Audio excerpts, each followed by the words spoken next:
Chapter 46. Continuation again of the adventure of the Knight of the Wood. Much conversation passed between the two knights. Among other things, he of the wood said to Don Quixote, "In fact, Sir Knight, I must confess that, by destiny, or rather by choice, I became enamoured of the peerless Casildea I call her, because she is without her peer, either in rank, beauty, or form. Casildea repaid my honourable and virtuous passion by employing me as Hercules was employed by his stepmother, in many and various perils, promising me, at the end of each of them, that the next should crown my hopes, but, alas! She still goes on, adding link after link to the chain of my labours, insomuch that they are now countless, nor can I tell when they are to cease, and my tender wishes be gratified. One time she commanded me to go and challenge Giralda, the famous giantess of Seville, who is as stout and strong as if she were made of brass, and, though never stirring from one spot, is the most changeable and unsteady woman in the world. I came, I saw, I conquered, I made her stand still, and fixed her to a point, for, during a whole week, no wind blew but from the north. Another time she commanded me to weigh those ancient statues, the fierce bulls of Quixote, an enterprise better suited to a porter than a knight. Another time she commanded me to plunge headlong into Cabras cave, direful mandate, and bring her particular detail of all that lies enclosed within its dark abyss. I stopped the motion of the Giralda, I weighed the bulls of Quixote, I plunged headlong into the cavern of Cabra and brought to light its hidden secrets, yet still my hopes are dead. In short, she has now commanded me to travel over all the provinces of Spain, and compel every knight whom I meet to confess that in beauty she excels all others now in existence, and that I am the most valiant and the most enamoured knight in the universe. In obedience to this command I have already traversed the greatest part of Spain, and have vanquished divers knights who have had the presumption to contradict me. But what I value myself most upon is having vanquished, in single combat, that renowned knight Don Quixote de la Mancha, and made him confess that my Casildea is more beautiful than his Dulcinea, and I reckon that, in this conquest alone, I have vanquished all the knights in the world, for this Don Quixote has conquered them all, and I, having overcome him, his glory, his fame, and his honour, are, consequently transferred to me. All the innumerable exploits of the said Don Quixote I therefore consider as already mine, and placed to my account." Don Quixote was amazed at the assertions of the Knight of the Wood, and had been every moment at the point of giving him the lie, but he restrained himself, that he might convict him of falsehood from his own mouth, and therefore he said, very calmly, "That you may have vanquished, Sir Knight, most of the knights errant of Spain, or even of the whole world, I will not dispute, but that you have conquered Don Quixote de la Mancha I have much reason to doubt. Some one resembling him, I allow, it might have been, though, in truth, I believe there are not many like him." "How say you?" cried he of the wood, "as sure as I am here alone, I fought with Don Quixote, vanquished him, and made him surrender to me. He is a man of an erect figure, withered face, long and meagre limbs, grizzle-haired, hawk-nosed, with large black mustachios, and styles himself the Knight of the Sorrowful Figure. The name of his squire is Sancho Panza, he oppresses the back and governs the reins of a famous steed called Rocinante, in a word, the mistress of his thoughts is one Dulcinea del Toboso, formerly called Aldonza Lorenzo, as my Casildea, being of Andalusia, is now distinguished by the name of Casildea de Vandalia. And now, if I have not sufficiently proved what I have said, here is my sword, which shall make incredulity itself believe." "Softly, Sir Knight," said Don Quixote, "and hear what I have to say. You must know that this Don Quixote you speak of is the dearest friend I have in the world, insomuch that he is, as it were, another self, and, notwithstanding the accurate description you have given of him, I am convinced, by the evidence of my senses, that you have never subdued him. It is, indeed, possible that, as he is continually persecuted by enchanters, some one of these may have assumed his shape, and suffered himself to be vanquished, in order to defraud him of the fame which his exalted feats of chivalry have acquired him over the whole face of the earth. A proof of their malice occurred but a few days since, when they transformed the figure and face of the beautiful Dulcinea del Toboso into the form of a mean rustic wench. And now if, after all, you doubt the truth of what I say, behold the true Don Quixote himself before you, ready to convince you of your error by force of arms, on foot or on horseback, or in whatever manner you please." He then rose up, and grasping his sword, awaited the determination of the Knight of the Wood, who very calmly said in reply, "A good paymaster wants no pledge. He who could vanquish Señor Don Quixote under transformation may well hope to make him yield in his proper person. But as knights-errant should by no means perform their feats in the dark, like robbers and ruffians, let us wait for daylight, that the sun may witness our exploits, and let the condition of our combat be, that the conquered shall remain entirely at the mercy and disposal of the conqueror, provided that he require nothing of him but what a knight may with honour submit to." Don Quixote having expressed himself entirely satisfied with these conditions, they went to seek their squires, whom they found snoring in the very same posture as that in which sleep had first surprised them. They were soon awakened by their masters, and ordered to prepare the steeds, so that they might be ready at sunrise for a single combat. At this intelligence Sancho was thunderstruck, and ready to swoon away with fear for his master, from what he had been told by the squire of the wood of his knight's prowess. Both the squires, however, without saying a word, went to seek their cattle, and the 3 horses and Dapple were found all very sociably together. "You must understand, brother," said the squire of the wood to Sancho, "that it is not the custom in Andalusia for the seconds to stand idle with their arms folded while their principals are engaged in combat. So this is to give you notice that, while our masters are at it, we must fight too, and make splinters of one another." "This custom, Sigihor squire," answered Sancho, "may pass among ruffians, but among the squires of knights-errant no such practice is thought of.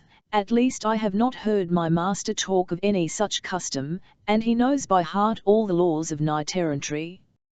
But supposing there is any such law, I shall not obey it. I would rather pay the penalty laid upon such peaceable squires, which, I dare say, cannot be above a couple of pounds of wax, and that will cost me less money than plasters to cure a broken head.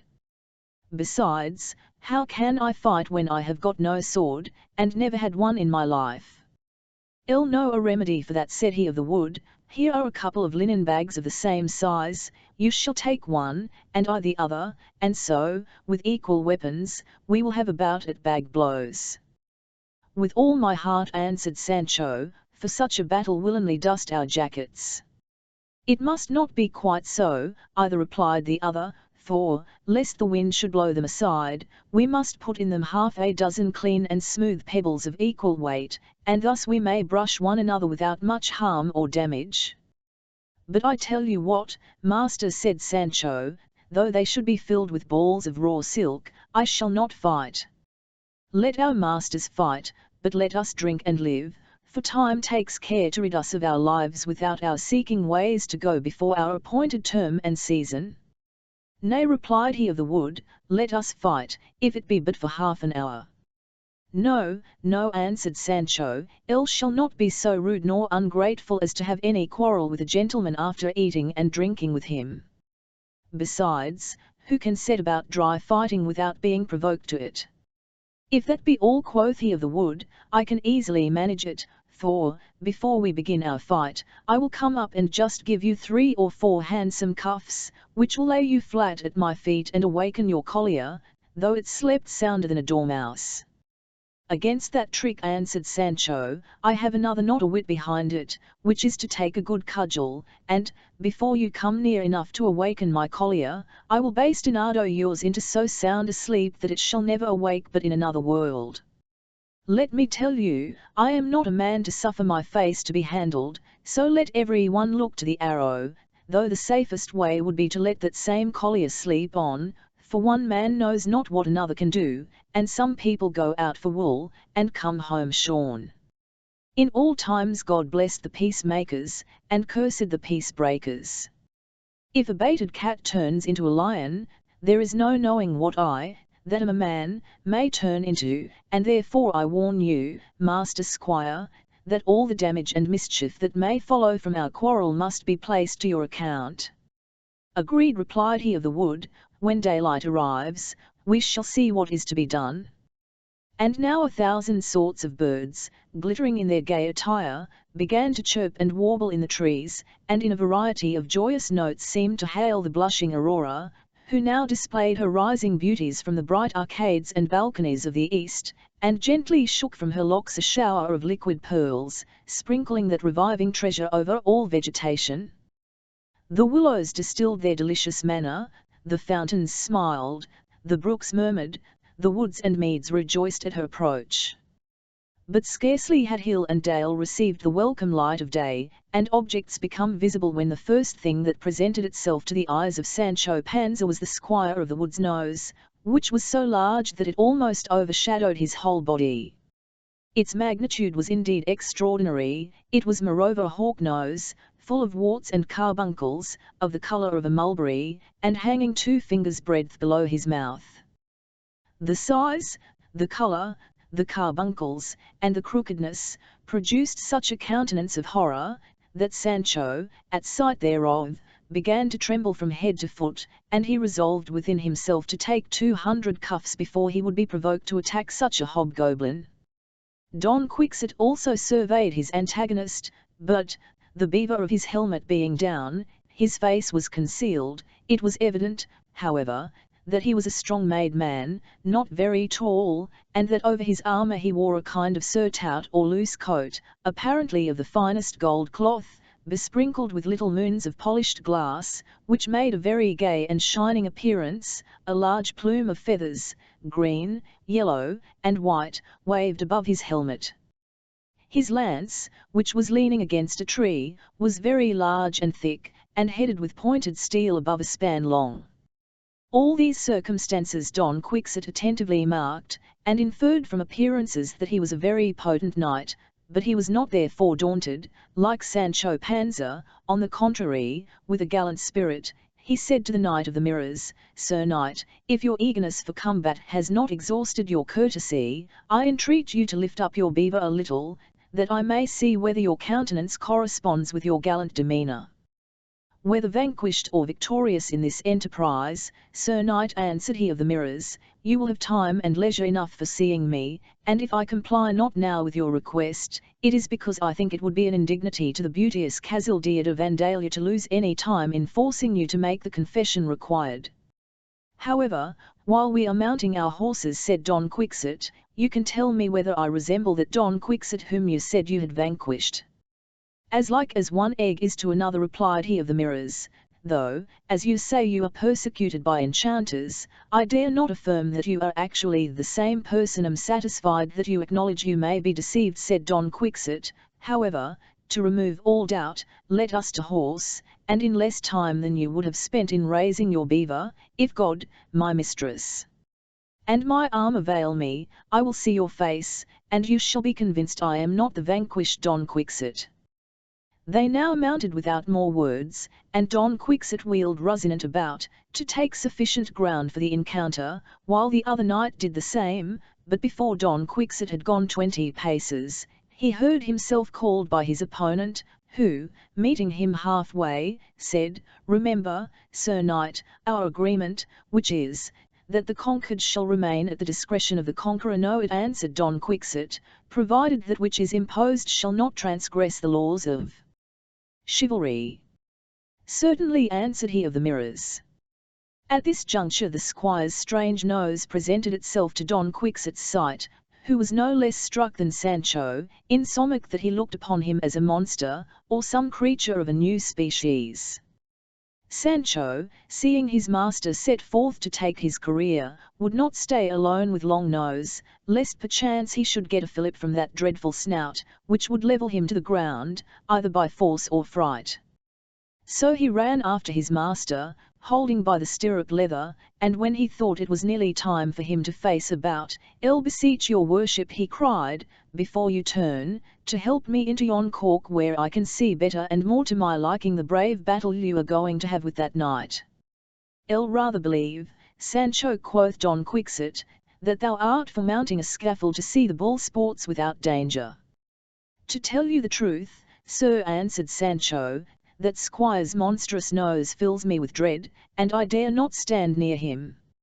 "It is indeed a fearful sight," said Don Quixote, "to any other but myself. Come, therefore, and I will help thee up."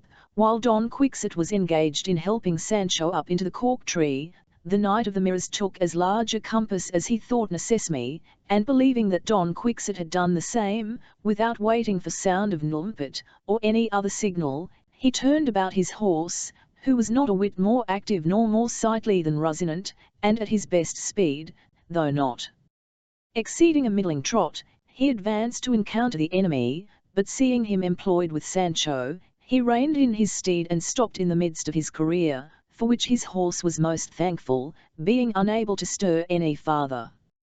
Don Quixote, thinking his enemy was coming full speed against him, clapped spurs to Rocinante's flanks, and made him so bestir himself, that this was the only time in his life that he approached to something like a gallop, and with this unprecedented fury he soon came up to where his adversary stood, striking his spurs rowel deep into the sides of his charger, without being able to make him stir a finger's length from the place where he had been checked in his career.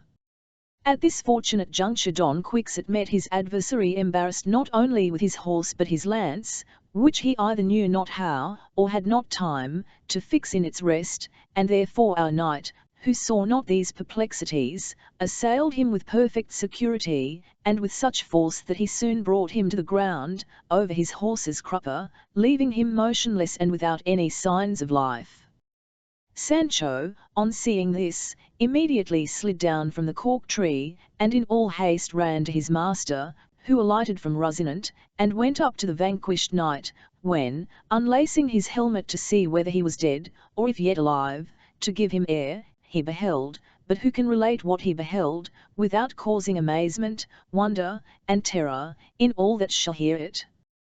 He saw, says the history, the very face, the very figure, the very aspect, the physiognomy, the very effigies and semblance of the bachelor Samson Carrasco. "Come hither, Sancho," cried he aloud, "land see, but believe not, make haste, son, and mark what wizards and enchanters can do." Sancho approached, and seeing the face of the bachelor Samson Carrasco, he began to cross and bless himself 1,000 times over. All this time the overthrown cavalier showed no signs of life. "My advice is," said Sancho, "that, at all events, your worship should thrust your sword down the throat of this man who is so like the bachelor Samson Carrasco, for in dispatching him you may destroy one of those enchanters your enemies." "Thou sayest not amiss," quoth Don Quixote, "for the fewer enemies the better." He then drew his sword to put Sancho's advice into execution, when the squire of the Mirrors came running up, but without the frightful nose, and cried aloud, "Have a care, Señor Don Quixote, what you do, for it is the bachelor Samson Carrasco your friend, and I am his squire." Sancho, seeing his face now shorn of its deformity, exclaimed, "The nose! Where is the nose?" "Here it is," said the other, taking from his right-hand pocket a pasteboard nose, formed and painted in the manner already described, and Sancho, now looking earnestly at him, made another exclamation. "Blessed Virgin, defend me," cried he, "is not this Tom Cecil my neighbour?"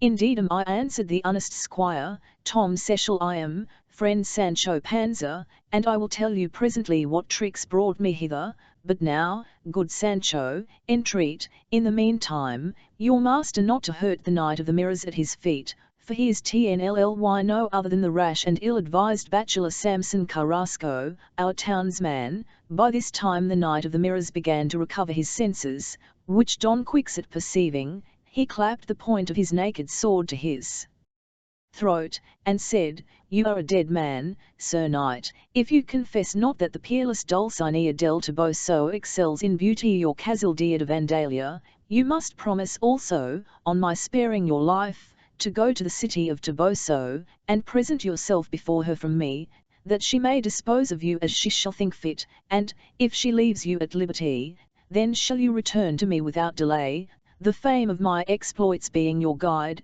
to relate to me the circumstances of your interview, these conditions being strictly conformable to the terms agreed on before our encounter, and also to the rules of knight-errantry. Confess," said the fallen knight, "that the lady Dulcinea del Toboso's torn and dirty shoe is preferable to the ill-combed, though clean, locks of Casildea, and I promise to go and return from her presence to yours, and give you the exact and particular account which you require of me. You must likewise confess and believe," added Don Quixote, "that the knight you vanquished was not Don Quixote de la Mancha, but some one resembling him, as I do confess and believe that, though resembling the bachelor Samson Carrasco, you are not he, but some other whom my enemies have purposely transformed into his likeness, to restrain the impetuosity of my rage, and make me use with moderation the glow of my conquest. Confess, judge, and believe everything, precisely as you do yourself." Answered the disjointed knight, "and now suffer me to rise, I beseech you, if my bruises do not prevent me." Don Quixote raised him with the assistance of his squire, on whom Sancho still kept his eyes fixed, and though from some conversation that passed between them, he had much reason to believe it was really his old friend Tom Cecil, he was so prepossessed by all that his master had said about enchanters, that he would not trust his own eyes. In short, both master and man persisted in their error, and the Knight of the Mirrors, with his squire, much out of humour and in ill plight, went in search of some convenient place where he might circloth himself and splinter his ribs. Don Quixote and Sancho continued their journey to Saragossa, where the history leaves them, to give some account of the Knight of the Mirrors and his well-snouted squire. Chapter 47. Giving an account of the Knight of the Mirrors and his squire. Exceedingly happy, elated, and self-satisfied was Don Quixote at his triumph over so valiant a knight as he imagined him of the Mirrors to be, and from whose promise he hoped to learn whether his adored mistress still remained in a state of enchantment.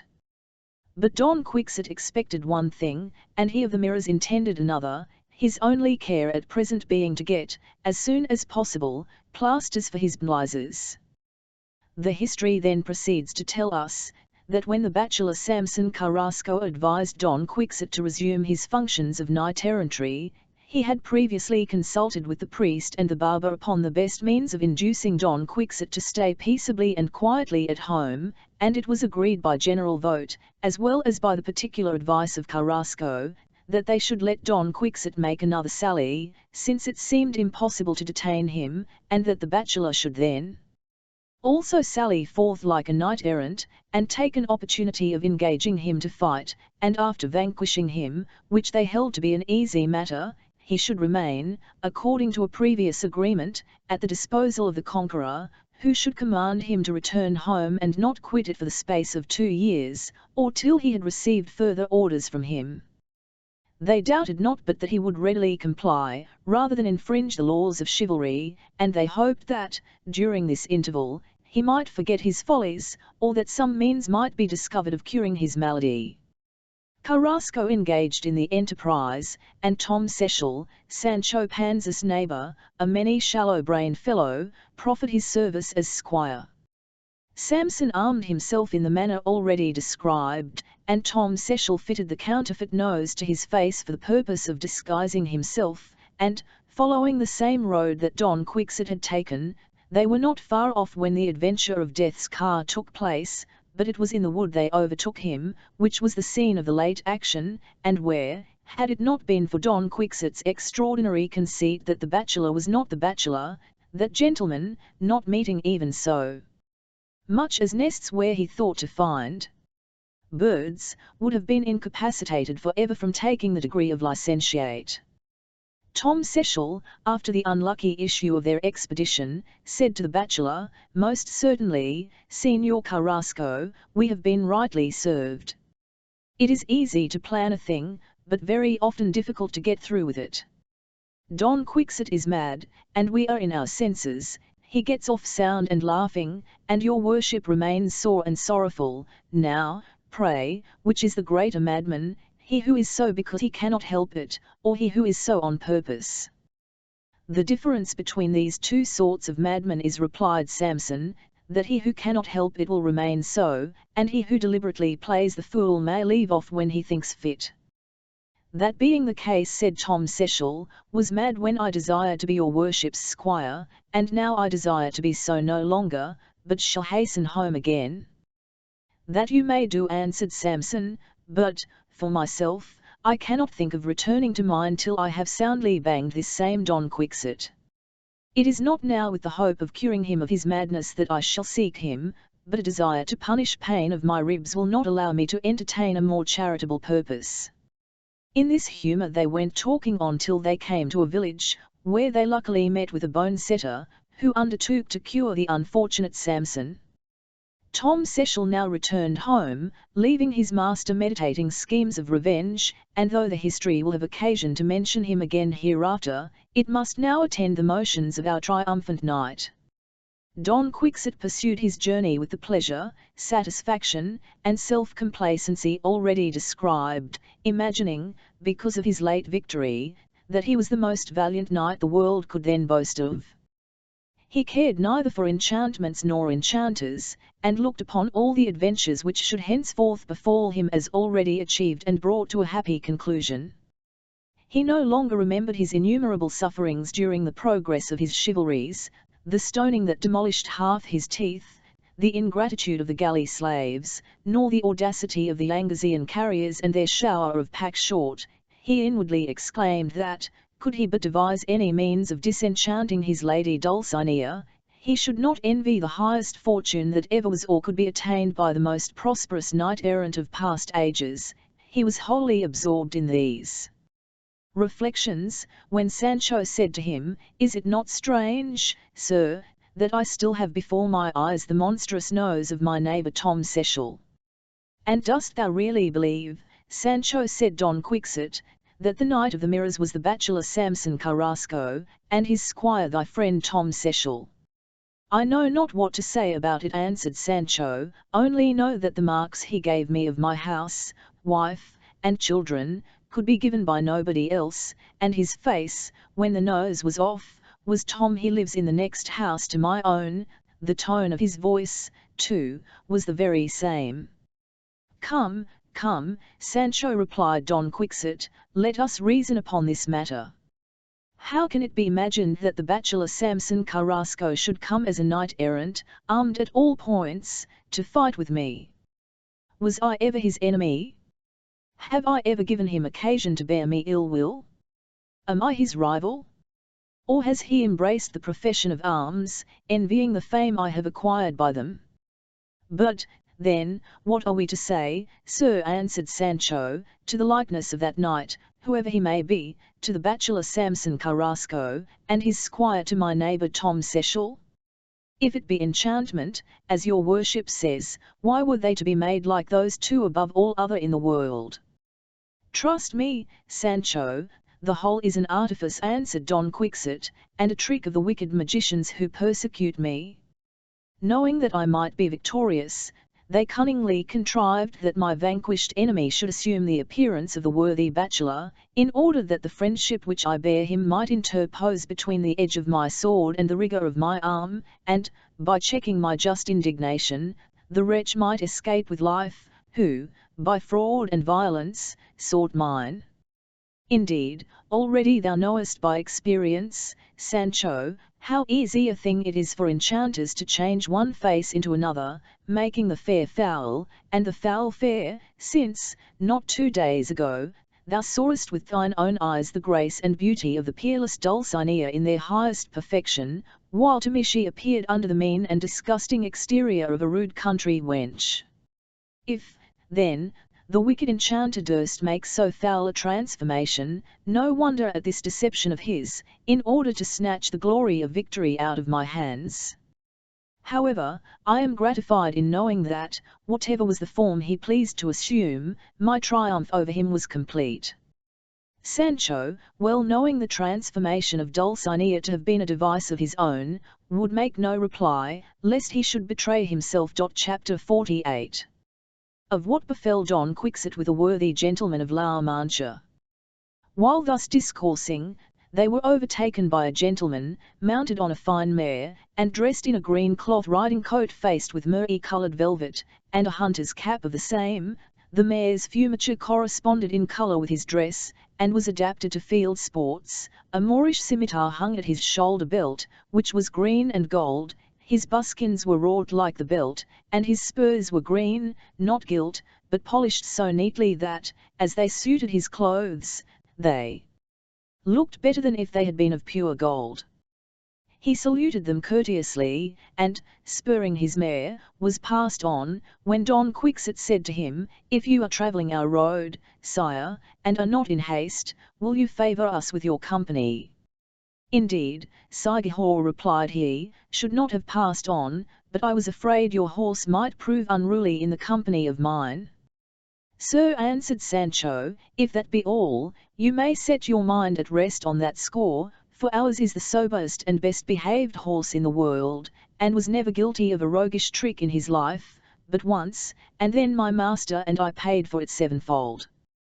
The traveller upon this checked his mare, his curiosity being excited by the appearance of Don Quixote, who rode without his helmet, which Sancho carried at the pommel of his ass's panel. But if he stared at Don Quixote, he was himself surveyed with no less attention by the knight, who conceived him to be some person of consequence. His age seemed to be about 50, though he had but few grey hairs. His face was of the aquiline form, of a countenance neither too gay nor too grave, and by his whole exterior it was evident that he was no ordinary person. It was not less manifest that the traveller, as he contemplated Don Quixote, thought he had never seen anything like him before. With wonder he gazed upon his tall person, his meagre sallow visage, his lank horse, his armour and stately deportment, altogether presenting a figure like which nothing, for many centuries past, had been seen in that country. Don Quixote perceived that he had attracted the attention of the traveller, and being the pink of courtesy, and always desirous of pleasing, he anticipated his questions by saying, "You are probably surprised, Signor, at my appearance, which is certainly uncommon in the present age, but this will be explained when I tell you that I am a knight in search of adventures. I left my country, mortgaged my estate, quitted ease and pleasures, and threw myself into the arms of fortune.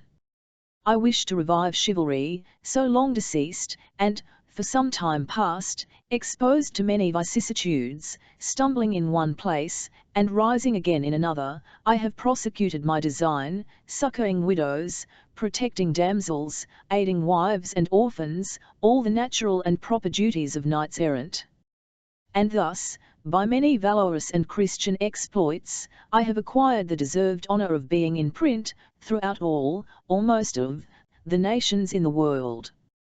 30,000 copies are already published of my history, and, heaven permitting, 30,000 thousands more are likely to be printed. Finally, to sum up all in a single word, know that I am Don Quixote de la Mancha, otherwise called the Knight of the Sorrowful Figure. Though self-praise depreciates, I am compelled sometimes to pronounce my own commendations, but it is only when no friend is present to perform that office for me.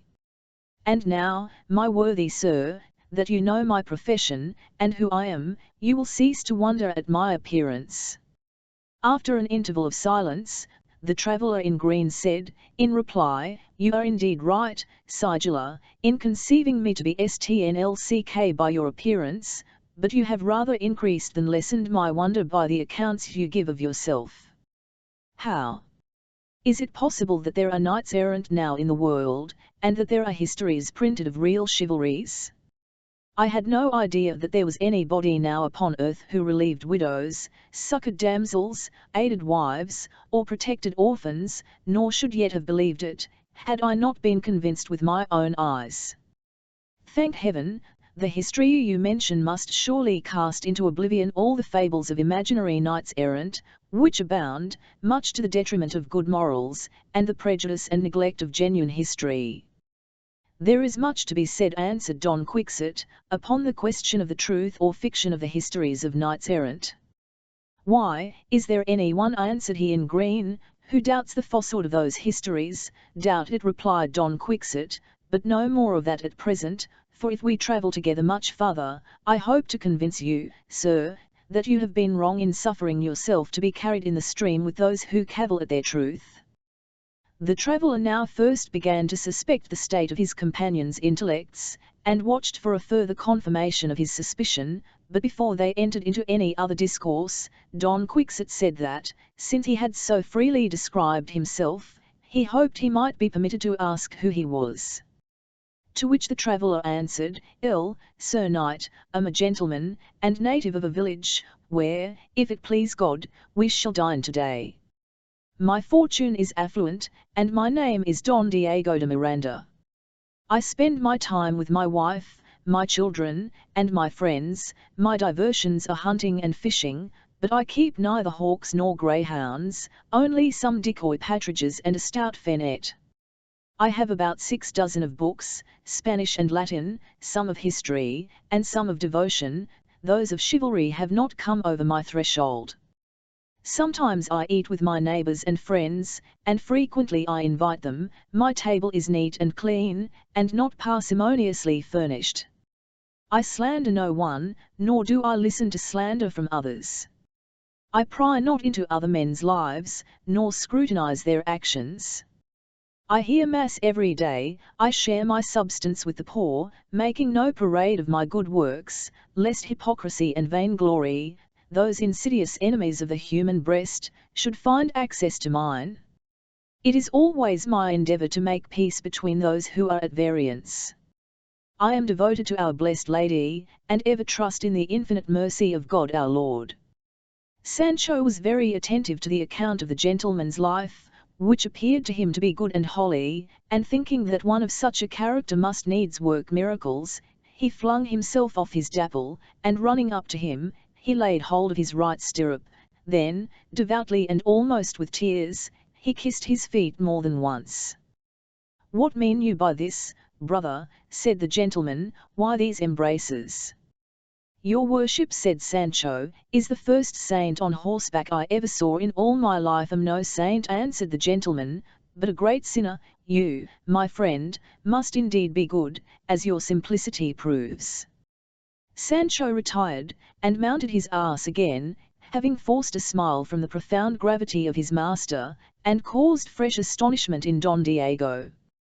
Don Quixote then asked him how many children he had, at the same time observing that the ancient philosophers, being without the knowledge of the true God, held supreme happiness to subsist in the gifts of nature and fortune, in having many friends and many good children.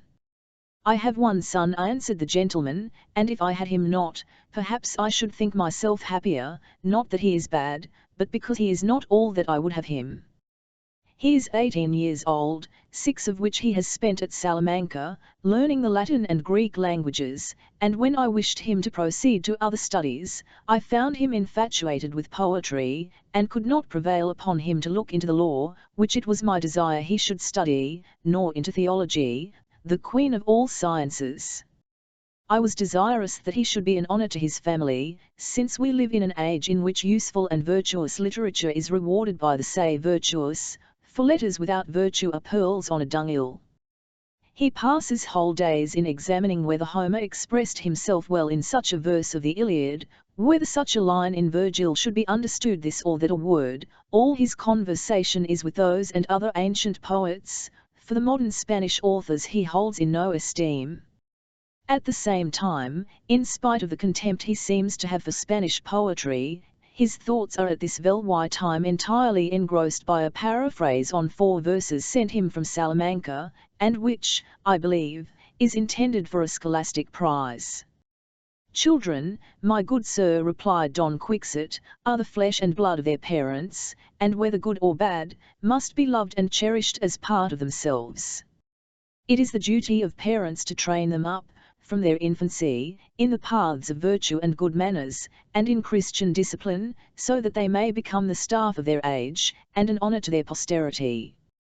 As to forcing them to this or that pursuit, I do not hold it to be right, though I think there is a propriety in advising them, and when the student is so fortunate as to have an inheritance, and therefore not compelled to study for his subsistence, I should be for indulging him in the pursuit of that science to which his genius is most inclined, and although that of poetry be less useful than delightful, it does not usually reflect disgrace on its votaries. With regard to your son's contempt for Spanish poetry, I think he is therein to blame. The great Homer, being a Greek, did not write in Latin, nor did Virgil, who was a Roman, write in Greek. In fact, all the ancient poets wrote in the language of their native country, and did not hunt after foreign tongues to express their own sublime conceptions. If your son write personal satires, chide him, and tear his performances, but if he writes like Horace, reprehending vice in general, commend him, for it is laudable in a poet to employ his pen in a virtuous cause. Let him direct the shafts of satire against vice, in all its various forms, but not level them at individuals, like some who, rather than not indulge their mischievous wit, will hazard a disgraceful banishment to the Isles of Pontus. If the poet be correct in his morals, his verse will partake of the same purity. The pen is the tongue of the mind, and what his conceptions are, such will be his productions. The gentleman, hearing Don Quixote express himself in this manner, was struck with so much admiration, that he began to lose the bad opinion he had conceived of his understanding. As for Sancho, who did not much relish this fine talk, he took an opportunity to slink aside in the middle of it, and went to get a little milk of some shepherds that were hard by keeping their sheep. Now when the gentleman was going to renew his discourse, mightily pleased with these judicious observations, Don Quixote, lifting up his eyes, perceived a waggon on the road, set round with little flags that appeared to be the king's colours, and believing it to be some new adventure, he called out to Sancho to bring him his helmet. Sancho, hearing him call aloud, left the shepherds, and clapping his heels vigorously to Dapple's sides, soon came trotting up to his master. Chapter 49. Where you will find set forth the highest proof that Don Quixote ever gave, or could give, of his courage, with the successful issue of the adventure of the lions. They were now overtaken by the waggon, which was attended only by the driver, mounted on one of the mules, and another man that sat on the fore part of it. Don Quixote making up to them, with a "Go ye, friends," said he. "What waggon is this? What do you convey in it? And what is the meaning of these colours?" "The waggon is mine," answered the waggoner. "Have there 2 brave lions, which the general of Iran is sending to the king, and these colours are to let the people understand that what goes here belongs to him." "Are the lions large?" "Ven large," answered the man in the fore part of the waggon. "Bigger never came from Africa. I am their keeper, and have had charge of several others, but I never saw the like of these before. In the foremost cage is a lion, and in the other a lioness. By this time they are cruelly hungry, for they have not eaten today, therefore, pray, good sir, ride out of the way, for we must make haste to get to the place where we are to feed them." "What," said Don Quixote, with a scornful smile, "lion whelps against me? And at this time of day? Well, I will make those gentlemen that sent their lions this way, know whether I am a man to be scared with lions. Get off, honest fellow, and since you are the keeper, open their cages and let them both out, for, in despite of those enchanters that have sent them to try me, I will make the creatures know, in the midst of this very field, who Don Quixote de la Mancha is." While he was making this speech, Sancho came up to Don Diego, and begged him to dissuade his master from his rash attempt. "Oh, good dear sir," cried he, "for pity's sake, hinder my master from falling upon these lions by all means, or we shall be torn in pieces." "Why," said the gentleman, "is your master so arrant a madman, then, that you should fear he would set upon such furious beasts?" "Ah, sir," said Sancho, "he is not mad, but terribly venturesome." "Well," replied the gentleman, "we'll take care there shall be no harm done," and with that, coming up to the Don who was urging the lion keeper to open the cage, "Sir," said he, "knights errant ought to engage in adventures from which there may be some hope of coming off with safety, but not in such as are altogether desperate, for courage which borders on temerity is more like madness than true fortitude. Besides, these lions are not come against you, but sent as a present to the king, and therefore it is not your duty to detain them, or stop the wagon." "Pray, sweet sir," replied Don Quixote, "go and amuse yourself with your tame partridges and your ferrets, and leave every one to his own business. This is mine, and I know best whether these worthy lions are sent against me or no." Then turning about to the keeper, "Sirrah," said he, "open your cages immediately, or I will certainly pin thee to the wagon with this lance." "Good sir," cried the wagoner, seeing this strange apparition in armour so resolute, "for mercy's sake, do but let me take out our mules first, and get out of harm's way with them as fast as I can, before the lions get out, for if they should once set upon the poor beasts, I should be undone for ever, for, alas, that cart and they are all I have in the world to get a living with." "Thou man of small faith," said Don Quixote, "take them out quickly then, and go with them where thou wilt, though thou shalt presently see that thy precaution was needless, and thou mightest have spared thy pains." The wagoner on this made all the haste he could to take out his mules, while the keeper cried out, "Bear witness, all ye that are here present, that it is against my will that I open the cages and let loose the lions, and that I protest to this gentleman here, that he shall be answerable for all the mischief they may do, together with the loss of my salary and fees. And now, sirs, shift for yourselves as fast as you can, before I open the cages, for, as for myself, I know the lions will do me no harm." Once more the gentleman tried to dissuade Don Quixote from doing so mad a thing, telling him, that he tempted heaven in exposing himself without reason to so great a danger. To this Don Quixote made no other answer but that he knew what he had to do. "Consider, however, what you do," replied the gentleman, "for it is most certain that you are mistaken." "Well, sir," said Don Quixote, "if you care not to be spectator of an action which you think is likely to be a tragedy, put spurs to your mare and provide for your safety." Sancho, hearing this, came up to his master with tears in his eyes, and begged him not to go about this fearful undertaking, to which the adventure of the windmills and the fulling mills, and all the brunts he had ever borne in his life, were but children's play. "Good your worship," cried he, "do but mind, here is no enchantment in the case, nor anything like it. Alack a day, sir, I peeped even now through the grates of the cage, and I am sure I saw the claw of a true lion, and such a claw as makes me think the lion that owns it must be as big as a mountain." "Alas, poor fellow," said Don Quixote, "thy fear will make him as big as half the world. Retire, Sancho, and leave me, and if I chance to fall here, thou knowest our old agreement, repair to Dulcinea, I say no more." To this he added some expressions which cut off all hopes of his giving over his mad design. The gentleman in green would have opposed him, but considering the other much better armed, and that it was not prudence to encounter a madman, he even took the opportunity, while Don Quixote was storming at the keeper, to march off with his mare, as Sancho did with Dapple, and the carter with his mules, every one making the best of his way to get as far as he could from the wagon, before the lions were let loose. Poor Sancho at the same time made sad lamentations for his master's death, for he gave him up for lost, not doubting but that the lions had already got him into their clutches. He cursed his ill fortune, and the hour he came again to his service, but for all his wailing and lamenting, he urged on poor Dapple, to get as far as he could from the lions. The keeper, perceiving the persons who fled to be at a good distance, fell to arguing and entreating Don Quixote as he had done before. But the knight told him again that all his reasons and entreaties were but in vain, and bid him say no more, but immediately dispatch.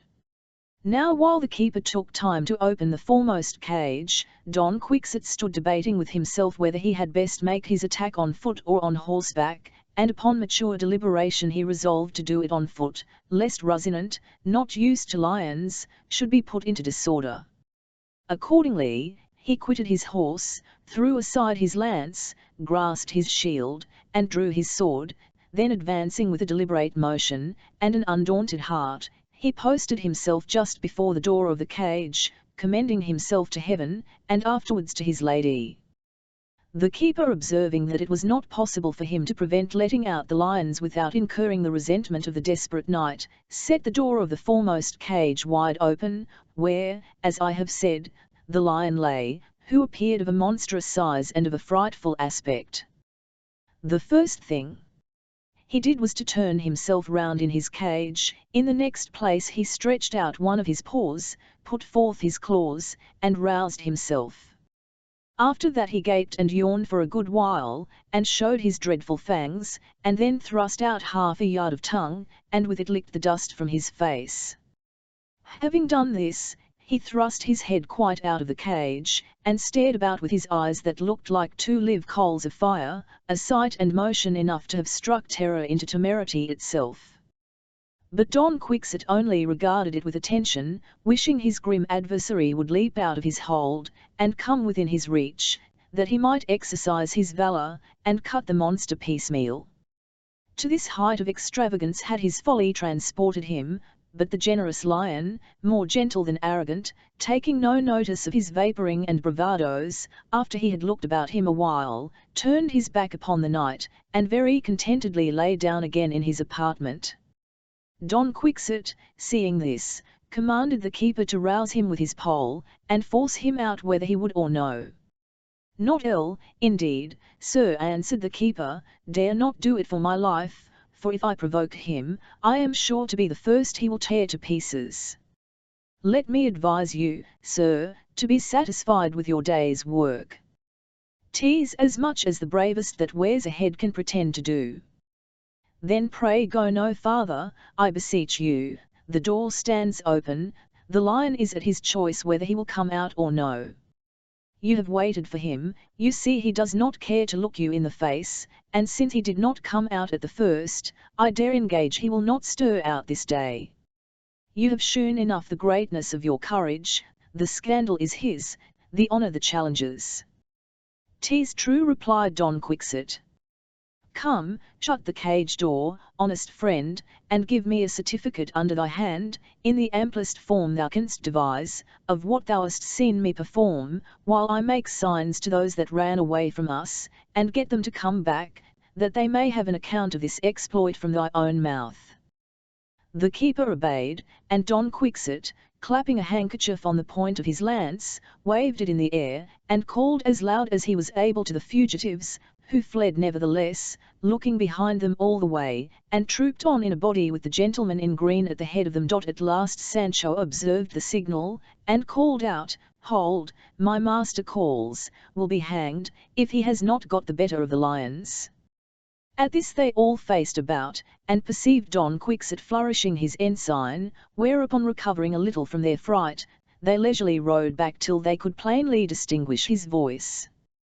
As soon as they were got near the waggon, Come on, friend, said he to the carter, put to thy mules again, and pursue thy journey, and, Sancho, do thou give him 2 ducats for the lion keeper and himself, to make them amends for the time I have detained them. Ay, that I will with all my heart, quoth Sancho, but what is become of the lions? Are they dead or alive? Then the keeper very formally related the whole action, not failing to exaggerate, to the best of his skill, Don Quixote's courage, how, at his sight alone, the lion was so terrified, that he neither would nor durst quit his stronghold, though for that end his cage door was kept open for a considerable time, and how at length, upon his remonstrating to the knight, who would have had the lion forced out, that it was presuming too much upon heaven, he had permitted, though with great reluctancy, that the lion should be shut up again. Well, Sancho, said Don Quixote to his squire, what dost thou think of this? Can enchantment prevail over true fortitude? No, these magicians may rob me of success, but never of my invincible greatness of mind. Sancho gave the waggoner and the keeper the 2 pieces. The first harnessed his mules, and the last thanked Don Quixote for his bounty, and promised to acquaint the king himself with his heroic action when he went to court. "Well," said Don Quixote, "if his majesty should chance to inquire who the person was that did this thing, tell him it was the Knight of the Lions, a name I intend henceforth to take up, in place of that which I have hitherto borne, in which proceeding I do but conform to the ancient custom of knights errant, who changed their names as often as they pleased, or as it suited with their advantage." Don Quixote now addressed Don Diego.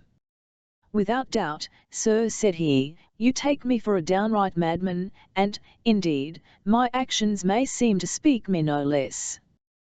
But for all that, give me leave to tell you, I am not so mad, nor is my understanding so defective, as you may fancy. Let me remind you that every knight has his particular employment. Let the courtier wait on the ladies, let him with splendid equipage adorn his prince's court, and with a magnificent table support poor gentlemen. Let him give birth to feasts and tournaments, and show his grandeur, and liberality, and munificence, and especially his piety. In all these things he fulfills the duties of his station. But as for the knight-errant, let him search into all the corners of the world, enter into the most intricate labyrinths, and every hour be ready to attempt impossibility itself. Let him in desolate wilds baffle the rigour of the weather, the scorching heat of the sun's fiercest beams, and the inclemency of winds and snow. Let lions never fright him, dragons daunt him, nor evil spirits deter go in quest of these, to meet, to dare, to conflict, and to overcome them his principal and proper office. Well I know, that valour is a virtue situate between the two vicious extremes of cowardice and temerity. But certainly it is not so ill for a valiant man to rise to a degree of rashness as it is to fall shorn, and border upon cowardice. For as it is easier for a prodigal to become liberal than a miser, so it is easier for the hardy and rash person to be reduced to true bravery, than the coward ever to rise to that virtue. And therefore, in thus attempting adventures, believe me, Señor Don Diego, it is better to exceed the bounds a little, and overdo, rather than underdo the thing, because it sounds better in people's ears to hear it said, how that such a knight is rash and hardy, than such a knight is dastardly and timorous. All you have said and done, answered Don Diego, is agreeable to the exactest rules of reason, and I believe if the laws and ordinances of knight-errantry were lost, they might be all recovered from you, your breast seeming to be the safe reposit 01Y and archive where they are lodged. But it grows late, let us make a little more haste to get to our village and to my habitation, where you may rest yourself after the fatigues which doubtless you have sustained, if not in body, at least in mind, whose pains often afflict the body too. Sir, answered Don Quixote, I esteem your offer as a singular favour. And so, proceeding a little faster than they had done before, about 2 in the afternoon they reached the village, and got to the house of Don Diego, whom now Don Quixote called the Knight of the Green Coat. Chapter 50.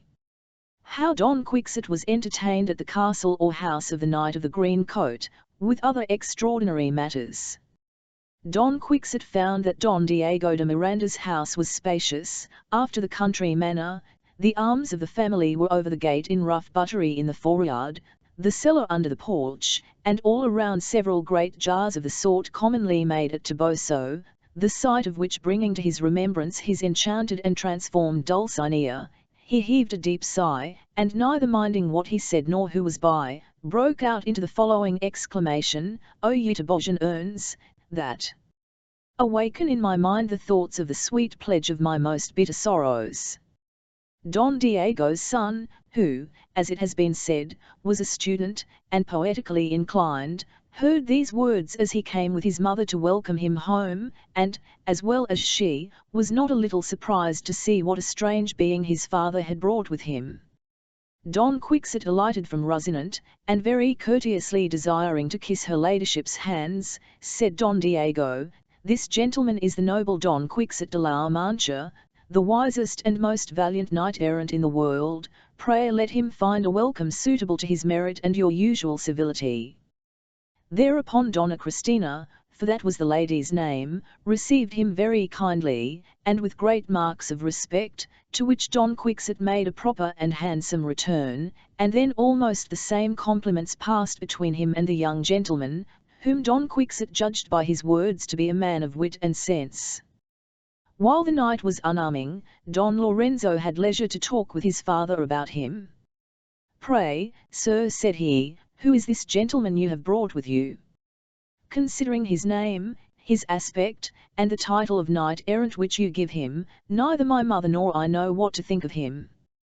"Truly," answered Don Diego, "I do not know what to say to you. All that I can inform you of is, that I have seen him play the maddest pranks in the world, and yet say 1,000 sensible things that contradict his actions. But discourse with him yourself, and feel the pulse of his understanding, make use of your sense to judge of his, though, to tell you the truth, I believe his folly exceeds his discretion." Don Lorenzo then went to entertain Don Quixote, and after some discourse had passed between them, "Sir," said the knight, "am not wholly a stranger to your merit. Don Diego de Miranda, your father, has given me to understand you are a person of excellent parts, and especially a great poet."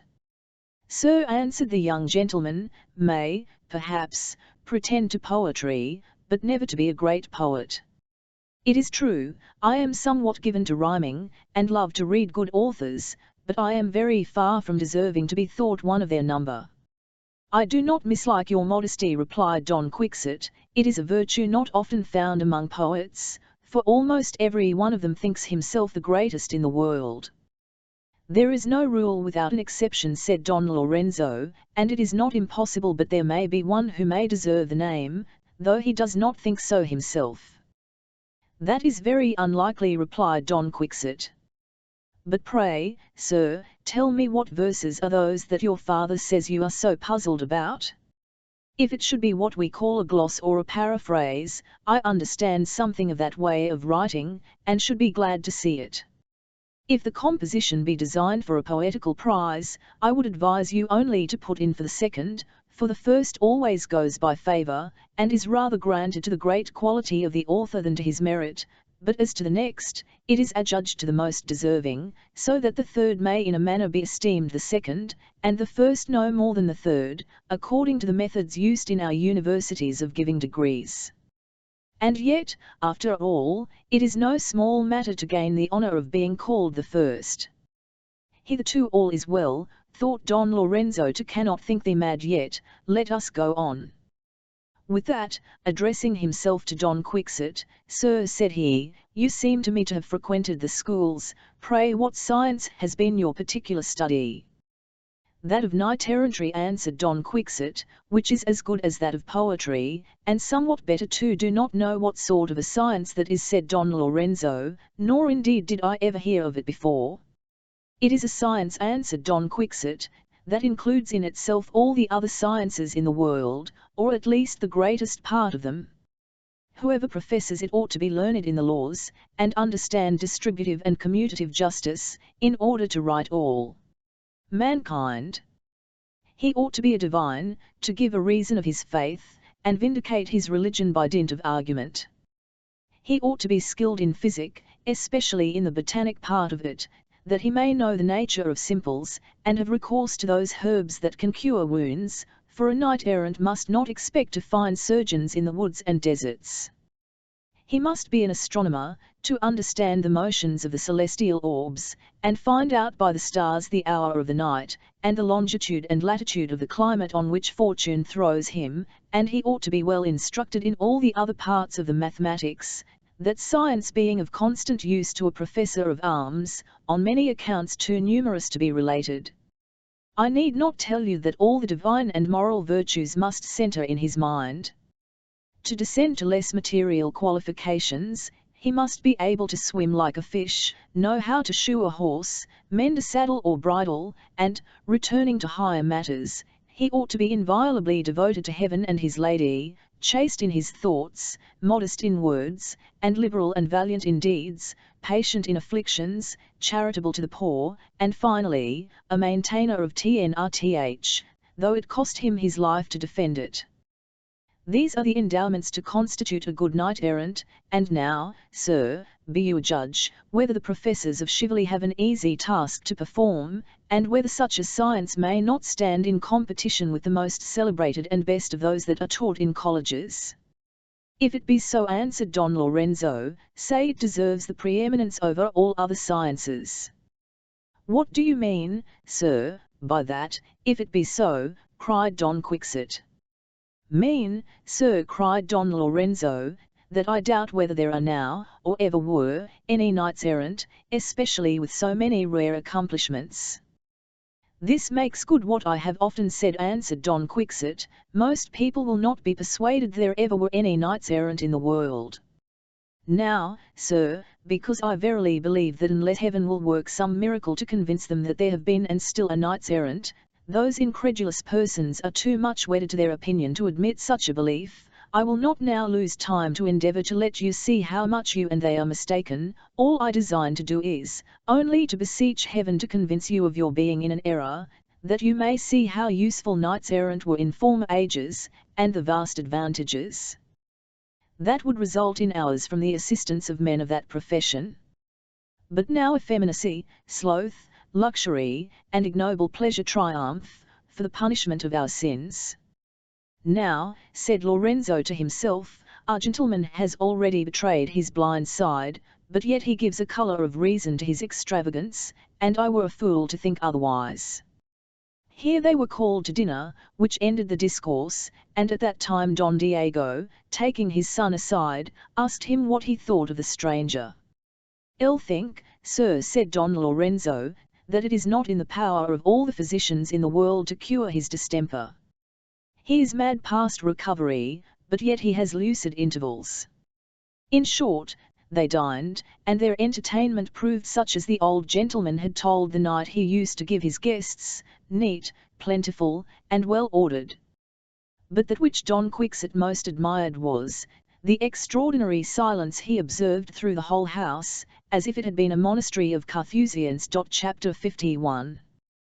The Adventure of the Shepherd Lover, and other truly comical passages. Don Quixote stayed 4 days at Don Diego's house, and during all that time met with a very generous entertainment. However, he then desired his leave to go, and returned him 1,000 thanks for his kind reception, letting him know that the duty of his profession did not admit of his staying any longer out of action, and therefore he designed to go in quest of adventures, which he knew were plentifully to be found in that part of Spain, and that he would employ his time in that till the tilts and tournaments began at Saragossa, to which place it was now his chief intent to go. However, he would first go to Montesinos' cave, about which so many wonderful stories were told in those parts, and there he would endeavour to explore and discover the source and original springs of the 7 lakes, commonly called the Lakes of Ruidera.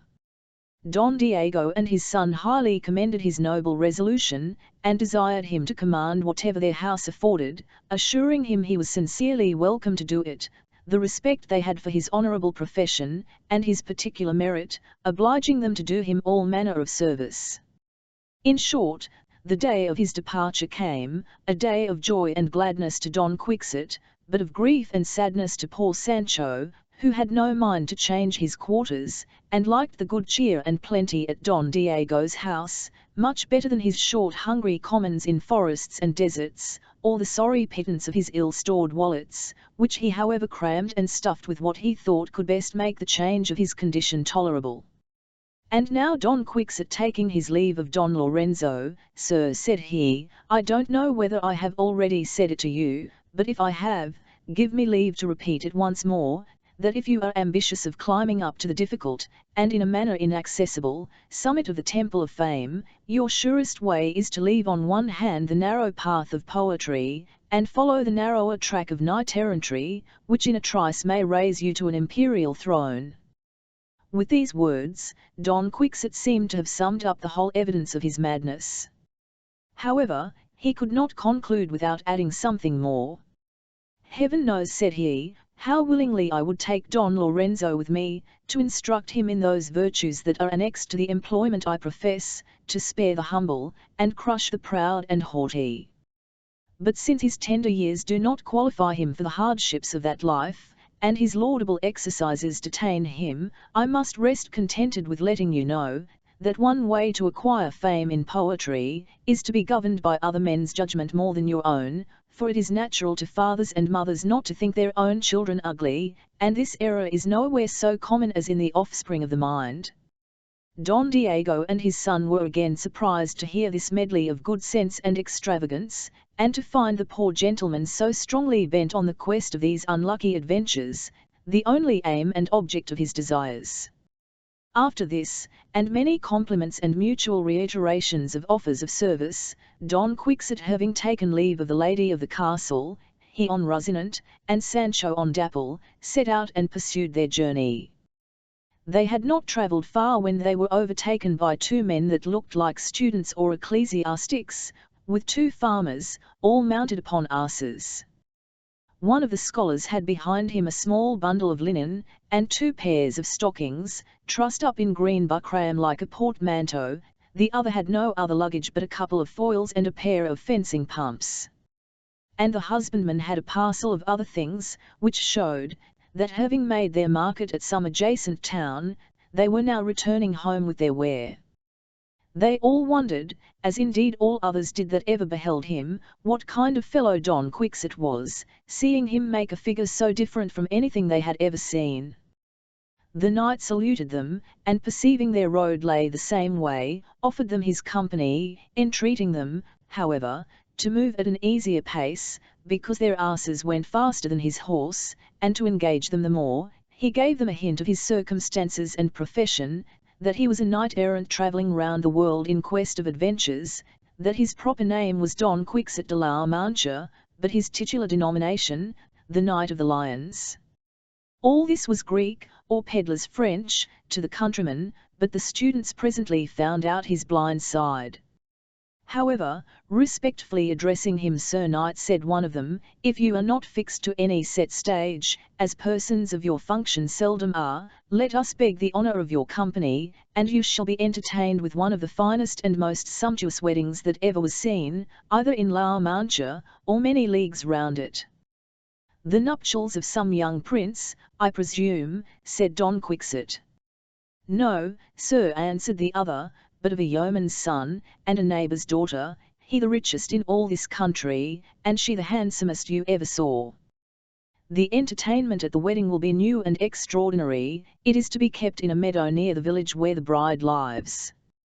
They call her Quixote the handsome, by reason of her beauty, and the bridegroom Camacho the rich, on account of his wealth. They are well matched as to age, for she draws towards and he is about 22, though some nice folks, that have all the pedigrees in the world in their heads, will tell you that the bride comes of a better family than he, but that is not minded nowadays, for money, you know, will hide many faults. And, indeed, this same Camacho is as free as a prince, and designs to spare no cost upon his wedding. He has taken a fancy to get the meadow shaded with boughs, that are to cover it like an arbor, so that the sun will have much ado to peep through, and visit the green grass underneath. There are also provided for the diversion of the company, several sorts of antics and morris dances, some with swords, and some with bells, for there are young fellows in his village that can manage them cleverly. I say nothing of those that play tricks with the soles of their shoes when they dance, leaving that to the judgments of their guests. But nothing that I have told or might tell you of this wedding, is like to make it so remarkable as the things which I imagine poor Basil's despair will do. This Basil is a young fellow that lives next door to Quixote's father. Hence arose an attachment, like that of old between Pyramus and this, for Basil's love grew up with him from a child, and she encouraged his passion with all the kind return that modesty could grant, insomuch that the mutual affection of the two little ones was the common talk of the village. But Quixote coming to years of maturity, her father began to deny Basil the usual access to his house, and to cut off his farther pretence, declared his resolution of marrying her to Camacho, who is indeed his superior in estate, though far shorn of him in all other qualifications, for Basil is the cleverest fellow we have, he will pitch ye a bar, wrestle, or play at tennis with the best in the country, he runs like a stag, leaps like a buck, plays at ninepins so well. You would think he tips them down by witchcraft, sings like a lark, touches a guitar so rarely, he even makes it speak, and to complete his perfections, he handles a sword like a fencer. For that very single qualification, said Don Quixote, he deserves not only Quiteria the handsome, but a princess, nay, Queen Guinevere herself, were she now living, in spite of Sir Lancelot and all that would oppose it. Well, quoth Sancho, who had been silent, and listening all the while, my wife used to tell me, she would have every one marry with their match. All I say is, let honest Basil Ellen marry her. For methinks I have a huge liking to the young man, and so heaven bless them together, say Elle, and a murrain seize those that will spoil a good match between those that love one another.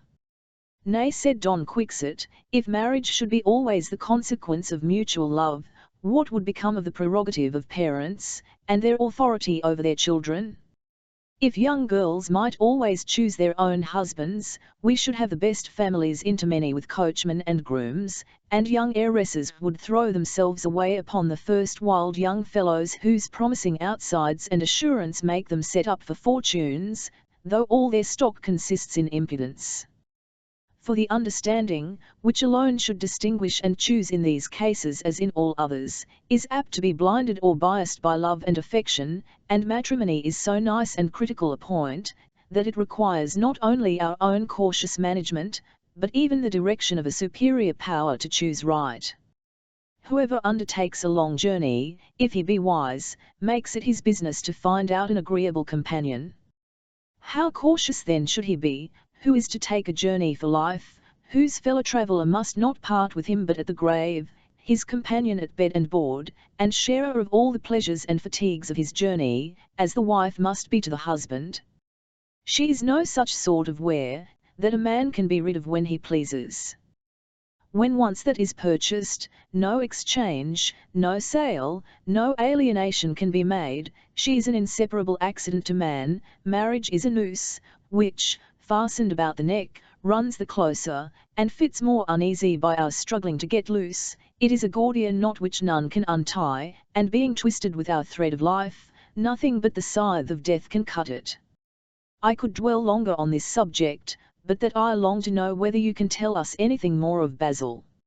All I can tell you, said the student, is, that he is in the case of all desperate lovers. Since the moment he heard of this intended marriage, he has never been seen to smile. He is in a deep melancholy, talks to himself, and seems out of his senses. He hardly eats or sleeps, and lives like a savage in the open fields, his only sustenance a little fillet, and his only bed the hard ground. Sometimes he lifts up his eyes to heaven, then fixes them on the ground, and in either posture stands like a statue.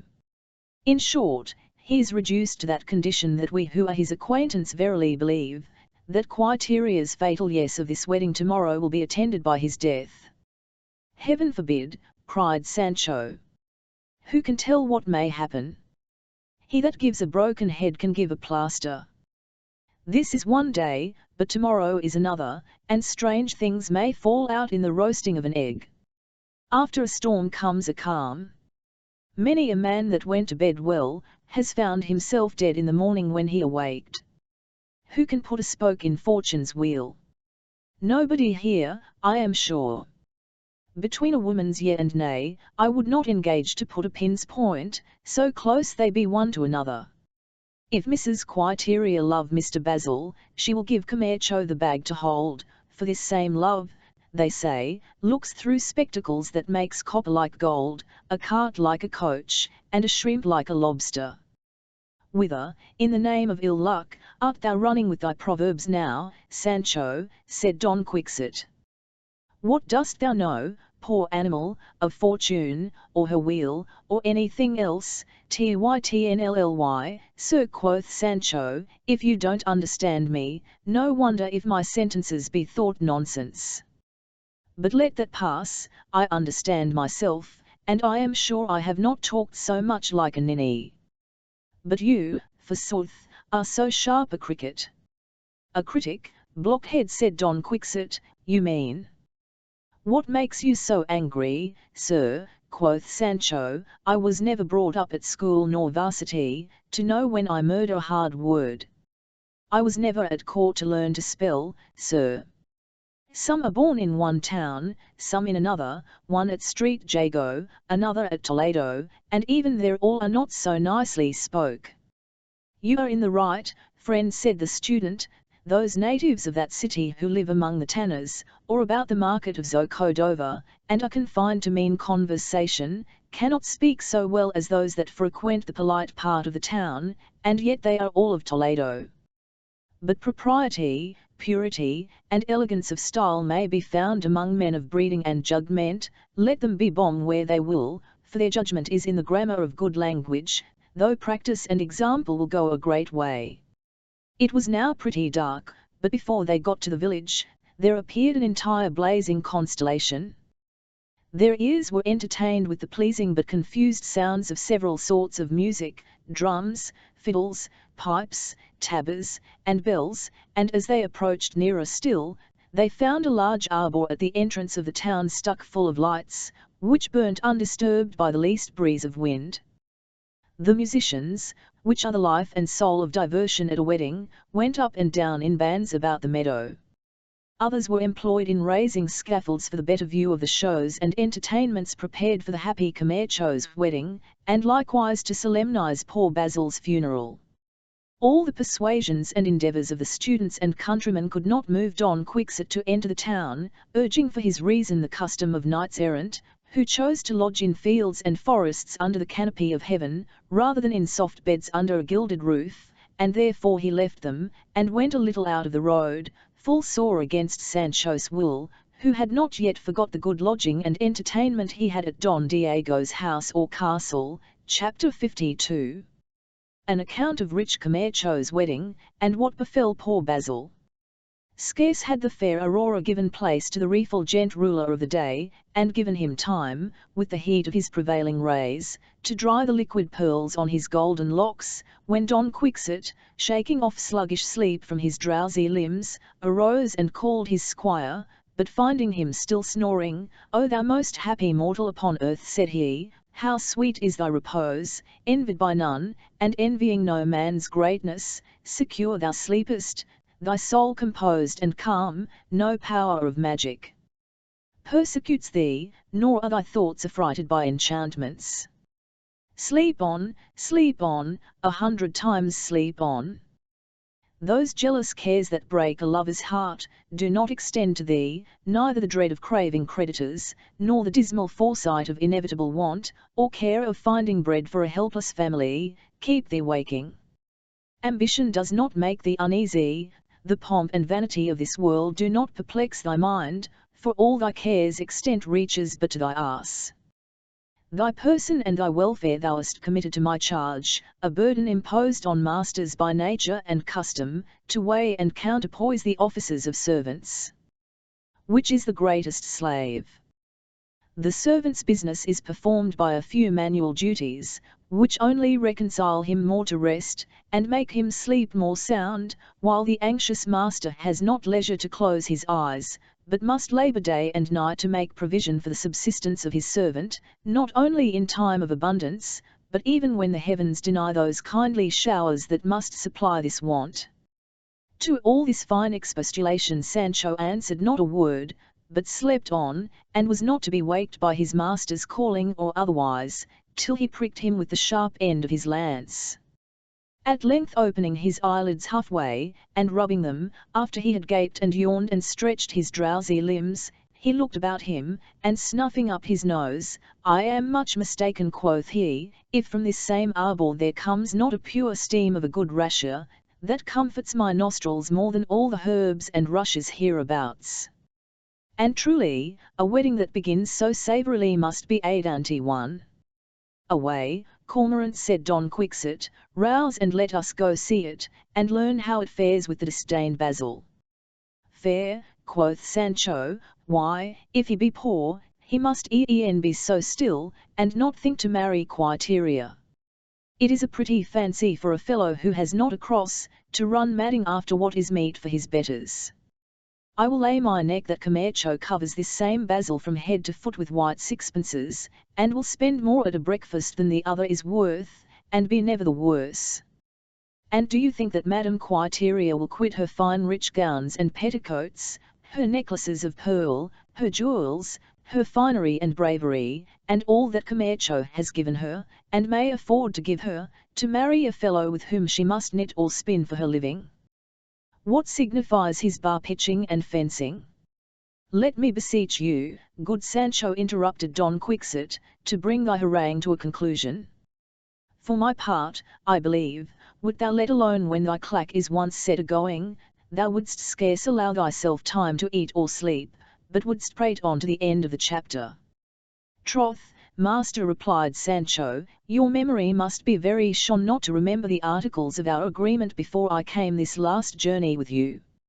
I was to speak what I would, and when I would, provided I said nothing against my neighbour, or your worship's authority, and I don't see that I have broken my indentures yet. I remember no such article, said Don Quixote. Land, though it were so, it is my pleasure you should now be silent, for the instruments we heard last night begin to cheer the valleys, and doubtless the marriage will be solemnized this morning ere the heat of the day prevent the diversion. Thereupon Sancho said no more, but saddled Rocinante, and clapped his pack-saddle on Dapple's back, then both mounting, away they rode fair and softly into the arbour. The first thing that blessed Sancho's sight there, was a whole steer spitted on a large elm before a mighty fire made of a pile of wood, that seemed a flaming mountain. Round this bonfire were placed 6 capacious pots, cast in no common mould, or rather 6 ample coppers, every one containing a whole shamble of meat, and entire sheep were sunk and lost in them, and soaked as conveniently as pigeons. The branches of the trees round were all garnished with an infinite number of cased hares, and plucked fowls of several sorts, and then for drink, Sancho told above 60 skins of wine, each of which contained above 24 quarts, and, as it afterwards proved, sprightly liquor. A goodly pile of white loaves made a large rampart on the one side, and a stately wall of cheeses set up like bricks made a comely bulwark on the other. 2 pans of oil, each bigger than a dyer's vat, served to fry their pancakes, which they lifted out with 2 strong peels when they were fried enough, and then they dipped them in as large a bottle of honey prepared for that purpose. To dress the provisions there were above 50 cooks, men and women, all cleanly, diligent, and cheerful. In the ample belly of the steer, they had stewed up 12 little sucking pigs, to give it the more savoury taste. Spices of all sorts lay about in such plenty, that they appeared to be bought by wholesale. In short, the whole provision was indeed country-like, but plentiful enough to feast an army. Sancho beheld all this with wonder and delight. The first temptation that captivated his senses was the goodly pots, by and by he falls desperately in love with the skins of wine, and lastly, his affections were fixed on the frying pans, if such honourable kettles may accept of the name. The scent of the fried meat put him into such a commotion of spirit, that he could hold out no longer, but accosting one of the busy cooks with all the smooth and hunty reasons he was master of, he begged his leave to sop a luncheon of bread in one of the pans. Friend, quoth the cook, no hunger must be felt near us today, thanks to the founder. A light man, and if thou canst find ever a ladle there, skim out a pullet or 2, and much good may they do you.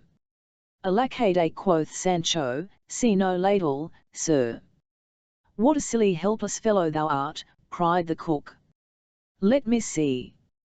With that he took a kettle, and sousing it into one of the pots, he fished out 3 hens and a couple of geese at one heave. Here, friend, said he to Sancho, take this, and make shift to stay your stomach with that scum till dinner be ready. Heaven reward you, cried Sancho, but where shall I put it? Here, answered the cook, take ladle and all, and thank the founder once more, I say, nobody will grudge it thee. While Sancho was thus employed, Don Quixote saw 12 young farmers' sons, all dressed very gay, enter stately mares, as richly and gaudily equipped as the country could afford, with little bells fastened to their furniture. These in a close body made several careers up and down the meadow, merrily shouting and crymg out long live Camacho and Quiteria. He is rich and she is fair, and she the fairest in the world. Poor ignorance, thought Don Quixote, overhearing them, you speak as you know, but had you ever seen my Dulcinea del Toboso, you would not be so lavish of your praises. Chapter 53. The progress of Camacho's wedding, with other delightful accidents. Don Quixote and Sancho were now interrupted by a great noise of joy and acclamation raised by the horsemen, who, shouting and galloping, went to meet the young couple, who, surrounded by 1,000 instruments and devices, were coming to the arbour, accompanied by the curate, their relations, and all the better sort of the neighbourhood, set out in their holiday clothes. "Heyday," quoth Sancho, as soon as he saw the bride, "what have we here? Truly this is no country lass, but a fine court lady, all in her silks and satins.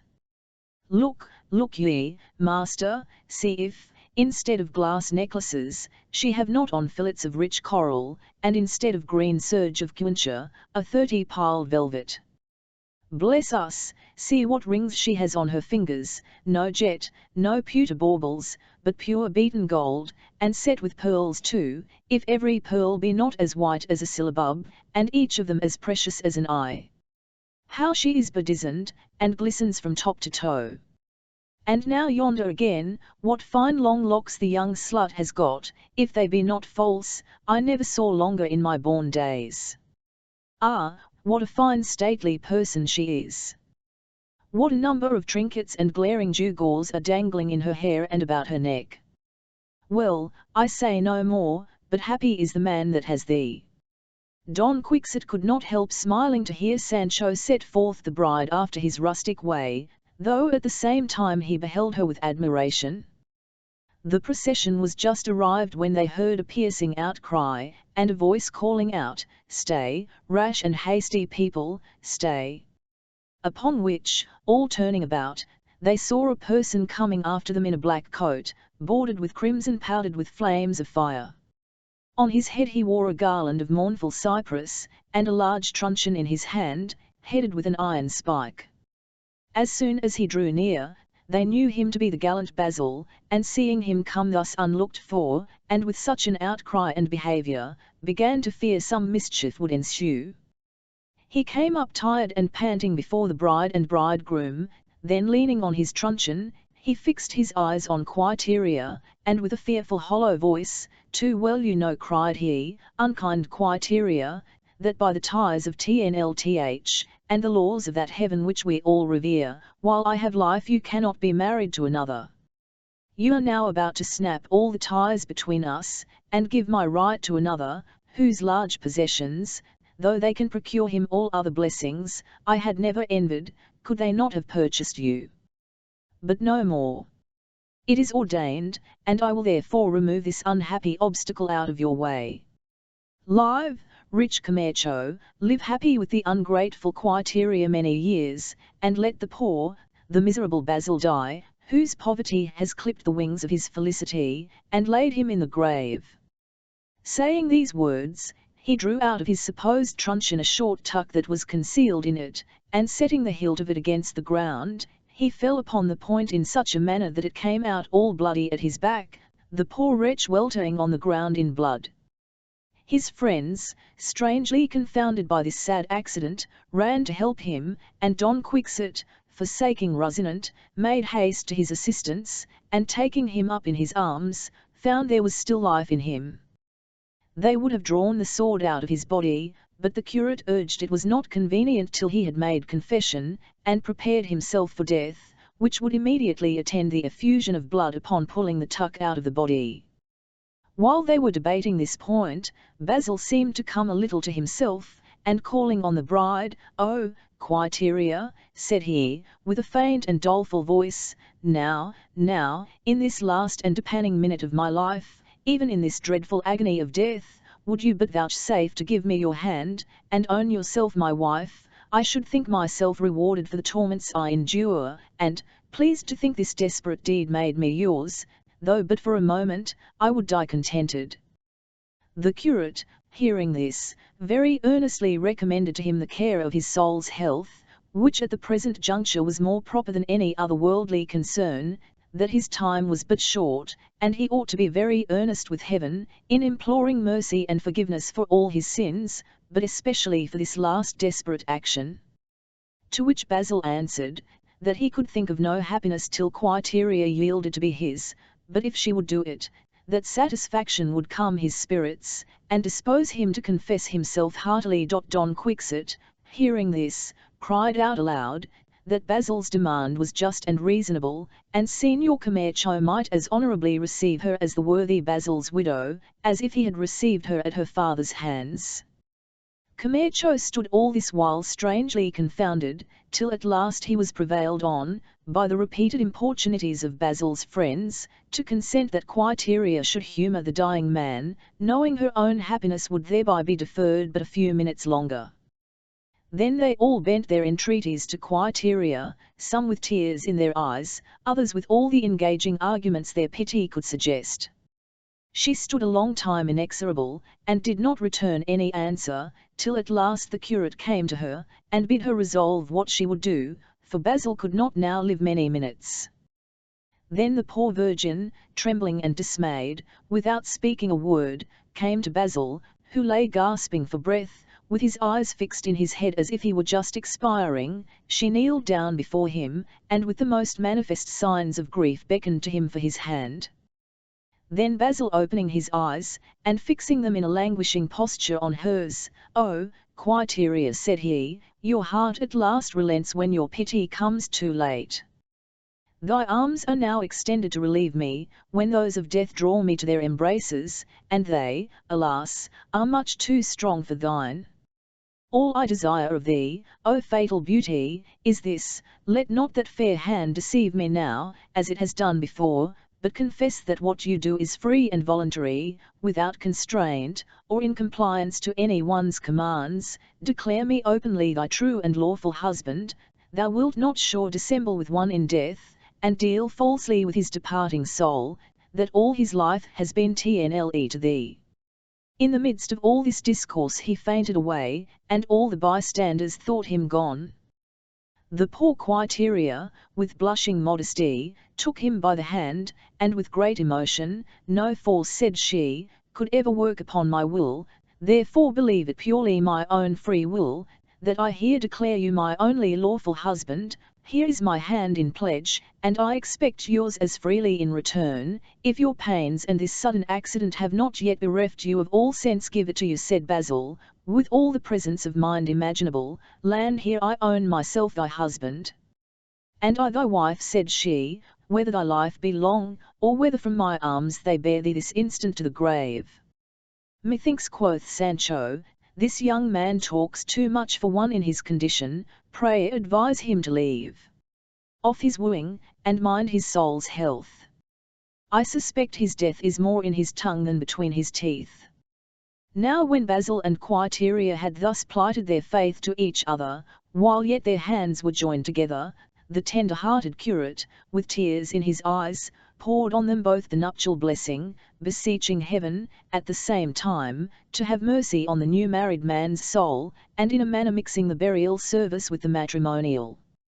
As soon as the benediction was pronounced, up starts Basil briskly from the ground, and with an unexpected activity whips the sword out of his body, and caught his dear Quiteria in his arms. All the spectators stood amazed, and some of the simpler sort stuck not to out "A miracle, a miracle." "No miracle," cried Basil, "no miracle, but a stratagem." The curate, more astonished than all the rest, came to feel the wound, and discovered that the sword had nowhere passed through the cunning Basil's body, but only through a tin pipe full of blood and fully fitted close to him, and, as it was afterwards known, so prepared that the blood could not congeal. In short, the curate, Camacho, and the company, found they had all been egregiously imposed upon. As for the bride, she was so far from being displeased, that, hearing it urged that the marriage could not stand good in law because it was fraudulent and deceitful, she publicly declared that she again confirmed it to be just, and by the free consent of both parties. Camercho and his friends, judging by this that the trick was premeditated, and that she was privy to the plot, had recourse to a stronger argument, and, drawing their swords, set furiously on Basil, in whose defence almost as many were immediately unsheathed. Don Quixote immediately mounting with his lance couched, and covered with his shield, led the van of Basil's party, and falling in with the enemy, charged them briskly. Sancho, who never liked any dangerous work, resolved to stand neuter, and so retired under the walls of the mighty pot whence he had got the precious skimmings, thinking that would be respected whichever side gained the battle. Don Quixote, addressing himself to Camercho's party, "Hold, gentlemen," cried he, "it is not just thus with arms to redress the injuries of love. Love and war are the same thing, and stratagems and policy are as allowable in the one as in the other. Quiteria was designed for Basil, and he for her, both unalterable decrees of heaven. Camercho's riches may purchase him a bride, and more content elsewhere, and those whom heaven has joined let no man put asunder, for I here solemnly declare, that he who first attempts it must pass through me, and this lance through him." At which he shook his lance in the air with so much vigour and dexterity, that he cast a sudden terror into those that beheld him, who did not know the threatening champion. In short, Don Quixote's words, the curate's mediation, together with Quiteria's inconstancy, brought Camercho to a truce, and he then discreetly considered, that since Quiteria loved Basil before marriage, it was probable she would love him afterwards, and that, therefore, he had more reason to thank heaven for so good a riddance than to repine at losing her. This thought, improved by some other considerations, brought both parties to a fair accommodation, and Camercho, to show he did not resent the disappointment, blaming rather Quiteria's levity than Basil's policy, invited the whole company to stay and take share of what he had provided. But Basil, whose virtues, in spite of his poverty, had secured him many friends, drew away part of the company to attend him and his bride to her own town, and among the rest Don Quixote, whom they all honoured as a person of extraordinary worth and bravery. Poor Sancho followed his master with a heavy heart. He could not be reconciled to the thoughts of turning his back so soon upon the good cheer and jollity at Camercho's feast, and had a strange hankering after those pleasures which, though he left behind in reality, he yet carried along with him in mind. The new married couple entertained Don Quixote very nobly. They esteemed his wisdom equal to his valour, and thought him both a Cid in arms and a Cicero in arts. Basil then informed them that Quiteria knew nothing of his stratagem, but being a pure device of his own, he had made some of his nearest friends acquainted with it, that they should stand by him if occasion were, and bring him off upon the discovery of the trick. "It deserves a handsomer name," said Don Quixote, "since conducive to so good and honourable an end as the marriage of a loving couple. By the way, sir, you must know that the greatest obstacle to love is want, and a narrow fortune, for the continual bands and cements of mutual affection are joy, content, and comfort. These, managed by skilful hands, can make variety in the pleasures of wedlock, preparing the same thing always with some additional circumstance, to render it new and delightful. But when pressing necessity and indigence deprive us of those pleasures that prevent satiety, the yoke of matrimony is often found very galling, and the burden intolerable." These words were chiefly directed by Don Quixote to Basil, to advise him by the way to give over those airy sports and exercises, which indeed might feed his youth with praise, but not his old age with bread, and to bethink himself of some grave and substantial employment that might afford him a competency, and something of a stock for his declining years. Then pursuing his discourse, "The honourable poor man," said he, "when he has a beautiful wife, is blessed with a jewel. He that deprives him of her robs him of his honour, and may be said to deprive him of his life. The woman that is beautiful, and keeps her honesty when her husband is poor, deserves to be crowned with laurel as the conquerors were of old. Beauty is a tempting bait, that attracts the eyes of all beholders, and the princely eagles, and the most high-flown birds, stoop to its pleasing lure. But when they find it in necessity, then kites and crows, and other ravenous birds, will all be grappling with the alluring prey. She that can withstand these dangerous attacks, well deserves to be the crown of her husband. However, sir, take this along with you, as the opinion of a wise man whose name I have forgot. He said, there was but one good woman in the world, and his advice was, that every married man should think his own wife was she, as being the only way to live contented. For my own part, I need not make the application to myself, for I am not married, nor have I any thoughts that way, but if I had, it would not be a woman's fortune, but her character, should recommend her, for public reputation is the life of a lady's virtue, and the outward appearance of modesty is in one sense as good as the reality, since a private sin is not so prejudicial in this world as a public indecency. Chapter 54. An account of the great adventure of Montesinos cave. Don Quixote, having tarried 3 days with the young couple, and been entertained like a prince, he entreated the student who fenced so well to help him to a guide that might conduct him to Montesinos cave, resolving to go down into it, and prove by his own eyesight the wonders that were reported of it round the country.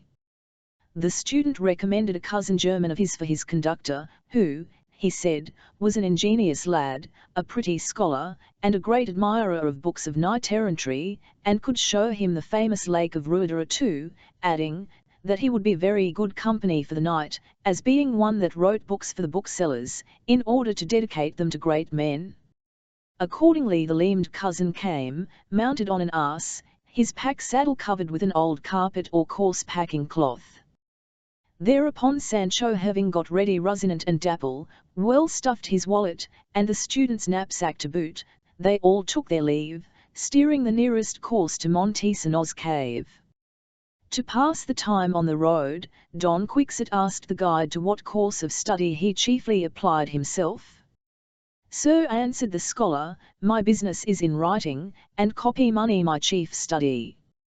I have published some things with the general approbation of the world, and much to my own advantage.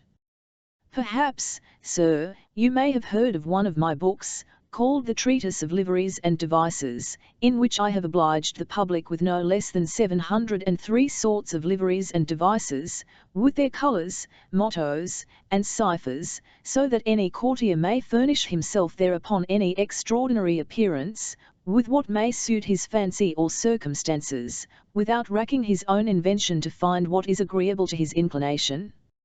I can furnish the jealous, the forsaken, the disdained, the absent, with what will fit them to a hair. Another piece, which I now have on the anvil, I design to call the Metamorphoses, or the Spanish Ovid, an invention very new and extraordinary. Another work, which I soon design for the press, I call a supplement to Polydore Virgil, concerning the invention of things, a piece, I will assure you, sir, that shews the great pains and learning of the compiler, and perhaps in a better style than the old author. For example, he has forgot to tell us who was the first that was troubled with a catarrh in the world. Now, sir, this I immediately resolve, and confirm my assertion by the testimony of at least 24 authentic writers, by which quotations alone, you may guess at what pains I have been to instruct and benefit the public. With more discourse of a like kind they passed their journey, till they came to the cave the next day, having slept the night before in a village on the road. There they bought 100 fathoms of cord, to let Don Quixote down to the lowest part of the cave.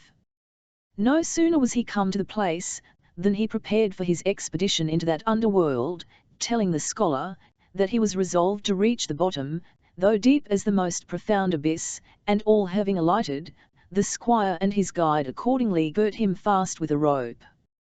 While this was doing, good sweet sir, quoth Sancho, consider what you do. Do not venture into such a horrid black hole.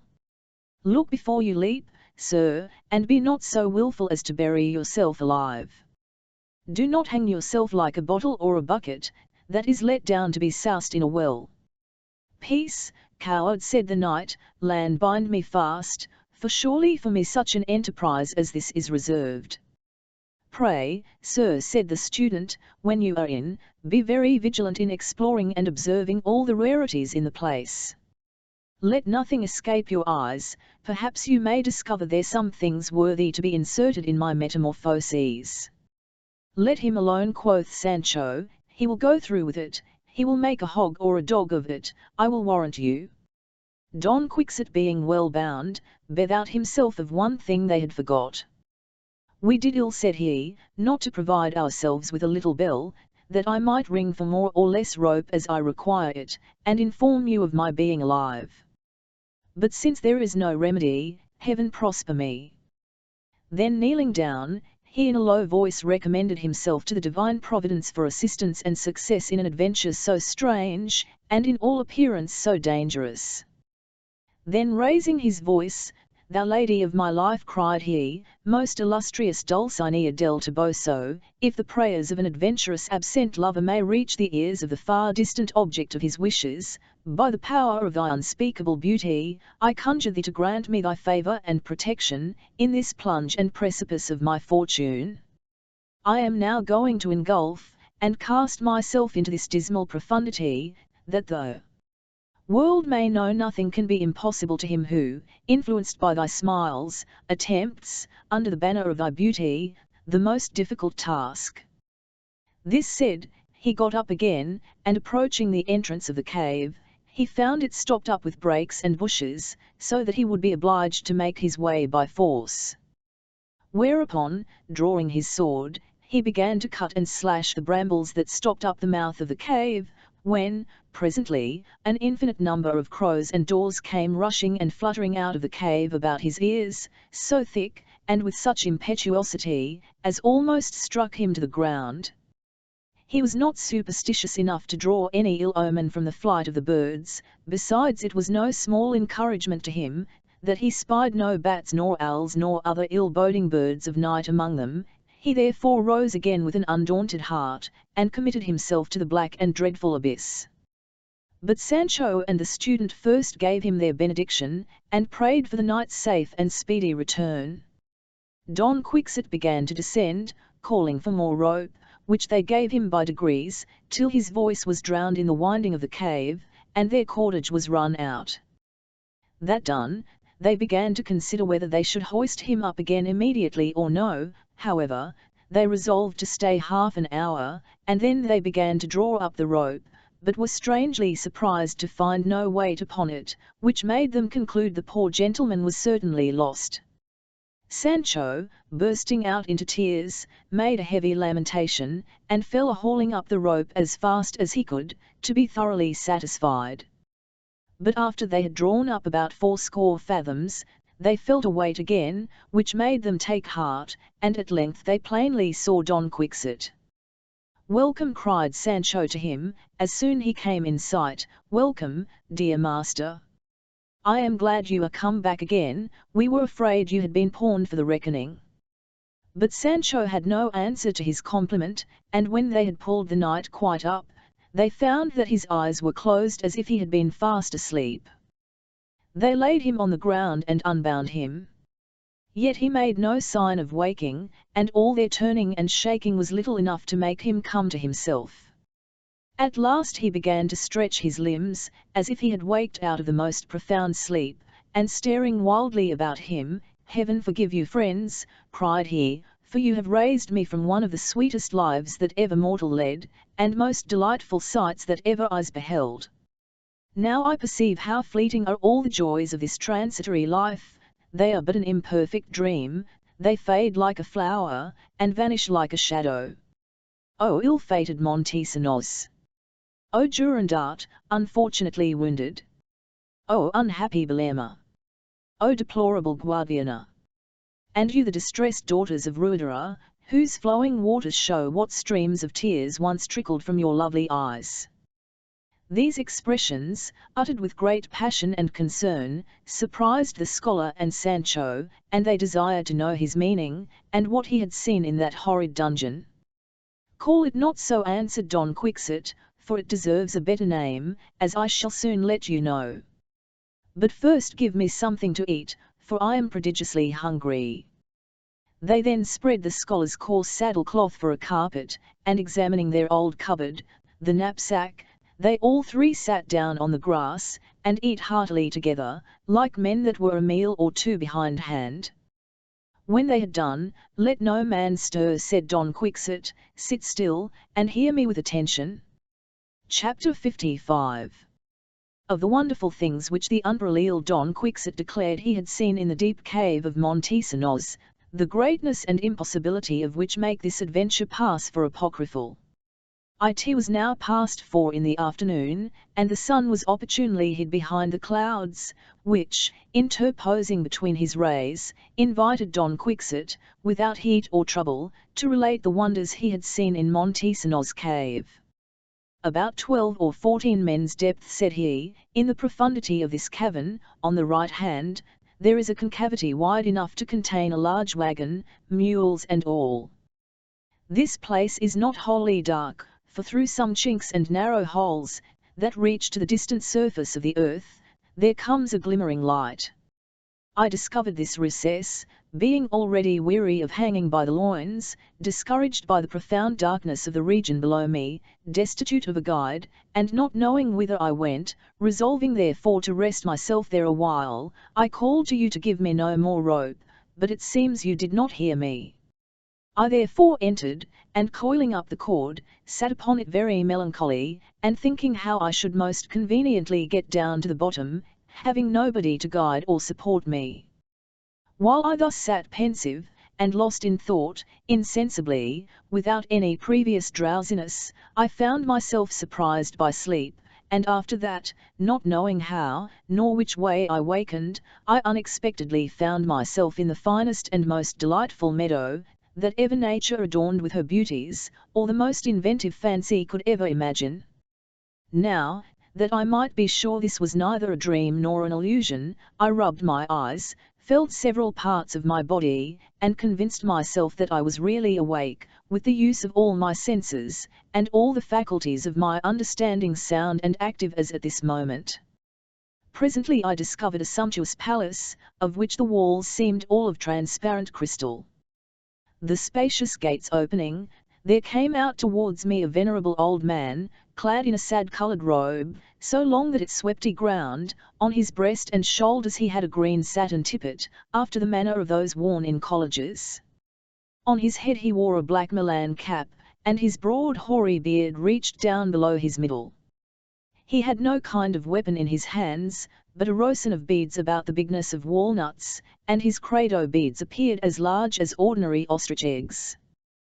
The awful and grave aspect, the pace, the port and goodly presence of this old man, each of them apart, and much more altogether, struck me with veneration and astonishment.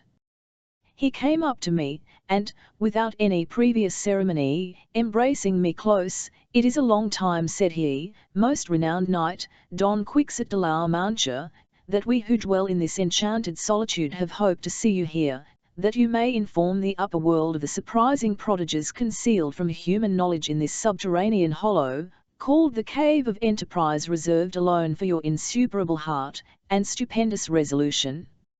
Go with me then, thou most illustrious knight, and behold the wonders enclosed within the transparent castle, of which I am the perpetual governor and chief warden, being the same individual Montesinos from whom this cavern took its. No sooner had the reverend old man let me know who he was, but I entreated him to tell me, whether it was true or no, that, at his friend Durandart's dying request, he had taken out his heart with a small dagger, the very moment he expired, and carried it to his mistress Belerma, as the story was current in the world. "It is literally true," answered the old gentleman, "except that single circumstance of the dagger, for I used neither a small nor a large dagger on this occasion, but a well-polished poniard, as sharp as an awl." The venerable Montesinos, having conducted me into the Crystal Palace, led me into a spacious ground room, exceeding cool, and all of alabaster. In the middle of it stood a marble tomb, that seemed a masterpiece of art. Upon it lay a knight extended all at length, not of stone or brass, as on other monuments, but pure flesh and bones. He covered the region of his heart with his right hand, which seemed to me very full of sinews, a sign of the great strength of the body to which it belonged. Montesinos, observing that I viewed this spectacle with surprise, "Behold," said he, "the flower and mirror of all the living and valiant knights of his age, my friend Durandart, who, together with me and many others, of both sexes, are kept here enchanted by Merlin the British magician. Here, I say, we are enchanted, but how and for what cause no man can tell, though time, I hope, will shortly reveal it.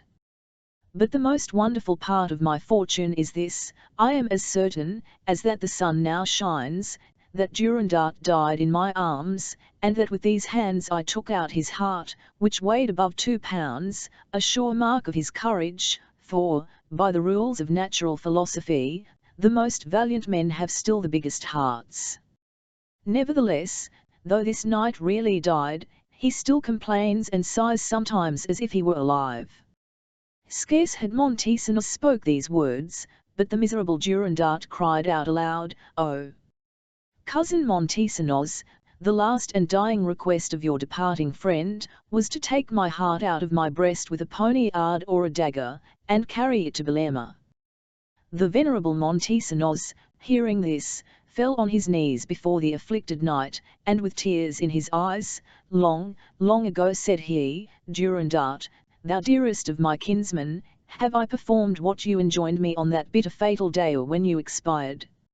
I took out your heart with all imaginable care, and haste away with it to France, as soon as I had committed your dear remains to the bosom of the earth. To confirm this TNLTH yet farther, at the first place where I stopped from Roncesvalles, I laid a little salt upon your heart, to preserve it, till I presented it into the hands of Belema, who, with you and me, and Guadiana, 13, your squire, as also Rudera, the lady's woman, with her 7 daughters, her 2 nieces, and many others of your friends and acquaintance, is here confined by the necromantic charms of the magician Merlin, and though it be now above 500 years since we were first conveyed into this enchanted castle, we are still alive, except Rudera, her daughters and nieces, who by the favour of Merlin, that pitted their tears, were turned into so many lakes, still extant in the world of the living, and in the province of La Mancha, distinguished by the name of the lakes of Rudera. But now I have other news to tell you, which, though perhaps it may not assuage your sorrows, yet I am sure it will not increase them. Open your eyes, and behold in your presence that mighty knight, of whom Merlin the sage has foretold so many wonders, that Don Quixote de la Mancha, I mean, who has not only restored to the world the function of knight-errantry, that has lain so long in oblivion, but advanced it to greater fame than it could boast in any former age. It is by his power that we may expect to see the charm dissolved, which keeps us here confined, for great performances are properly reserved for great personages. And should it not be so, answered the grieving Durandart, with a faint and languishing voice, should it not be so, I say? Oh, cousin, patience, and shuffle the cards. Then turning on one side, without speaking a word more, he relapsed into his usual silence, Zood with lamentable sighs and groans, obliged me to turn about to see whence it proceeded. Then through the crystal wall I saw a mournful procession of most beautiful damsels, all in black, marching in 2 ranks, with turbans on their heads after the Turkish fashion, and last of all came a majestic lady, dressed also in mourning, with a long white veil that reached from her head down to the ground. Her turban was twice as big as the biggest of the rest. She was somewhat beetle-browed, her nose was flattish, her mouth wide, but her lips red, her teeth, which she sometimes discovered, seemed to be thin, but as white as blanched almonds. She held a fine handkerchief, and within it I could perceive a heart of flesh, so dry and withered, that it looked like mummy. Montesinos informed me that the procession consisted of Durandart's and Belema's servants, who were enchanted there with their master and mistress, but that the last was Belema herself, who with her attendants used 4 days in the week constantly thus to sing their dirges over the heart and body of his cousin, and that though Belema appeared a little haggard at that juncture, occasioned by the grief she bore in her own health, for that which she carried in her hand, yet had I seen her before her misfortunes had sunk her eyes and tarnished her complexion, I must have owned, that even the celebrated Dulcinea del Toboso, so famous in La Mancha, and over the whole universe, could scarce have vied with her in gracefulness and beauty. "Hold there, good Signor Don Montesinos," said Elle. "You know that comparisons are odious, therefore no more comparing, I beseech you, but go on with your story. The peerless Dulcinea del Toboso is what she is, and the Lady Belerma is what she is, and has been, so no more upon that subject." "I'll beg your pardon," answered Montesinos, "Signor Don Quixote, I might have guessed that you were the Lady Dulcinea's knight, and therefore I ought to have bit my tongue off, sooner than to have compared her to anything lower than heaven itself." This satisfaction, which I thought sufficient from the great Montesinos, stifled the resentment I else had shewn, for hearing my mistress compared to Belerma. "Nay, marry," quoth Sancho, "ill wonder you did not give the old fellow a hearty kicking. How could you leave one hair on his chin?" "No, no, Sancho," answered Don Quixote, "there is always a respect due to our seniors, though they be no knights, but most when they are such, and under the oppression of enchantment. However, I am satisfied that in what discourse passed between us, I took care not to have anything that looked like an affront fixed upon me." "But, sir," asked the scholar, "how could you see and hear so many strange things in so little time? I cannot conceive how you could do it." "How long," said Don Quixote, "do you reckon that I have been in the cave?" "A little above an hour," answered Sancho. "That is impossible," said Don Quixote, "for I saw morning and evening and morning, 3 times since, so that I could not be absent less than 3 days from this upper world." Ay, quoth Sancho, "my master is in the right, for these enchantments, that have the greatest share in all his concerns, may make that seem 3 days and 3 nights to him, which is but an hour to other people." "It must be so," said Don Quixote. "Hope, sir," said the scholar, "you have eaten something in all that time?" "Not one morsel," replied Don Quixote, "neither have had the least desire to eat, or so much as thought of it all the while." "Do not they that are enchanted sometimes eat?" asked the scholar. "They never do," answered Don Quixote. "Do they never sleep neither?" said Sancho. "Never," said Don Quixote, "at least they never closed their eyes while I was among them, nor I neither." "This makes good the saying," quoth Sancho, "tell me thy company, and I will tell thee what thou art." "Troth, you have all been enchanted together. No wonder if you neither eat nor slept, since you were in the land of those that always watch and fast. But, sir, would you have me speak as I think, and pray do not take it in ill part, for if I believe one word of all you have said—" "What do you mean, friend?" said the student. "Do you think the noble Don Quixote would be guilty of a lie? And if he had a mind to stretch a little, could he, think you, have had leisure to frame such a number of stories in so short a time? Do not think that my master would lie neither," said Sancho. "What do you think then, sir?" said Don Quixote. "Well, truly, sir," quoth Sancho, "I do believe that this same cunning man, this Merlin, that bewitched or enchanted, as you call it, all that rabble of people you talk of, may have crammed and enchanted some way or other, all that you have told us, and have yet to tell us, into your noddle."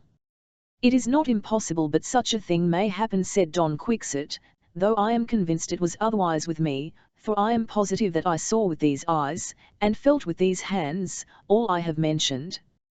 But what will you think when I tell you, among many wonderful things, that I saw 3 country girls leaping and skipping about those pleasant fields like so many wild goats, and at first sight knew one of them to be the peerless Dulcinea, and the other 2 the very same we spoke to not far from Toboso? I asked Montesinos if he knew them. He answered in the negative, but imagined them some enchanted ladies, who were newly come, and that the appearance of strange faces was no rarity among them, for many of the past ages and the present were enchanted there, under several disguises, and that, among the rest, he knew Queen Guinevere and her woman Quintanilla, that officiated as Sir Lancelot's cupbearer, as he came from Britain." Sancho, hearing his master talk at this rate, had like to have forgot himself, and burst out a-laughing, for he well knew that Dulcinea's enchantment was all a fiction, and that he himself was the chief magician, and raiser of the story, and thence, concluding his master stark mad, in an ill hour quoth he, dear master of mine, and in a woeful day, went your worship down to the other world, and in a worse hour met you with that plaguey Montesinos, that has sent you back in this rueful pickle. You went hence in your right senses, could talk prettily enough now and then, had your handsome proverbs and wise sayings every foot, and would give wholesome counsel to all that would take it, but now, bless me!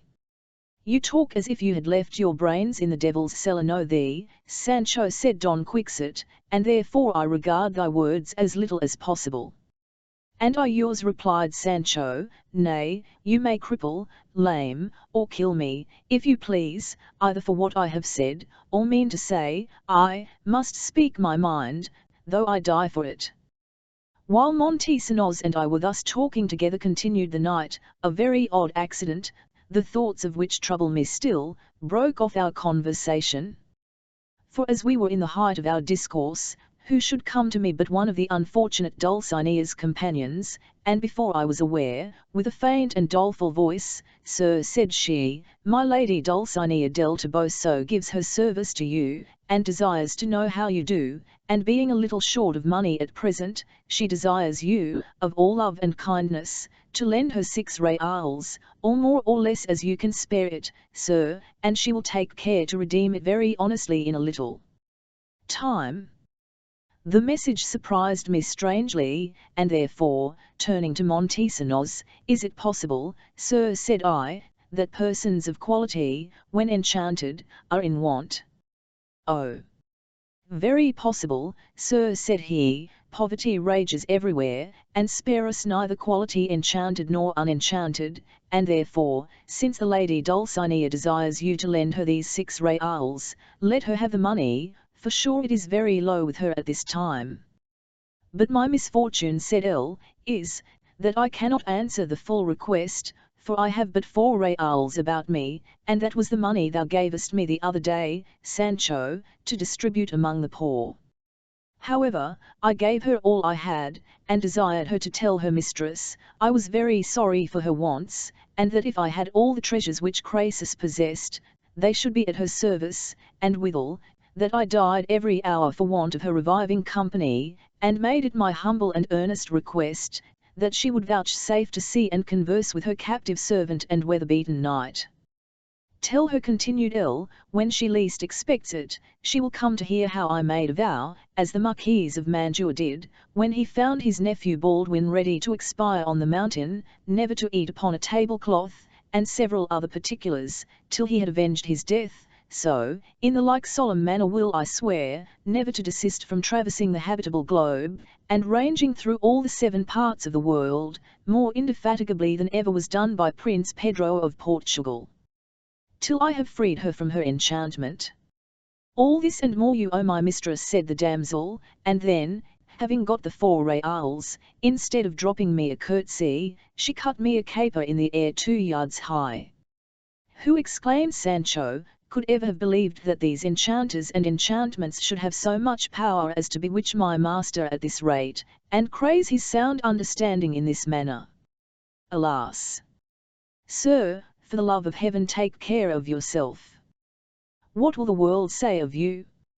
Rouse up your dozing senses, and do not dote upon those whimsies that have so wretchedly cracked that rare headpiece of yours. Well, said Don Quixote, cannot be angry at thy ignorant tittle-tattle, because it proceeds from thy love towards me. Thou thinkest, poor fellow, that whatever is beyond the sphere of thy narrow comprehension must be impossible, but, as I have already said, there will come a time when I shall give thee an account of some things I have seen below, that will convince thee of the reality of those I told thee now, the truth of which admits of no dispute. Chapter 56. Which gives an account of 1,000 trifles and stories, as impertinent as necessary to the right understanding of this grand history. The scholar thought Sancho the most saucy servant, and his master the calmest madman, that ever he saw, though he attributed the patience of the latter to a certain good humour and easiness of temper, infused into him by the sight of his mistress Dulcinea, even under enchantment, otherwise he would have thought his not checking Sancho a greater sign of madness than his discourse. Noble Don Quixote, said he, For 4 principal reasons, I am extremely pleased with having taken this journey with you. First, it has procured me the honour of your acquaintance, which I shall always esteem a singular happiness. In the second place, sir, the secrets of Montesinos cave, and the transformations of Guadiana and Ruidera's lakes, have been revealed to me, which may look very great in my Spanish Ovid. My third advantage is, to have discovered the antiquity of card-playing, which I find to have been a pastime in use even in the Emperor Charles the Great's time, as may be collected from the words of Durandart, who, after a long speech of Montesinos, said, as he waked, "Patience, and shuffle the cards," which vulgar expression he could never have learned in his enchantment. It follows, therefore, that he must have heard it when he lived in France, which was in the reign of that emperor, which observation is nicked, I think, very opportunely for my supplement to Polydore Virgil, who, as I remember, has not touched upon card-playing. I will insert it in my work, I'll assure you, sir, as a matter of great importance, having the testimony of so authentic and ancient an author as Sir Durandart. There is a great deal of reason in what you say, answered Don Quixote, but more of this some other time. It is late now, and therefore convenient to think of a lodging. Hard by us here, sir, said the author, is a hermitage, the retirement of a devout person, who, as they say, was once a soldier, and is looked upon as a good Christian, and so charitable, that he has built there a house at his own expense, purely for the entertainment of strangers. But does he keep hens there, trow? Asked Sancho. Few hermits in this age are without them, said Don Quixote, for their way of living now falls short of the strictness and austerity of those in the deserts of Egypt, who went clad only with palm leaves, and fed on the roots of the earth. Now, because I speak well of these of old, I would not have you think I reflect on the others. No, I only mean that their penances are not so severe as in former days, yet this does not hinder but that the hermits of the present age may be good men. I look upon them to be such, at least. Their appearance secures them from scandal. Even the hypocrite that puts on the form of holiness, does less harm than the barefaced sinner. As they went on in their discourse, they saw a man following them at a great pace on foot, and switching up a mule laden with lances and halberts. He presently overtook them, saluted them, and passed by. Stay, cried Don Quixote, seeing him go so fast, make no more haste than is consistent with good speed cannot stay. Sir, said the man, for these weapons that you see must be used tomorrow morning, so, sir, as I am in haste, goodbye. I shall lodge tonight at the inn beyond the hermitage. If you chance to go that way, there you may find me, and I will tell you strange news, so fare ye well. Then, whipping his mule, on he moved, so fast that Don Quixote had not leisure to ask him any more questions.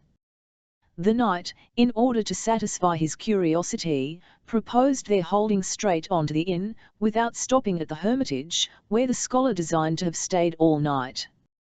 They all consented, and made the best of their way.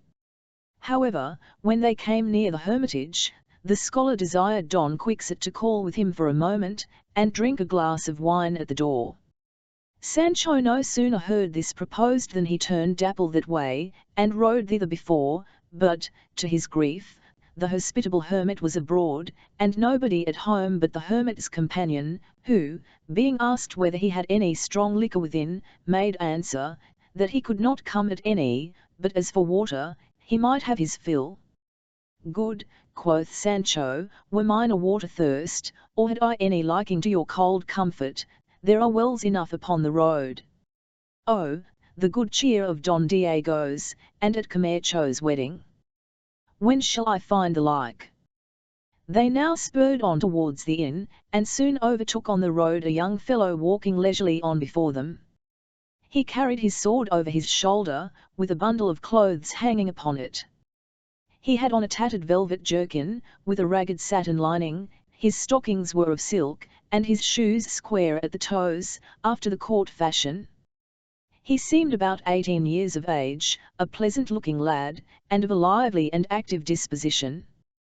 To pass the fatigue of his journey, he sung all the way, and, as they came near him, was just ending the last words of a ballad, which were these: "For want of the pence to the wars I must go, oh!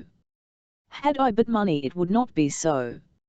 "So, young gentleman," said Don Quixote to him, "methinks you go very light and airy. Whither are you bound, I pray you?" "I'm going to the wars, sir," answered the youth. "Land for my travelling thus, heat and poverty will excuse it." "I'll admit the heat," replied Don Quixote, "but why poverty, I beseech you?" "Because I have no clothes to put on," replied the lad, "but what I carry in this bundle, and if I should wear them out upon the road, I should have nothing to make a handsome figure within any town, for I have no money to buy new ones till I overtake a regiment of foot that lies about some 12 leagues off, where I design to enlist myself, and then I shall not want a conveniency to ride with the baggage till we come to Carthagena, where I hear they are to embark, for I had rather serve the king abroad, than any beggarly courtier at home." "But pray," said the scholar, "have not you laid up something while you were there?" "Had I served any of your grandees or great persons," said the young man, "I might have had a commission by this time, for their footboys are presently advanced to captains and lieutenants, or some other good post, but unhappily it was always my ill fortune to serve pitiful upstarts and younger brothers, and my allowance was so ill paid, and so small, that the better half was scarce enough to wash my linen. How then should a poor page, who would make his fortune, come to any good in such a miserable service?" "But," said Don Quixote, "how comes it, that in all this time you could not get yourself a whole livery?" "Alack a day, sir," answered the lad, "had a couple, but my master dealt with me as they do with novices in monasteries. If they go off before they profess, the fresh habit is taken from them, and they return them their own clothes. For you must know, that such as I served only by liveries for a little ostentation, so, when they have made their appearance at court, they sneak down into the country, and then the poor servants are stripped, and must even betake themselves to their rags again." "A sordid trick," said Don Quixote. "But you need not repent at leaving the court, since you do it with so good a design, for there is nothing in the world more commendable than to serve God in the first place, and the king in the next, especially in the profession of arms, which, if it does not procure a man so much riches as learning, may at least entitle him to more honour.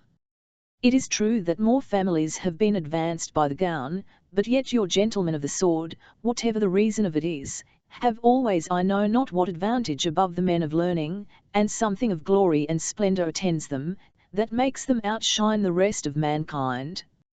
But take my advice along with you, child, if you intend to raise yourself by military employment, I would not have you be uneasy with the thoughts of what misfortunes may befall you. The worst can be but to die, and if it be a good honourable death, your fortune is made, and you are certainly happy." Julius Caesar, that valiant Roman emperor, being asked what kind of death was best, "That which is sudden and unexpected," said he, and though he answered like a heathen, who knew not the true God, yet, with respect to human infirmities, it was very judicious, for, suppose you should be cut off at the first engagement by a cannon ball, or the spring of a mine, what matters it? It is but dying, and there is an end of the business.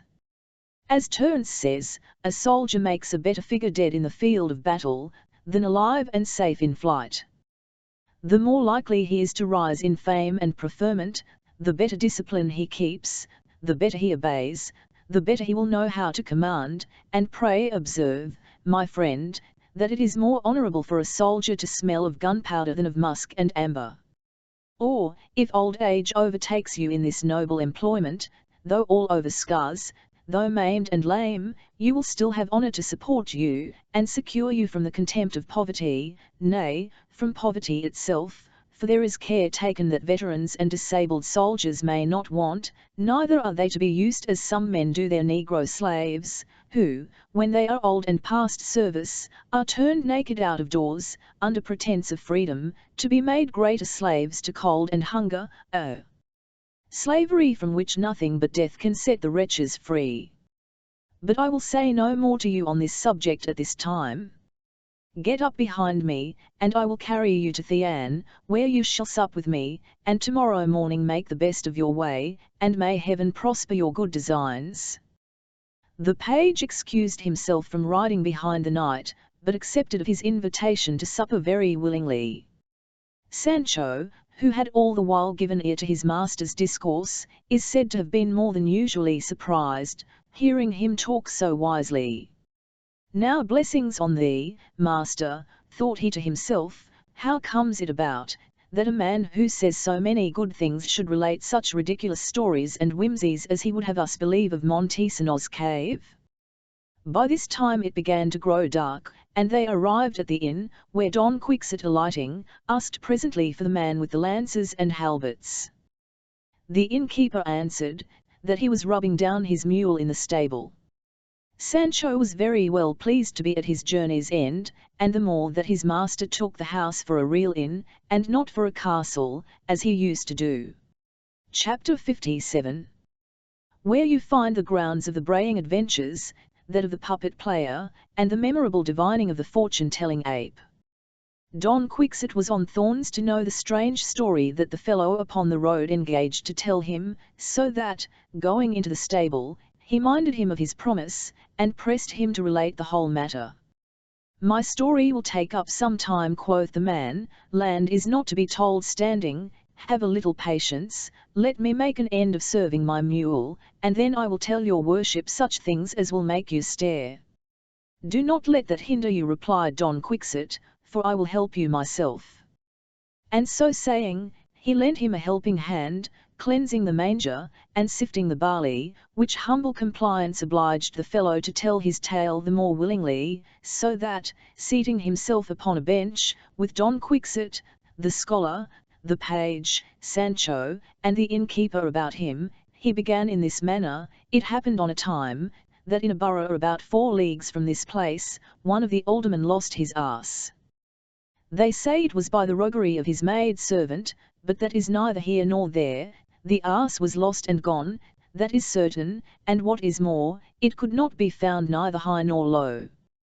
This same ass had been missing about a fortnight, when another alderman of the same town, meeting the other in the market-place, 'Brother,' quoth he, 'pay me well, and I will tell you news of your ass.' 'Troth,' replied the other, 'that I will, but then let me know where the poor beast is.' 'N.vhy,' answered the other, 'this morning, what should I meet upon the mountains yonder but he, without either pack saddle or furniture, and so lean that it grieved my heart to see him, but yet so wild and skittish, that when I would have driven him home before me, he ran away as if possessed, and got into the thickest of the wood.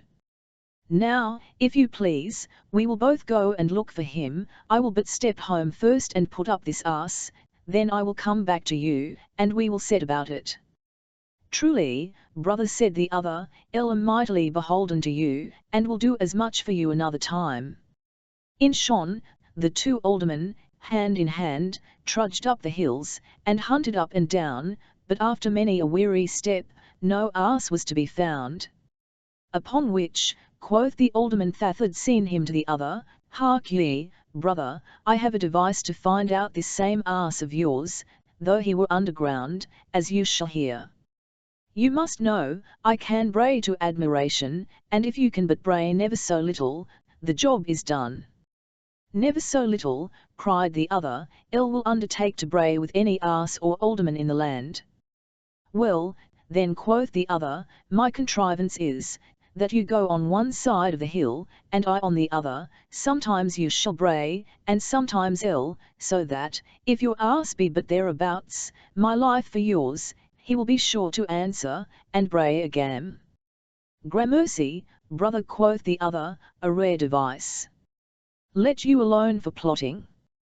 They parted according to agreement, and when they were far enough off, they both fell a braying so perfectly well that they cheated one another, and meeting, each in hopes to find the ass. 'Is it possible, brother,' said the owner of the ass, 'that it was not my ass that brayed?'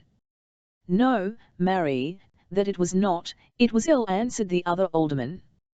'Well, brother,' cried the owner, then there is no manner of difference between you and an ass. As to the matter of braying, I never heard anything so natural in my life.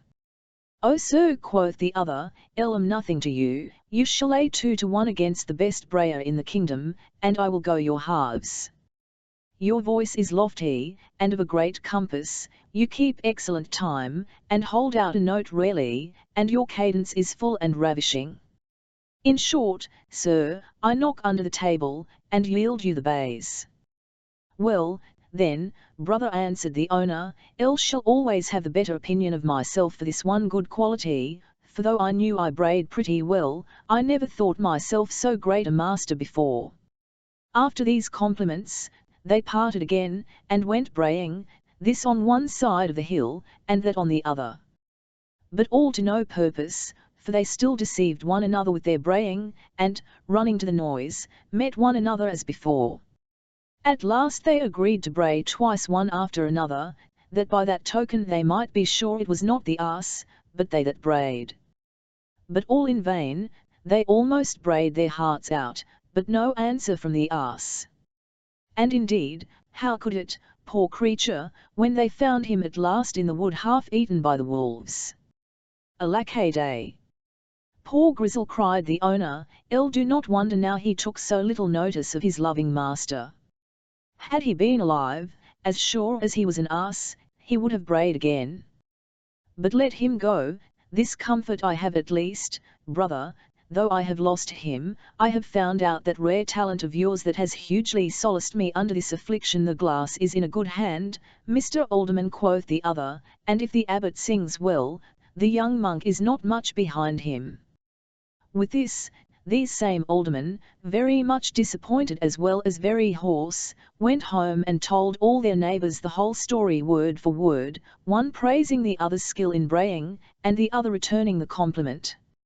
In short, one got it by the end, and the other got it by the end, the boys got it, and all the idle fellows got it, and there was such a brawling and such a braying in our town, that nothing else was to be heard.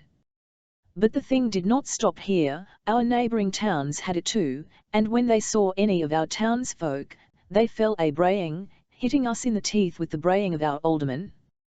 This made ill blood between us, for we took it in mighty dudgeon, as well we might, and came to words upon it, and from words to blows, for the people of our town are well known by this, as the beggar knows his dish, and are apt to be jeered wheresoever they go.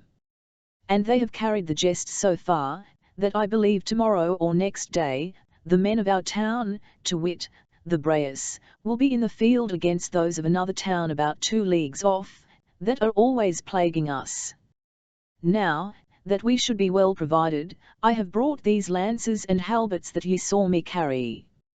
So this is my story, gentlefolks, and if it be not a strange one, I am mistaken. Here the honest man ended, when presently enters a fellow dressed in trousers and doublet all of chamois leather, and calling out, as if he were somebody, landlord, cried he, have you any lodgings? For here comes the fortune-telling ape, and the puppet show of Melissandra's deliverance. Ha, cried the innkeeper, who have we here? Master Peter? We shall have a many night then. Honest Master Peter, you are welcome with all my heart, but where is the ape and the show? They will be here presently, said Peter, only came before to see if you had any lodgings.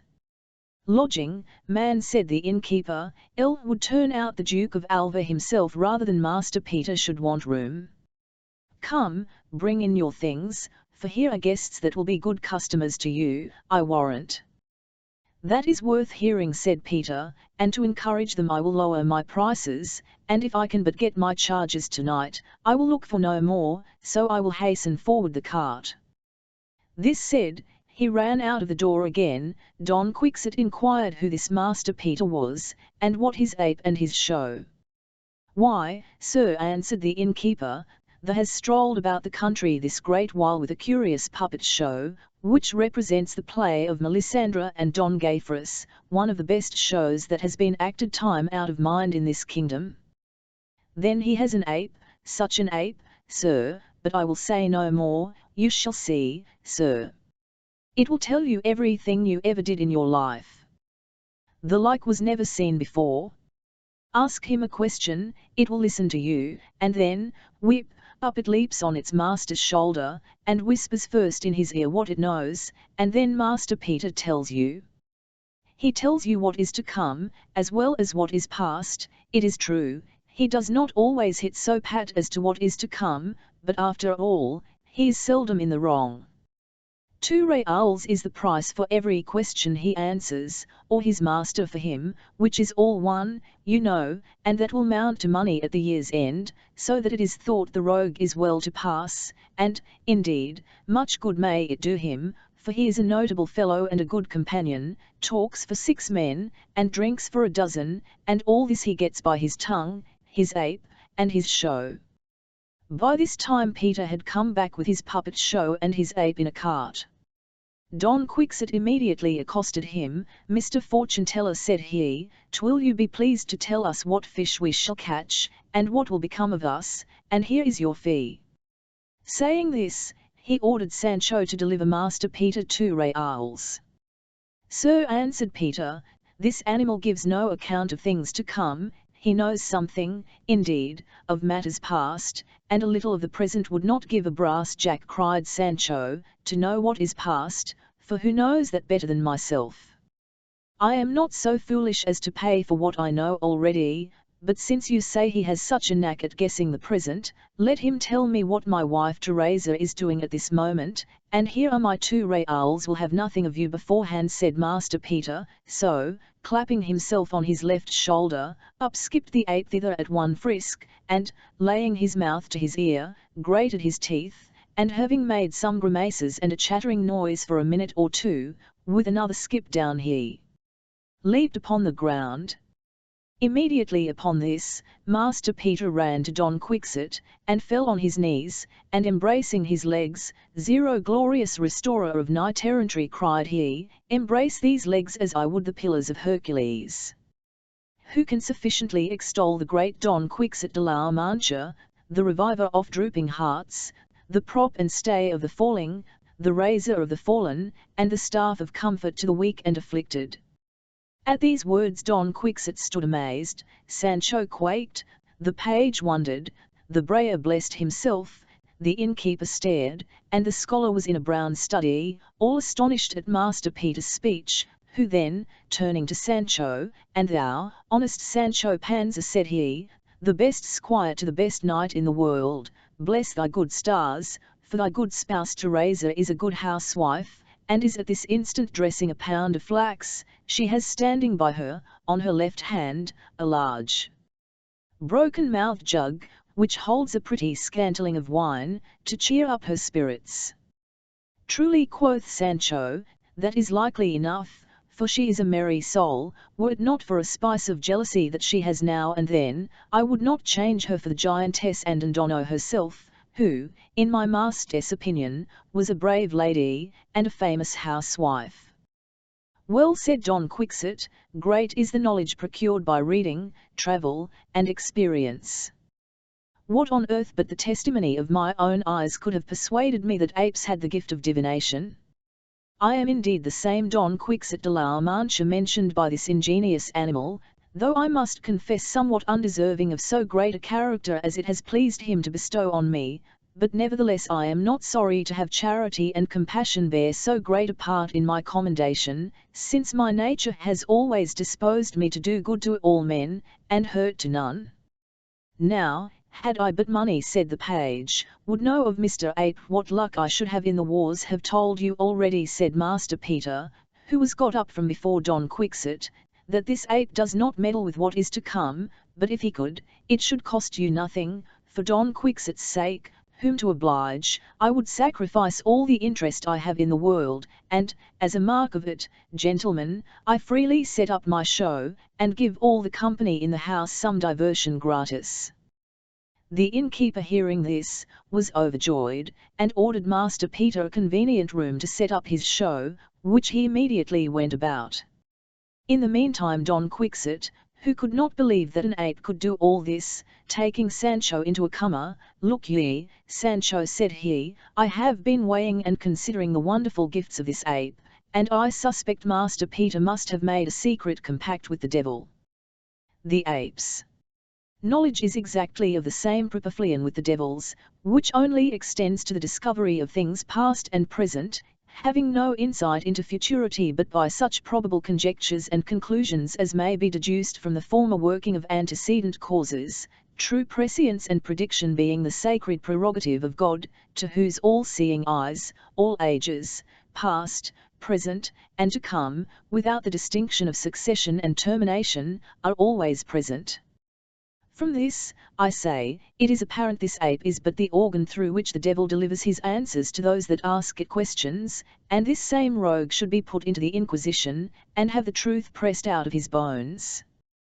For all that said Sancho, would have you ask Master Peter's ape, whether the passages you told us concerning Montesinos cave be TME or no, for, saving the respect I owe your worship, I take them to be no better than idle stories, or dreams at the least. You may think what you will, answered Don Quixote. However, I will do as you would have me, although I feel some scruples on the subject. Master Peter now came in and told Don Quixote that the show was ready to begin, and desired him to come and see it, for he was sure his worship would like it. The knight told him he had a question to put to his ape first, and desired he might tell him whether certain things that happened to him in Montesinos cave were dreams or realities, for he doubted they had something of both in them.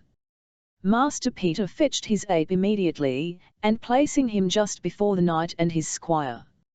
Look you, said he, Mr. Ape, this worthy knight would have you tell him whether some things which happened to him in Montesinos cave are true or no. Then, upon the usual signal, the ape jumping upon Master Peter's left shoulder, chattered his answer into his ear, which the interpreter delivered thus to the inquirer: the ape, sir, says that part of those things are false, and part of them true, which is all he can resolve ye as to this question, and now his virtue has left him, and won't return till Friday next. If you would know any more, you must stay till then, and he will answer as many questions as you please. One all, you there now, quoth Sancho, did not I tell you that all you told us of Montesinos cave would not hold water? That the event will determine, replied the knight, which we must leave to process of time to produce, for it brings everything to light, though buried in the bowels of the earth. No more of this at present, let us now see the puppet show, I fancy we shall find something in it worth seeing. Something, said Master Peter, sir, you shall see 1,000 things worth seeing. I tell you, sir, I defy the world to show such another. I say no more, operibus credite, et non verbis. But now let us begin, for it grows late, and we have much to do, say, and show. Don Quixote and Sancho complied, and went into the room where the show stood, with a good number of small wax lights glimmering round about, that made it shine gloriously.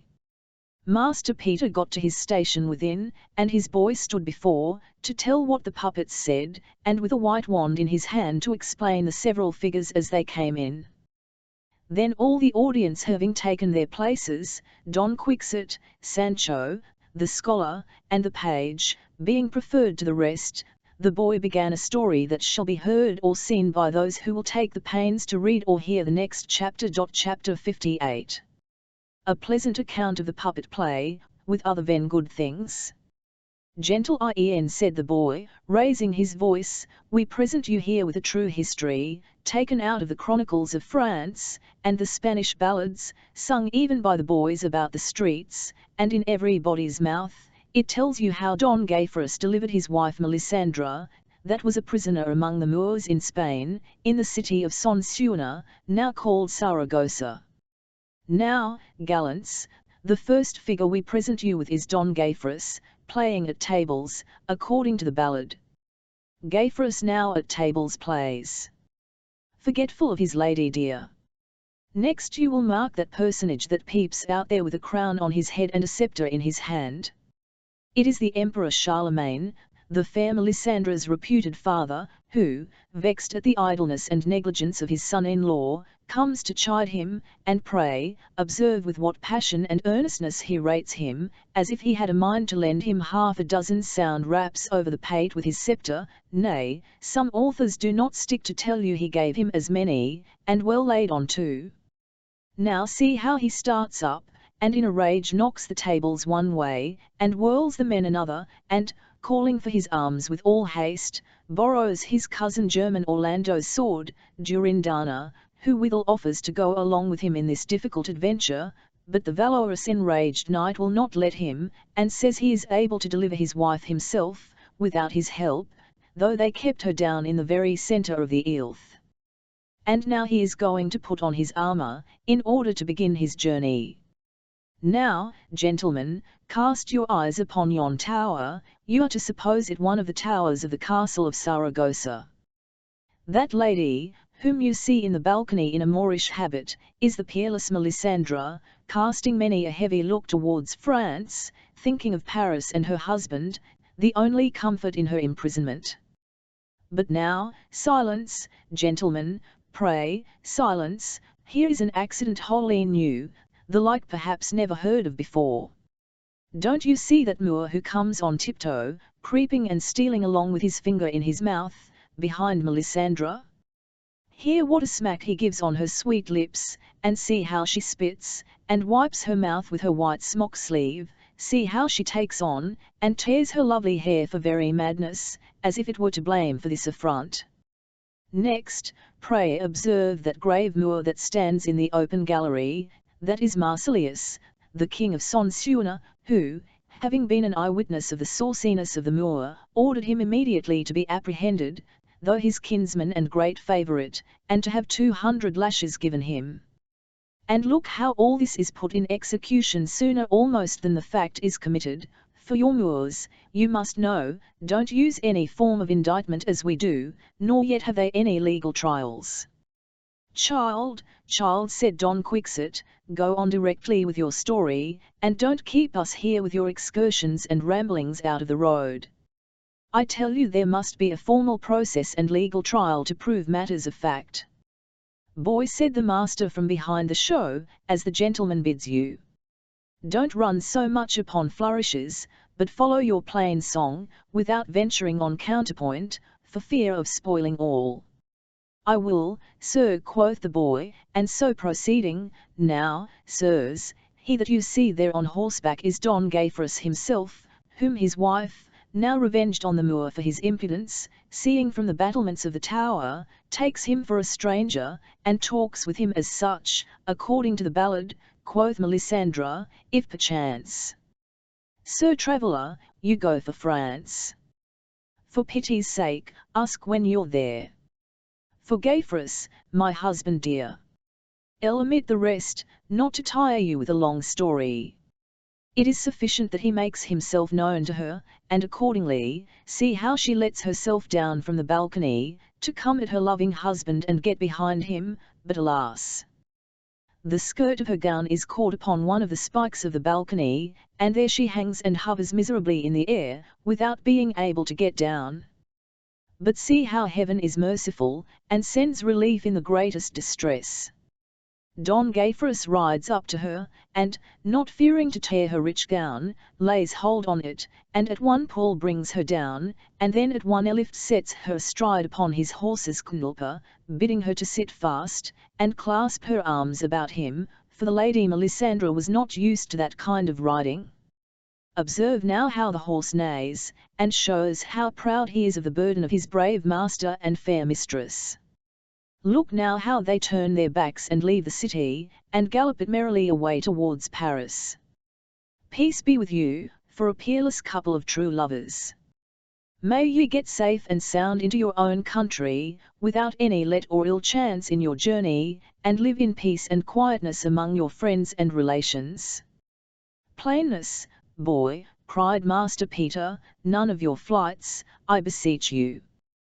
The boy answered nothing, but going on, now, sirs, quoth he, some of those idle people that love to pry into everything happened to spy Melisendra as she was making her escape, and ran presently and gave Marsilius notice of it, whereupon he straight commanded to sound an alarm, and now mind what a din and hurly-burly there is, and how the city shakes with the ring of the bells backwards in all the mosques. There you are out, boy, said Don Quixote. The Moors have no bells, they only use kettle drums, and a kind of shawms like our waits or hautboys, so that your ringing of bells in Son Suena is a mere absurdity, good Master Peter. Nay, sir, said Master Peter, giving over ringing, if you stand upon these trifles with us, we shall never please you. Don't be so severe a critic. Are there not 1,000 plays that pass with great success and applause, though they have many greater absurdities, and nonsense in abundance? On, boy, on, no matter, so I get the money. Well said, answered Don Quixote. And now, sirs, quoth the boy, observe what a vast company of glittering horse comes pouring out of the city in pursuit of the Christian lovers, what a dreadful sound of trumpets and clarions, and drums and kettled nuns, there is in the air. I fear they will overtake them, and then will the poor wretches be dragged along most barbarously at the tails of their horses, which would be sad indeed. Don Quixote, seeing such a number of Moors, and hearing such an alarm, thought it high time to assist the flying lovers, and starting up, it shall never be said while I live, cried he aloud, that I suffered such a wrong to be done to so famous a knight and so daring a lover as Don Gaiferus. Forbear then your unjust pursuit, ye base-born rascals. Stop, or prepare to meet my furious resentment. Then drawing out his sword to make good his threats, at one spring he gets to the show, and with a violent fury lays at the Moorish puppets, cutting and slashing in a most terrible manner. Some he overthrows, and beheads others, maims this, and cleaves that in pieces. Among the rest of his merciless strokes, he thundered one down with such a mighty force, that had not Master Peter luckily squatted down, it had certainly chopped off his head as easily as one might cut an apple. Hold, hold, sir, cried the puppet player, after this narrow escape, hold for pity's sake. What do you mean, sir? These are no real Moors that you cut and hack so, but poor harmless puppets made of pasteboard. Think of what you do, you ruin me for ever. Oh, that ever I was born! You have broke me quite. But Don Quixote, without minding his words, doubled and redoubled his blows so thick, and laid about him so outrageously, that in less than 2 credos he had cut all the strings and wires, mangled the puppets, and spoiled and demolished the whole machine. King Marsilius was in a grievous condition. The Emperor Charlemagne's head and crown were cleft in 2. The whole audience was in a sad consternation. The ape scampered off to the top of the house. The scholar was frightened out of his wits, the page was very uneasy, and Sancho himself was in a terrible fright, for, as he said after the hurricane was over, he had never seen his master in such a rage before. The general rout of the puppets being over, Don Quixote's fury began to abate, and with a more pacified countenance turning to the company, now said he, could wish all those incredulous persons here whose slight knight-errantry might receive conviction of their error, and behold undeniable proofs of the benefit of that function, for how miserable had been the condition of poor Don Gaiferus and the fair Melisandre by this time, had I not been here and stood up in their defence. I make no question but those infidels would have apprehended them, and used them barbarously. Well, when all is done, long live knight-errantry, long let it live, I say, above all things whatsoever in this world. Said Master Peter in a doleful tone, let it live long for me, so I may die, for why should I live so unhappy as to say with King Rodrigo, yesterday I was Lord of Spain, today have not a foot of land I can call mine. It is not half an hour, nay scarce a moment, since I had kings and emperors at command. I had horses in abundance, and chests and bags full of fine things, but now you see me a poor sorry undone man, quite and clean broke and cast down, and in short a mere beggar. What is worst of all, I have lost my ape too, and all through the rash fury of this knight here, who they say protects the fatherless, redresses wrongs, and does other charitable deeds, but has failed in all these good offices to miserable me. Well may I call him the knight of the sorrowful figure, for he has put me and all that belongs to me in a sorrowful case.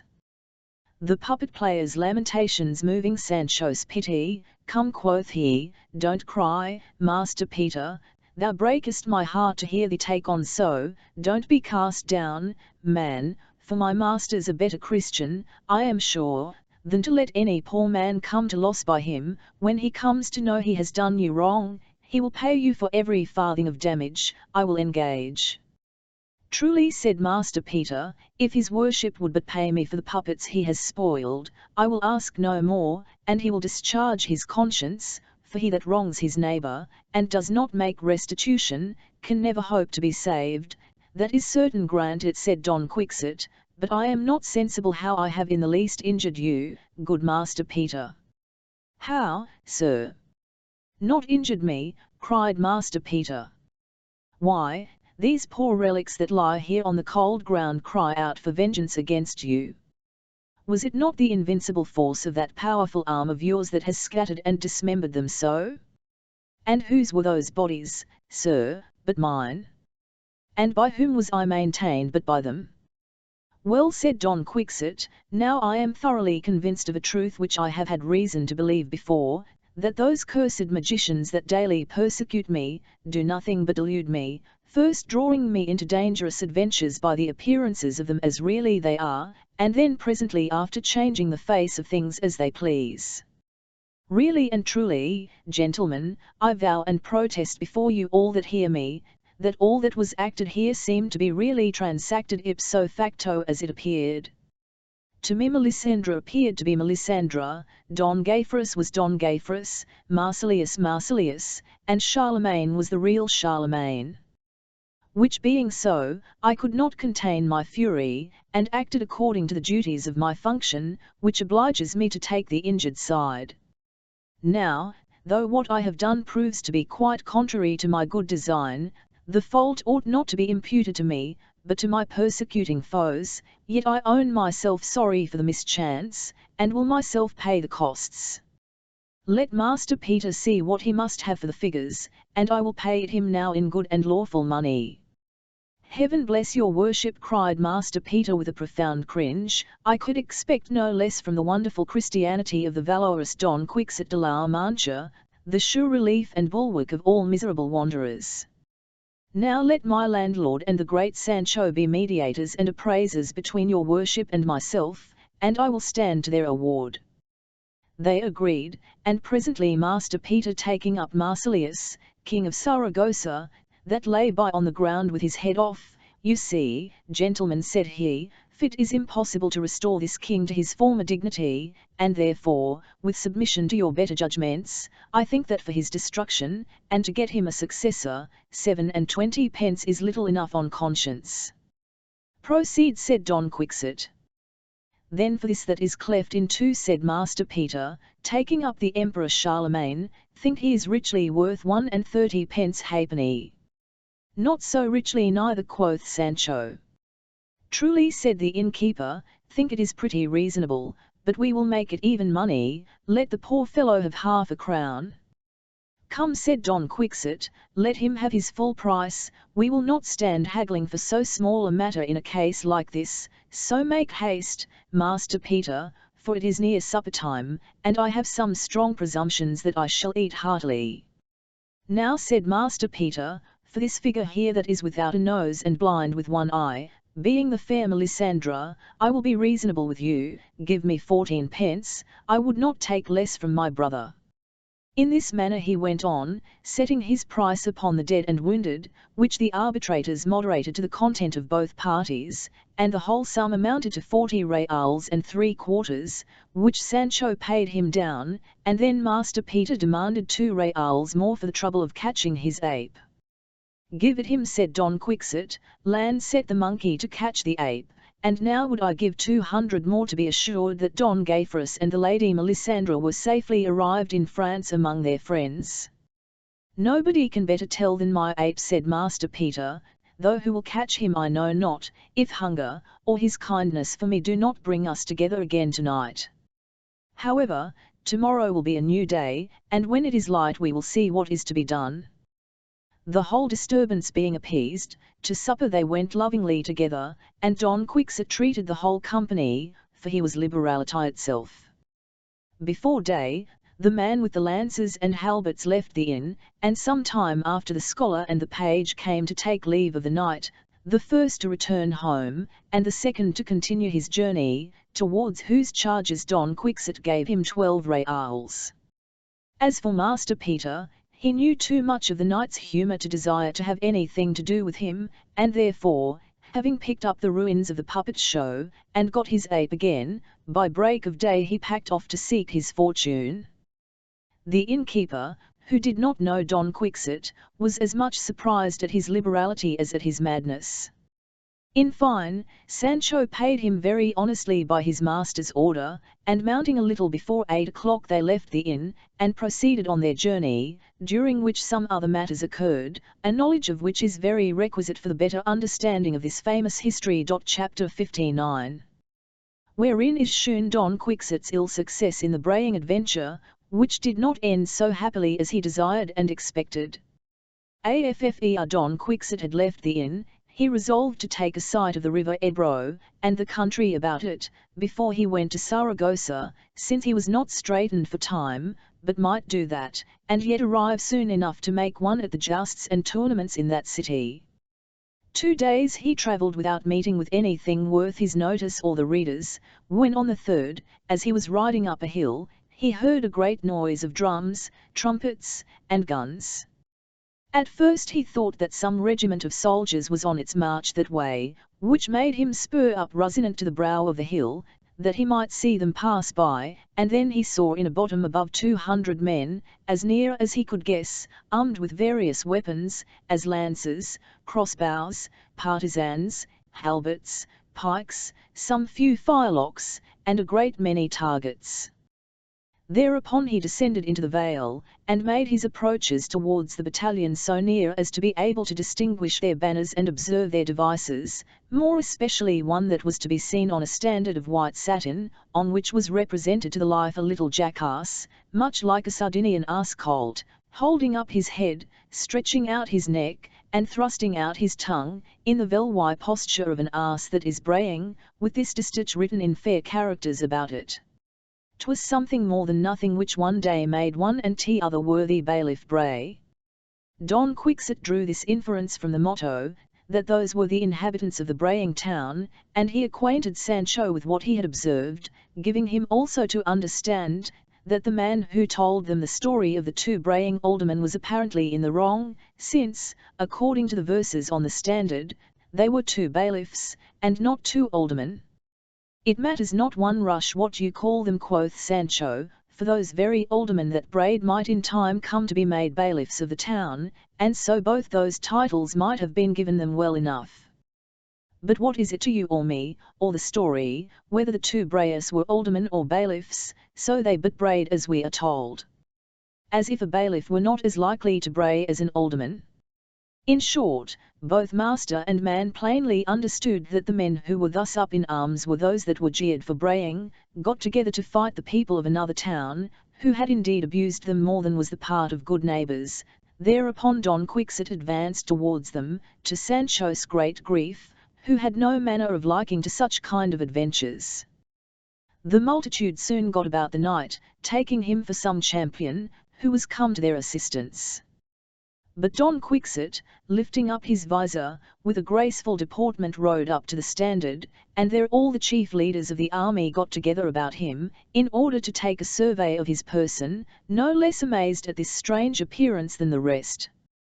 Don Quixote, seeing them look so earnestly on him, and no man offer so much as a word or question, took occasion from their silence to break his own, and raising his voice, "Good gentlemen," cried he, "beseech you with all the endearments imaginable, to give no interruption to the discourse I am now delivering to you, unless you find it distasteful or tedious, which, if I am unhappy enough to occasion, at the least hint you shall give me, I will put a seal on my lips and a padlock on my tongue." They all cried that he might speak what he pleased, and they would hear him with all their hearts. Having this license, Don Quixote proceeded, "Gentlemen," said he, "I am a knight-errant, and my profession is to show favour to those that are in necessity, and to give assistance to those that are in distress. I am no stranger to the cause of your uneasiness, which excites you to take arms against your insulting neighbours, and having often reflected upon the motives which have brought you together, I have drawn this inference, that according to the laws of arms, you really injure yourselves in thinking yourselves affronted, for no particular person can give an affront to a whole town and society of men, except it be by accusing them all of high treason in general, for want of knowing on which of them to fix some treasonable action, of which he supposes some of them to be guilty.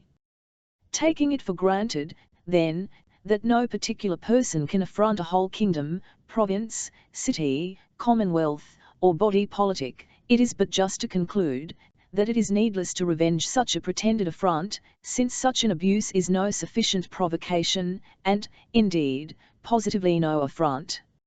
It would be a pretty piece of wisdom, truly, should those out of the town of Reloca sally out every day on those who spend their ill-natured breaths, miscalling them everywhere. It would be a fine business, indeed, if the inhabitants of those several famous towns that are nicknamed by our rabble, and called the one cheesemongers, the other costermongers, these fishmongers, and those soap boilers, should know no better than to think themselves dishonoured, and in revenge be always drawing out their swords at the least word, for every idle insignificant quarrel. No, no, heaven forbid. Men of sagacity and wisdom, and well-governed commonwealths, are never induced to take up arms, nor endanger their persons and estates, but on the four following occasions. In the first place, to defend the holy Catholic faith. Secondly, for the security of their lives, which they are commanded to preserve by the laws of God and nature. Thirdly, the preservation of their good name, the reputation of their family, and the conservation of their estates. Fourthly, the service due to their prince in a just war, and, if we please, we may add a fifth, which, indeed, may be referred to the second, the defence of our country.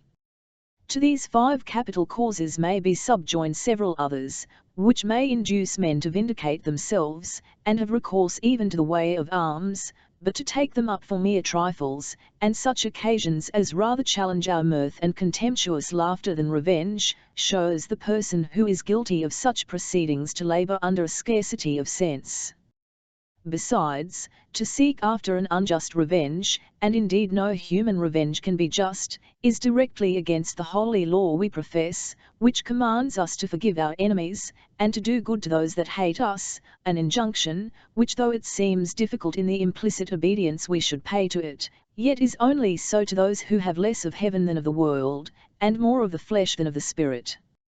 For the Redeemer of mankind, whose words never could deceive, said that his yoke was easy, and his burden light, and according to that, he could prescribe nothing to our practice which was impossible to be done. Therefore, gentlemen, since reason and religion recommend love and peace to you, I hope you will not render yourselves obnoxious to all laws, both human and divine, by a breach of the public tranquillity. Verily, quoth Sancho to himself, this master of mine must have been bred a parson, if not, he's as like one as one egg is like another.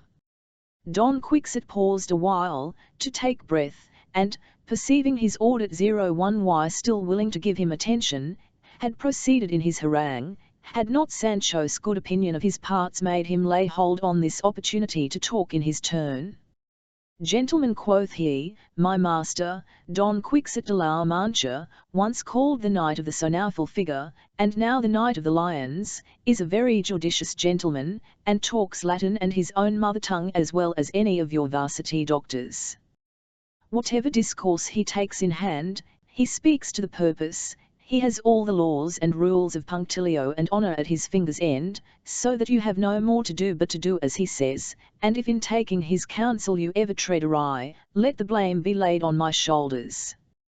And, indeed, as you have already been told, it is a very silly fancy to be ashamed to hear one bray, for I remember when I was a boy, I could bray as often as I listed, and nobody went about to hinder me, and I could do it so rarely, and to the life, without vanity be it spoken, that all the asses in our town would fall a-braying when they heard me bray, yet for all this, I was an honest body's child, and came of good parentage. Do ye see, it is TME, indeed, 4 of the best young men in our parish envied me for this great ability of mine, but I cared not a rush for their spite. Now, that you may not think I tell you a story, do but hear me, and then judge, for this rare art is like swimming, which, when once learned, is never to be forgotten. This said, he clapped both the palms of his hands to his nose, and fell a-braying so obstreperously, that it made the neighbouring valleys ring again. But while he was thus braying, one of those that stood next to him, believing he did it to mock them, gave him such a hearty blow with a quarter-staff on his back, that he brought him to the ground. Don Quixote, seeing what a rough entertainment had been given to his squire, moved with his lance in a threatening posture towards the man that had used poor Sancho thus, but the crowd thrust themselves in such a manner between them, that the knight found it impracticable to pursue the revenge he designed. At the same time, finding that a shower of stones began to rain about his ears, and a great number of crossbows and muskets were getting ready for his reception, he turned Rocinante's reins, and galloped from them as fast as 4 legs would carry him, at the same time expecting at every step that he should be shot through the back, and have the bullet come out at his breast. But the country battalion was satisfied with seeing him fly, and did not offer to shoot at him. As for Sancho, he was set upon his ass before he had well recovered his senses, and then they suffered him to move off, not that the poor fellow had strength enough to guide him, but Dapple naturally followed Rocinante of his own accord. The Don, being at a good distance from the armed multitude, faced about, and seeing Sancho pacing after him without any troublesome attendants, stayed for his coming up. As for the rabble, they kept their posts till it grew dark, and their enemies not having taken the field to give them battle, they marched home, so overjoyed to have shewn their courage, without danger, that, had they been so well bred as to have known the ancient custom of the Greeks, they would have erected a trophy in that place. Chapter 60. Of some things which he that reads shall how, if he reads them with attention. When the valiant man flies, he must have discovered some foul play, and it is the part of prudent persons to reserve themselves for more favourable opportunities. This truth is verified in Don Quixote, who, rather than expose himself to the fury of an incensed and ill-designing multitude, prudently took himself out of their reach. Sancho came after him, as already narrated, laid across his ass, and having recovered his senses, overtook him at last, and let himself drop from his pack saddle at Rocinante's feet, all battered and bruised, and in a sorrowful condition. Don Quixote presently dismounted to search his wounds, and finding no bones broken, but his skin whole from head to feet, "You must bray," cried he angrily, "you must bray, must you? It is a piece of excellent discretion to talk of halters in the house of a man whose father was hanged. What counterpart could you expect to your music, blockhead, but a thorough bass of bastinadoes? Thank Providence, sirrah, that as they gave you a benediction with a quarter-staff, they did not cross you with a cutlass. Haven't he breath to answer you at present," quoth Sancho, "but my back and shoulders speak enough for me. Pray let us make the best of our way from this cursed place, and when I bray again, may I be as well punished for it. Yet I cannot help saying, that your knights-errant can betake themselves to their heels, and yet leave their trusty squires to be beaten like stockfish in the midst of their enemies." "A retreat is not to be accounted a flight," replied Don Quixote, "for know, Sancho, that courage which has not wisdom for its guide falls under the name of temerity, and the rash man's successful actions are rather owing to his good fortune than to his bravery. I own I did retire, but I deny that I fled, and in such a retreat I did but imitate many valiant men, who, not to hazard their persons indiscreetly, reserved themselves for a more fortunate hour. Histories are full of examples of this nature, which I do not care to relate at present, because they would be more tedious to me than profitable to thee." By this time Don Quixote had helped Sancho to bestride his ass, and being himself mounted on Rocinante, they paced softly along, and got into a grove of poplar trees, about a quarter of a league from the place where they mounted. Yet as softly as they rode, Sancho could not help now and then heaving up deep sighs and lamentable groans. Don Quixote asked him why he made such a heavy moan. Sancho told him that from his neck to his backbone he felt such grievous pains that he was ready to sink. Without doubt, said Don Quixote, that is by reason that the staff by which thou wert struck was broad and long, and so, having fallen on those parts of thy back, caused a contusion there, and affects them all with pain, and had it been of a greater magnitude, thy grievances had been so much the greater. Truly, quoth Sancho, you have cleared that in very pithy words, of which nobody made any doubt. Was the cause of my ailing so hard to be guessed, that you must tell me that so much of me was sore as was hit by the weapon? But I find you are like all the world, that lay to heart nobody's harms but their own. I find whereabouts we are, and what I am like to get by you, for even as you left me now in the lurch, to be beloved, and the other day to dance the caper galliard in the blanket you wot of, so I must expect 100 more of these good things in your service, and as the mischief has now lighted on my shoulders, next time it may fly at my eyes. Would it not be better for me to trudge home to my wife and children, and look after my house, with that little wit that heaven has given me, without galloping after your tail, high and low, through crossroads and byways, eating ill, and drinking worse? Then, after a man has tired himself off his legs, when he would be glad of a good bed, to have a master cry, Here, are you sleepy?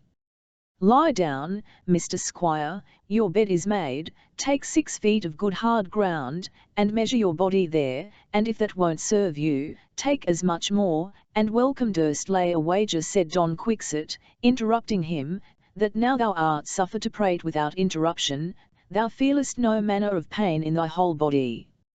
Prithee talk on, my child, say anything that comes uppermost to thy mouth, or is burdensome to thy brain, so it but alleviates thy pain. Thy impertinences will rather please than offend me, and if thou hast such a longing desire to be at home with thy wife and children, heaven forbid I should be against it. Thou hast money of mine in thy hands, see how long it is since we sallied out last from home, and cast up thy wages by the month, and pay thyself. And it like your worship, quoth Sancho, when I served my master Canasco, father to the bachelor, your worship's acquaintance, I had 2 ducats a month, besides my victuals. I don't know what you'll give me, though I am sure there is more trouble in being squire to a knight-errant than in being servant to a farmer, for truly, we that go to plough and cart in a farmer's service, though we mull and sweat so a days as not to have a dry thread to our backs, let the worst come to the worst, are sure of a supper from the pot, and to sleep soundly in a bed. But I don't know when I have had a good meal's meat, or a good night's rest, in all your service, unless it were that short time when we were at Don Diego's house, and when I made a feast on the savour one while skimming of Camacho's cauldron, and eat, drank, and slept at Mr. Basil's. Grant all this, Sancho, said Don Quixote, then how much more dost thou expect from me than thou hadst from thy master Carrasco? Why, truly, quoth Sancho, if your worship will pay me 12 a month more than Thomas Carrasco gave me, I shall think it VO fair, and tolerable wages, but then, instead of the island which, you know, you promised me, I think you cannot in conscience give me less than 36 a month more, which will make in all 30 reals, neither more nor less. Very well, said Don Quixote, let us see then, it is now 25 days since we set out from home, reckon what this comes to, according to the wages thou hast allowed thyself, and be thy own paymaster. All, but quoth Sancho, we are quite out in our account, for as to the governor of an island's place, which you promised to help me to, we ought to reckon from the time you made the promise to this very day. Well, and pray how long is it? asked Don Quixote. If I remember rightly, quoth Sancho, it is about some 20 years ago, 2 or 3 days more or less. With that Don Quixote fell a laughing heartily. Why, cried he, all my sallies, including the time I spent in the Sierra Morena, have hardly taken up 2 months, and hast thou the impudence to affirm it is 20 years since I promised the grant of the island? I am now convinced thou hast a mind to make all the money which thou hast of mine in thy keeping go for the payment of thy wages. If this be thy meaning, well and good, take heed, and much good may it do thee, for rather than be troubled any longer with such a varlet, I would contentedly see myself without a penny. Away, then, pack off with thy ass this moment, and get thee home, for thou shalt never stay in my service any longer. Oh, how much bread, how many promises, have I now ill bestowed on thee! Vile grovelling wretch, thou hast more of the beast than of the man. When I was just going to prefer thee to such a post, that in spite of thy wife thou hadst been called my lord, thou sneakest away from me. Well mightest thou say, indeed, that honey is not for the mouth of an ass. Thou art indeed a very ass, an ass thou wilt live, and an ass thou wilt die, for I dare say, thou wilt never have sense enough while thou livest to know thou art a brute.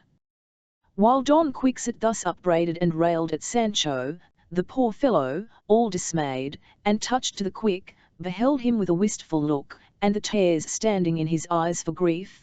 Good sir, cried he, with a doleful voice, I confess I want nothing but a tail to be a perfect ass. If your worship will be pleased but to put on one, I shall deem it well set on, and be your most faithful ass all the days of my life.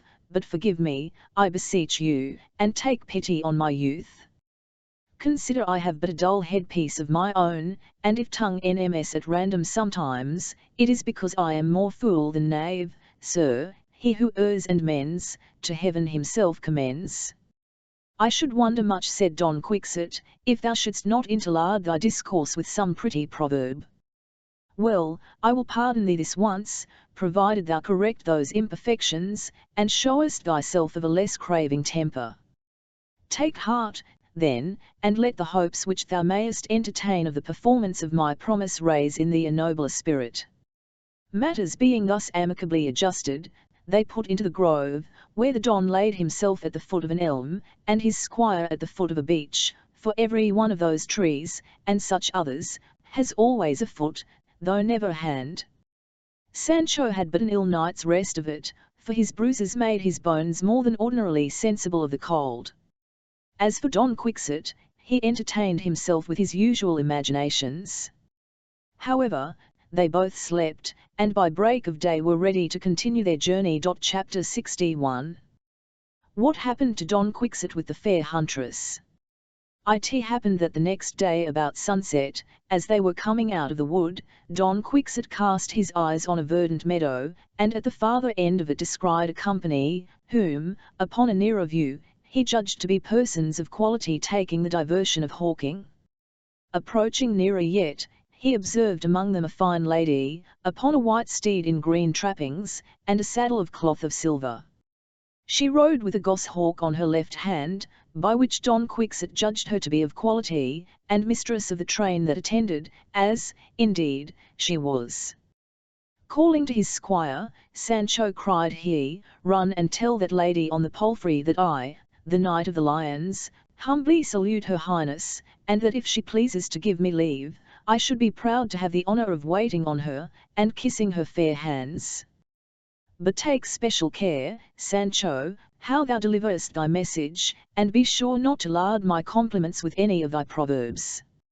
Sancho moved on, forcing Dapple from his old pace to a gallop, and approaching the fair huntress, he alighted, and, falling on his knees, fair lady, quoth he, that knight yonder, called the Knight of the Lions, is my master, I am his squire, Sancho Panza by name.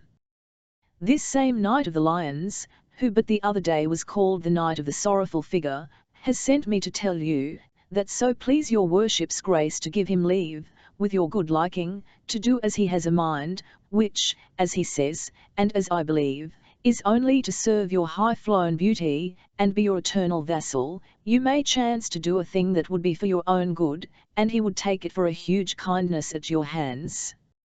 Indeed, honest squire, said the lady, you have acquitted yourself of your charge with all the grace which such an embassy requires. Rise, I pray, for it is by no means fit that the squire to so great a knight, to whose name and merit we are no strangers, should remain on his knees.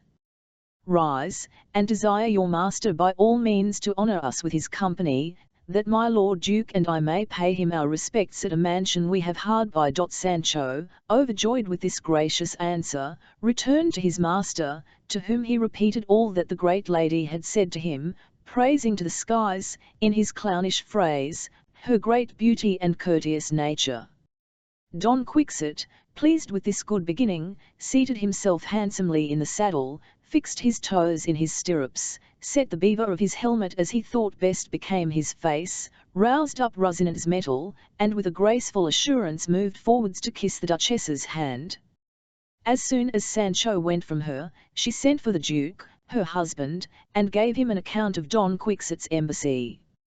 Thereupon they both attended his coming with a pleasant impatience, for, having read the first part of his history, they were no less desirous to be acquainted with his person, and resolved, as long as he stayed with them, to give him his own way, and humour him in all things, treating him with all the forms essential to the entertainment of a knight-errant, which they were the better able to do, having been much conversant with books of that kind.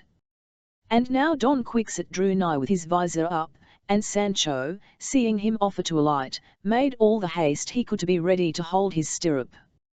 But as ill luck would have it, as he was throwing his leg over his pack saddle to get off, he entangled his foot so strangely in the rope that served him instead of a stirrup, that, not being able to get it out, he hung by the heel with his nose to the ground. On the other side, Don Quixote, who was used to have his stirrup held when he dismounted, thinking Sancho had hold of it already, lifted up his right leg over the saddle to alight, but as it happened to be ill-girt, down it came with him to the ground, while he, confounded with shame, bestowed many a severe reproach on his poor squire, who was all the while held fast with his foot in the stocks. The Duke, seeing them in that condition, ordered some of his people to help them, and they raised Don Quixote, who was in no very good case with his fall.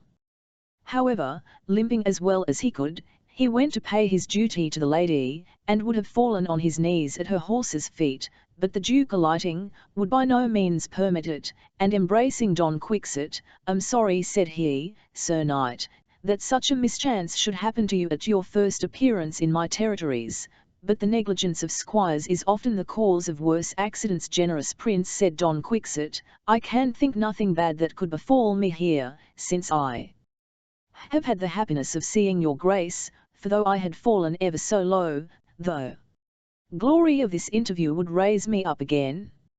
My squire, indeed, is much more apt to set loose his saucy tongue than to gird a saddle well, but prostrate or erect, on horseback or on foot, in any posture, I shall always be at your grace's command, and no less at her grace's, your worthy consort." "Worthy, did I say?" "Yes, she is worthy to be called the Queen of Beauty, and Sovereign Lady of all Courtesy." "Pardon me there," said the Duke, "noble Don Quixote de la Mancha, where the peerless Dulcinea is remembered, the praise of all other beauties ought to be forgotten." Sancho was now got clear of the noose, and standing near the Duchess. "One and tea, please your worship's highness," quoth he, before his master could answer. "It cannot be denied, nay, I dare vouch it in any ground in Spain, that my lady Dulcinea del Toboso is woundy handsome and fair. But where we least think, there starts the hair, and he that makes one handsome pipkin may make 200 or 300, and so, do ye see, you may understand by this, that my lady Duchess here does not a jot come short of my lady Dulcinea del Toboso." Don Quixote, upon this, addressing himself to the Duchess, "Your Grace must know," said he, "that no knight-errant ever had such an eternal babbler, such a bundle of conceit for a squire, as I have, and if I have the honour to continue for some time in your service, your Grace will find it true." "I'm glad," answered the Duchess, "that honest Sancho has his conceits, which is a sign he is wise, for merry conceits, you know, sir, are not the offspring of a dull brain, and therefore, if Sancho be merry and jocose, I will warrant him also a man of sense. But, not to lose our time here, "Come on, Sir Knight of the Sorrowful Figure, ill Knight of the Lions, your Highness should say," quoth Sancho, "the sorrowful figure is out of date, and so pray let the lions come in play." "Well, then," said the Duke, "I entreat the Knight of the Lions to vouchsafe us his presence at a castle I have hard by, where he shall find such entertainment as is justly due to so eminent a personage, such honours as the Duchess and myself are wont to pay to knights errant that travel this way." Sancho having by this time got Rocinante ready, and girded the saddle tight, Don Quixote mounted his steed, and the Duke a stately horse of his own, and the Duchess riding between them both, they moved towards the castle. She desired that Sancho might always attend near her, for she was extremely taken with his notable sayings. Sancho was not hard to be entreated, but crowded in between them, and made a fourth in their conversation, to the great satisfaction both of the Duke and Duchess, who esteemed themselves very fortunate in having an opportunity to entertain at their castle such a knight-errant and such an erring squire. Chapter 62, which treats of many and great matters. Sancho was overjoyed to find himself so much in the Duchess's favour, flattering himself that he should fare no worse at her castle than he had done at Don Diego's and Basil's houses, for he was ever a cordial friend to a plentiful way of living, and therefore never failed to take such opportunities by the forelock wherever he met them. Now before they got to the castle, the Duke rode away from them, to instruct his servants how to behave themselves toward Don Quixote, so that no sooner did the knight come near the gates, than he was met by two of the Duke's lackeys, in long vests of fine crimson satin, who, suddenly taking him in their arms, lifted him from his horse without any further ceremony. And now, being entered into a large courtyard, there came two damsels, who threw a long mantle of fine scarlet over Don Quixote's shoulders. In an instant, all the galleries about the courtyard were crowded with men and women, the domestics of the Duke, who cried out, "Welcome, the flower and cream of knight-errantry." Then they sprinkled bottles of scented water upon Don Quixote, the Duke, and the Duchess, all which agreeably surprised the Don, and persuaded him his knight-errantry was indeed more than mere fancy, for he found himself treated just as he had read that the brothers of the order were entertained in former ages. They were now led up a stately staircase, and then into a noble hall, sumptuously hung with rich gold brocade. Here his armour was taken off by 6 young damsels, that served him instead of pages, all of them fully instanted by the Duke and Duchess how to behave themselves towards Don Quixote so, that he might look on his entertainment as conformable to those which the famous knights-errant received of old. Don Quixote then retired and dressed himself, put on his belt and sword, threw his scarlet cloak over his shoulders, and clapped on a cap of green velvet, which had been left him by the damsels.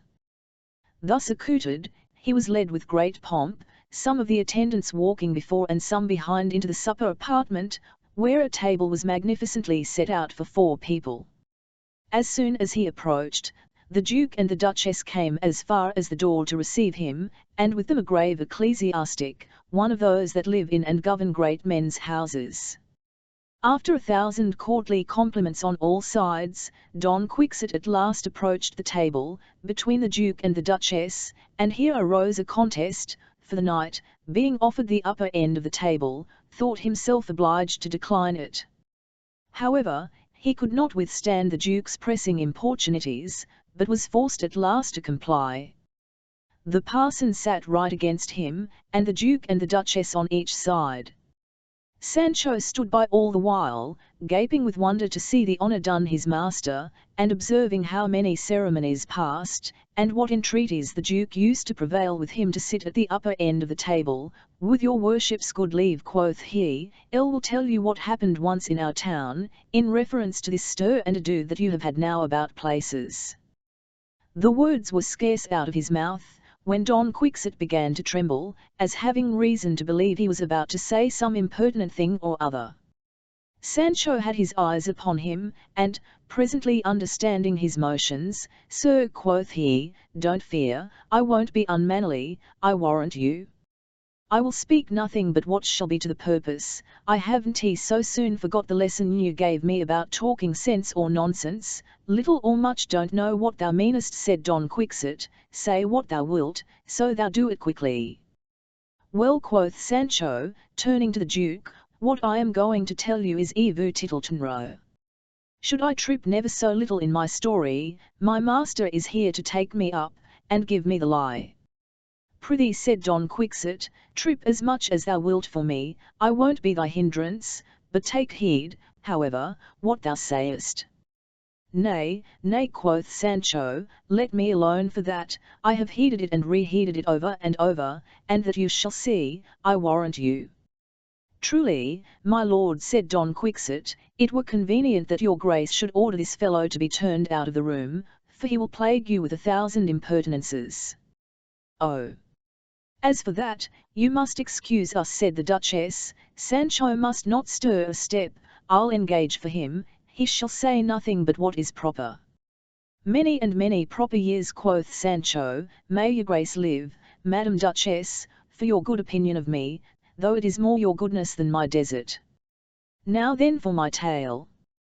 Once on a time a gentleman, of a good estate and family, for he was of the blood of the Alamos of Medina del Campo, and married one Donna Mencia de Quinunz, who was the daughter of Don Alonso de Maranan, a knight of the order of Street Jago, the very same that was drowned in the Herradura, about whom that quarrel happened formerly in our town, in which I heard say, that my master, Don Quixote, was embroiled, and little Tom, the madcap, who was the son of old Balfastro the farrier, happened to be sorely hurt. Is not all this true now, master?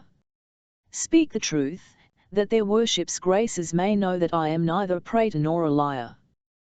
Thus far, said the clergyman, think thou art the first rather than the latter, I can't tell what I shall make of thee by and by.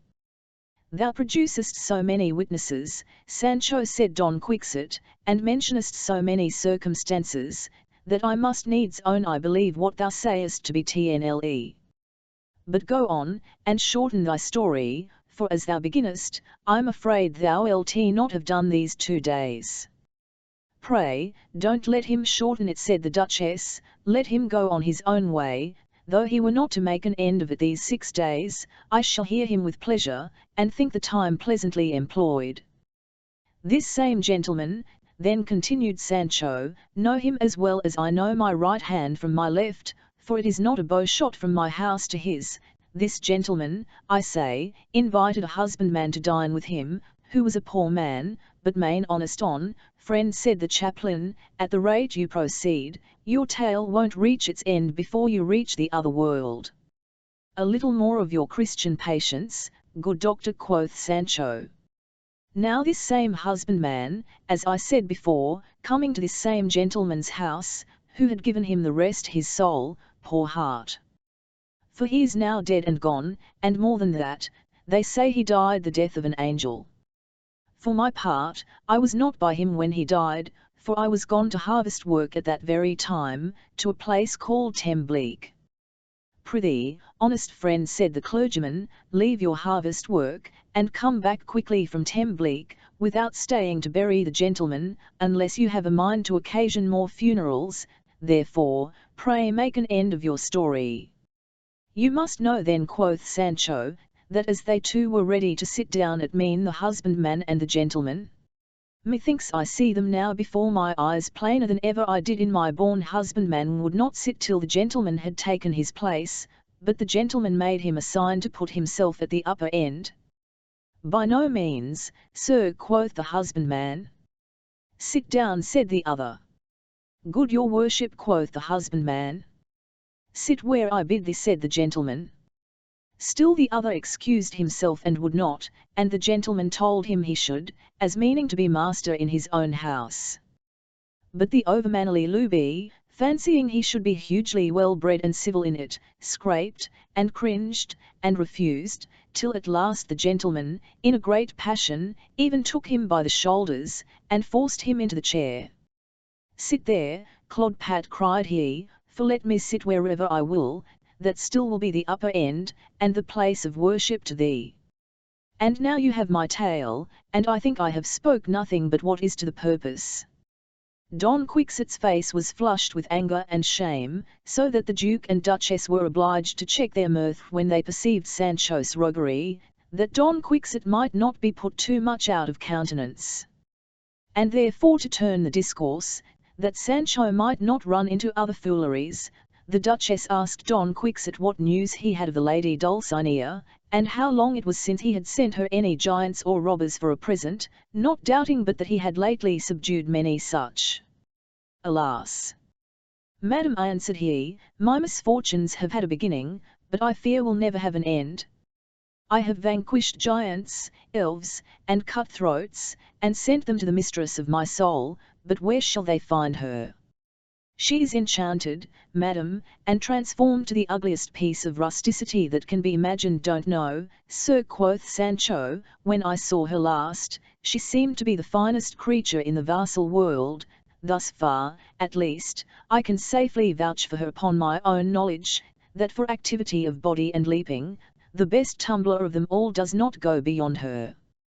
Upon my honest word, Madam Duchess, she will vault from the ground upon her arse like a cat.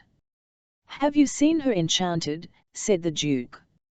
Seen her, quoth Sancho, land, who was the first that hit upon this trick of her enchantment, think you, but she's as much enchanted as my father. The churchman, hearing them talk of giants, elves, and enchantments, began to suspect this was Don Quixote de la Mancha, whose history the Duke so often used to read, though he had several times reprehended him for it, telling him it was a folly to read such follies. Being confirmed in his suspicion, he addressed himself very angrily to the Duke. My lord, said he, your grace will have a large account to give one day for encouraging this poor man's follies. I suppose this same Don Quixote, or Don Quixote, or whatever you are pleased to call him, cannot be quite so besotted as you endeavour to make him, by giving him such opportunities to run on in his fantastical humours. Then directing his discourse to Don Quixote, hark ye, said he, Siger Adelpat. Who has put it into your head that you are a knight-errant, and that you vanquish giants and robbers?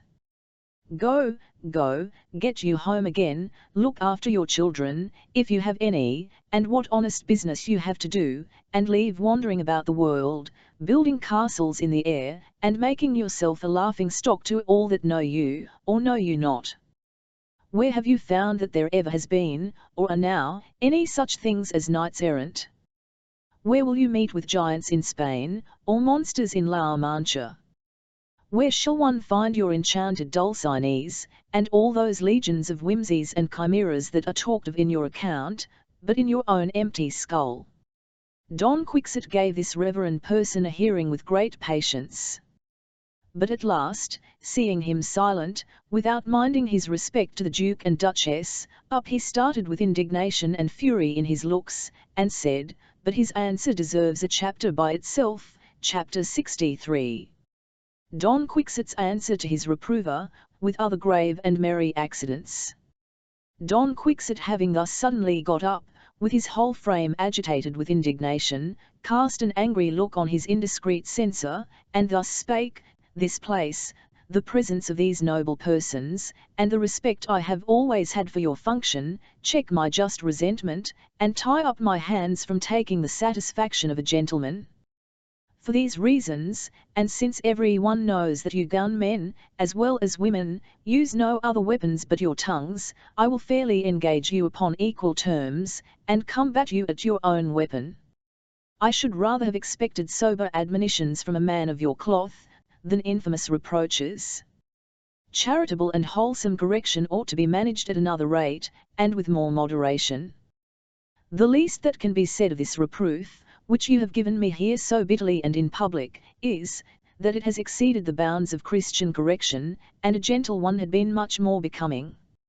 Is it fit that without any insight into the offence which you reprove, you should, without any more ado, call the offender fool, sot, and addlepat? Pray, sir, what foolish action have you seen me do, that should provoke you to give me such ill language, and bid me so magisterially go home to look after my wife and children, before you know whether I have any? Don't you think those deserve as severe a censure who screw themselves into other men's houses, and pretend to rule the master? A fine world it is TNLLY, when a poor pedant, who has seen no more of it than lies within 20 or 30 leagues about him, shall take upon him to prescribe laws to knight-errantry, and judge of those who profess it. You, forsooth, esteem it an idle undertaking, and time lost, to wander through the world, though scorning its pleasures and sharing the hardships and toils of it, by which the virtuous aspire to the high seat of immortality. If persons of honour, knights, lords, gentlemen, or men of any birth, should take me for a fool or a coxcomb, I should think it an irreparable affront. But for mere scholars, that never trode the path of chivalry, to think me mad, I despise and laugh at it. I am a knight, and a knight will I die, if so it please Omnipotence. Some choose the high road of haughty ambition, others the low ways of base servile flattery, a third sort take the crooked path of deceitful hypocrisy, and a few, very few, that of true religion. I, for my own part, follow the narrow track of knight-errantry, and for the exercise of it I despise riches, but not honour. I have redressed grievances, and righted the injured, chastised the insolent, vanquished giants, and trod elves and hobgoblins under my feet. I am in love, but no more than the profession of knight-errantry obliges me to be. My intentions are all directed to virtuous ends, and to do no man wrong, but good to all the world. And now let your graces judge, most excellent Duke and Duchess, whether a person who makes it his only study to practice all this deserves to be upbraided for a fool. Well said, truly, quoth Sancho, say no more for yourself, my good lord and master, stop when you are well, for there is not the least matter to be added more on your side. Besides, since Mr. Parson has had the face to say, point blank, as one may say, that there neither are, nor ever were, any knights-errant in the world, no marvel he does not know what he says. What, said the clergyman, warrant you are that Sancho Panza to whom they say your master has promised an island? Marry am I, answered Sancho, land I am he that deserves it as well as another body, and I am one of those of whom they say, keep with good men and thou shalt be one of them, and of those of whom it is said again, not with whom thou wert bred, but with whom thou wast fed, as also, lean against a good tree, and it will shelter thee. I have leaned and stuck close to my good master, and kept him company this many a month, and now he and I are all one, and I must be as he is, and so he live, and I live, he will not want kingdoms to rule, nor shall I want islands to govern. That thou shalt not, honest Sancho, said the Duke, for on the great Don Quixote's account, will now give thee the government of an odd one of my own of no small consequence. Down, down on thy knees, Sancho, cried Don Quixote, and kiss his grace's feet for this favour. Sancho did accordingly, but when the clergyman saw it, he got up in a great heat. By the habit which I wear, cried he, I can scarce forbear telling your grace, that you are as mad as these sinful wretches. Well may they be mad, when such wise men as you humour and authorize their frenzy. You may keep them here, and stay with them yourself, if your grace pleases, but for my part, I will leave you and go home, to save myself the labour of reprehending what I can't mend. With that, leaving the rest of his dinner behind him, away he flung, the Duke and the Duchess not being able to pacify him, though, indeed, the Duke could not say much to him for laughing at his impertinent passion. When he had done laughing, Sir Knight of the Lions, said he, you have answered so well, that you need no farther satisfaction of the angry clergyman, especially if you consider that whatever he might say, it was not in his power to fix an affront on a person of your character, since women and churchmen cannot give an affront. Very true, my lord, said Don Quixote, and I ought not to have any resentment for what that good man said, neither, indeed, have I any. I only wish he would have stayed a little longer, that I might have convinced him of his error in believing there were never any knights-errant in the world.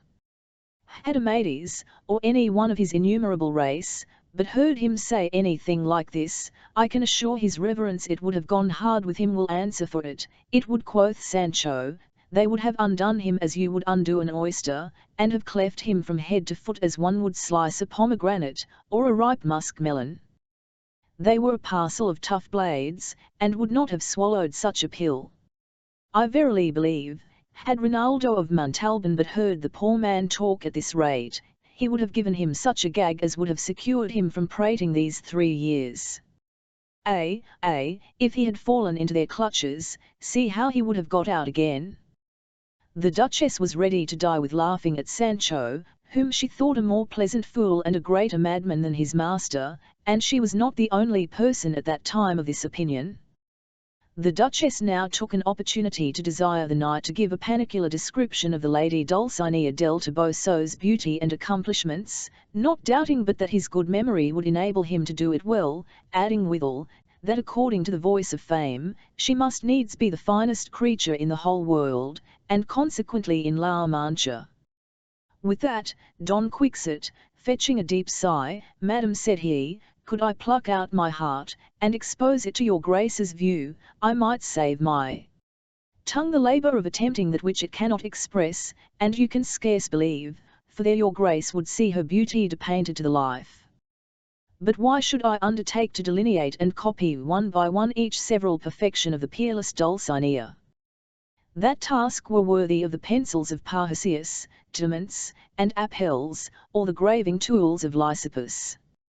The hands of the best painters and statuaries should indeed be employed to give in speaking paint, in marble and Corinthian brass, an exact copy of her beauties, while Ciceronian and Demosthenian eloquence labour to reach the praise of her endowments.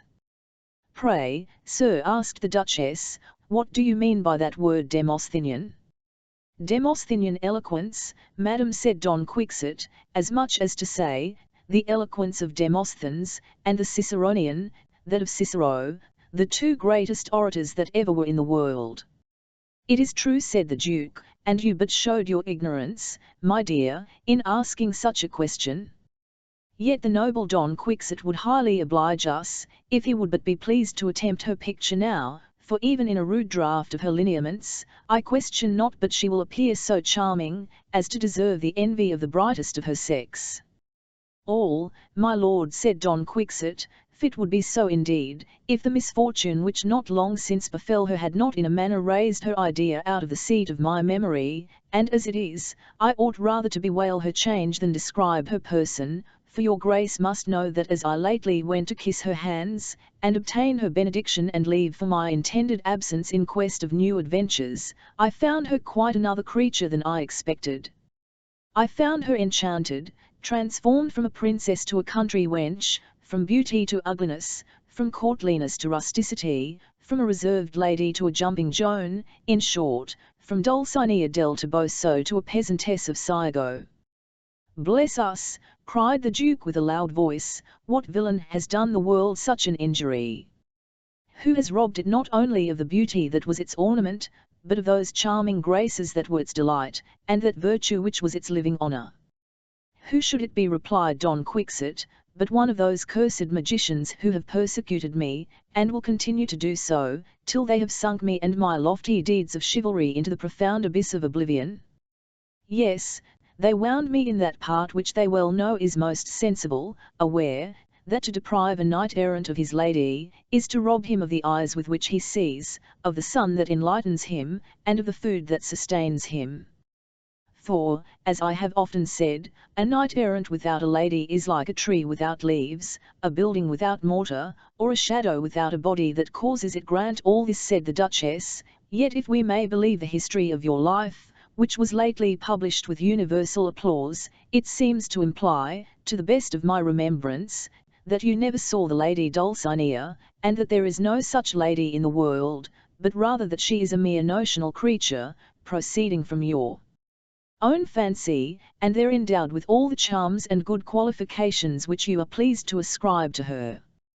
Much may be said upon this point, said Don Quixote. Heaven knows whether there be a Dulcinea in the world or not, and whether she be a notional creature or not. These are mysteries not to be so narrowly inquired into. I do indeed make her the object of my contemplations, and, as I ought, look on her as a lady endowed with all those qualifications that may raise the character of a person to universal fame. She is to me beautiful without blemish, reserved without pride, amorous with modesty, agreeable for her courteous temper, and courteous as an effect of her generous education, and, in short, of an illustrious parentage. For beauty displays its lustre to a higher degree of perfection when joined with noble blood than it can in those that are meanly descended. The observation is just, said the Duke, but give me leave, sir, to propose to you a doubt, which the reading of that history hath started in my mind.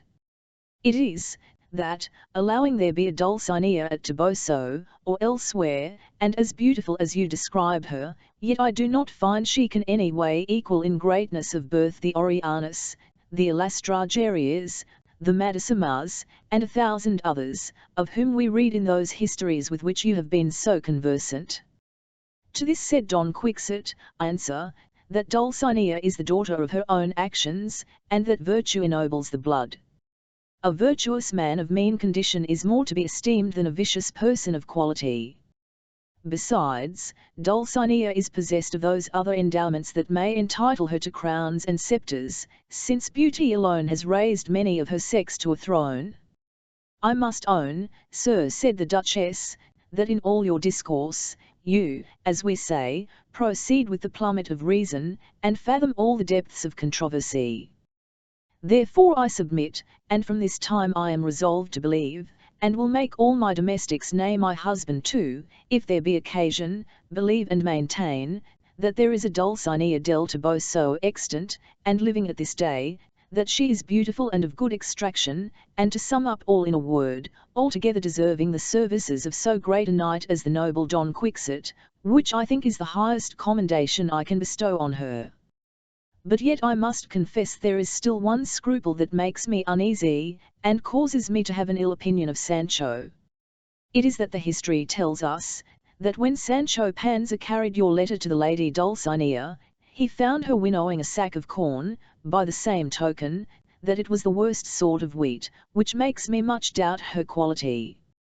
Your Grace must know, answered Don Quixote, that almost everything that relates to me is managed quite contrary to what the affairs of other knights errant used to be. Whether the unfathomable will of destiny, or the implacable malice of envious enchanters, orders it so or no, I cannot tell. But I have good reason to believe that these magicians, finding they cannot work their wicked ends directly on me, revenge themselves on what I most esteem, and endeavour to take away my life by persecuting that of Dulcinea, in whom and for whom I live. And therefore the unfortunate lady must be thus enchanted, misused, disfigured, chopped, and changed. My enemies, wreaking their malice on her, have revenged themselves on me, which makes me abandon myself to sorrow, till she be restored to her former perfections. Have been the more large in this particular, that nobody might insist on what Sancho said of her sifting of corn, for if she appeared changed to me, what wonder is it if she seemed so to him?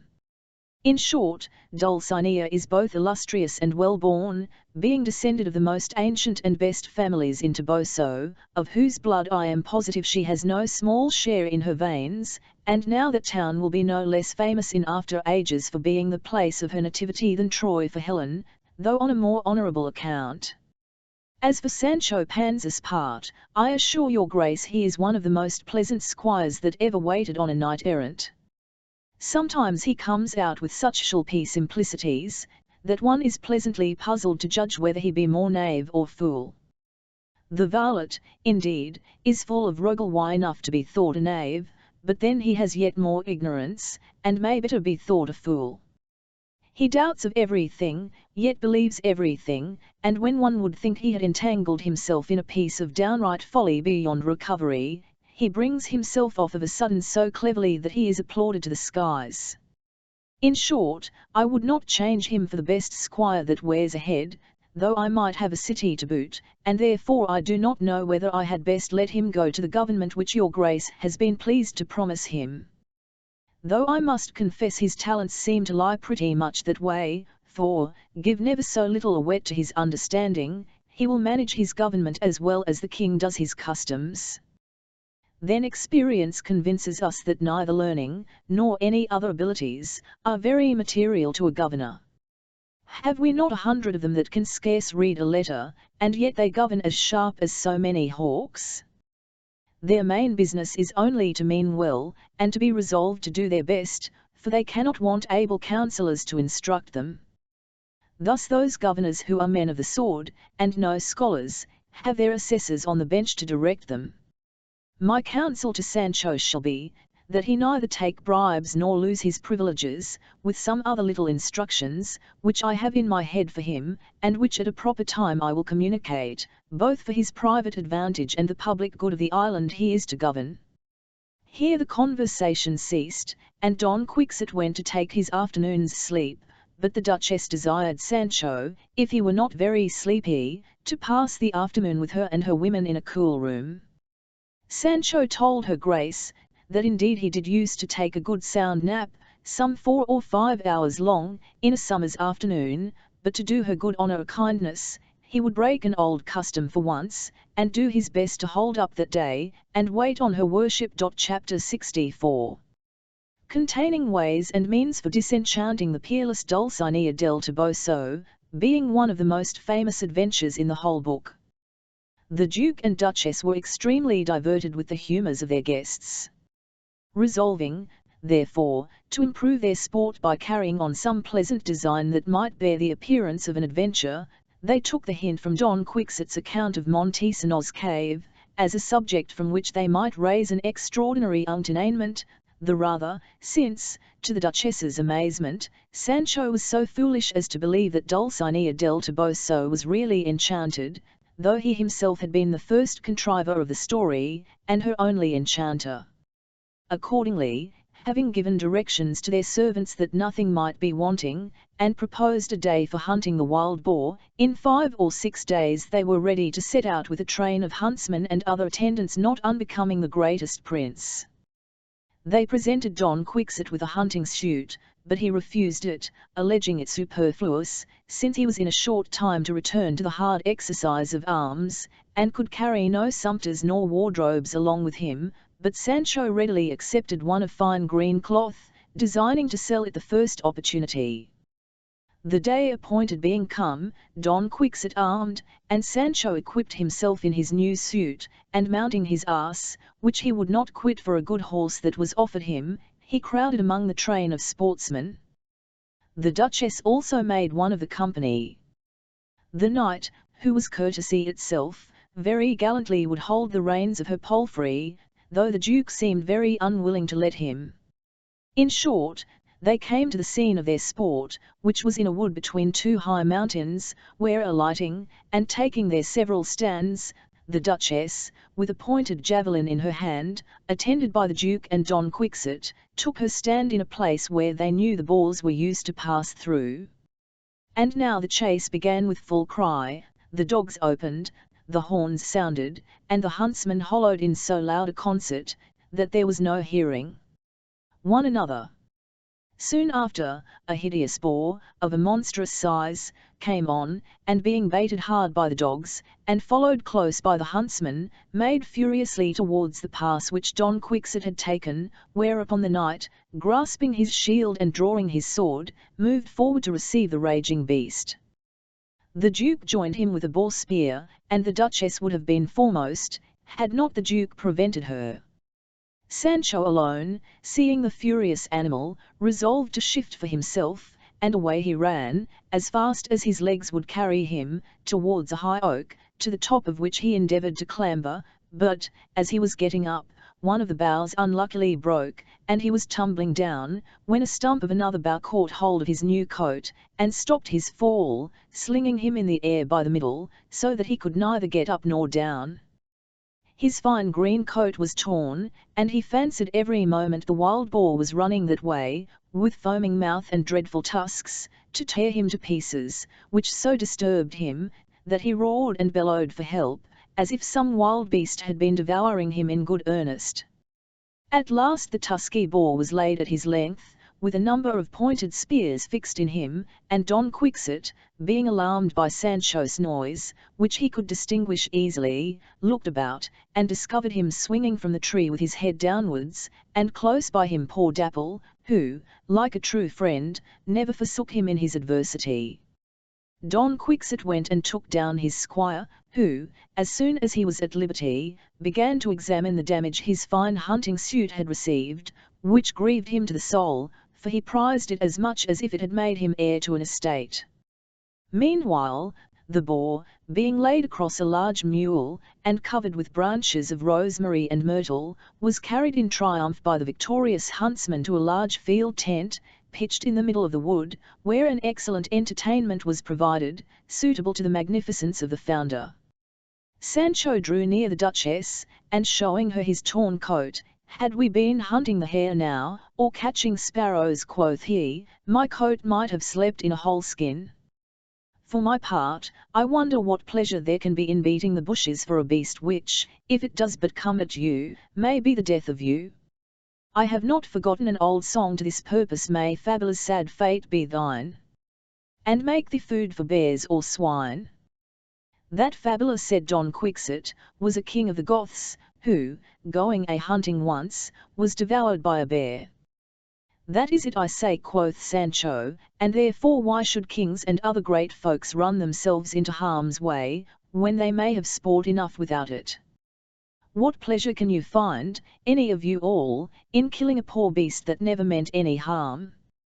"You are mistaken, Sancho," said the Duke. "Hunting wild beasts is the most proper exercise for knights and princes, for in the chase of a stout noble beast may be represented the whole art of war, stratagems, policy, and ambuscades, with all other devices usually practised to overcome an enemy with safety. Here we are exposed to the extremities of heat and cold, ease and laziness can have no room in this diversion, by this we are inured to toil and hardship, our limbs are strengthened, our joints made pliable, and our whole body hale and active. In short, it is an exercise that may be beneficial to many, and can be prejudicial to none, and the most enticing property is its rarity, being placed above the reach of the vulgar, who may indeed enjoy the diversion of other sorts of game, but not this nobler kind, nor that of hawking, a sport also reserved for kings and persons of quality. Therefore, Sancho, let me advise you to alter your opinion when you become a governor, for then you will find the great advantage of these sports and diversions." "You are out far wide, sir," quoth Sancho, "'Fit were better that a governor had his legs broken, and be laid up at home, than to be gadding abroad at this rate. It would be a pretty business, forsooth, when poor people come, weary and tired, to wait on the governor about business, that he should be rambling about the woods for his pleasure. There would be a sweet government truly." "Truly, sir, I think these sports and pastimes are fitter for those that have nothing to do than for governors. Wish with all my heart," said the Duke, "that you prove as good as you promise, but saying and doing are different things." "Well, well," quoth Sancho, "be it how it will, I say that an honest man's word is as good as his bond. Heaven's help is better than early rising. My meaning is, that with heaven's help, and my honest endeavours, I shall govern better than any goshawk. Do but put your finger in my mouth, and try if I cannot bite." "A plague on thee, and thy impertinent proverbs," said Don Quixote. "Shall I never get thee to talk sense without a string of that disagreeable stuff?" "Oh, sir," said the Duchess, "Sancho's proverbs will always please for their sententious brevity, though they were as numerous as a printed collection, and I assure you I relish them more than I should do others that might be better, and more to the purpose." After this, and such like diverting talk, they left the tent, and walked into the wood, to see whether any game had fallen into their nets.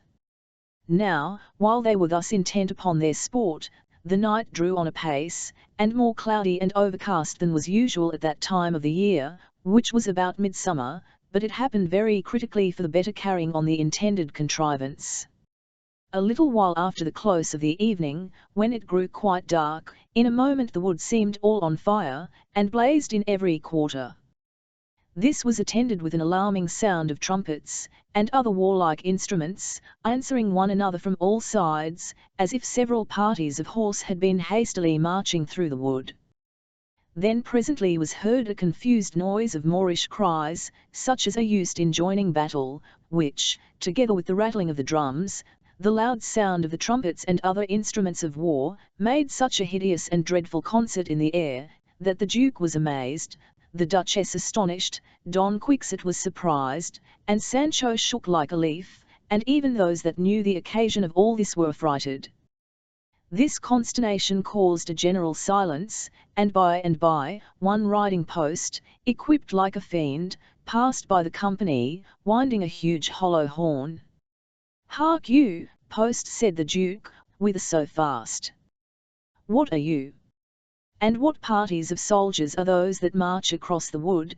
"Go," cried the post, in a hideous unearthly tone, "in quest of Don Quixote de la Mancha, and those that are coming this way are 6 bands of necromancers, that conduct the peerless Dulcinea del Toboso enchanted in a triumphant chariot. She is attended by that gallant French knight, Montesinos, who comes to give information how she may be freed from enchantment." "Wert thou as much a demon," said the Duke, "as thy horrid shape speaks thee to be, thou wouldst have known this knight here before thee to be that Don Quixote de la Mancha whom thou seekest." "On my conscience," replied he, "never thought of it, for I have so many things in my head, that it almost distracts me. I had quite forgotten my errand." Then directing himself to Don Quixote, without dismounting, "To thee, O Knight of the Lions," cried he, "and I wish thee fast in their claws, to thee am I sent by the valiant but unfortunate Montesinos, to bid thee attend his coming in this very place, whither he brings one whom they call Dulcinea del Toboso, in order to give thee instructions touching her disenchantment. Now I have delivered my message, I must fly." This said, he winded his monstrous horn, and without staying for an answer, disappeared.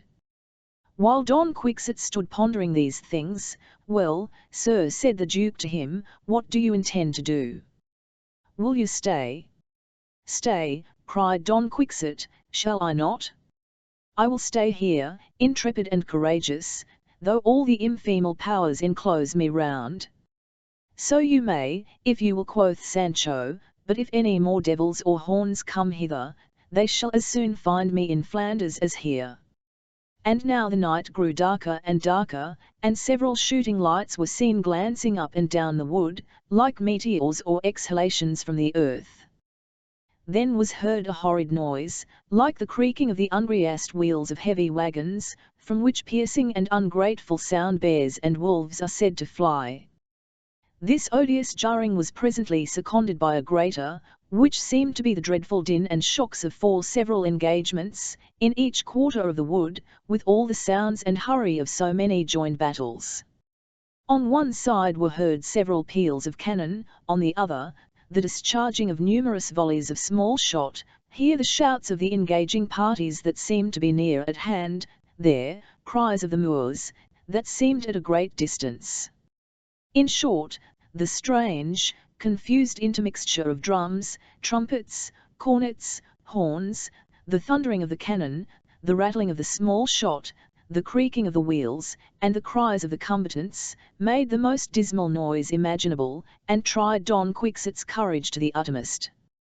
But poor Sancho was annihilated, and fell into a swoon at the Duchess' feet, who, ordering some water to be sprinkled on his face, at last recovered him, just as the foremost of the creaking carriages came up, drawn by 4 heavy oxen, covered with mourning, and carrying a large lighted torch upon each horn.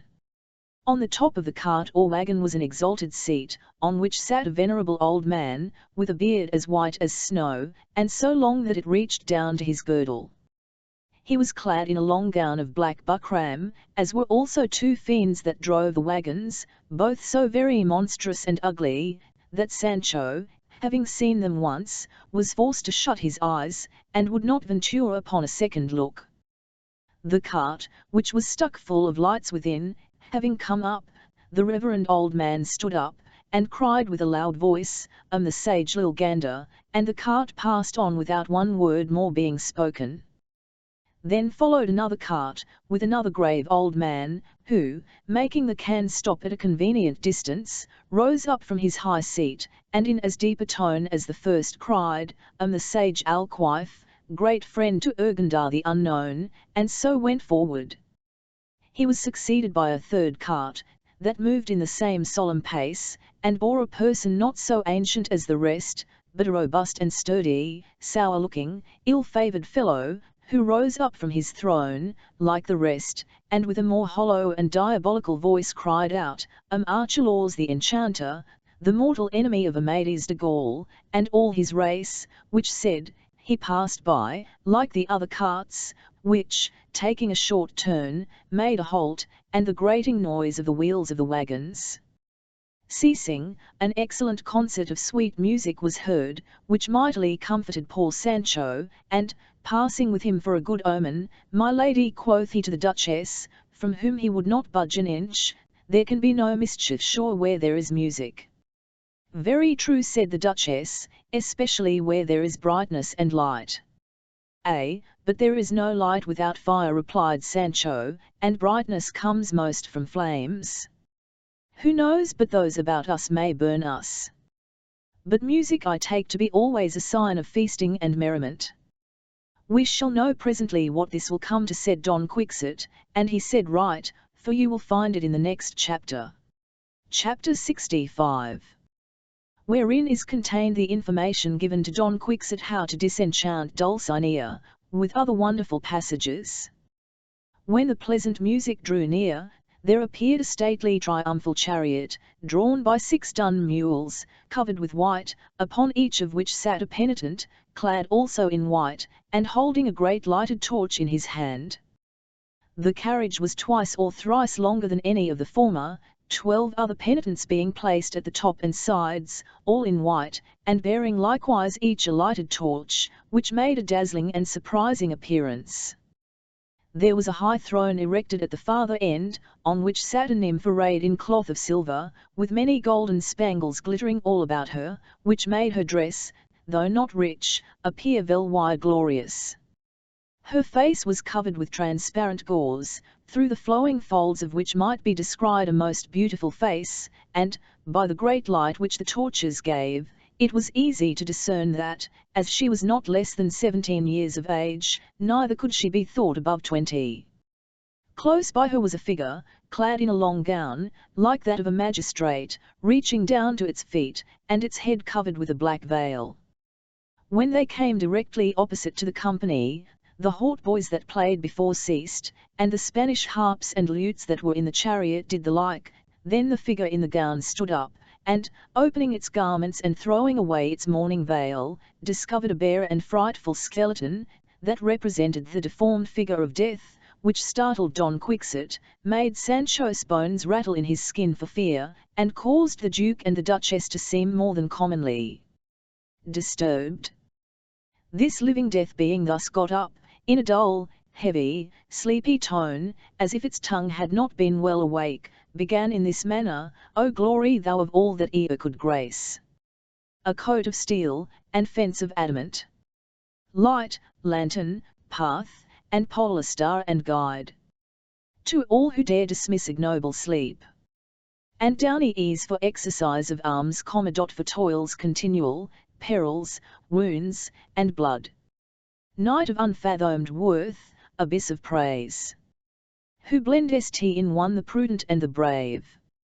To thee, great Quixote, I this truth declare, that, to restore to her TME state and form, to Boso's pride, the peerless Dulcinea, T's fate's decree, that Sancho do bestow 3,000 lashes, and eke 300 more, each to afflict and sting and gall him sore.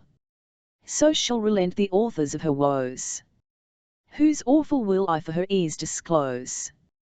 What, quoth Sancho, 3,000 lashes? I will not give myself 3, I will as soon give myself 3 stabs. Mr. Merlin, if you have no better way for disenchanting the lady Dulcinea, she may even lie bewitched to her dying day for me. "How now, opprobrious rascal," cried Don Quixote, "sirrah, I will take you and tie your dogship to a tree, and there I will not only give you 3,300 lashes, but 6,600, you varlet."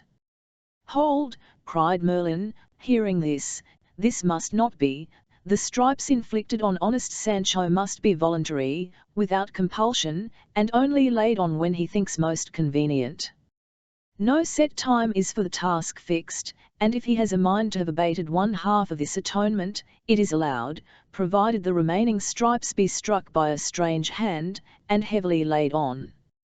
"Neither a strange hand nor my own," quoth Sancho, "neither heavy nor light, shall touch my flesh.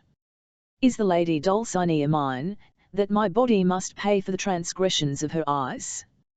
My master, indeed, who is part of her, he it is who ought to lash himself for her, and do all that is needful for her delivery, but for me to whip myself, no." No sooner had Sancho thus declared himself than the nymph who sat by the shade of Merlin arose, and throwing aside her veil, discovered a face of extraordinary beauty, and with a masculine air addressed herself to Sancho: "O wretched squire, with thy soul of flint, hadst thou been required to throw thyself headlong from some high tower, hadst thou been desired to kill thy wife and children with some bloody and sharp scimitar, no wonder if thou hadst betrayed some squeamishness, but to hesitate about 3,300 lashes, which there is not a wretched schoolboy but receives every month, it amazes, stupefies, and affrights all who hear it, and even all who shall hereafter be told it. Relent, malicious and evil-minded man. Be moved by my blooming youth, which is pining and withering beneath the vile bark of a peasant wench, and if at this moment I appear otherwise, it is by the special favour of Sieur Merlin here present, hoping that these charms may soften that iron heart, for the tears of afflicted beauty turn rocks into cotton, and tigers into lambs." "What say you to that, Sancho?" quoth the Duchess. "I'll say, madam," answered Sancho, "that, as to the lashes, I pronounce them." "Renounce, you should say, Sancho," quoth the Duke, "land not pronounce." "Please your grandeur to let me alone," replied Sancho, "for I cannot stand now to a letter more or less, the thought of these lashes so torments me that I know not what I say or do. But I would fain know one thing from the lady Dulcinea del Toboso, and that is, where she learned her manner of asking a favour. She comes to desire me to tear my flesh with stripes, and at the same time lays upon me such a bead roll of ill names that the devil may bear them for me. What? Does she think my flesh is made of brass? Or that I care a rush whether she is enchanted or not? Where are the presents she has brought to soften me? All times are not alike, nor are men always in a humour for all things. At this moment my heart is ready to burst with grief to see this rent in my jacket, and people come to desire that I would also tear my flesh, and that too of my own good will, I having just as much mind to the thing as to turn Turk. In truth, friend Sancho," said the Duke, "if you do not relent and become softer than a ripe fig, you finger no government of mine. It would be a fine thing, indeed, were I to send my good islanders a cruel, flinty-hearted tyrant, whom neither the tears of afflicted damsels nor the admonitions of wise, reverend, and ancient enchanters can move to compassion. Really, Sancho, I am compelled to say, no stripes, no government." "May I not be allowed 2 days, my lord?" replied Sancho, "to consider what is best for me to do?" "In no wise can that be," cried Merlin, "on this spot and at this instant you must determine, for Dulcinea must either return to Montesinos' cave and to her rustic shape, or in her present form be carried to the Elysian fields, there to wait until the penance be completed." "Come, friend Sancho," said the Duchess, "be of good cheer, and show yourself grateful to your master, whose bread you have eaten, and to whose generous nature and noble feats of chivalry we are all so much beholden. Come, my son, give your consent, leave fear to the cowardly, a good heart breaks bad fortune, as you well know." "Well," said Sancho, "since everybody tells me so, though the thing is out of all reason, I promise to give myself the 3,300 lashes, upon condition that I may lay them on whenever I please, without being tied to days or times, and I will endeavour to get out of debt as soon as I possibly can, that the beauty of my lady Dulcinea del Toboso may shine forth to all the world, as it seems she is really beautiful, which I much doubted. No sooner had Sancho pronounced his consent than the innumerable instruments poured forth their music, and volleys of musketry were discharged, while Don Quixote clung about Sancho's neck, giving him 1,000 kisses. The Duke and Duchess, and all who were present, likewise testified their satisfaction. The car now moved on, and in departing, the fair Dulcinea bowed her head to the Duke and Duchess, and made a low curtsy to Sancho. By this time the cheerful and joyous dawn began to appear, the flowerets of the field expanded their fragrant beauties to the light, and brooks and streams, in gentle murmurs, ran to pay expecting rivers their crystal tribute. The earth rejoiced, the sky was clear, and the air serene and calm, all combined and separately giving manifest tokens that the day, which followed fast upon Aurora's heels, would be bright and fair. The Duke and Duchess, having happily executed their ingenious project, returned highly gratified to their castle, and determined on the continuation of fictions, which afforded more pleasures than realities. Chapter 66. Wherein is recorded the wonderful and inconceivable adventure of the after Juana, or the Countess of Trifaldi, and likewise Sancho Panza's letter to his wife Teresa Panza. The whole contrivance of the last adventure was the work of the Duke's steward, a man of a humorous and facetious turn of mind. He it was who composed the verses, instructed a page to perform the part of Dulcinea, and personated himself the shade of Merlin. Assisted by the Duke and Duchess, he now prepared another scene still more entertaining than the former. The next day the Duchess inquired of Sancho if he had begun his penance for the relief of his unhappy lady. "Atnlly, I have," said he, "for the last night I gave myself 5 lashes." The Duchess desired to know how he had given them. "With the palm of my hand," said he. "That," replied the Duchess, "is rather clapping than whipping, and I am of opinion Señor Merlin will not be so easily satisfied. My good Sancho must get a rod of briars or of whipcord, for letters written in blood cannot be disputed, and the deliverance of a great lady like Dulcinea is not to be purchased with a song." "Give me then, madam, some rod or bout," quoth Sancho, "and I will use it, if it does not smart too much." "Fear not," answered the Duchess, "it shall be my care to provide you with a whip that shall suit you exactly, and agree with the tenderness of your flesh as if it were its own brother." "But now, my dear lady," quoth Sancho, "you must know that I have written a letter to my wife Teresa Panza, giving her an account of all that has befallen me since I parted from it is in my bosom, and it wants nothing but the name on the outside. I wish your discretion would read it, for methinks it is written like a governor, I mean in the manner that governors ought to write." "And who indited it?" demanded the Duchess. "Who should indite it but I myself, sinner as I am," replied Sancho. "And did you write it too?" said the Duchess. "No, indeed," answered Sancho, "for I can neither read nor write, though I can set my mark." "Let us see it," said the Duchess, "for I dare say it shows the quality and extent of your genius." Sancho took the letter out of his bosom, unsealed, and the Duchess read as follows: Sancho Panza's letter to his wife Teresa Panza. "If I have been finely lashed, I have been finely mounted up. If I have got a good government, it has cost me many good lashes. This, my dear Teresa, thou canst not understand at present, another time thou wilt. Thou must know, Teresa, that I am determined that thou shalt ride in thy coach, which is somewhat to the purpose, for all other ways of going are no better than creeping upon all fours, like a cat. Thou shalt be a governor's wife, see then whether anybody will dare to tread on thy heels.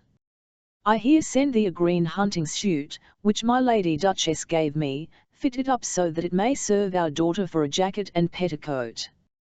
They say in this country that my master Don Quixote is a sensible madman and a pleasant fool, and that I am not a whit behind him. We have been at Montesinos cave, and the sage Merlin, the wizard, has pitched upon me to disenchant the lady Dulcinea del Toboso, who among you is called old Donza Lorenzo. When I have given myself 3,300 lashes, lacking 5, she will be free from enchantment. Say nothing of this to anybody, for, bring your affairs into council, and one will cry it is white, another it is black. A few days hence I shall go to the government, whither I go with a huge desire to get money, and I am told it is the same with all new governors. I will first see how matters stand, and send thee word whether or not thou shalt come to me. Dapple is well, and sends thee his hearty service. Part with him I will not, though I were to be made the Great Turk.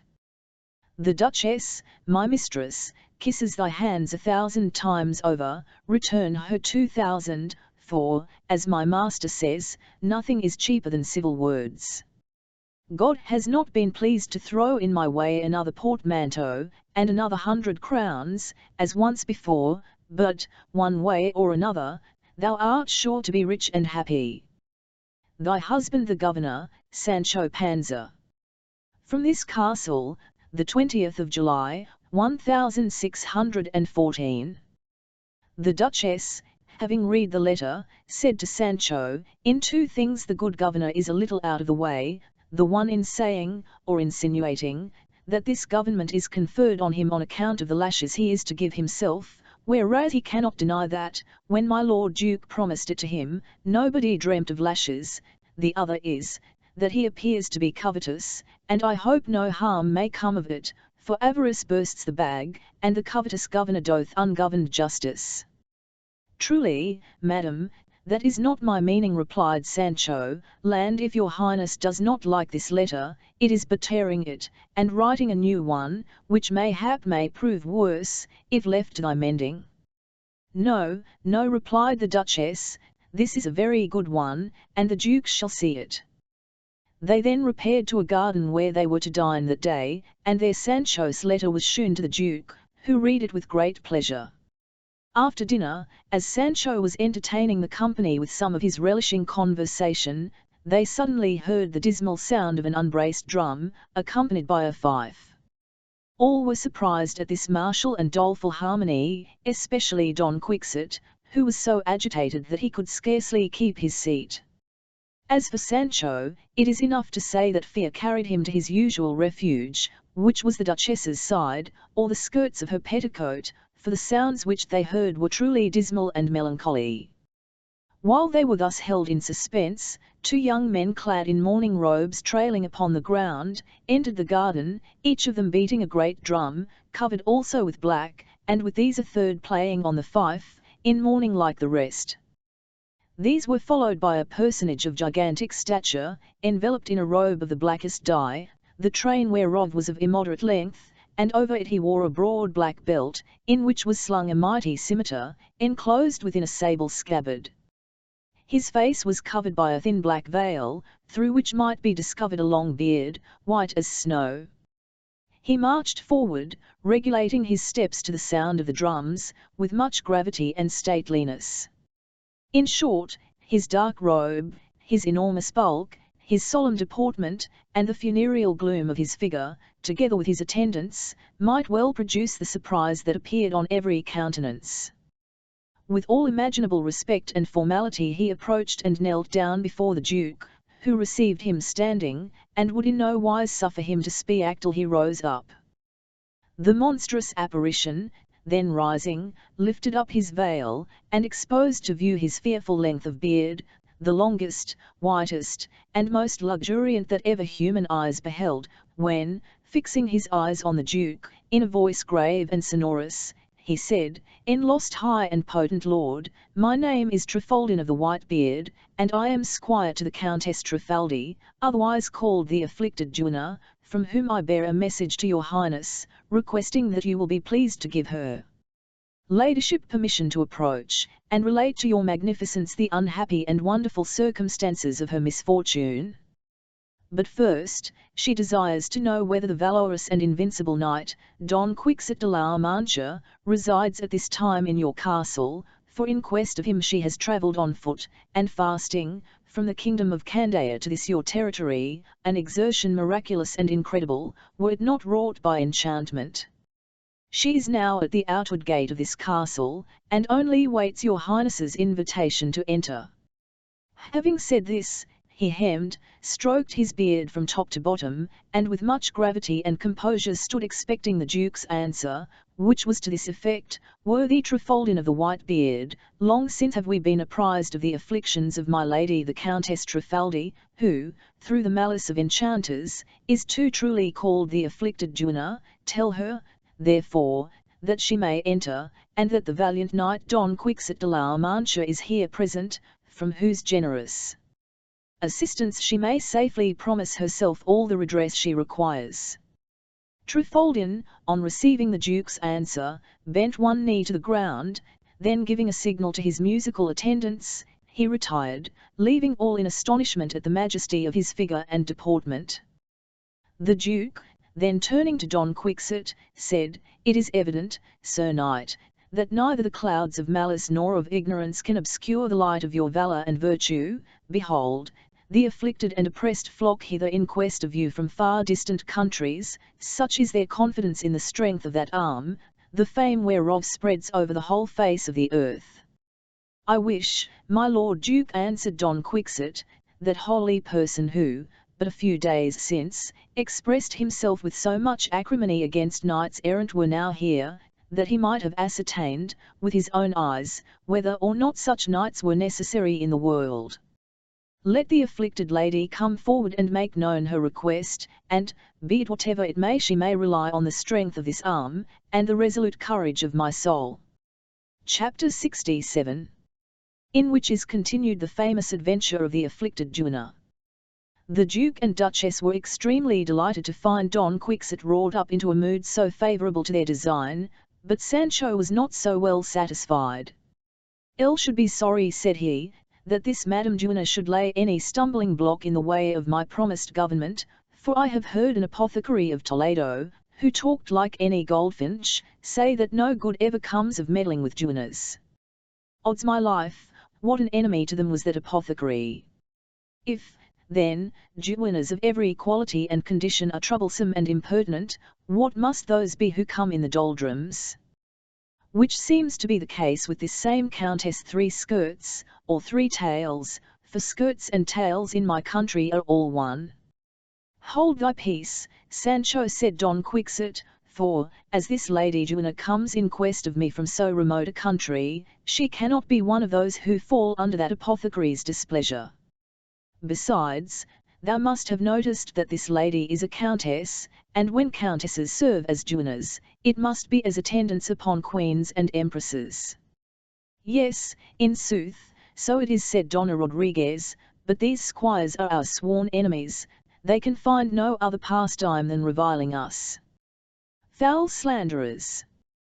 By my faith, if I were allowed, I would prove to all here present that there is no virtue that is not contained in a Juno. I am of opinion," quoth the Duchess, "that my good Donna is very much in the right, but she must wait for a more proper opportunity to finish the debate, and confute and confound the calumnies of that wicked apothecary, and also to root out the ill opinion which the great Sancho fosters in his breast. Care not to dispute with her," quoth Sancho, "for ever since the government has got into my head, I have given up all my squireship notions, and care not a fig for all the Junos in the world." This dialogue about Junos would have continued, had not the sound of the drum and fife announced the approach of the afflicted lady. The Duchess asked the Duke whether it would not be proper for him to go and meet her, since she was a countess, and a person of quality. "I look you could," Sancho, before the Duke could answer, "in regard to her being a countess, it is fitting your highness should go to receive her, but inasmuch as she is a Juno, I am of opinion you should not stir a step." "Who desires thee to intermeddle in this matter, Sancho?" said Don Quixote. "Who, sir?" answered Sancho, "but I myself. Have I not a right to intermeddle, being a squire, who has learned the rules of good manners in the school of your worship? Have I not had the flower of courtesy for my master, who has often told me that one may as well lose the game by a card too much as a card too little, and a word is enough to the wise. Sancho is right, quoth the Duke, but let us see what kind of a countess this is, and then we shall judge what courtesy is due to her. Chapter 68. Of the account given by the afflicted duenna of her misfortunes. The doleful musicians were followed by 12 duennas, in 2 ranks, clad in large mourning robes, with white veils of thin muslin that almost reached to their feet. Then came the Countess Trifaldi herself, led by her squire Trifaldin of the white beard. She was clad in a robe, which, had it been napped, each grain would have been of the size of a good Ronceville pea. The train, or tail, was divided into 3 separate portions, and supported by 3 pages, and spread out, making a regular mathematical figure with 3 angles, whence it was conjectured she obtained the name of Trifaldi, or 3 skirts. The 12 duennas, with the lady, advanced slowly, having their faces covered with black veils, not transparent, like that of the squire Trifaldin, but so thick that nothing could be seen through them. Don Quixote, and all the other spectators, rose from their seats, and now the attendant duennas halted, and separating, opened a passage through which their afflicted lady, still led by the squire Trifaldin, advanced towards the noble party, who stepped some dozen paces forward to receive her. She then cast herself on her knees, and with a voice rather harsh and coarse than clear and delicate, said, "Entreat your graces will not condescend to so much courtesy to this your handmaid, for my mind, already bewildered with affliction, will only be still more confounded." "He must be wholly destitute of understanding, Lady Countess," quoth the Duke, "who could not discern your merit by your person, which alone claims all the cream of courtesy, and all the flower of well-bred ceremony." Then raising her by the hand, he led her to a chair close by the Duchess, who also received her with much politeness. During the ceremony, Don Quixote was silent, and Sancho, dying with impatience to see the face of the Trifaldi, or of some one of her many duennas, but it was impossible, till they chose to unveil themselves. All was expectation, and not a whisper was heard, till at length the afflicted lady began in these words, "Confident I am, most potent lord, most beautiful lady, and most discreet spectators, that my most unfortunate miserableness will find in your generous and compassionate bowels a most merciful sanctuary, for so doleful and dolorous is my wretched state, that it is sufficient to mollify marble, to soften adamant, and melt down the steel of the hardest hearts. But before the rehearsal of my misfortunes is commenced, I earnestly desire to be informed whether this noble circle be adorned by the presence of that most renowned knight, Don Quixote de la Mancha, and his squire Panza." "That same Panza," said Sancho, before any one could answer, "stands here before you, and also Don Quixote, and therefore, most dolorous duenna, say what you will, for we are all ready to be your most humble servants." Upon this Don Quixote stood up, and addressing himself to the doleful countess, he said, "If your misfortunes, afflicted lady, can admit of remedy from the valour or fortitude of a knight-errant, the little all that I possess shall be employed in your service. I am Don Quixote de la Mancha, whose function it is to relieve every species of distress. You need not, therefore, madam, implore benevolence, nor have recourse to preambles, but plainly and without circumlocution declare your grievances, for you have auditors who will bestow commiseration, if not redress." On hearing this, the afflicted duenna attempted to throw herself at Don Quixote's feet, and struggling to kiss them, said, "Prostrate myself, O invincible knight, before these feet and legs, which are the bases and pillars of knight-errantry, and will kiss these feet, whose steps lead to the end and termination of my misfortunes. O valorous errant, whose true exploits surpass and obscure the fabulous feats of the Amadises, Esplandians, and Belianises of old." Then, leaving Don Quixote, she turned to Sancho Panza, and taking him by the hand, said, "Thou, the most trusty squire that ever served knight-errant in present or past ages, whose goodness is of greater extent than that beard of my usher Trifaldin, well mayest thou boast that, in serving Don Quixote, thou dost serve, in epitome, all the knights-errant that ever shone in the annals of chivalry. I conjure thee, by thy natural benevolence and inviolable fidelity, to intercede with my lord in my behalf, that the light of his favour may forthwith shine upon the humblest and unhappiest of countesses. The Duke and Duchess could scarcely preserve their gravity, and were highly pleased with the ingenuity of the Countess Trifaldi, who, having seated herself, thus began her tale of sorrow. The famous kingdom of Candia had for its queen the Lady Donna Maguntia, widow of King Archipela, who died, leaving the Infanta Antonomasia, their only child, heiress to the crown. This princess was brought up and educated under my care and instruction, I being the eldest and chief of the duennas in the household of her royal mother. Now, in process of time the young Antonomasia arrived at the age of 14, with such a perfection of beauty that nature could not raise it to a pitch higher, for she was as discreet as fair, and she was the fairest creature living, and so she still remains, if the envious fates and hard-hearted destinies have not cut short her thread of life. Her wondrous beauty attracted innumerable adorers, and princes of her own and every other nation became her slaves. Among the rest, a private cavalier of the court had the audacity to aspire to that earthly heaven, confiding in his youth, his gallantry, his sprightly and happy wit, with numerous other graces and qualifications. Indeed, I must confess to your highnesses, though with reverence be it spoken, he could touch the guitar to a miracle.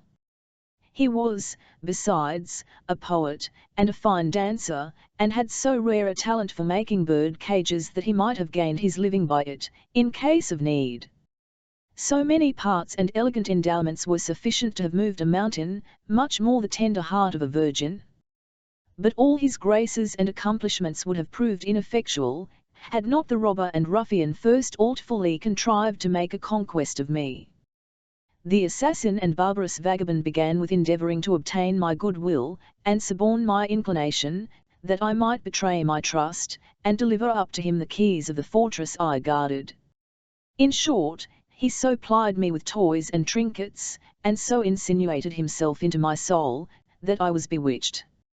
But that which chiefly brought me down, and levelled me with the ground, was a copy of verses which I heard him sing one night under my window, and, if I remember right, the words were these: "The tyrant fair whose beauty sent the throbbing mischief to my heart, the more my anguish to augment, forbids me to reveal the smart." The words of his song were to me so many pearls, and his voice was sweeter than honey, and many a time since have I thought, reflecting on the evils I incurred, that poets, at least your amorous poets, should be banished from all good and well-regulated commonwealths, for, instead of composing pathetic verses like those of the Marquise of Mantua, which make women and children weep, they exercise their skill in soft strokes and tender touches, which pierce the soul, and, entering the body like lightning, consume all within, while the garment is left unsinged. Another time he sung, "Come death, with gently stealing pace, and take me unperceived away, nor let me see thy wished-for face, lest joy my fleeting life should stay." Thus was I assailed with these and such like couplets, that astonish, and, when chanted, are bewitching. But when our poets deign to compose a kind of verses much in fashion with us, called roundelays, then, alas! they are no sooner heard than the whole frame is in a state of emotion, the soul is seized with a pleasing delirium of all the senses. I therefore say again, most noble auditors, that such versifiers deserve to be banished to the Isle of Lizards, though, in TNLTH, the blame lies chiefly with the idiots who suffer themselves to be deluded by such things, and had I been a wise and discreet duenna, the nightly chanting of his verses would not have moved me, nor should I have lent an ear to such expressions as "dying I live, in ice I burn, I shiver in flames, in despair I hope, I fly, yet stay," with other flim-flams of the like stamp, of which such kind of writings are full. Then again, when they promise to bestow on us the phoenix of Arabia, the crown of Ariadne, the ringlets of Apollo, the pearls of the South Sea, the gold of Tiber, and the balsam of Penchaia, How bountiful are their pens! How liberal in promises which they cannot perform! But, woe is me, unhappy wretch! Whither do I stray? What madness impels me to dwell on the faults of others, who have so many of mine own to answer for? Woe is me again, miserable creature! No, it was not his verses that vanquished me, but my own weakness. Music did not subdue me, no, it was my own levity, my ignorance and lack of caution that melted me down, that opened the way and smoothed the passage for Don Clavijo, for that is the name of the treacherous cavalier. Thus being made the go-between, the wicked man was often in the chamber of the, not by him, but by me, betrayed Antonomasia, as her lawful spouse, for, sinner as I am, never would I have consented unless he had been her TNLE husband, that he should have come within the shadow of her shoestring. No, no, marriage must be the forerunner of any business of this kind undertaken by me. The only mischief in the affair was that they were ill-sorted, Don Clavijo being but a private gentleman, and the Infanta Antonomasia, as I have already said, heiress of the kingdom. For some time this intercourse, enveloped in the sagacity of my circumspection, was concealed from every eye. At length we laid our three heads together, and determined that Don Clavijo should demand Antonomasia in marriage before the vicar, in virtue of a contract signed and given him by the Infanta herself, to be his wife, and so worded by my wit that the force of Samson could not have broken through it. Our plan was immediately carried into execution. The vicar examined the contract, took the lady's confession, and she was placed in the custody of an honest alguazil. Bless me, said Sancho, alguazils too, and poets, and songs, and roundelays, in Candaya. I swear the world is the same everywhere. But pray get on, good Madame Trifaldi, for it grows late, and I am on thorns till I know the end of this long story shall be brief, answered the Countess. Chapter 69. Wherein the Countess Trifaldi continues her stupendous and memorable history. Every word uttered by Sancho was the cause of much delight to the Duchess, and disgust to Don Quixote, who having commanded him to hold his peace, the afflicted went on.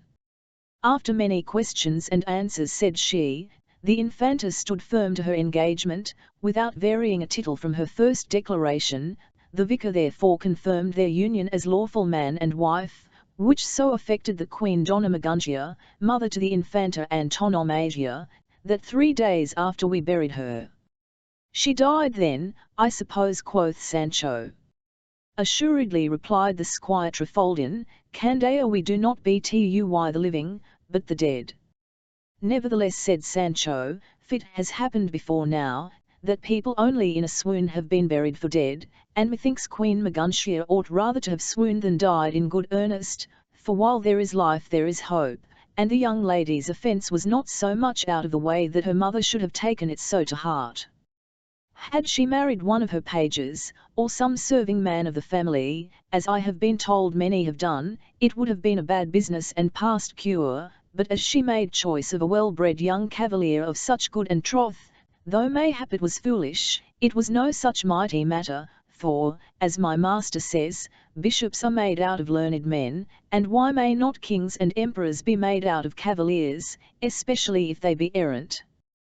Thou art in the right, Sancho, said Don Quixote, for a knight-errant, with but 2 grains of good luck, is next in the order of promotion to the greatest lord in the world.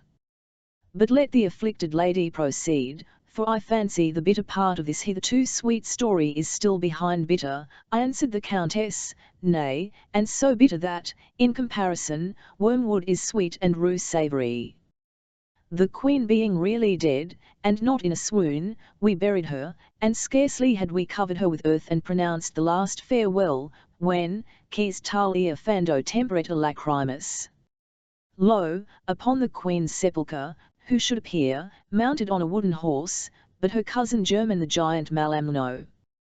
Yes, that Khmelnecromancer came expressly to revenge the death of his cousin, and to chastise the presumptuous Don Clavijo and the foolish Antonomasia, both of whom, by his cursed art, he instantly into a monkey of brass, and him into a frightful crocodile of some strange metal, fixing upon them at the same time a plate of metal engraven with Syriac characters, which being first rendered into the Candiang, and now into the Castilian language, have this meaning: these two presumptuous lovers shall not regain their pristine form till the valorous Machagan engages with me in single combat, since for his mighty arm alone have the destinies reserved the achievement of that stupendous adventure. No sooner was the wicked deed performed, than out he drew from its scabbard a dreadful scimitar, and, taking me by the hair of the head, he seemed preparing to cut my throat, or whip off my head at a blow. Though struck with horror, and almost speechless, trembling and weeping, I begged for mercy in such a moving tone and melting words, that I at last prevailed on him to stop the conleal execution which he meditated. In short, he ordered into his presence all the duennas of those you see here, after having expatiated on our fault, inveighed against duennas, their wicked plots, and worse intrigues, and reviled all for the crime of which I alone was guilty. He said, though he would vouchsafe to spare our lives, he would inflict on us a punishment that should be a lasting shame. At the same instant, we all felt the pores of our faces open, and a sharp pain all over them, like the pricking of needle points, upon which we put our hands to our faces, and found them in the condition you shall now behold. Hereupon the afflicted lady and the rest of the duennas lifted up the veils which had hitherto concealed them, and discovered their faces planted with beards of all colours, black, brown, white, and piebald. The Duke and Duchess viewed the spectacle with surprise, and Don Quixote, Sancho, and the rest, were all lost in amazement. Thus continued the Trifaldi, if the wicked and evil-minded felon Malamno punished us, covering our soft and delicate faces with these rugged to heaven he had struck off our heads with his huge scimitar, rather than have obscured the light of our countenances with such an odious cloud.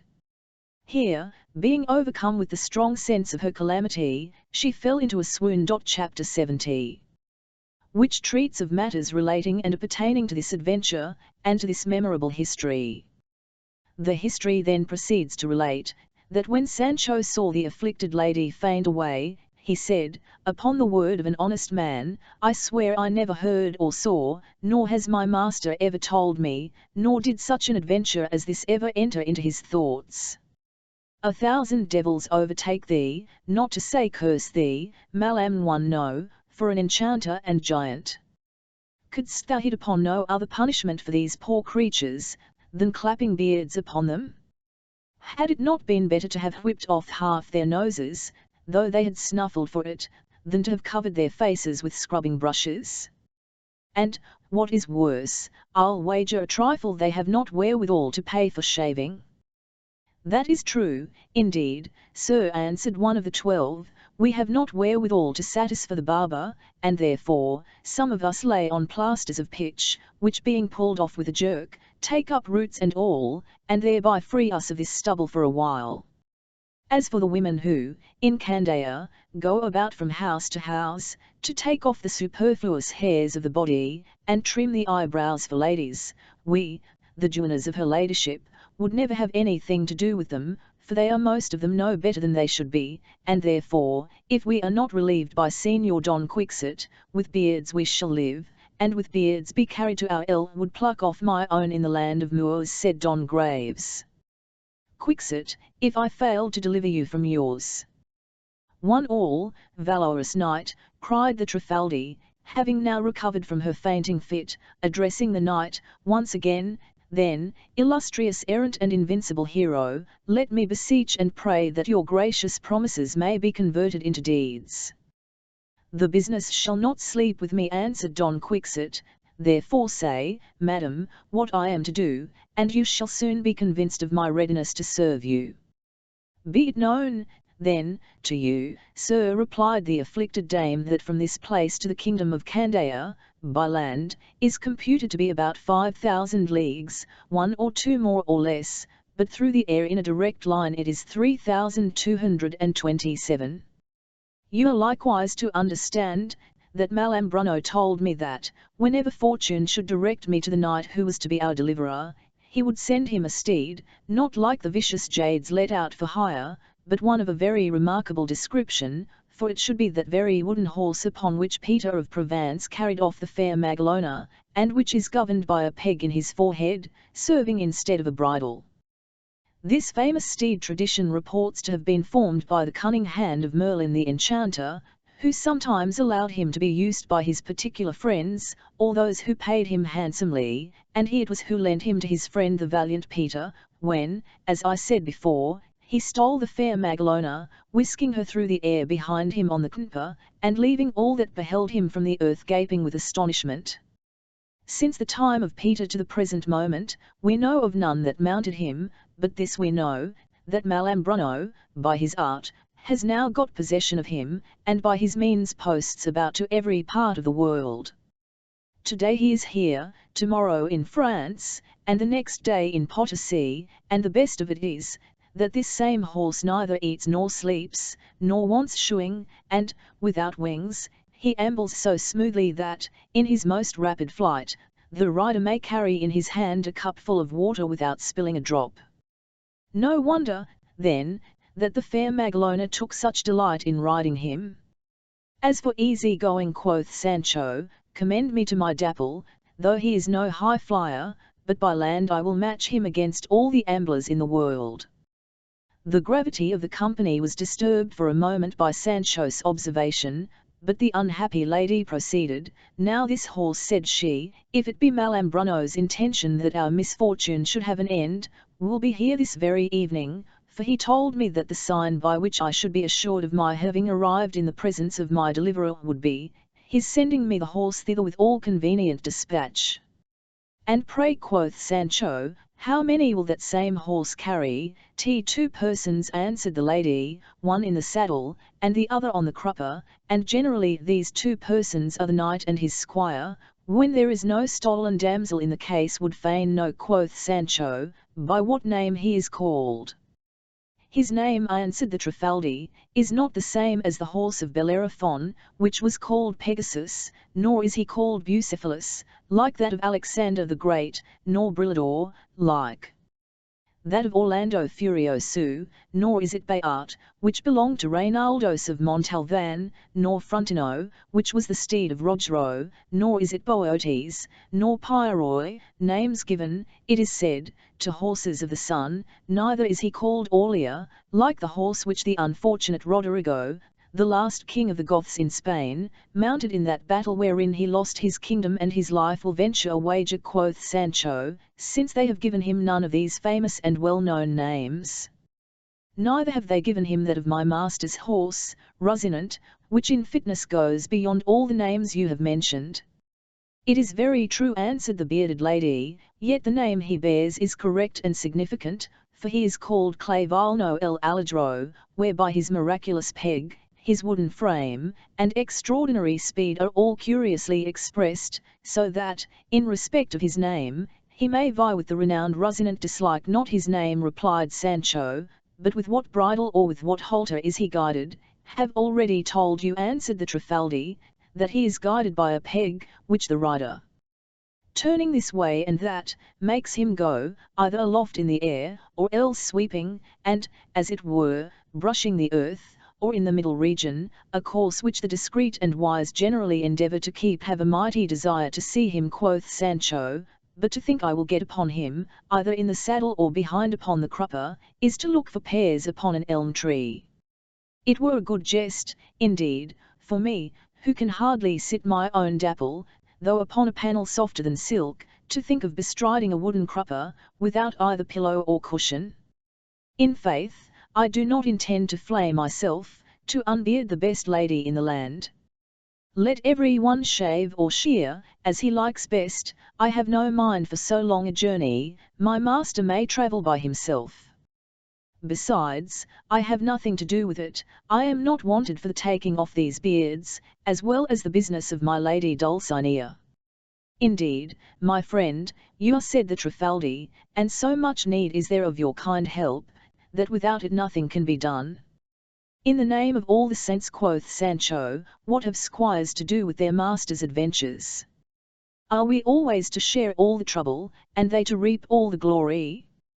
Body zero me, it might be something if the writers who recount their adventures would but set down in their books, such a knight achieved such an adventure, with the help of such an one his squire, without whom he could not have done it.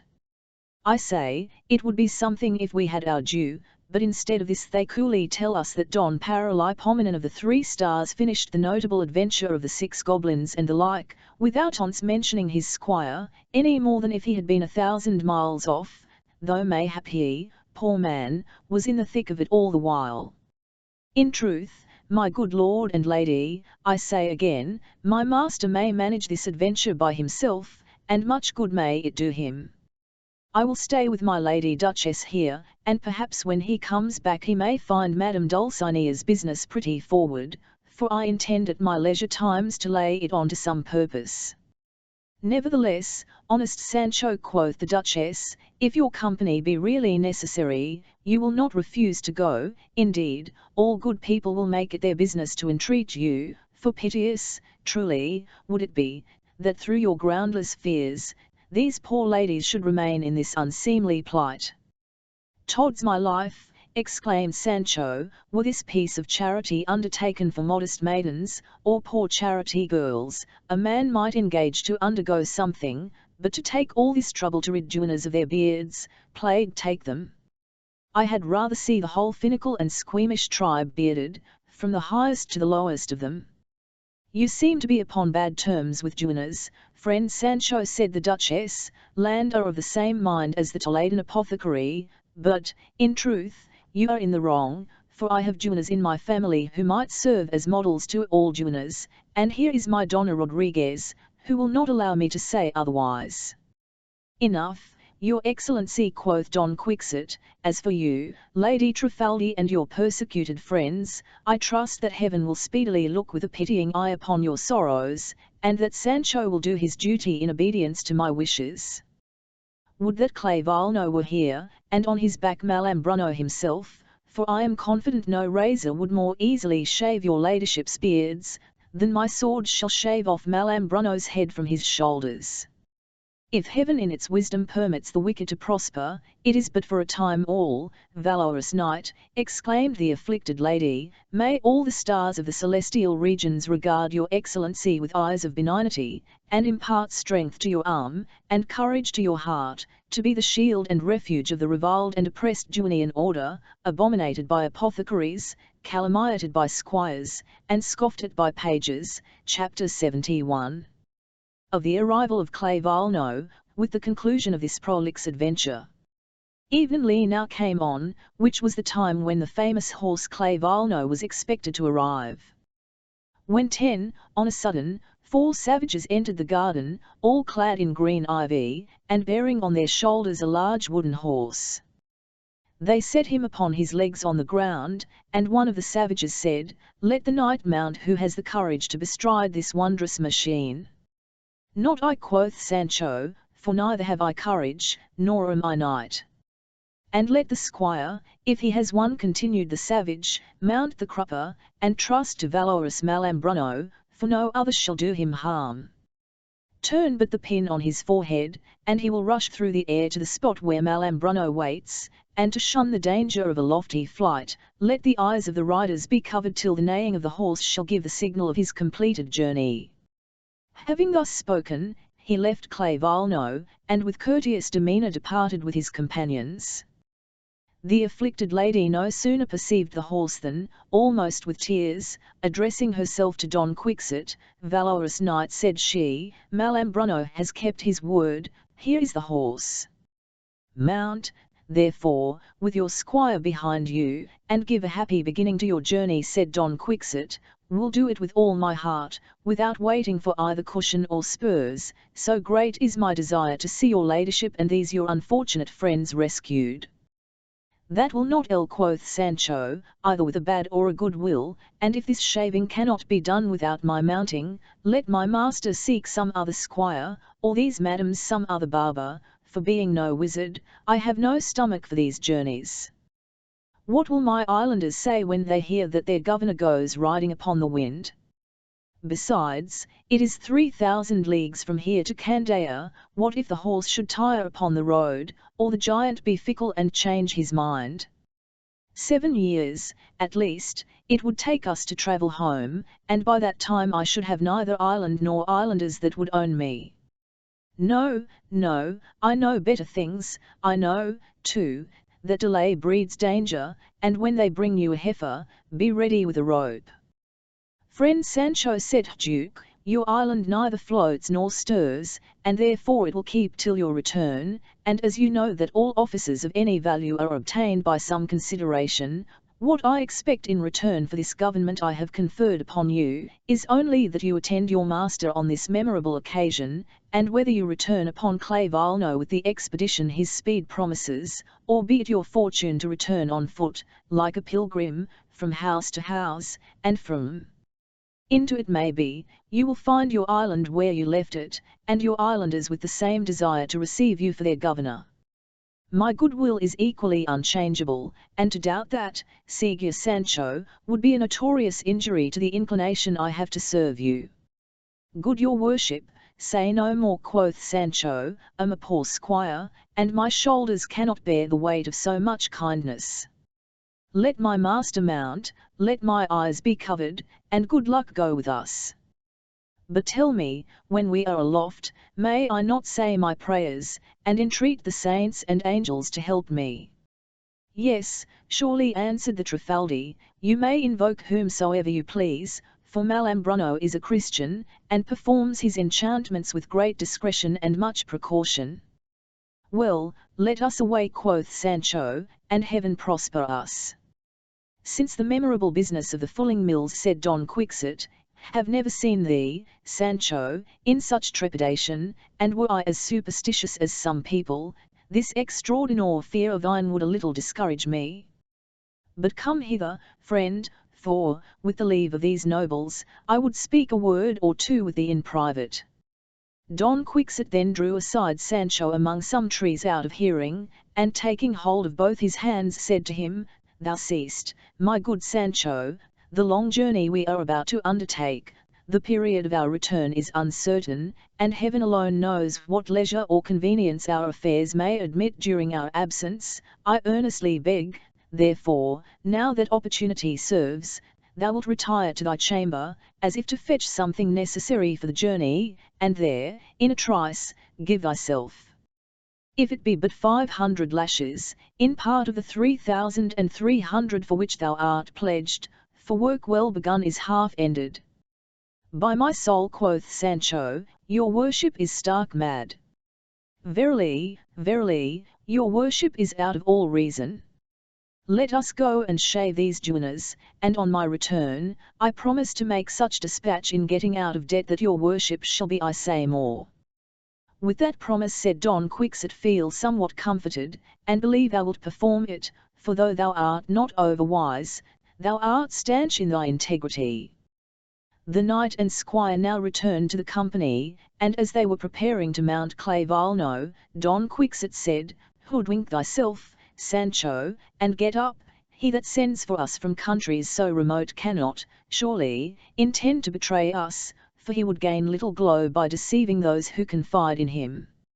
And supposing the success of the adventure should not be equal to our hopes, yet of the glory of so brave an attempt, no malice can deprive us. Let us begone, sir, quoth Sancho, for the beards and tears of these ladies have pierced my heart, and I shall not eat to do me good till I see them smooth again. Mount, sir, and hoodwink first, for if I am to have the crupper, your worship, who sits in the saddle, must get up first.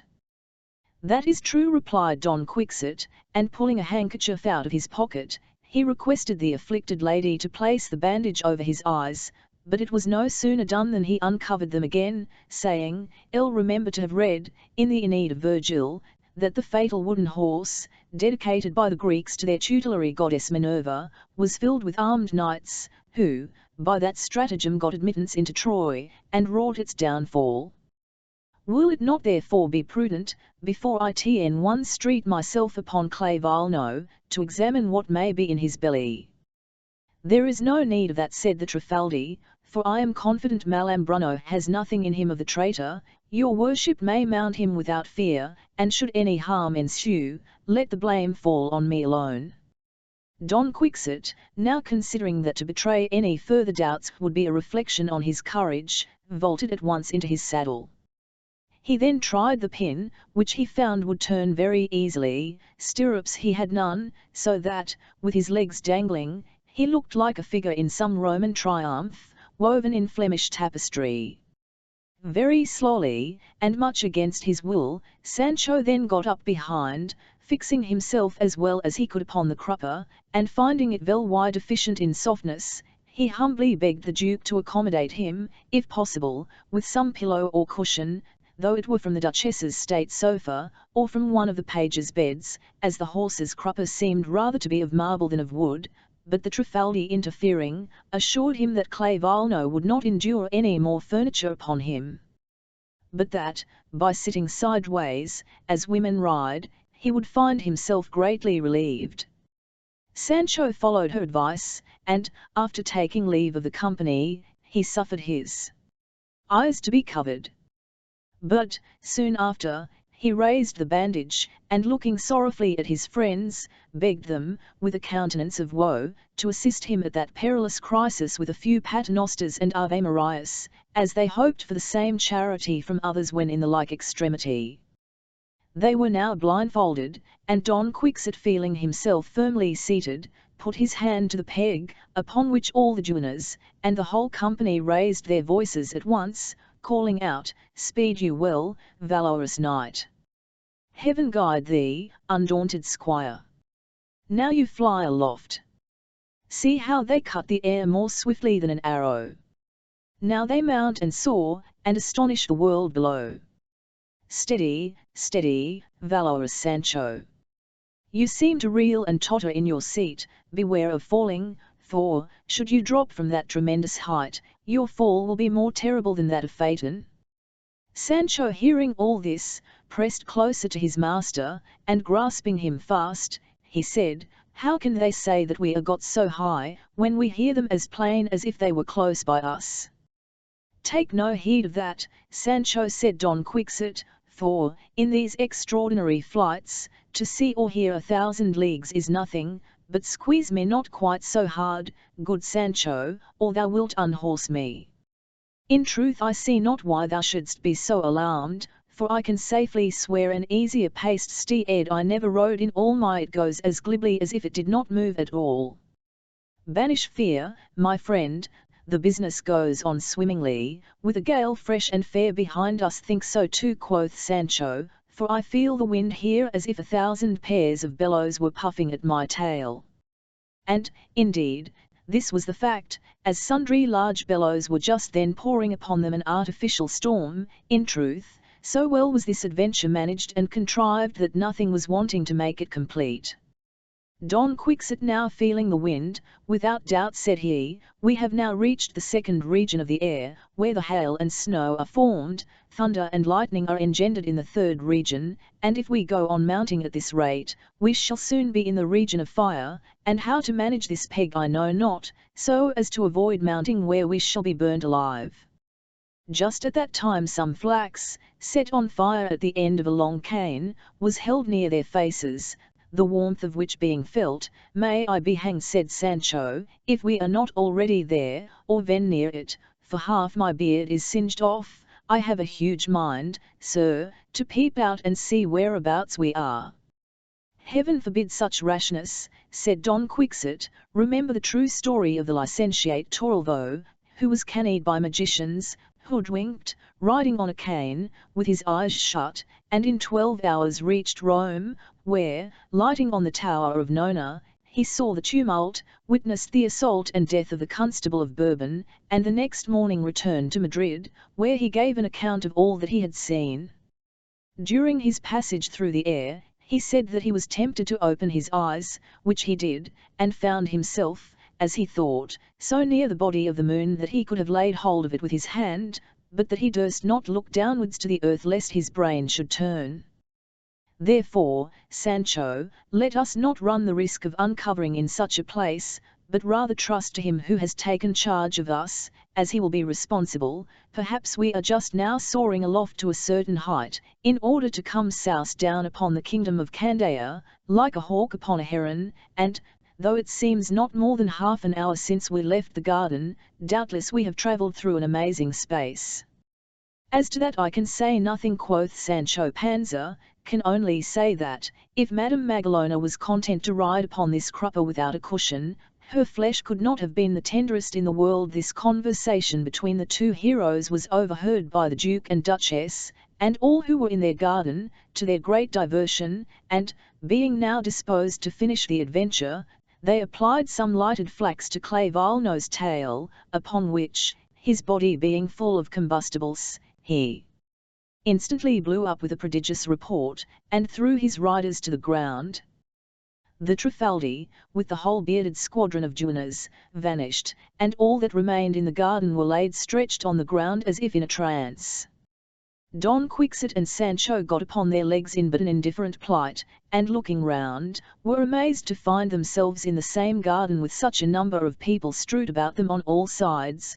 But their wonder was increased when, on a huge lance sticking in the earth, they beheld a sheet of white parchment attached to it by silken strings, whereon was written, in letters of gold, the following words: "The renowned knight Don Quixote de la Mancha has achieved the stupendous adventure of Trifaldi the afflicted, and her companions in grief, only by attempting it.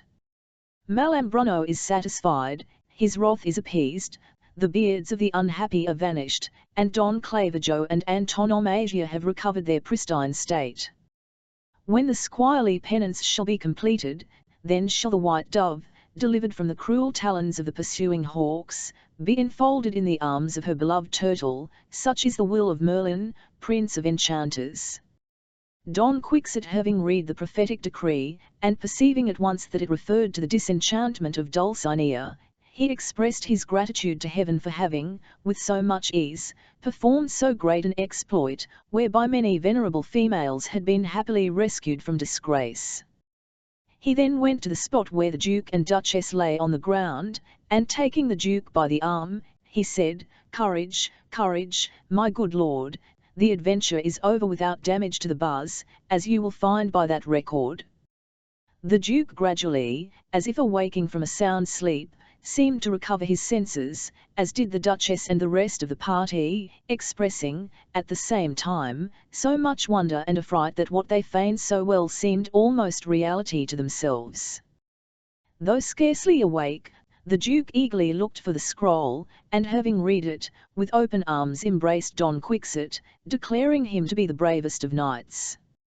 Sancho looked all about for the afflicted dame, to see what kind of face she had when beardless, and whether she was now as goodly to the sight as her stately presence seemed to promise, but he was told that, when Clavillano came tumbling down in the flames through the air, the Trifaldi, with her whole train, vanished with not a beard to be seen among them, every hair was gone, root and branch.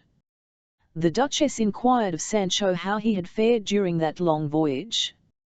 "Why, Tnlly, madam," answered he, "I have seen wonders, for, as we were passing through the region of fire, as my master called it, I had, you must know, a mighty mind to take a peep, and, though my master would not consent to it, who have an itch to know everything, and a hankering after whatever is forbidden, could not help, softly and unperceived, shoving the cloth a little aside, when through a crevice I looked down, and there I saw, heaven bless us, the earth so far off that it looked to me no bigger than a grain of mustard seed, and the men that walked upon it little bigger than hazelnuts. Only think, then, what a height we must have been."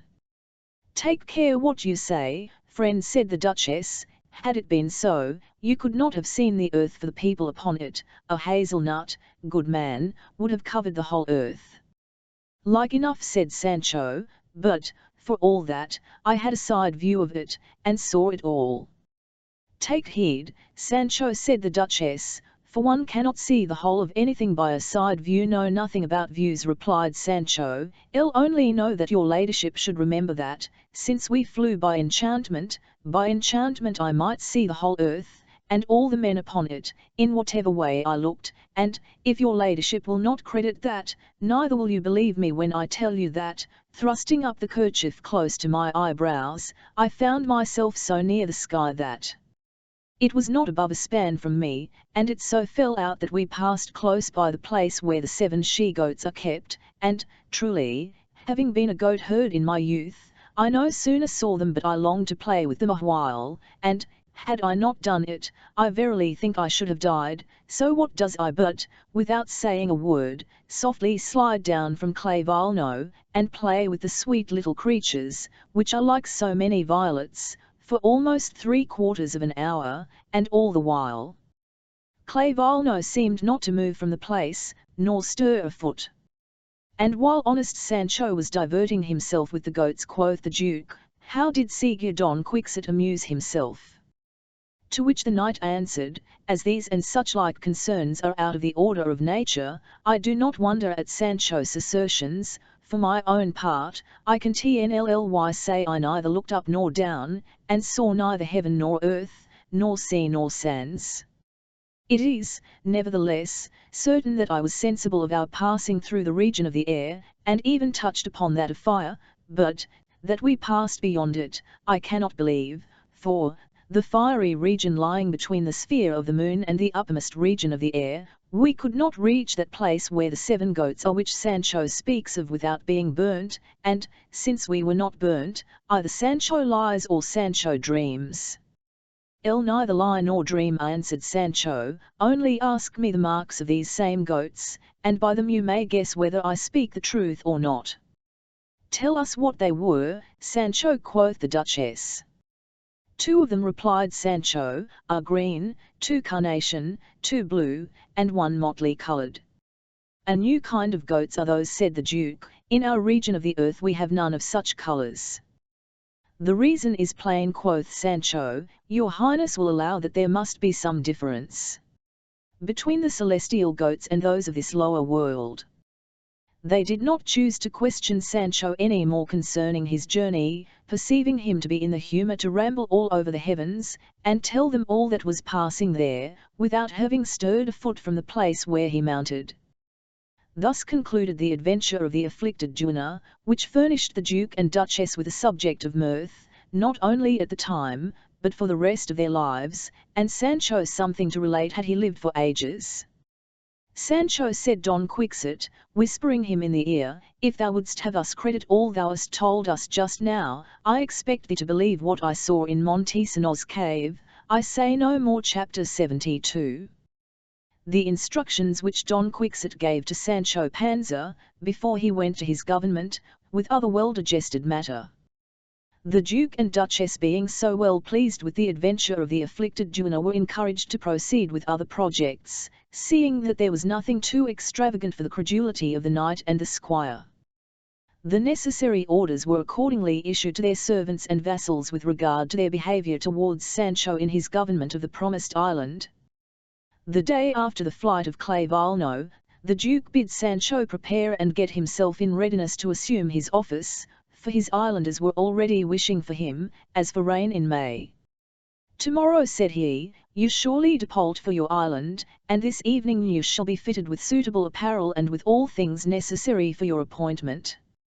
Clothe me as you will, said Sancho, shall still be Sancho Panza.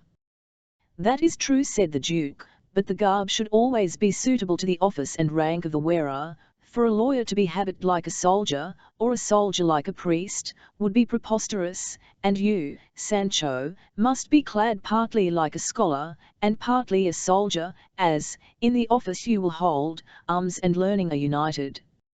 As for learning, replied Sancho, I have not much of that, for I hardly know my B.C., but to be a good governor, it will be enough that I am able to make my Christ cross, and as to arms, I shall handle such as are given me till I fall, and so God help me. With so good an intention, quoth the Duke, Sancho cannot do wrong. At this time Don Quixote came up to them, and hearing how soon Sancho was to depart to his government, he took him by the hand, and, with the Duke's leave, led him to his chamber, in order to give him some advice respecting his conduct in office, and, having entered, he shut the door, and, almost by force, made Sancho sit down by him, and, with much solemnity, addressed him in these words: "I'm thankful to heaven, friend Sancho, that, even before fortune has crowned my hopes, prosperity has gone forth to meet thee. Who had trusted in my own success for the reward of thy services, am still but on the road to advancement, whilst thou, prematurely and before all reasonable expectation, art come into full possession of thy wishes. Some must bribe, importune, solicit, attend early, pray, persist, and yet do not obtain what they desire, whilst another comes, and, without knowing how, jumps at once into the preferment for which so many had sued in vain. It is TNLLY said that merit does much, but fortune more. The happy have their days, and those they choose, unhappy have but hours, and those they lose. Thou, who, in respect to me, art but a very simpleton, without either early rising or late watching, without labour of body or mind, by the air alone of night-errantry breathing on thee, findest thyself the governor of an island, as if it were a trifle, a thing of no account. All this I say, friend Sancho, that thou mayest not ascribe the favour done thee to thine own merit, but give thanks, first to heaven, which disposeth things so kindly, and in the next place, acknowledge with gratitude the inherent grandeur of the profession of knight-errantry. Listen now to the few counsels which I shall give thee for thy conduct. First, my son, fear God, for, to fear him is wisdom, and being wise, thou canst not err. Conceal not the meanness of thy family, nor think it disgraceful to be descended from peasants, for, when it is seen that thou art not thyself ashamed, none will endeavour to make thee so, and deem it more meritorious to be a virtuous humble man than a lofty sinner. Infinite is the number of those who, born of low extraction, have risen to the highest dignities both in church and state, and of this truth I could tire thee with examples. If thou takest thy wife with thee, and it is not well for those who are appointed to governments to be long separated from their families, teach, instruct, and polish her from her natural rudeness, for it often happens that all the consideration a wise governor can acquire is lost by an ill-bred and foolish woman. If thou shouldst become a widower, an event which is possible, and thy station entitles thee to a better match, seek not one to serve thee for a hook and angling rod, for, believe me, whatever the judge's wife receives, the husband must account for at the general judgment, and shall be made to pay fourfold for all that of which he has rendered no account during his life. Be not under the dominion of thine own will, it is the vice of the ignorant, who vainly presume on their own understanding. Let the tears of the poor find more compassion, but not more justice, from thee than the applications of the wealthy. Be equally solicitous to sift out the truth amidst the presents and promises of the rich, and the sighs and entreaties of the poor. Whenever equity may justly temper the rigour of the law, let not the whole force of it bear upon the delinquent, for it is better that a judge should lean on the side of compassion than severity. If perchance the scales of justice be not correctly balanced, let the error be imputable to pity, not to gold. If perchance the cause of thine enemy come before thee, forget thy injuries, and think only on the merits of the case. Let not private affection blind thee in another man's cause, for the errors thou shalt thereby commit are often without remedy, and at the expense both of thy reputation and fortune. When a beautiful woman comes before thee to demand justice, consider maturely the nature of her claim, without regarding either her tears or her sighs, unless thou wouldst expose thy judgment to the danger of being lost in the one, and thy integrity in the other. Revile not with words him whom thou hast to correct with deeds. The punishment which the unhappy wretch is doomed to suffer is sufficient, without the addition of abusive language. When the criminal stands before thee, recollect the frail and depraved nature of man, and, as much as thou canst, without injustice to the suffering party, show pity and clemency, for, though the attributes of God are equally adorable, yet his mercy is more shining and attractive in our eyes than his justice. If, Sancho, thou observest these precepts, thy days will be long and thy fame eternal, thy recompense full, and thy felicity unspeakable. Thou shalt marry thy children to thy heart's content, and they and thy grandchildren shall want neither honours nor titles. Beloved by all men, thy days shall pass in peace and tranquillity, and when the inevitable period comes, death shall steal on thee in a good and venerable old age, and thy grandchildren's children, with their tender and pious hands, shall close thine eyes. The advice I have just given thee, Sancho, regards the good and ornament of thy mind. Now listen to the directions I have to give concerning thy person and deportment. Chapter 73. Of the second instruction Don Quixote gave Sancho Panza. Dura knew the whole of this private conference. Sancho listened to his master with great attention, and endeavoured so to register his counsel in his mind that he might thereby be enabled to bear the burden of government, and acquit himself honourably. Don Quixote now proceeded. As to the regulation of thy own person and domestic concerns, said he, in the first place, Sancho, I enjoin thee to be cleanly in all things. Keep the nails of thy fingers neatly pared, nor suffer them to grow as some do, who ignorantly imagine that long nails beautify the hand, whereas it is a foul and unsightly object.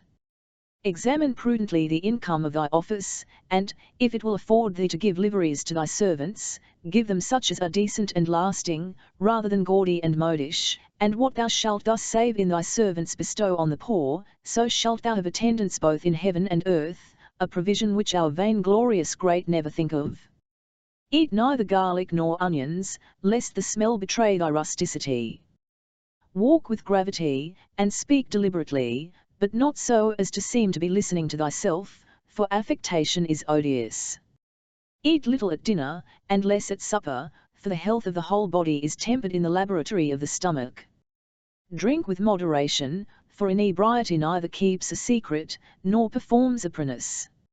In the next place, Sancho, do not intermix in thy discourse such a multitude of proverbs as thou art wont to do, for, though proverbs are concise and pithy sentences, thou dost often so drag them in by the head and shoulders that they seem rather the maxims of folly than of wisdom. Let thy sleep be moderate, for he who rises not with the sun enjoys not the day, and remember, Sancho, that diligence is the mother of good fortune, and that sloth, her adversary, never arrived at the attainment of a good wish. At this time I have but one more admonition to give thee, which, though it concerns not thy person, is well worthy of thy careful remembrance. It is undertake to decide contests concerning lineage, or the pre-eminence of families, since, in the comparison, one must of necessity have the advantage, and he whom thou hast humbled will hate thee, and he who is preferred will not reward thee. As for thy dress, wear breeches and hose, a long coat, and a cloak somewhat longer, but for trousers or trunk hose, think not of them, they are not becoming either gentlemen or governors. This is all the advice, friend Sancho, that occurs to me at present. Hereafter, as occasions offer, my instructions will be ready, provided thou art mindful to inform me of the state of thy affairs. Sir, answered Sancho, see very well that all your worship has told me is wholesome and profitable, but what shall I be the better for it if I cannot keep it in my head? It is true, I shall not easily forget what you said about paring my nails, and marrying again if the opportunity offered, but for your other quirks and quillets, I protest they have already gone out of my head as clean as last year's clouds, and therefore let me have them in writing, for, though I cannot read them myself, I will give them to my confessor, that he may repeat and drive them into me in time of need. Heaven defend me, said Don Quixote, how scurvy doth it look in a governor to be unable to read or write. Indeed, Sancho, I must needs tell thee that when a man has not been taught to read, or is left-handed, it argues that his parentage was low, or that, in early life, he was so indocile and perverse that his teachers could beat nothing good into him. Truly this is a great defect in thee, and therefore I would have thee learn to write, if it were only thy name. That I can do already, quoth Sancho, for, when I was steward of the brotherhood in our village, I learned to make certain marks like those upon wool packs, which, they told me, stood for my name. But, at the worst, I can feign a lameness in my right hand, and get another to sign for me. There is a remedy for everything but death, and, having the staff in my hand, I can do what I please. Besides, as your worship knows, he whose father is mayor, and I being governor, I trow, something more than mayor. Let them come that list, and play at fleer and backbit me, but they may come for wool, and go back shorn. His home is savoury whom God the rich man's blunders pass current for wise maxims, so that being a governor, and therefore wealthy, and bountiful to boot, as I intend to be, nobody will see any blemish in me. No, let the clown daub himself with honey, and he will never want flies. As much you have, just so much you are worth, said my granum, revenge yourself upon the rich who can. Away with your proverbs, exclaimed Don Quixote, this hour, or more, thou hast been stringing thy musty wares, poisoning and torturing me without mercy. Take my word for it, these proverbs will one day bring thee to the gallows. However, I am comforted in having given thee the best counsel in my power, and therein, having done my duty, I am acquitted both of my obligation and my promise, so God speed thee, Sancho, and govern thee in thy government, and disappoint my fears for thy turning all things upside down in that poor island, which I might indeed prevent, by giving the Duke a more perfect insight into thee, and discovering to him thou art nothing better than a bundle of proverbs, and sackful of knavery. I look you, sir, quoth Sancho, if you think me not fit for this government, I will think no more on it. Alas! The least snip of my soul's nails, as a body may say, is dearer to me than my whole body, and I hope I can live plain Sancho still, upon a luncheon of bread and a clove of garlic, as contented as Governor Sancho upon capons and partridges.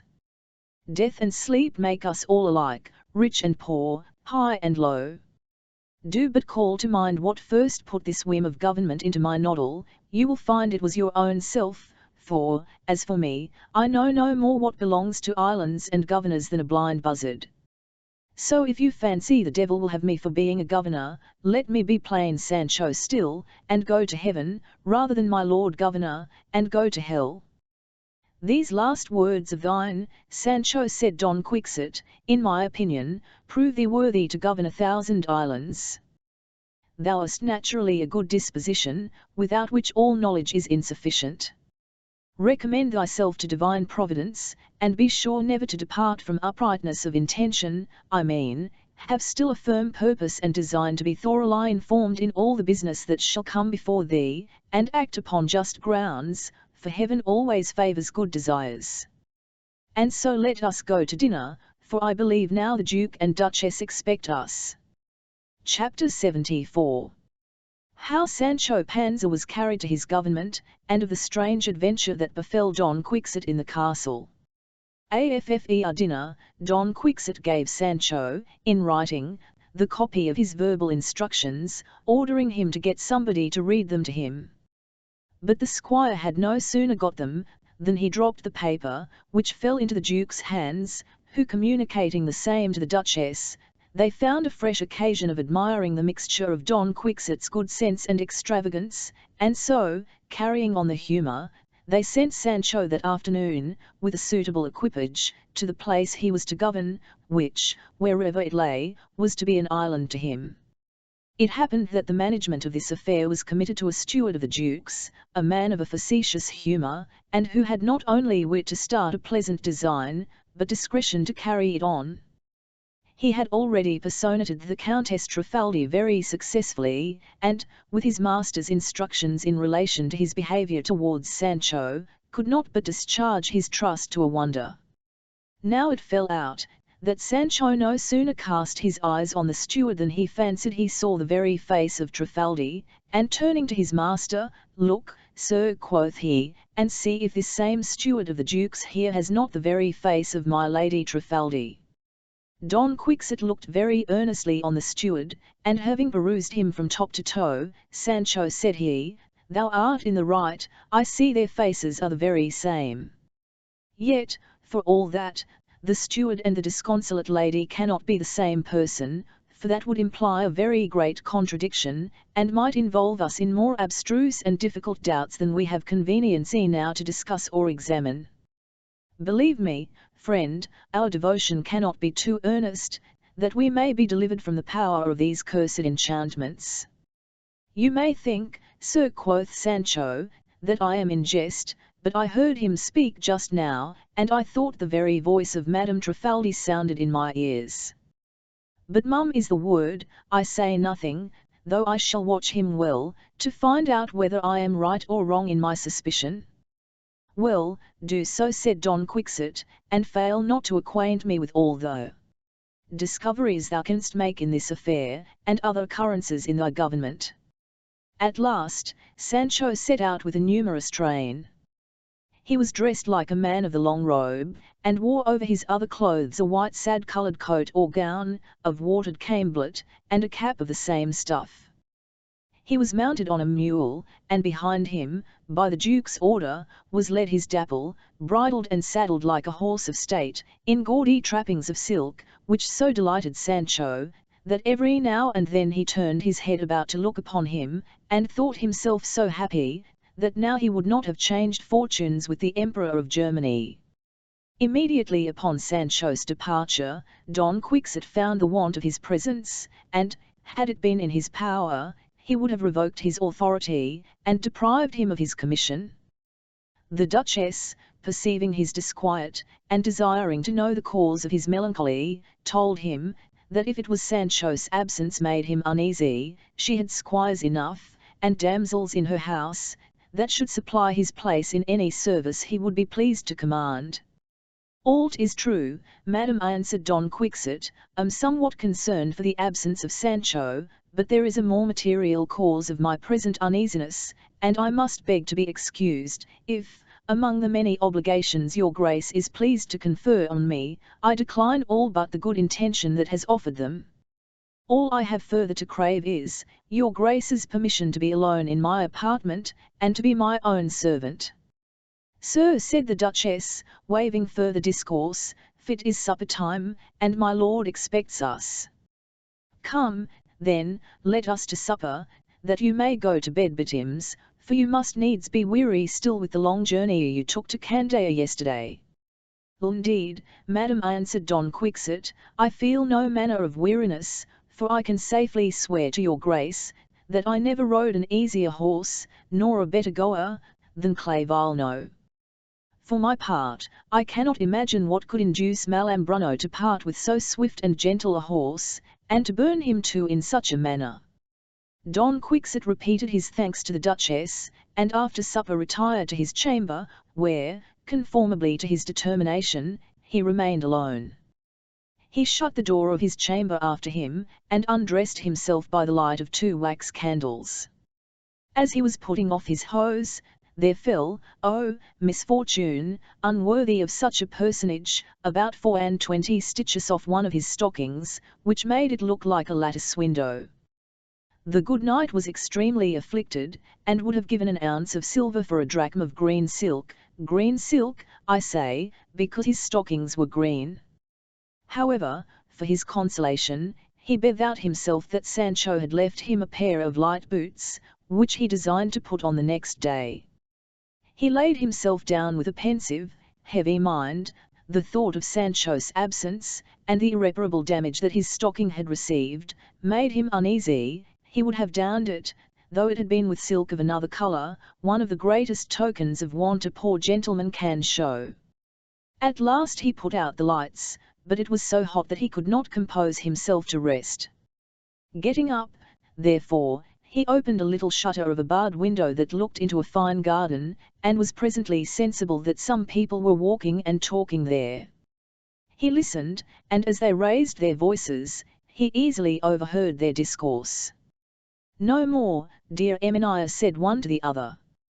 Do not press me to sing, you know that from the first moment this stranger came to the castle, and my unhappy eyes gazed on him, I have been too conversant with tears and sorrow to sing or relish songs.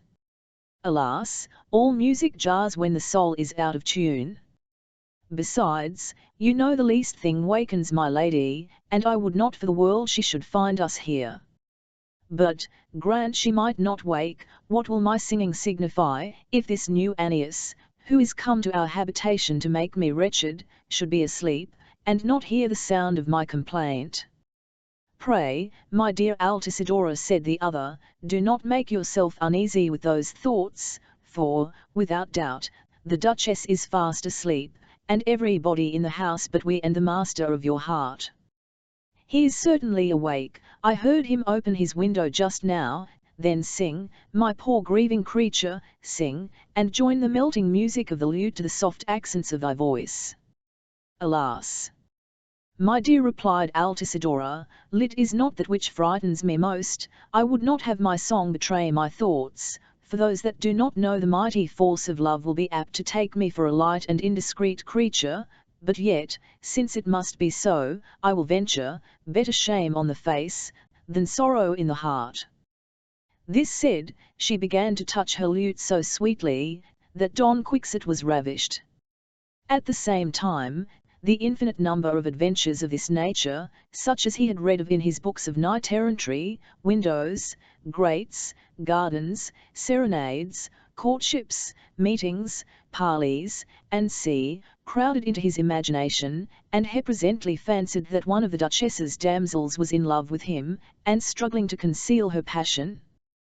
He began to be apprehensive of the danger to which his fidelity was exposed, but yet firmly determined to withstand the powerful allurement, and so recommending himself, with a great deal of fervency, to his lady Dulcinea del Toboso, he resolved to hear the music, and, to let the serenading ladies know he was awake, he feigned a kind of sneeze, which did not a little please them, for it was the only thing they wanted to be assured their jest was not lost. With that, Altisidora, having tuned her lute afresh, after a flourish began her serenade, which, when Don Quixote had heard to an end, he thus began his expostulation. Why, said he, with a sigh heaved from the bottom of his heart, why must I be so unhappy a knight, that no damsel can gaze on me without falling in love? Why must the peerless Dulcinea be so unfortunate? Queens, why do you envy her? Empresses, why do you persecute her? Damsels of 15, why do you attempt to deprive her of her right? Leave, oh, leave the unfortunate fair. Let her triumph, glory, and rejoice, in the quiet possession of the heart which love has allotted her, and the absolute sway which she bears over my yielding soul. Away, unwelcome crowd of loving impertinence, Dulcinea alone can soften my temper, and mould me as she pleases. For her I am all sweetness, for you I am bitterness itself. There is to me no beauty, no prudence, no modesty, no gaiety, no nobility among your sex, but in Dulcinea alone. Let Altisidora weep or sing, still I am Dulcinea's, and hers alone, dead or alive, dutiful, and unchanged, in spite of all the necromantic powers in the world. This said, he hastily shut the window, and flung himself into his bed with as high an indignation as if he had received some great affront. There let us leave him a while, seeing that the great Sancho Panza calls upon us to attend him on the commencement of his famous government. Chapter 75. How the great Sancho Panza took possession of his island, and in what manner he began to govern. Having travelled a certain distance, Governor Sancho, with his attendants, came to a town that had about 1,000 inhabitants, and was one of the best in the Duke's territories. They gave him to understand that the name of the place was the island of Barataria. As soon as he came to the gates, the magistrates came out to receive him, the bells rung, and all the people gave general demonstrations of joy.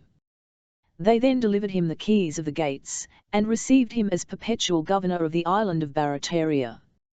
Next they carried him to the court of justice, where, when they had placed him in his seat, Lord Governor said the Duke's steward to him, "It is an ancient custom here, that he who takes possession of this famous island must answer some difficult and intricate question that is propounded to him, and, by the return he makes, the people feel the pulse of his understanding, and, by an estimate of his abilities, judge whether they ought to rejoice or to be sorry for his coming."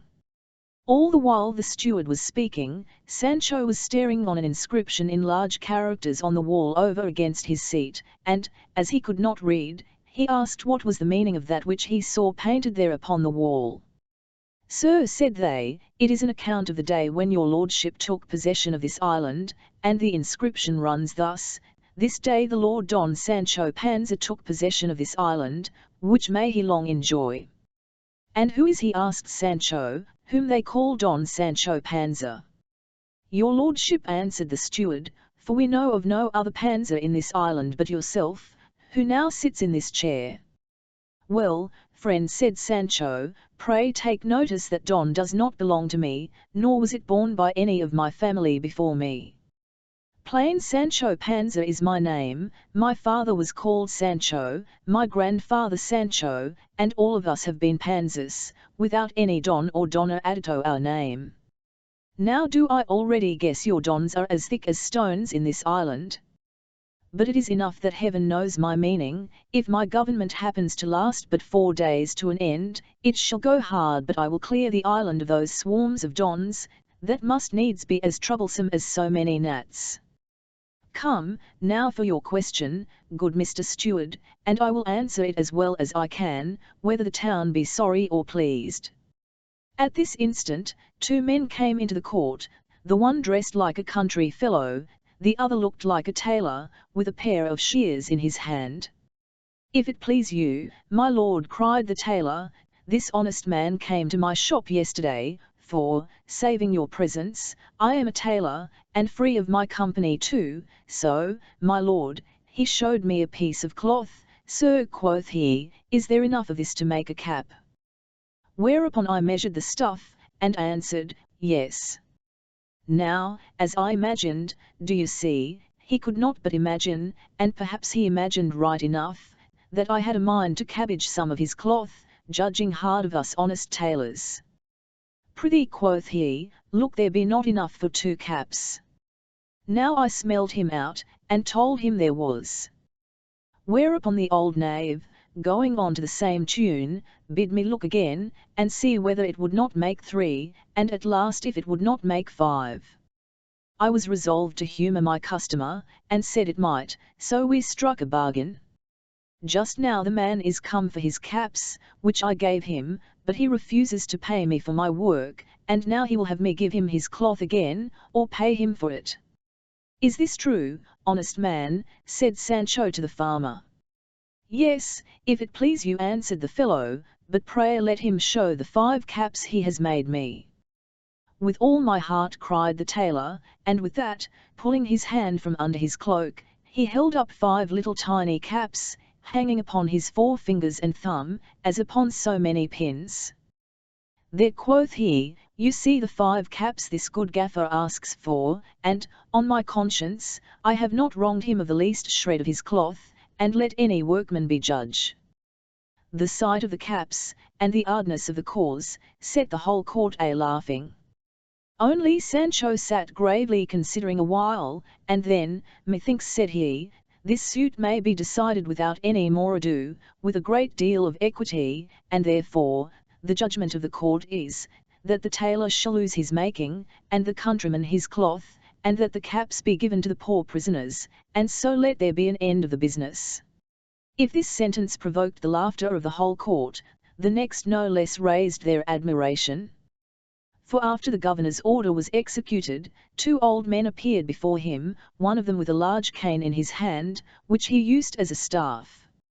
My lord, said the other, who had none, some time ago, I lent this man 10 gold crowns, to do him a kindness, which money he was to repay me on demand. I did not ask him for it again for a good while, lest it should prove inconvenient. However, perceiving that he took no care to pay me, I have asked him for my due, nay, I have been forced to dun him hard for it. But still, he did not only refuse to pay me again, but denied he owed me anything, and said that if I lent him so much money, he certainly returned it. Now, because I have no witnesses of the loan, nor he of the pretended payment, I beseech your lordship to put him to his oath, and if he will swear he has paid me, I will freely forgive him before God and the world. What say you to this, old gentleman with the staff? Asked Sancho. Sir, answered the old man, own he lent me the gold, and since he requires my oath, I beg you will be pleased to hold down your rod of justice, that I may swear upon it how I have honestly and truly returned him his money." Thereupon the governor held down his rod, and in the meantime the defendant gave his cane to the plaintiff to hold, as if it hindered him while he was to make a cross and swear over the judge's rod. This done, he declared it was true the other had lent him 10 crowns, but that he had really returned him the same sum into his own hands. The great governor, hearing this, asked the creditor what he had to reply. He made answer that, since his adversary had sworn it, he was satisfied, for he believed him to be a better Christian than offered to forswear himself, and that perhaps he had forgotten he had been repaid. Then the defendant took his cane again, and having made a low obeisance to the judge, was immediately leaving the court, which when Sancho perceived, reflecting on the passage of the cane, and admiring the creditor's patience, after he had thought a while he suddenly ordered the old man with the staff to be called back. "Honest man," said Sancho, "let me look at that cane a little, I have a use for it." "With all my heart, sir," answered the other, "here it is," and with that he gave it him. Sancho took it, and giving it to the other old man, "There," said he, "go your ways, and heaven be with you, for now you are paid." "How so, my lord?" cried the old man, "do you judge this cane to be worth 10 gold crowns?" "Certainly," said the governor, "or else I am the greatest dunce in the world. And now you shall see whether I have not a headpiece fit to govern a whole kingdom, upon a shift." This said, he ordered the cane to be broken in open court, which was no sooner done, than out dropped the 10 crowns. All the spectators were amazed, and began to look on their governor as a second Solomon. They asked him how he could conjecture that the 10 crowns were in the cane. He told them that he had observed how the defendant gave it to the plaintiff to hold while he took his oath, and then swore he had truly returned him the money into his own hands, after which he took his cane again from the plaintiff. This considered, it came into his head that the money was lodged within the reed. From whence may be learned, that though sometimes those that govern are destitute of sense, yet it often pleases God to direct them in their judgment. The 2 old men went away, the one to his satisfaction, the other with shame and disgrace, and the beholders were astonished, insomuch that the person who was commissioned to register Sancho's words and actions, and observe his behaviour, was not able to determine whether he should not give him the character of a wise man, instead of that of a fool, which he had been thought to deserve. And now, let us leave honest Sancho here for a while for his master, who requires our attendance, Altisidora's serenade having strangely discomposed his mind. Chapter 76. A dreadful alarm which Don Quixote experienced. We left the great Don Quixote profoundly buried in the thoughts into which Altisidora's serenade had plunged him. At the return of light, our knight, more early than the sun, forsook his downy bed, put on his chamois apparel, and, drawing on his walking boots, concealed in one of them the disaster of his hose. He threw his scarlet cloak over his shoulder, and clapped on his valiant head his cap of green velvet edged with silver lace. Over his right shoulder he hung his belt, the sustainer of his trusty executing sword. About his wrist he wore the rosary, which he always carried about him, and thus accoutred, with a great deal of state and majesty, he moved towards the antechamber, where the Duke and Duchess were ready dressed, and expecting his coming. As he went through a gallery, he met Altisidora and her companion, who waited for him in the passage, and no sooner did Altisidora espy him, than she dissembled a swooning fit, and immediately dropped into the arms of her friend. Which Don Quixote perceiving, he approached, and, turning to the damsel, "Know the meaning of all this," said he, "and whence these accidents proceed?" "You know more than I do," answered the assisting damsel, "but this I am sure of, that hitherto there is not a damsel in this house that has enjoyed her health better than Altisidora. I never knew her make the least complaint before. Pray, my lord Don Quixote, retire, for this poor young creature will not come to herself while you are by." "Madam," answered the knight, "beg that a lute may be left in my chamber this evening, that I may assuage this lady's grief as well as I can, for in the beginning of an affair of this kind, a speedy discovery of aversion or pre-engagement is the most effectual cure." This said, he left them. that he might not be found alone with them by those that might happen to go by. He was scarce gone when Altisidora's fit was over, and, turning to her companion, by all means said she, let him have a lute, for without doubt the knight has a mind to give us some music, and we shall have sport enough. Then they went and acquainted the Duchess with their proceeding, and Don Quixote's desiring a lute, whereupon she plotted with Duke and her woman a new contrivance, to have a little harmless sport with the knight. At 11 o'clock Don Quixote retired to his apartment, and finding a lute there, he tuned it, opened the window, and, perceiving there was somebody walking in the garden, he ran over the strings of the instrument, and having tuned it again as nicely as he could, he coughed and cleared his throat, and then, with a voice somewhat hoarse, yet not unmusical, he sang the following song, which he had composed himself that very day. The advice. Love, a strong designing foe, careless hearts with ease deceives. Can thy breast resist his blow, which your sloth unguarded leaves? If you're idle, you're destroyed. All his art on you he tries. But be watchful and employed, straight the baffled tempter flies. Maids for modest grace admired, if they would their fortunes raise, must in silence live retired, tease their virtue speaks their praise. The divine to boasten fair, Dulcinea, claims me whole. Nothing can her image tear. Tease one substance with my soul. Then let Fortune smile or frown. Nothing shall my faith remove. Constant truth, the lover's crown, can work miracles in love. No sooner had Don Quixote made an end of his song, to which the Duke, Duchess, Altisidora, and almost all the people in the castle listened all the while, than on a sudden, from an open gallery over the knight's window, they let down a rope, with at least 100 little tinkling bells hanging about it. After that came down a great number of cats, poured out of a huge sack, all of them with smaller bells tied to their tails. The jangling of the bells, and the squalling of the cats, made such a dismal noise, that the very contrivers of the jest themselves were scared for the present, and Don Quixote was strangely surprised and quite dismayed.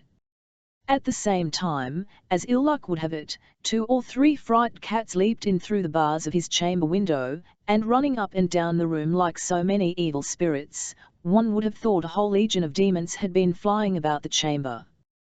They put out the candles that stood lighted there, and endeavoured to get out.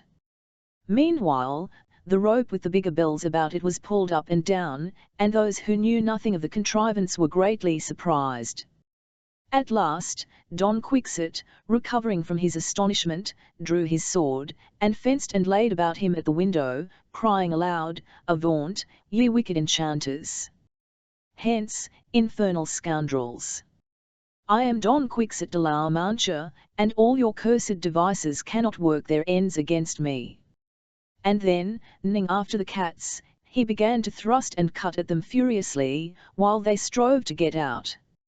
At last they made their escape at the window, all but one of them, who, finding himself hard put to it, flew in his face, and, laying hold on his nose with his claws and teeth, put him to such pain that the knight began to cry out as loud as he could.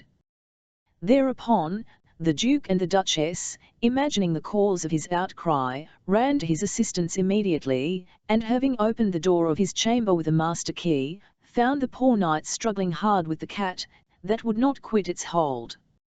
By the light of the candles which they had with them, they saw the unequal combat. The Duke offered to interpose and take off the animal, but Don Quixote would not permit him. Let nobody touch him, cried he, let me alone hand to hand with this sorcerer, this necromancer, I'll make him know what it is to deal with Don Quixote de la Mancha. But the cat, not minding his threats, growled on, and still held fast, till at length the Duke got its claws unhooked, and flung him out at the window. Don Quixote's face was hideously scratched, and his nose in no very good condition. Yet nothing vexed him so much as that they had rescued out of his hands the villainous necromancer. Immediately some ointment was sent for, and Altisidora herself applied some plasters to his sores, whispering in his ear at the same time, "Cruel, hard-hearted knight," said she, "all these disasters are befallen thee as a just punishment for thy obdurate stubbornness and disdain. May thy squire Sancho forget to whip himself, that thy darling Dulcinea may never be delivered from her enchantment, at least so long as thy neglected adorer, live." Don Quixote made no answer at all to this, only he heaved up a profound sigh, and then went to take his repose, after he had returned the Duke and Duchess thanks, not so much for their assistance against that rascally crew of jangling enchanters, for he defied them all, but for their kindness and good intent.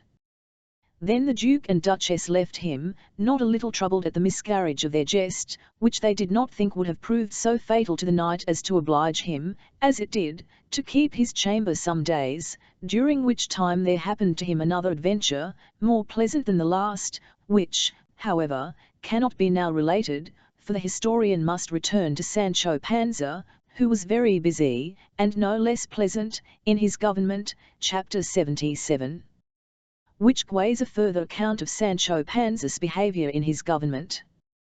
The history informs us that Sancho was conducted from the court of justice to a sumptuous palace, where, in a spacious room, he found the cloth laid, and a magnificent entertainment prepared. As soon as he entered, the wind music played, and 4 pages waited on him with water for washing his hands, which he did with a great deal of gravity. The instruments ceasing, Sancho sat down at the upper end of the table, for there was no seat but there, and the cloth was only laid for one. A certain personage, who afterwards appeared to be a physician, came and stood at his elbow, with a whalebone wand in his hand. Then they took off a curious white cloth that lay over the dishes on the table, and discovered a great variety of fruit and other eatables. One that looked like a student said grace, a page put a laced cloth under Sancho's chin, and another set a dish of fruit before him. But he had hardly put one bit into his mouth before the physician touched the dish with his wand, and then it was taken away by a page in an instant. Immediately another, with meat, was put in the place, but Sancho no sooner offered to taste it than the doctor, with the wand, conjured it away as fast as the fillet. Sancho was amazed at this sudden removal, and, looking about him on the company, asked them, whether the dinner was only to show off their sleight of hand. "My lord governor," answered the physician, "you are to eat here no otherwise than according to the use and custom of other islands where there are governors. I am a doctor of physic, my lord, and have a salary allowed me in this island for taking charge of the governor's health, and I am more careful of it than of my own, studying night and day his constitution, that I may know what to prescribe when he falls sick. Now the chief thing I do is, to attend him always at his meals, to let him eat what I think convenient for him, and to prevent his eating what I imagine to be prejudicial to his health. Therefore I ordered the fruit to be taken away, because it is too cold and moist, and the other dish, because it is as much too hot, and over-seasoned with spices, which are apt to increase thirst, and he that drinks much destroys and consumes the radical moisture, which is fuel of life. So, then quoth Sancho, this dish of roasted partridges here can do me no manner of harm. Hold, said the physician, the lord governor shall not eat of them while I live to prevent it. Why so? Cried Sancho. Because, answered the doctor, to a great master, Hippocrates, the North Star and luminary of physic, says, in one of his aphorisms, omnis saturatio mala, purchsus autem pessima, that is, all repletion is bad, but that of partridges is worst of all. If it be so, said Sancho, let Mr. Doctor see which of all these dishes on the table will do me the most good and least harm, and let me eat of that, without having it whisked away with his wand. For, by my hopes, and the pleasures of government, as I live I am ready to die with hunger, and, not to allow me to eat my victuals, let Mr. Doctor say what he will, is the way to shorten my life, and not to lengthen it. Very true, my lord, replied the physician, however, I am of opinion you ought not to eat of these rabbits, nor would I have you taste that veal. Indeed, if it were neither roasted nor pickled, something might be said, but as it is, it must not be. Well, then, said Sancho, what think you of that huge dish yonder that smokes so? I take it to be an olapadrida, and that being a hodgepodge of so many sorts of victuals, sure I cannot but light upon something there that will be both wholesome and pleasant. Absit, cried the doctor, far be such an ill thought from us, no diet in the world yields worse nutriment than those mishmashes do. Simple medicines are generally allowed to be better than compounds, for, in a composition, there may happen a mistake by the unequal proportion of the ingredients, but simples are not subject to that accident. Therefore, what I would advise at present, as a fit diet for the governor for the preservation and support of his health, is 100 of small wafers, and a few thin slices of marmalade, to strengthen his stomach and help digestion. Sancho, hearing this, leaned back upon his chair, and, looking earnestly in the doctor's face, very seriously asked him what his name was, and where he had studied. My lord, answered he, am called Dr. Pedro Recio de Aguirre. The name of the place where I was born is Tertifuora, and lies between Caracal and Almodovar del Campo, on the right hand, and I took my degree of doctor in the University of Osuna. Hark you, said Sancho, in a mighty chafe, Dr. Pedro Recio de Aguirre, take yourself away. Avoid the room this moment, or assuredly I'll get me a good cudgel, and, beginning with your carcass, will so belabor and rib roast all the physic mongers in the island, that I will not leave therein one of those, I mean, thou tarir ignorant quacks, for as for learned and wise physicians, I will make much of them, and honour them like so many angels. Once more, Pedro Recio, I say, get out of my presence.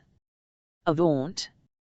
Or I will take the chair I sit upon, and comb your head with it to some purpose, and let me be called to an account about it when I give up my office. I do not care, I will clear myself by saying I did the world good service, in ridding it of a bad physician, the plague of a commonwealth. Let me eat, I say, or let them take their government again, for an office that will not afford a man his victuals is not worth 2 horse-beans. The physician was terrified, seeing the governor in such a heat, and would at once have slunk out of the room, had not the sound of a post horn in the street been heard that moment, whereupon the steward, immediately looking out of the window, turned back and said there was an express come from the Duke, doubtless with some dispatch of importance. Presently the messenger entered, with haste and concern in his looks, and pulling a packet out of his bosom, delivered it to the governor. Sancho gave it to the steward, and ordered him to read the direction, which was this, to Don Sancho Panza, governor of the island of Barataria, to be delivered into his own hands, or those of his secretary. Who is my secretary? Cried Sancho. It is my lord, answered one that was standing by, for I can write and read, and am a Biscayner. That last qualification is enough to make thee set up for secretary to the emperor himself, said Sancho. Open the letter, then, and see what it says. The new secretary did so, and having perused the dispatch by himself, told the governor that it was a business that was to be told only in private. Sancho ordered every one to leave the room, except the steward and the carver, and then the secretary read what follows. I have received information, my lord Don Sancho Panza, that some of our enemies intend to attack your island with great fury one of these nights. You ought, therefore, to be watchful, and stand upon your guard, that you may not be found unprovided.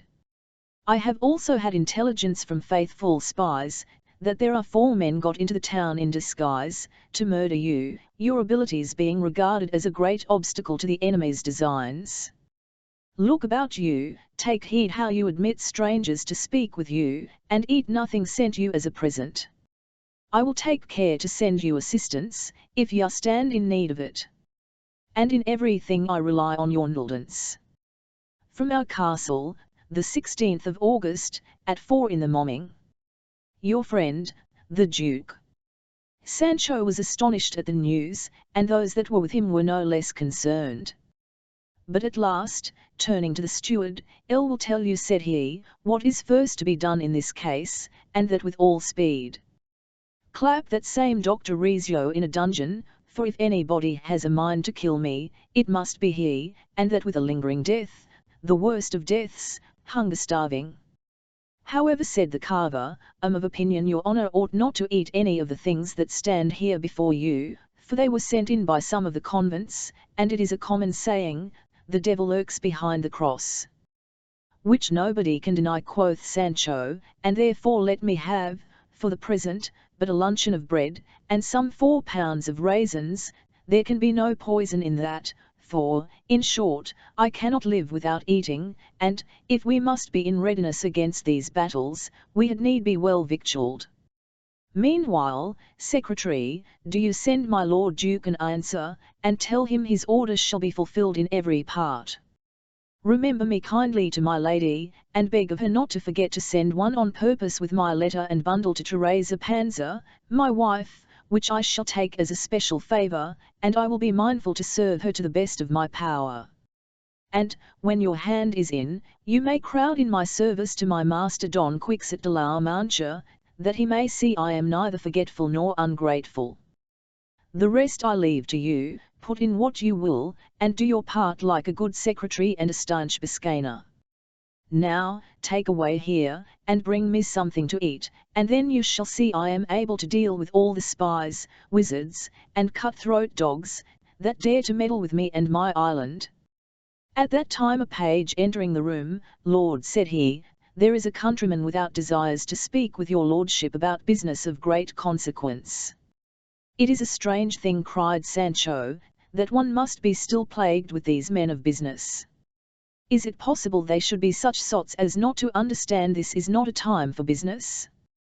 Do they fancy that we governors and distributors of justice are made of iron and marble, and have no need of rest and refreshment like other creatures of flesh and blood? If my government does but last, as I shrewdly guess it will not, I will get some of these men of business laid by the heels. Well, for once, let the fellow come in, but first take heed he be not one of the spies or Ilfian rogues that would murder me. As for that, said the page, dare say he had no hand in the plot, poor soul, he looks as if he could not help it, there is no more harm in him, seemingly, than in a piece of good bread. There is no need to fear, said the steward, since we are all here by you. But, hark you, quoth Sancho, now Dr. Rizzio is gone, might not I eat something that has some substance in it, though it were but a crust and an onion? At night, answered the carver, your honours shall have no cause to complain, supper shall make amends for the want of your dinner. Now the countryman came in, and, by his looks, seemed to be a good, harmless soul. Which is my lord governor, quoth he. Who but he that sits in the chair, answered the secretary. Humble myself to his worship's presence, quoth the fellow, and with that, falling on his knees, begged to kiss his hand, which Sancho refused, but bid him rise, and tell him what he had to say. The countryman then got up. My lord, said he, I am a husbandman of Miguel Turra, a town some 2 leagues from Ciudad. Here is another Tertifuora, quoth Sancho. Well, go on, friend, I know the place full well, it is not far from our town. If it please you, said the countryman, my business is this, I was married, by heaven's mercy, in the face of our holy mother the church, and I have 2 boys that take their learning at the college, the youngest studies to become a bachelor, and the eldest to be a master of arts. I am a widower, because my wife is dead, she died, if it please you, or, to speak more tnrly, she was killed, as one may say, by a doctor. Now, sir, I must tell you, continued the farmer, that son of mine, the bachelor of arts that is to be, fell in love with a maiden of our town, Clara Pellerino by name, the daughter of Andrew Pellerino, a mighty rich farmer, and Pellerino is not the right name neither, but, because the whole generation of them is troubled with the palsy, they used to be called, from the name of that complaint, Pelaticos, but now they go by that of Pellerino, and tnlly it fits the young woman rarely, for she's a precious pearl for beauty, especially if you stand on her right side and view her, she looks like a flower in the fields. On the left, indeed, she does not look altogether so well, for there she wants an eye, which she lost by the small pox, that has digged many pits somewhat deep all over her face, but those that wish her well, say that is nothing, and that those pits are so many graves to bury lovers' hearts in. I hope my Lord Governor will pardon me for dwelling thus on the picture, seeing it is merely out of my hearty love and affection for the girl. Prithee, go on as long as thou wilt, said Sancho, mightily taken with thy discourse, and, if I had but dined, I would not desire a better dessert. Alas, sir, all I have said is nothing. Could I set before your eyes her pretty carriage, and her shape, you would admire. But that is not to be done. So far so good, said Sancho, but let us suppose you have drawn her from head to foot, what is it you would be at now? Come to the point, friend, without so many windings and turnings, and going round about the bush. Sir, said the farmer, would desire your honour to do me the kindness to give me a letter of accommodation to the father of my daughter-in-law, beseeching him to be pleased to let the marriage be fulfilled, seeing we are not unlike neither in estate nor bodily concerns, for to tell you the truth, my Lord Governor, my son is bewitched, and having once had the ill luck to fall into the fire, the skin of his face is shriveled up like a piece of parchment, and his eyes are somewhat sore and full of rheum. But, when all is said, he has the temper of an angel, and were he not apt to thump and palaver himself now and then in his fits, you would take him to be a saint. Have you anything else to ask, honest man? Said Sancho. Only one thing more, quoth the farmer, but I am somewhat afraid to speak it, yet I cannot find in my heart to let it rot within me, and, therefore, I must out with it.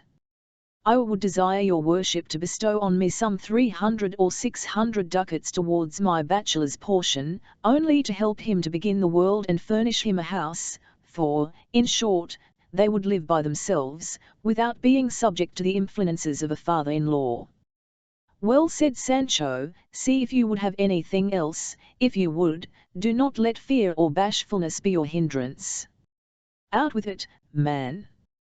No, truly, quoth the farmer, and he had scarcely spoken the words when the governor, standing up, and laying hold of the chair he sat on, you brazen-faced impudent country booby, cried he, get out of my presence this moment, or I will crack your jolt ahead with this chair. You vagabond, dost thou come at this time of day to ask me for 600 ducats? Where should I have them, clodpate? And if I had them, why should I give them thee? What care I for Miguel Turra, or all the generation of the pale Renos? Avoid the room, I say, or I'll be as good as my word. It is not a day and a half that I have been governor, and thou wouldst have me possess 600 ducats already. The steward made signs to the farmer to withdraw, and he went out accordingly, hanging down his head, and to all appearance very much afraid lest the governor should make good his angry threats, for the cunning knave knew very well how to act his part. But let us leave Sancho in his angry mood, and let there be peace and quietness, while we return to Don Quixote, whom we left with his face covered over with plasters, the scratches which he had got having obliged him to no less than 8 days' retirement, during which time there happened that which we promised to relate with the same punctuality and veracity with which all the particulars of this history are detailed. Chapter 78. What happened to Don Quixote with Dona Rodriguez, as also other passages worthy to be recorded.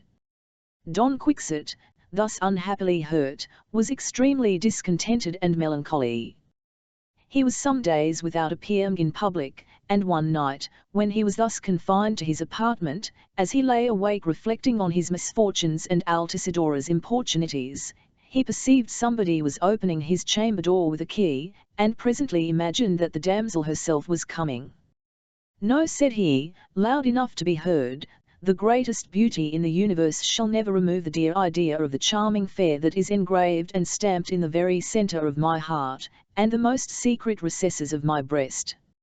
No, thou only mistress of my soul, whether transformed into a country girl, or into one of the nymphs of the golden Tagus, that weave silk and gold in the loom, whether Merlin or Montesinos detained thee where they pleased, be where thou wilt, thou still art mine, and wherever I shall be, I must and will be thine. Just as he ended his speech, the door opened. He fixed his eyes on it, and when he expected to have seen the doleful Altisidora, he beheld a most reverend matron approaching in a white veil, so long that it covered her from head to foot. Betwixt her left-hand fingers she carried half a candle lighted, and held her right before her face to keep the blaze of the taper from her eyes, which were hidden by a huge pair of spectacles. All the way she trod very softly, and moved at a very slow pace. Don Quixote watched her motions, and observing her garb and silence, took her for some enchantress that came in that dress to practice her wicked sorceries upon him, and began to make the sign of the cross as fast as he could. The vision advanced all the while, and being got to the middle of the chamber, lifted up its eyes and saw Don Quixote thus making 1,000 crosses on his breast.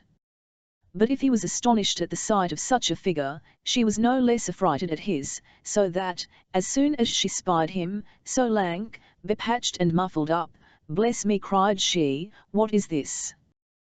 With the sudden fright she dropped the candle, and now, being in the dark, as she was running out, the length of her dress made her stumble, and down she fell in the middle of the chamber. Don Quixote at the same time was in great anxiety. "Phantom," cried he, "or whatsoever thou art, I conjure thee to tell me who thou art, and what thou requirest of me." The old woman, hearing herself thus conjured, judged Don Quixote's fears by her own, and therefore, with a low and doleful voice, "My lord Don Quixote," said she, "if you are he, I am neither a phantom nor a ghost, but Donna Rodriguez, my lady Duchess's matron of honour, who come to you about a certain grievance of the nature of those which you used to redress." "Tell me, Donna Rodriguez," said Don Quixote, "are not you come to manage some love intrigue? If you are, take it from me, you will lose your labour, it is all in vain, thanks to the peerless beauty of my lady Dulcinea del Toboso. In a word, madam, provided you come not on some such embassy, you may go light your candle and return, and we will talk of anything you please. Have come with no such purpose," said the duenna. "But stay a little, I will go light my candle, and then I will tell you my misfortunes, for it is you that sets to right everything in the world." This said, away she went, without stopping for an answer. Donna Rodriguez, having returned, sat down in a chair at some distance, without taking off her spectacles, or setting down the candle. After they had both remained some minutes in silence, the first that broke it was the knight. "Now, madam," said he, "you may freely unburden your heart, sure of attention to your complaints and assistance in your distress. Believe as much," said the matron, "and promised myself no less charitable an answer from a person of so graceful and pleasing a presence. The case, then, is, noble sir, that though you see me sitting in this chair, in the middle of Aragon, in the habit of an insignificant unhappy duenna, I am of Asturias de Oviedo, and one of the best families in that province. But my hard fortune, and the neglect of my parents, brought me to Madrid, where, because they could do no better, they placed me with a court lady to be her chambermaid. And, though I say it, for all manner of plain work I was never outdone by any one in all my life. My father and mother left me at service, and returned home, and some few years after they both died, and went to heaven, I hope, for they were very good and religious Catholics. Then was I left an orphan, and wholly reduced to the sorrowful condition of such court servants, wretched wages, and a slender allowance. About the same time the gentleman usher fell in love with me before I dreamt of any such thing. He was somewhat stricken in years, had a fine beard, was a personable man, and, what is more, as good a gentleman as the king, for he was of the mountains.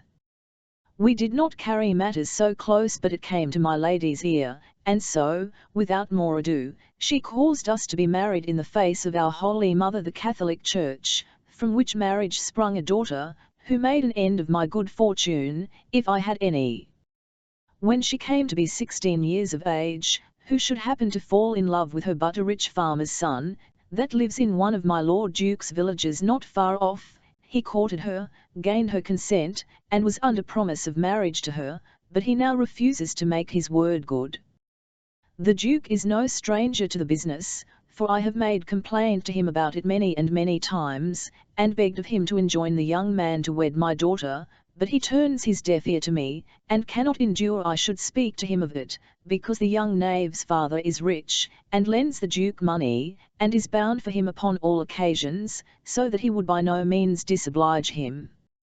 Therefore, sir, I apply myself to your worship, and beseech you to see my daughter righted, either by entreaties or by force, seeing everybody says you were sent into the world to redress grievances and assist those in adversity.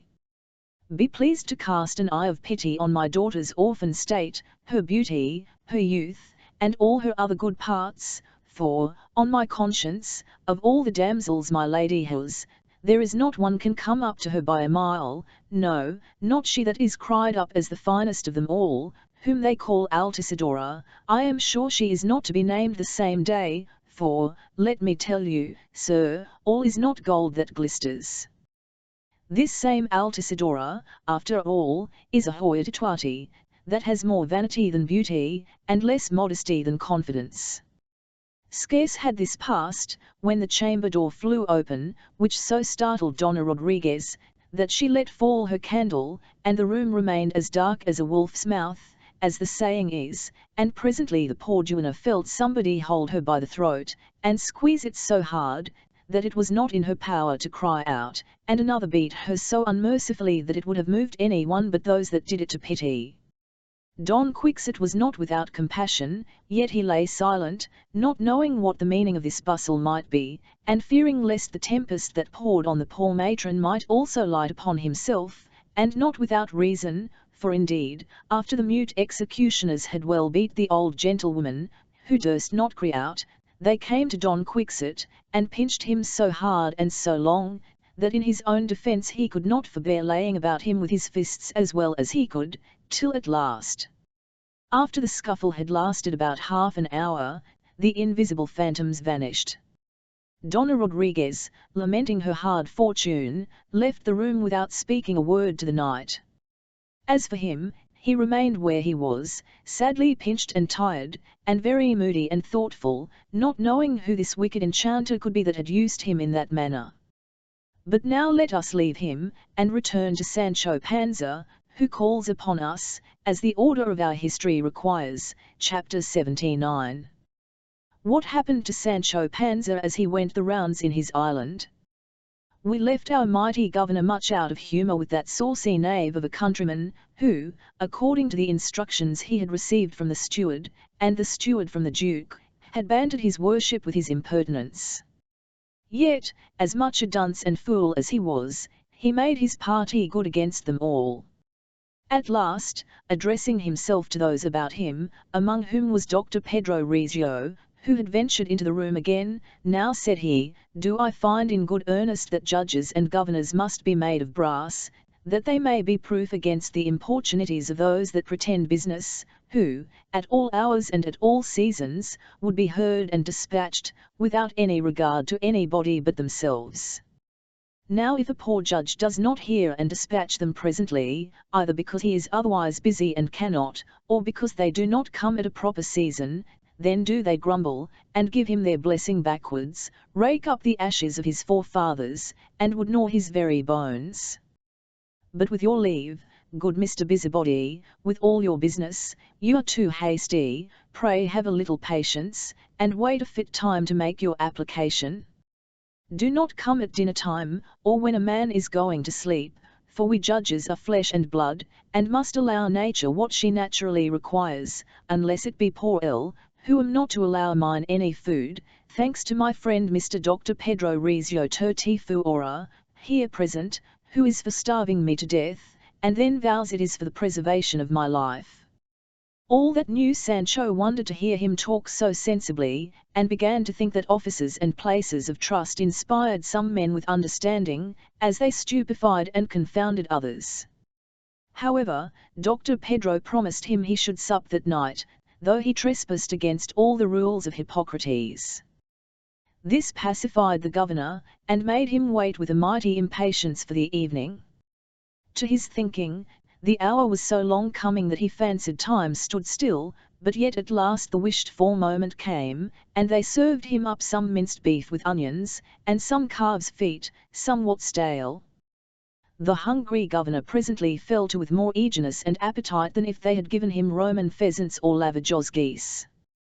And after he had pretty well taken off the sharp edge of his stomach, turning to the physician, "I look you," quoth he, "doctor, hereafter never trouble yourself to get me dainties or fit bits to humour my stomach, that would but take it quite off the hinges, by reason it has been used to nothing but good beef, bacon, pork, goat's flesh, turnips, and onions, and if you ply me with your kickshaws, your nice courtiers fare, it will but make my stomach squeamish and untoward, and I should perfectly loathe them one time or another. However, I shall not take it amiss, if Master Sewer will now and then get me one of those olapadridas, and the stronger they are the better, where all sorts of good things are stewed, and, as it were, lost in one another, and I shall remember him, and make him amends one of these days. But let nobody put tricks upon travellers, and make a fool of me, for either we are or we are not. Let us be merry and wise, when God sends his light, he sends it to all. I will govern this island fair and square, without underhand dealings or taking of bribes, but take notice, I will not bate an inch of my right, and therefore let every one carry an even hand, and mind their hits, or else I would have them to know there are rods in pickle for them. They that urge me too far shall rue for it, make yourself honey, and the flies will eat you." "Indeed, my Lord Governor," said the steward, "your lordship is much in the right in all you have said, and I dare engage for the inhabitants of this island, that they will obey and observe your commands with diligence, love, and punctuality, for your gentle way of governing, in the beginning of your administration, does not give them the least opportunity to act or to design anything to your lordship's disadvantage." "Believe as much," answered Sancho, "and they would be silly wretches, should they offer to do or think otherwise. Let me tell you too, it is my pleasure you take care of me and my Dapple, that we may both have our food as we ought, which is the most material business. Next let us think of going the rounds, when it is time for me to do so, for I intend to clear this island of all filth and rubbish, of all rogues and vagrants, idle fellows, and sturdy beggars. For I would have you to know, my good friends, that your slothful, lazy, lewd people in a commonwealth, are like drones in a beehive, that waste and devour the honey which the labouring bees gather. I design to encourage the husbandman, preserve the privileges of the gentry, reward virtuous persons, and, above all things, reverence religion, and have regard to the honour of religious men. What think you of us, my good friends? Do I talk to the purpose, or do I talk idly?" "You speak so well, my Lord Governor," answered the steward, "that I stand in admiration to hear you utter so many notable things, and in every word a sentence, far from what they who have sent you hither, and they who are here present, ever expected from your understanding. But every day produces some new wonder, jests are turned into earnest, and those who design to laugh at others happen to be laughed at themselves." It being now night, and the governor having supped, he prepared to walk the rounds, and set forward, attended by the steward, the secretary, the gentleman waiter, the historiographer, who was to register his acts, several sergeants, and other limbs of the law, so many in number that they made a little battalion, in the middle of which the great Sancho marched with his rod of justice in his hand, in a notable manner. They had not walked far before they heard the clashing of swords, which made them hasten to the place whence the noise came. Being come thither, they found only two men fighting, who gave over on perceiving the officers. What cried one of them at the same time, "Do they suffer folks to be robbed in the town, in defiance of heaven and the king? Do they let men be stripped in the middle of the street?" "Hold, honest man," said Sancho, "have a little patience, and let me know the occasion of this fray, for I am the governor." "My lord," said the other party, "will tell you in a few words. Your lordship must know that this gentleman, just now, at a gaming ordinary over the way, won above 1,000 reals. I stood by all the while, and gave judgment for him in more than one doubtful cast, though I could not well tell how to do it in conscience. He carried off his winnings, and when I expected he would have given me a crown gratuity, up he got, and went away without giving me anything. I ran after him, not well pleased with his proceeding, yet very civilly desired him to consider I was his friend, that he knew me to be a gentleman, though fallen to decay, that had nothing to live upon, my friends having brought me up to no employment, and therefore I entreated him to be so kind as to give me 8 reals, but the stingy soul would give me but 4 sneaking reals. And now, my lord, you may see how little shame and conscience there is in him. But had not your lordship come just in the nick, I would have made him disgorge his winnings, and taught him the difference between a rook and a jackdaw. What say you to this? Cried Sancho to the other. The other made answer, that he could not deny what his antagonist had said, that he would give him but 4 reals, because he had given him money several times before, and they who expect benevolence should be manly, and be thankful for what is given them, without haggling with those that have won, unless they know them to be common cheats, and the money not won fairly, and that to show he was a fair gamester, and no sharper, as the other said, there needed no better proof than his refusal to give him anything, since the sharpers are always in fear with these bully rocks, who know them, and wink at their cheats. That is true, said the steward.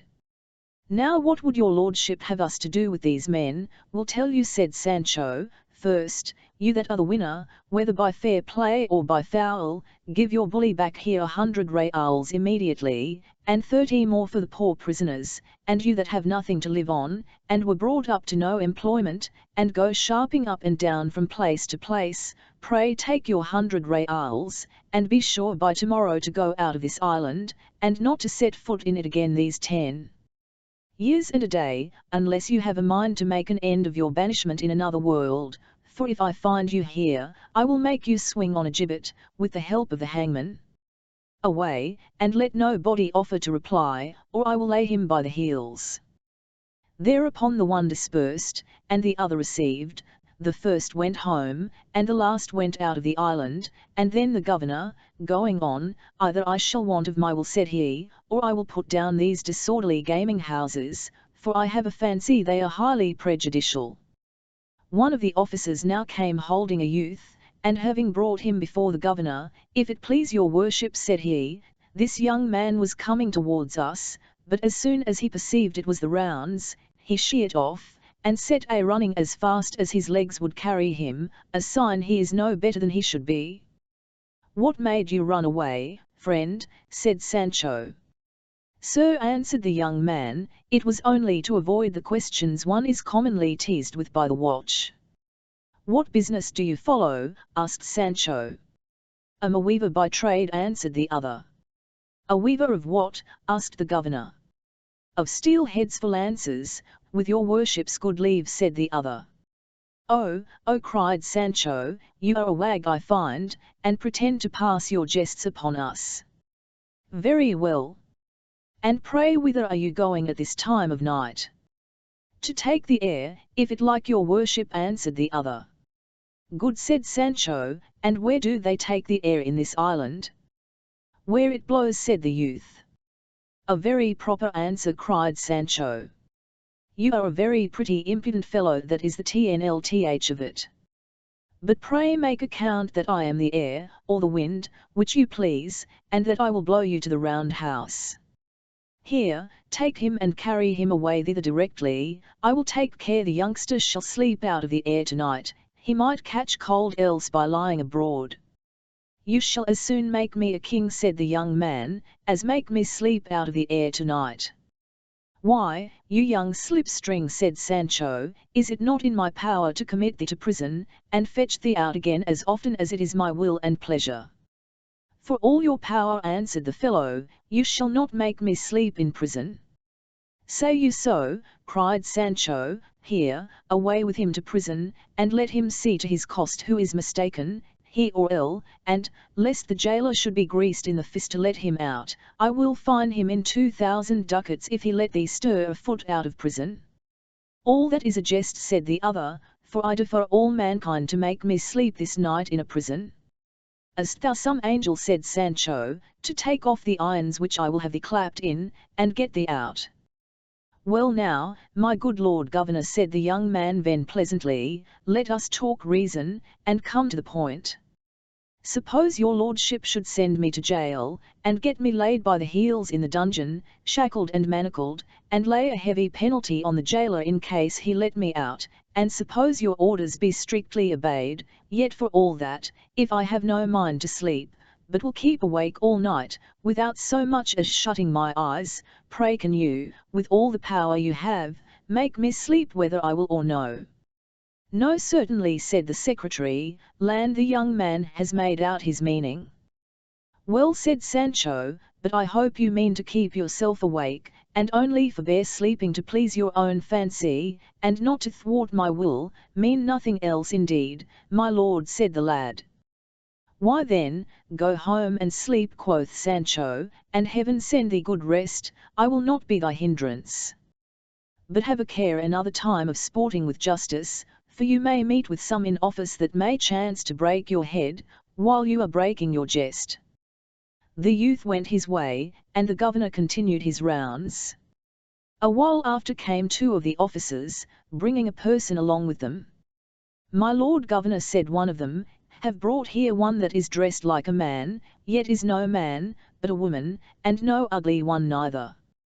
Thereupon they lifted up to her eyes 2 or 3 lanterns, and by their light discovered the face of a woman about 16 years of age, beautiful toad moration, with her hair put up in a network caul of gold and green silk. Sancho was surprised at her beauty, and asked her who she was, whither she was going, and upon what account she had put on such a dress. "Sir," said she, casting her eyes on the ground with a decent bashfulness, "cannot tell you before so many people what I have so much reason to wish may be kept a secret. Only this one thing I do assure you, I am no thief, nor evil-minded person, but an unhappy maid, whom the force of jealousy has constrained to transgress the laws of decorum." The steward hearing this, "Lord Governor," said he, "be pleased to order your attendants to retire, that the gentlewoman may more freely tell her mind." The governor did accordingly, and all the company removed to a distance, except the steward, the gentleman waiter, and the secretary, and then the young lady thus proceeded.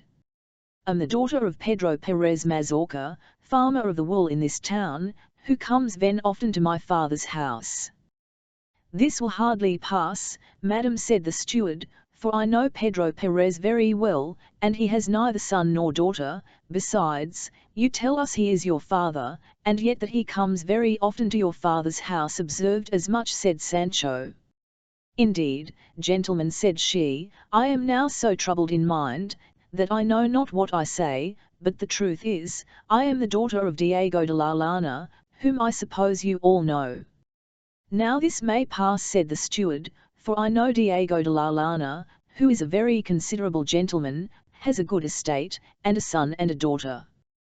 But since his wife died, nobody in this town can say he ever saw that daughter, for he keeps her so close, that he hardly suffers the son to look on her, though indeed the common report is, that she is an extraordinary beauty." "You say very true, sir," replied the young lady, "and I am that very daughter. As for my beauty, if fame has given you a wrong character of it, you will now be undeceived, since you have seen my face," and with this she burst out into tears.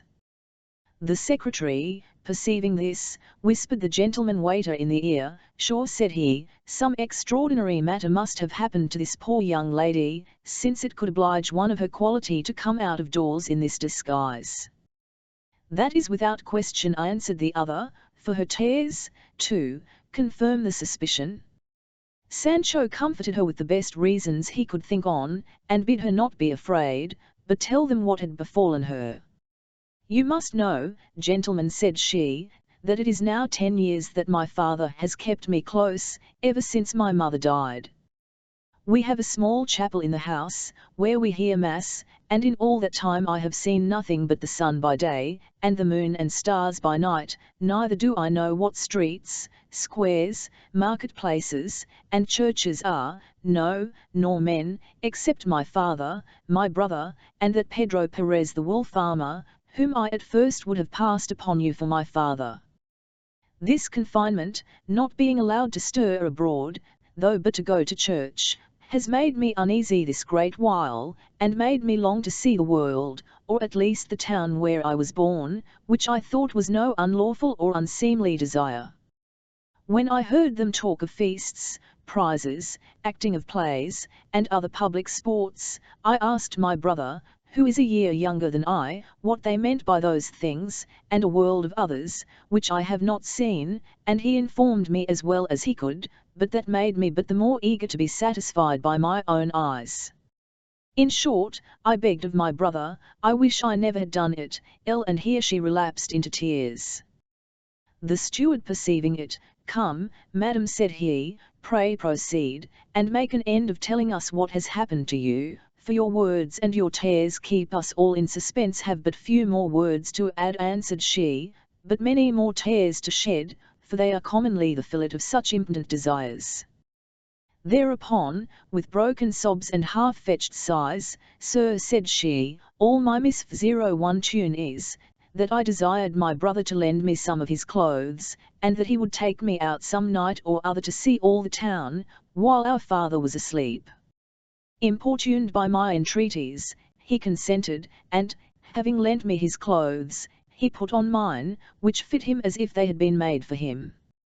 So this very night, about an hour ago, we got out, and being guided by my father's footboy, and our own unruly desires, we took a ramble over the whole town, and as we were going home, we perceived a great number of people coming our way, whereupon said my brother, Sister, this is certainly the watch, follow me, and let us not only run, but fly as fast as we can, for if we should be known, it will be the worse for us. With that, he fell a running as fast as if he had wings to his feet. I fell a running too, but was so frightened, that I fell down before I had gone half a dozen steps, and then a man overtook me, and brought me before you and this crowd of people, by whom, to my shame, I am taken for an ill creature, a bold indiscreet night walker. All this was afterwards confirmed by her brother, who was now brought by some of the watch, one of whom had at last overtaken him, after he had left his sister. He had nothing on but a very rich petticoat, and a blue damask manteo, with a gold balloon, his head without any ornament but his own hair, that hung down in natural curls like so many rings of gold. The governor, the steward, and the gentleman waiter took him aside, and after they had examined him apart, why he had put on that dress, he gave the same answer his sister had done, and with no less bashfulness and concern, much to the satisfaction of the gentleman waiter, who was much smitten with the young lady's charms. As for the governor, after he had heard the whole matter, truly, gentlefolks, said he, here is a little piece of childish folly, and to give an account of this wild frolic and slip of youth, there needed not all these sighs and tears, nor those hems, and hats, and long excuses. Could not you, without any more ado, have said our names are so, and we stole out of our father's house for an hour or two, only to ramble about the town, and satisfy a little curiosity, and there had been an end of the story, without all this weeping and wailing? You say very well, said the young damsel, but you may imagine that, in the trouble and fright I was in, I could not behave myself as I should have done. Well, said Sancho, there is no harm done, go along with us, and we will see you home to your fathers, perhaps you may not yet be missed. But have a care how you gad abroad to see fashions another time. Do not be too venturesome, an honest maid should be still at home, as if she had one leg broken. A hen and a woman are lost by rambling, and she that longs to see, longs also to be seen. I need say no more. The young gentleman thanked the governor for his civility, and then went home under his conduct. Being come to the house, the young spark threw a little stone against one of the iron-barred windows, and presently a maid-servant, who sat up for them, came down, opened the door, and let him and his sister in. The governor, with his company, then continued his rounds, talking all the way as they went of the genteel carriage and beauty of the brother and sister, and the great desire these poor children had to see the world by night. As for the gentleman waiter, he was so passionately in love, that he resolved to go the next day and demand her of her father in marriage, not doubting but the old gentleman would comply with him, as he was one of the Duke's principal servants. On the other side, Sancho had a great mind to strike a match between the young man and his daughter Sanchica, and he resolved to bring it about as soon as possible, believing no man's son could think himself too good for a governor's daughter. Chapter 80, which narrates the success of the page that carried Sancho's letter to his wife. The Duchess, having a great desire to continue the merriment which Don Quixote's extravagances afforded them, the page that acted the part of Dulcinea in the wood was dispatched away to Teresa Panza with a letter from her husband, for Sancho, having his head full of his government, had quite forgotten to do it, and at the same time the Duchess sent another from herself, with a large costly string of coral as a present. Now the page was a sharp and ingenious lad, and being very desirous to please his lord and lady, made the best of his way to Sancho's village. When he came near the place, he saw a company of females washing at a brook, and asked them whether they could inform him if there lived not in that town a woman whose name was Teresa Panza, wife to one Sancho Panza, squire to a knight called Don Quixote de la Mancha. He had no sooner asked the question, than a young girl that was washing among the rest stood up. Teresa Panza is my mother, quoth she, that Gaffer Sancho is my own father, and that same knight our master. Well, then, damsel, said the page, pray go along with me, and bring me to your mother, for I have a letter and a token here for her from your father. That I will, with all my heart, sir, said the girl, who seemed to be about 14 years of age, and with that, leaving the clothes she was washing to one of her companions, without staying to dress her head or put on her shoes, away she sprung before the page's horse, bare-legged, and with her hair about her ears. Come along, if it please you, quoth she, our house is hard by, it is but just as you come into the town, and my mother is at home, but brimful of sorrow, poor soul, for she has not heard from my father, I do not know how long. Well, said the page, bring her tidings that will cheer her heart, I warrant her.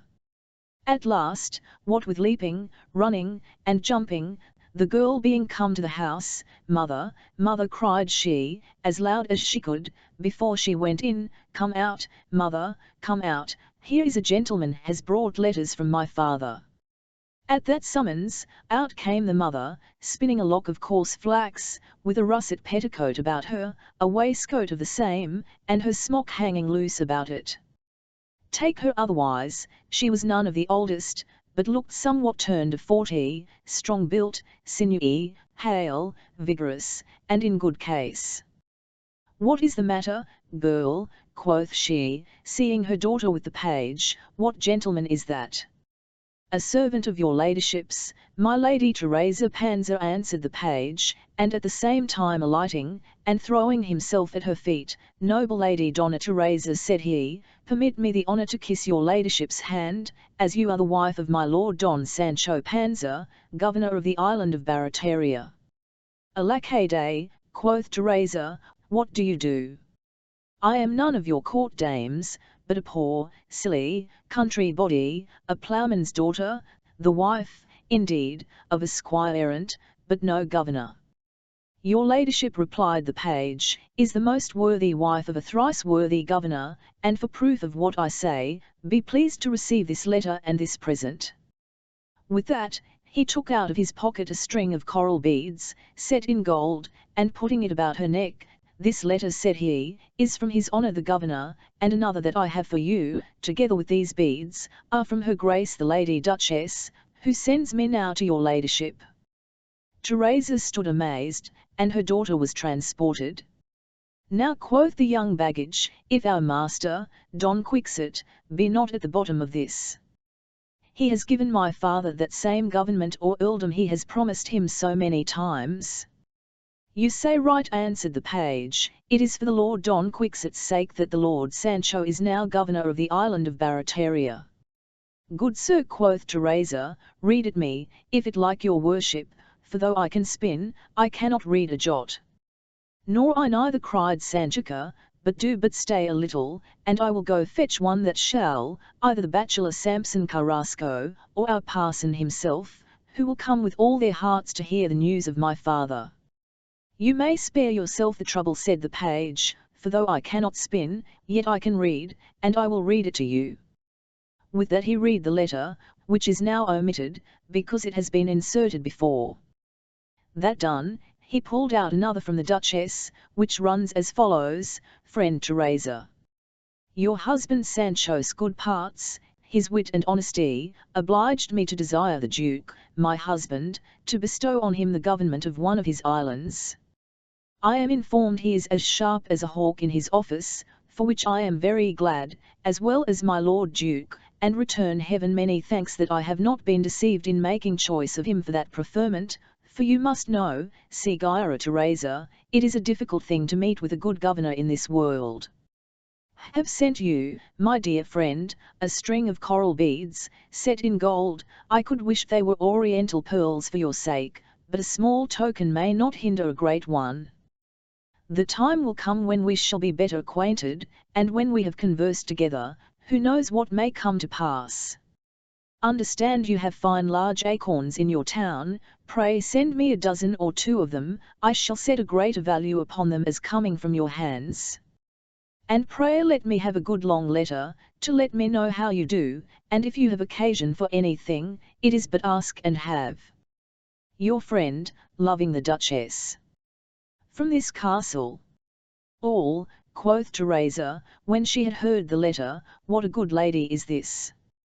Not a bit of pride in her. Let me be buried with such ladies, and not with such proud madams as we have in our town, who, because they are gentlefolks, forsooth, think the wind must not blow on them, but come flaunting to church as stately as if they were queens. It seems they think it scorn to look upon a poor countrywoman. But, la you! Here is a good lady, who, though she be a duchess, calls me her friend, and uses me as if I were as high as herself. Well, may I see her as high as the highest steeple in the whole country. As for the acorns she writes for, I will send her good ladyship a whole peck, and such swinging acorns, that everybody shall come to admire them far and near. And now, Sanchica, see that the gentleman be made welcome, and want for nothing. Take care of his horse. Run to the stable, get some eggs, cut some bacon, he shall fare like a prince. The rare news he has brought me, and his good looks, deserve no less. Meanwhile, I must run and tell my neighbours the news. Our good curate, too, shall know it, and Mr. Nicholas the barber, for they have all along been thy father's friends. Do, mother, said the daughter, but, hark you, you must give me half the beads, for, I dare say, the great lady knows better things than to give them all to you. It is all thy own, child, cried the mother, but let me wear it a few days about my neck, for thou canst not think how it rejoices the very heart of me. You will rejoice more presently, said the page, when you see what I have got in my portmanteau, a fine suit of green cloth, which the governor wore but one day a-hunting, and has here sent to my lady Sanchica. Presently, away ran Teresa, with the beads about her neck, and the letters in her hand, all the while playing with her fingers on the papers, as if they had been a timbrel, and meeting, by chance, the curate and the bachelor Carrasco, she fell a-dancing and frisking about. Faith and troth, cried she, we are all made now. We have got a little thing called a government. And now, let the proudest of them all toss up her nose at me, and I will give her as good as she brings. I will make her know her distance.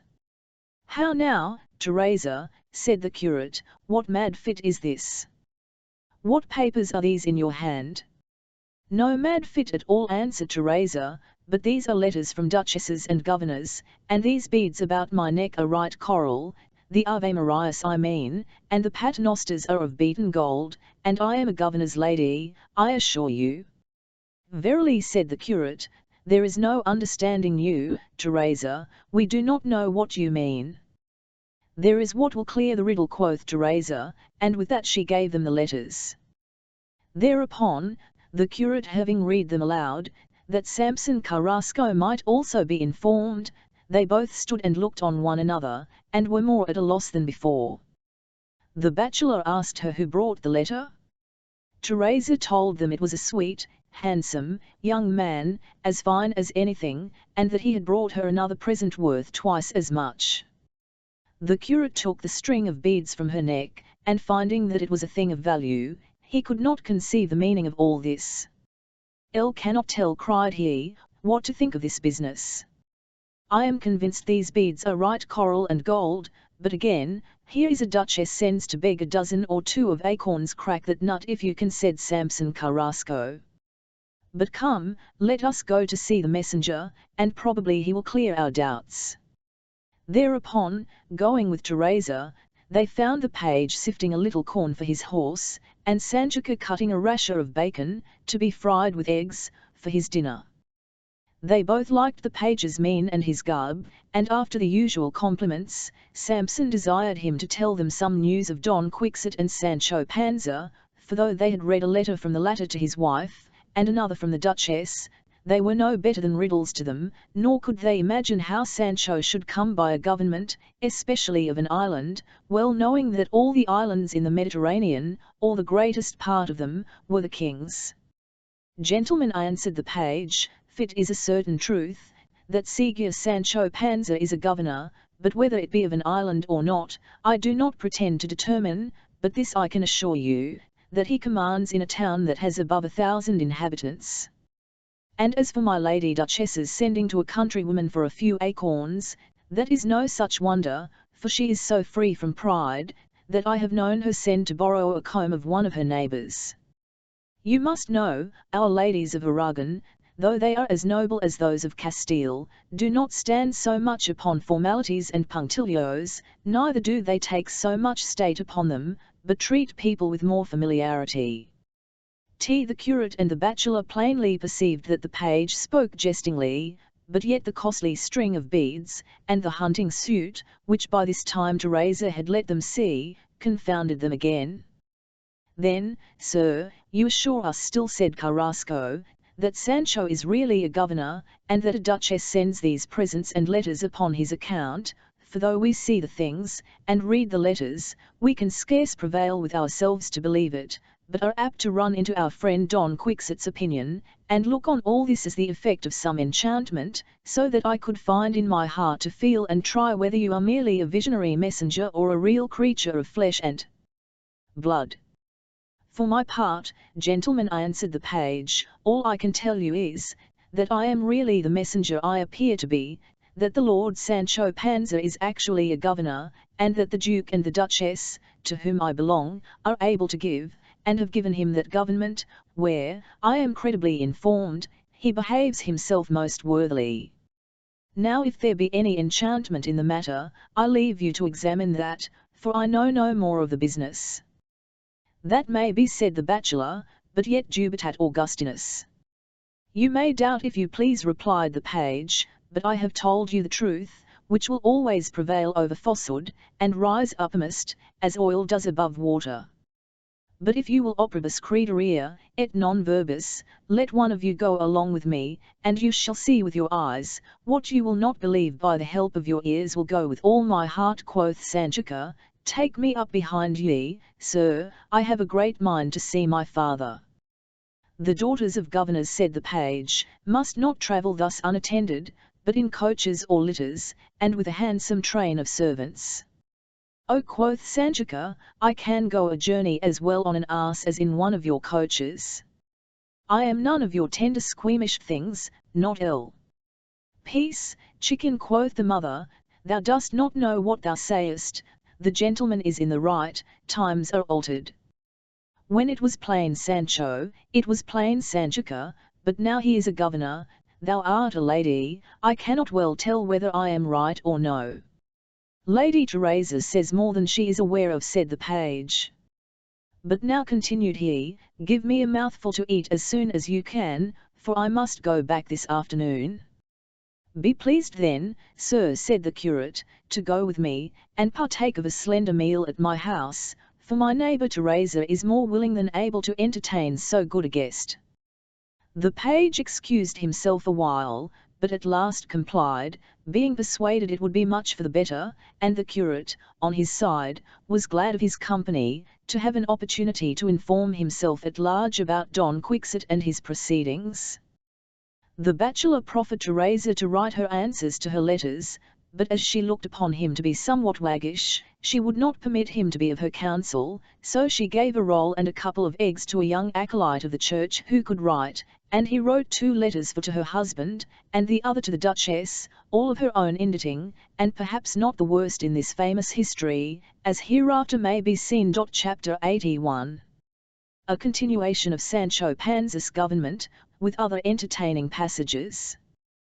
The morning of that day arose which succeeded the governor's round, the remainder of which the gentleman waiter spent not in sleep, but in the pleasing thoughts of the lovely face and charming grace of the disguised maiden. On the other side, the steward bestowed that time in writing to his lord and lady what Sancho did and said, wondering no less at his actions than at his expressions, both which displayed a strange intermixture of discretion and simplicity. At last the Lord Governor was pleased to rise, and by Dr. Pedro Resio's order, they brought him for his breakfast a little conserve and a draught of fair water, which he would have exchanged with all his heart for a good luncheon of bread and a bunch of grapes, but seeing he could not help himself, he was forced to make the best of a bad market, and seemed to be content, though sorely against his will and appetite, for the doctor made him believe that to eat but little, and that which was dainty, enlivened the spirits and sharpened the wit, and consequently such a sort of diet was most proper for persons in authority and weighty employments, wherein there is less need of the strength of the body than that of the mind. This sufficed one why served to famish Sancho, who, however, hungry as he was, by the strength of his slender breakfast, failed not to give audience that day, and the first that came before him was a stranger, who put the following case to him. The stewards and the rest of the attendants being present, "My lord," said he, "a large river divides in 2 parts one and the same lordship. I beg your honour to lend me your attention, for it is a case of great importance and some difficulty. Upon this river there is a bridge, at the one end of which there stands a gallows, and a kind of court of justice, where 4 judges used to sit for the execution of a snine law made by the lord of the land and river, which runs thus: whoever intends to pass from one end of this bridge to the other, must first, upon his oath, declare whither he goes, and what his business is. If he swear truth, he may go on, but if he swear false, he shall be hanged, and die without remission upon the gibbet at the end of the bridge. After due promulgation of this law, many people, notwithstanding its severity, adventured to go over this bridge, and as it appeared they swore true, the judges permitted them to pass unmolested. It happened one day that a certain passenger being sworn, declared, that by the oath he had taken, he was come to die upon that gallows, and that was all his business. This put the judges to a nonplus, for said they, if we let this man pass freely, he is forsworn, and according to the letter of the law, he ought to die. If we hang him, he has sworn truth, seeing he swore he was to die on that gibbet, and then by the same law we should let him pass. Now your lordship's judgment is desired what the judges ought to do with this man, for they are still at a stand, not knowing what to determine in this case, and having been informed of your sharp wit, and great capacity in resolving difficult questions, they sent me to beseech your lordship, in their names, to give your opinion in so intricate and knotty a case. To deal plainly with you, answered Sancho, those worshipful judges that sent you hither might as well have spared themselves the trouble, for I am more inclined to bluntness, I assure you, than sharpness. However, let me hear your question once more, that I may thoroughly understand it, and perhaps I may at last hit the nail upon the head. The man repeated the question again, and when he had done, "Hark, honest man," said Sancho, "either I am a very dunce, or there is as much reason to put this same person you talk of to death, as to let him live and pass the bridge, for if the truth saves him, the lie condemns him. Now I would have you tell those gentlemen that sent you, since there is as much reason to bring him off as to condemn him, that they even let him go free, for it is always more commendable to do good than hurt. Nor do I speak this of my own head, but I remember one precept, among many others, that my master Don Quixote gave me the night before I came to govern this island, which was, that when the scale of justice is even, or a case is doubtful, we should prefer mercy before rigour, and it has pleased God I should call it to mind so luckily at this juncture. For my part, said the steward, this judgment seems to me so equitable, that I do not believe Lycurgus himself, who gave the laws to the Lacedaemonians, could ever have decided the matter better than the great Sancho has done. And now, sir, sure there is enough done for this morning, be pleased to adjourn the court, and I will give order that your excellency may dine to your heart's content. Well said, cried Sancho, that is all I want, and then a clear stage and no favour. Feed me well, and then ply me with cases and questions thick and threefold, you shall see me untwist them, and lay them open as clear as the sun. Sancho, having plentifully dined that day, in spite of all the aphorisms of Dr. Tertifuora, when the cloth was removed, in came an express with a letter from Don Quixote to the governor. Sancho ordered the secretary to read it to himself, and if there was nothing in it for secret perusal, then to read it aloud. The secretary having first run it over accordingly, my lord, said he, the letter may not only be publicly read, but deserves to be engraved in characters of gold, and thus it is. Don Quixote de la Mancha to Sancho Panza, governor of the island of Barataria. When I expected to have had an account of thy carelessness and blunders, friend Sancho, I was agreeably disappointed with news of thy wise behaviour, for which I return thanks to heaven, that can raise the lowest from their poverty, and turn the fool into a man of sense. I hear thou governest with all discretion, and that, nevertheless, thou retainest the humility of the meanest creature. But I desire thee to observe, Sancho, that it is many times very necessary and convenient to thwart the humility of the heart, for the better support of authority. For the ornament of a person that is advanced to an eminent post must be answerable to its greatness, and not debased to the inclination of his former meanness. Let thy apparel be neat and handsome, even a stake, well dressed, does not look like a stake. I would not have thee wear foppish gaudy things, nor affect the garb of a soldier in the circumstances of a magistrate, but let thy dress be suitable to thy degree, and always clean and comely. To gain the hearts of thy people, I chiefly recommend two things. One is, to be affable, courteous, and fair to all the world. The other, to take care that plenty of provisions be never nothing afflicts or irritates more the spirit of the poor than scarcity and hunger. Do not put out many new orders, and if thou dost put out any, see that they be wholesome and good, and that they be strictly observed, for laws not well obeyed are no better than if they were not made, and only show that the prince who had the wisdom and authority to make them had not the resolution to see them executed, and laws that only threaten, and are not kept, become like the log that was given to the frogs to be their king, which they feared at first, but at last scorned and trampled on. Be a father to virtue, but a father-in-law to vice. Be not always severe, nor always merciful, choose a mean between these two extremes, for that middle point is the centre of discretion. Visit the prisons, the shambles, and the public markets, for the governor's presence is highly necessary in such places. Be a terror to the butchers, that they may be fair in their weights, and keep hucksters and fraudulent dealers in awe, for the same reason. Write to thy lord and lady, and show thyself grateful, for ingratitude is the offspring of pride, and one of the worst corruptions of the mind, whereas he that is thankful to his benefactors gives a testimony that he will be so to God, who has done, and continually does him, so much good. My lady Duchess dispatched a messenger on purpose to thy wife Teresa, with thy hunting suit, and another present. We expect his return every moment. Have been somewhat out of order by a certain encounter I had lately, not much to the advantage of my nose, but all that is nothing, for if there are necromancers that misuse me, there are others ready to defend me.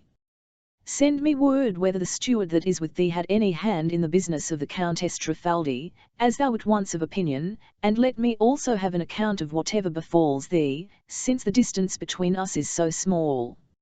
I have thoughts of leaving this idle life ere long, for I was not born for luxury and ease. A business has offered, that I believe will make me lose the Duke and Duchess's favour, but though I am heartily sorry for it, that does not alter my resolution, for, after all, I owe more to my profession than to complaisance, and, as the saying is, amicus Plato, sed magis amica veritas. I send thee this scrap of Latin, flattering myself that since thou camest to be a governor, thou mayest have learned something of that language. Farewell, and heaven keep thee above the pity of the world. Thy friend, Don Quixote la Mancha. Sancho gave great attention to the letter, and it was highly applauded, both for sense and integrity, by everybody that heard it. After that, he rose from table, and calling the secretary, went without any further delay, and locked himself up with him in his chamber, to write an answer to his master Don Quixote, which was as follows: Sancho Panza to Don Quixote de la Mancha. Am so taken up with business, that I have not yet had time to let you know whether it goes well or ill with me in this same government, where I am more hunger-starved than when you and I wandered through woods and wildernesses. My Lord Duke wrote to me the other day, to inform me of some spies that were got into this island to kill me, but as yet I have discovered none, but a certain doctor, hired by the islanders to kill all the governors that come near it. They call him Dr. Pedro Recio de Angaro, and he was born at Tertifuora. His name is enough to make me fear he will be the death of me. This same doctor says of himself, that he does cure diseases when you have them, but when you have them not, he only pretends to keep them from a-coming. The physic he uses, is fasting upon fasting, till he turns a body to a mere skeleton, as if to be wasted to skin and bones were not as bad as a fever. In short, he starves me to death, so that, when I thought, as being a governor, to have plenty of good hot victuals and cool liquor, and to repose on a soft feather bed, I am come to do penance like a hermit. Have not yet so much as fingered the least penny of money, either for fees or anything else, and how it comes to be no better with me I cannot imagine, for I have heard that the governors who come to this island are wont to have a very good gift, or at least a very round sum given them by the town before they enter. And they say too that this is the usual custom, not only here, but in other places. Last night, in going my rounds, I met with a mighty handsome damsel in boy's clothes, and a brother of hers in woman's apparel. My gentleman waiter fell in love with the girl, and intends to make her his wife, as he says. As for the youth, I have pitched on him to be my son-in-law. Today we both design to talk to the father, one Diego de la Llana, who is a gentleman, and an old Christian every inch of him. Visit the markets as you advised me, and yesterday found one of the hucksters selling hazelnuts. She pretended they were all new, but I found she had mixed a whole bushel of old, empty, rotten nuts among the same quantity of new. With that, I adjudged them to be given to the hospital boys, who know how to pick the good from the bad, and gave sentence against her that she should not come into the market for 15 days, and people said I did well. I am mighty well pleased that my Lady Duchess has written to my wife Teresa Panza, and sent her the token you mention. It shall go hard, but I will requite her kindness one time or other. Pray give my service to her, and tell her from me, she has not cast her gift in a broken sack, as something more than words shall show. If I might advise you, and had my wish, there should be no falling out between your worship and my lord and lady, for, if you quarrel with them, it is I must come by the worst for it. And, since you mind me of being grateful, it will not look well in you not to be so to those who have made so much of you at their castle. If my wife Teresa Panza writes to me, pray pay the postage, and send me the letter, for I mightily long to hear how it is with her, and my house and children. Your worship's servant, Sancho Panza, the governor. The secretary made up the letter, and immediately dispatched it. Then those who carried on the plot against Sancho combined together, and consulted how to release him from the cares of government, and Sancho passed that afternoon in making several regulations for the better establishment of that which he imagined to be an island. In short, he made so many wholesome ordinances, that, to this day, they are observed in that place, and called the Constitutions of the great Governor Sancho Panza. Chapter 82. A relation of the adventures of the second disconsolate or distressed matron, otherwise called Donna Rodriguez, with the letters of Teresa Panza to the Duchess and to her husband. Don Quixote's wounds being healed, he began to think the life he led in the castle not suitable to the order which he professed. He resolved, therefore, to set off for Saragossa, where, at the approaching tournament, he hoped to win the armour, the usual prize at the festivals of that kind. Accordingly, as he sat at table with the lord and lady of the castle, he began to acquaint them with his design, when behold 2 women entered the great hall, clad in deep mourning from head to foot. One of them approaching Don Quixote, threw herself at his feet, where, lying prostrate, and in a manner kissing them, she fetched such doleful sighs, and made such lamentations, that all present were not a little surprised. And, though the Duke and Duchess imagined it to be some new device of their servants, yet, perceiving with what earnestness the woman sighed and lamented, they were in doubt, and knew not what to think, till the compassionate champion, raising her from the ground, made her to lift up her veil, and discover, what they least expected, the face of Donna Rodriguez, the duenna of the family, and the other mourner proved to be her daughter, whom the rich farmer's son had deluded. All those that knew them were in great admiration, especially the Duke and Duchess, for, though they knew her simplicity, they did not believe her so far gone in folly. At last, the sorrowful matron, addressing herself to the Duke and Duchess, "May it please your graces," said she, "to permit me to direct my discourse to this knight, for it concerns me to get out of an unhappy business, into which the impudence of a treacherous villain has brought us."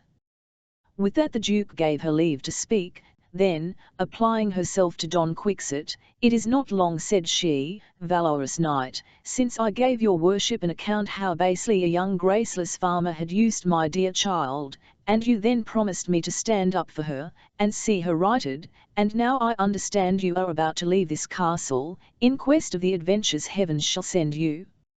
And therefore, before you are gone nobody knows whither, I have this boon to beg of your worship, that you would do so much as challenge this sturdy clown, and make him marry my daughter, according to his promise." "Worthy matron," answered Don Quixote, with a great deal of gravity and solemn form, "moderate your tears, or, to speak more properly, dry them up, and spare your sighs, for I take upon me to see your daughter's wrongs redressed. Therefore, with my Lord Duke's permission, I will instantly depart to find out this ungracious wretch, and, as soon as he is found, I will challenge him, and kill him, if he persists in his obstinacy, for the chief end of my profession is, to pardon the submissive, and to chastise the stubborn, to relieve the miserable, and destroy the cruel." "Sir Knight," said the Duke, "you need not give yourself the trouble of seeking the fellow of whom that good matron complains, for I already engaged that he shall meet you in person to answer it here in this castle, where lists shall be set up for you both, observing all the laws of arms that ought to be kept in affairs of this kind, and doing each party justice, as all princes ought to do that admit of single combats within their territories." "Upon that assurance," said Don Quixote, "with your grace's leave, I'll, for this time, waive my punctilio of gentility, and, debasing myself to the meanness of the offender, qualidoler him to measure lances with me."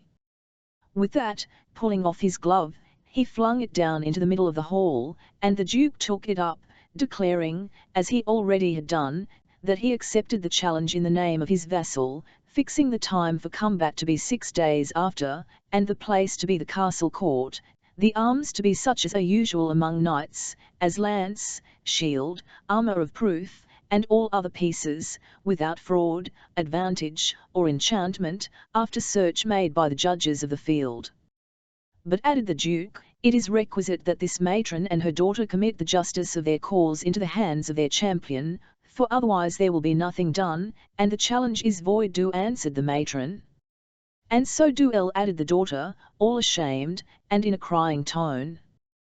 The preliminaries being adjusted, and the Duke having resolved with himself what to do in the matter, the petitioners went away, and the Duchess ordered they should no longer be looked on as her domestics, but as ladies errant, that came to demand justice in her castle, and, accordingly, there was a peculiar apartment appointed for them, where they were served as strangers, to the amazement of the other servants, who could not imagine what would be the end of Donna Rodriguez and her forsaken daughter's undertaking.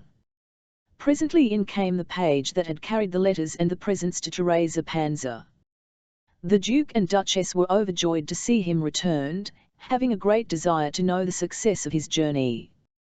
They inquired of him accordingly, but he told them that the account he had to give them could not well be delivered in public, nor in few words, and therefore begged their graces would be pleased to take it in private, and, in the meantime, entertain themselves with those letters.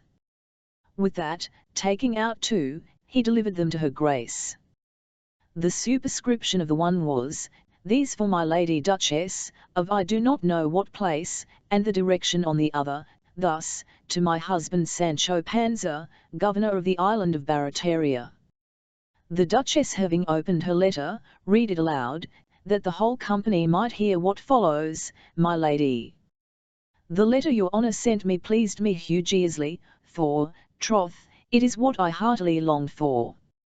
The string of coral is a good thing, and my husband's hunting suit may come up to it.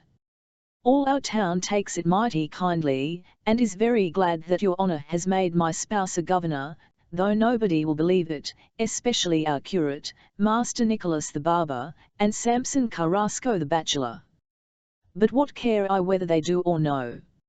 So it be TME, as it is, let even one have their saying. Though it is a folly to lie, I had not believed it neither, but for the coral and the suit, for everybody here takes my husband to be a dolt, and cannot for the life of them imagine what he can be fit to govern, unless it be a herd of goats. Well, heaven be his guide, and speed him as he sees best for his children. As for me, my dear lady, I am resolved, with your good liking, to make hay while the sun shines, and go to court, to loll it along in a coach, and make my neighbours, that envy me already, stare their eyes out. And, therefore, good your honour, pray bid my husband send me store of money, for I believe it is dear living at court, one can have but little bread there for sixpence, and a pound of flesh is worth 30 maravedis, which would make one stand amazed. And if he is not for my coming, let him send me word in time, for my gossips tell me, that if I and my daughter go about the court as we should, spruce and fine, my husband will be better known by me, than I by him, for many cannot choose but ask, what ladies are these in the coach?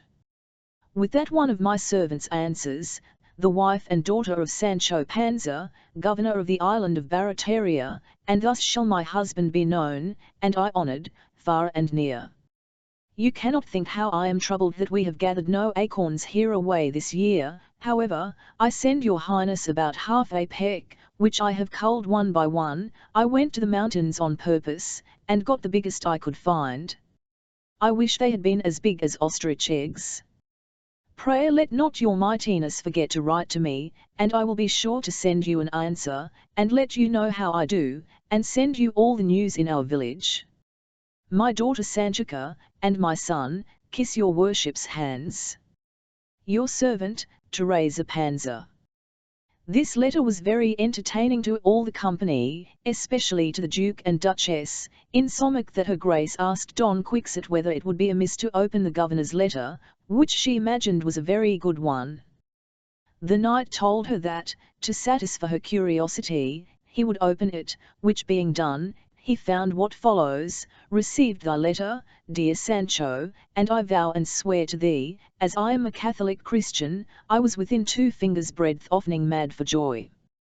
When I heard thou wert made a governor, I was so transported, I had like to have fallen down dead with mere gladness, for thou knowest sudden joy is said to kill as soon as great sorrow. I had the suit thou sentest me before my eyes, and the Lady Duchess's corals about my neck, held the letter in my hands, and had him that brought them standing by me, and for all that, I thought what I saw and felt was but a dream. For who could have thought a goat herd should ever come to be governor of islands? But what said Mimitha, who a great deal must see, a great while must live? My Lady Duchess will tell thee how I long to go to court.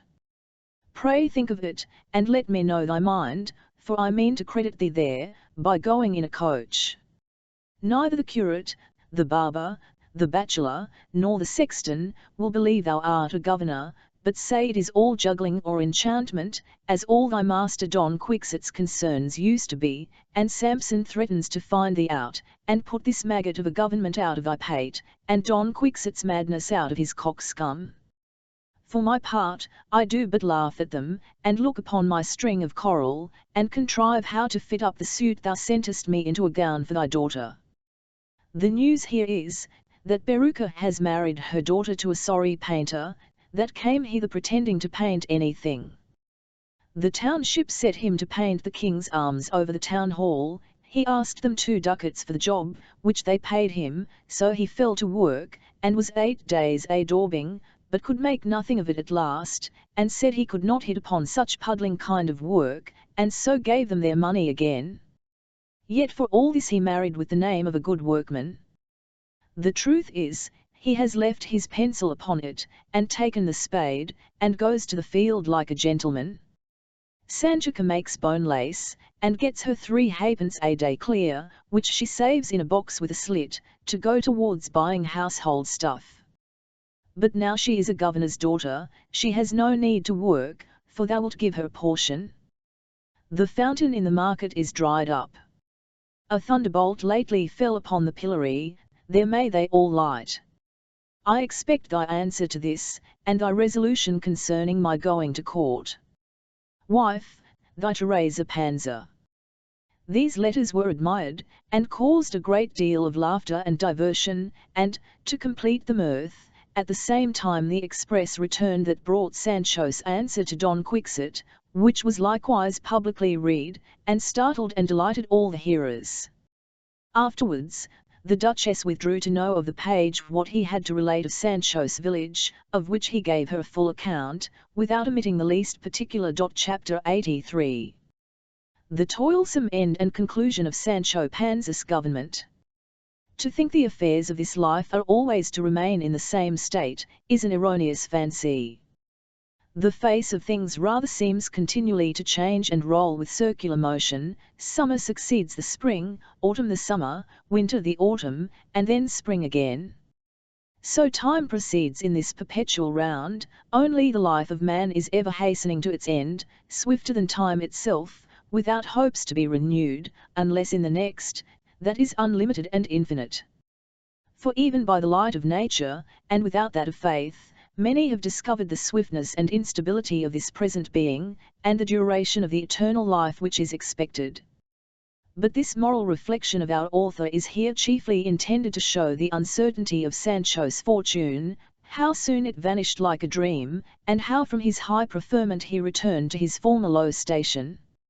It was now but the 7th night, after so many days of his government, when the careful governor had betaken himself to his repose, sated not with bread and wine, but cloyed with hearing causes, pronouncing sentences, making statutes, and putting out orders and proclamations.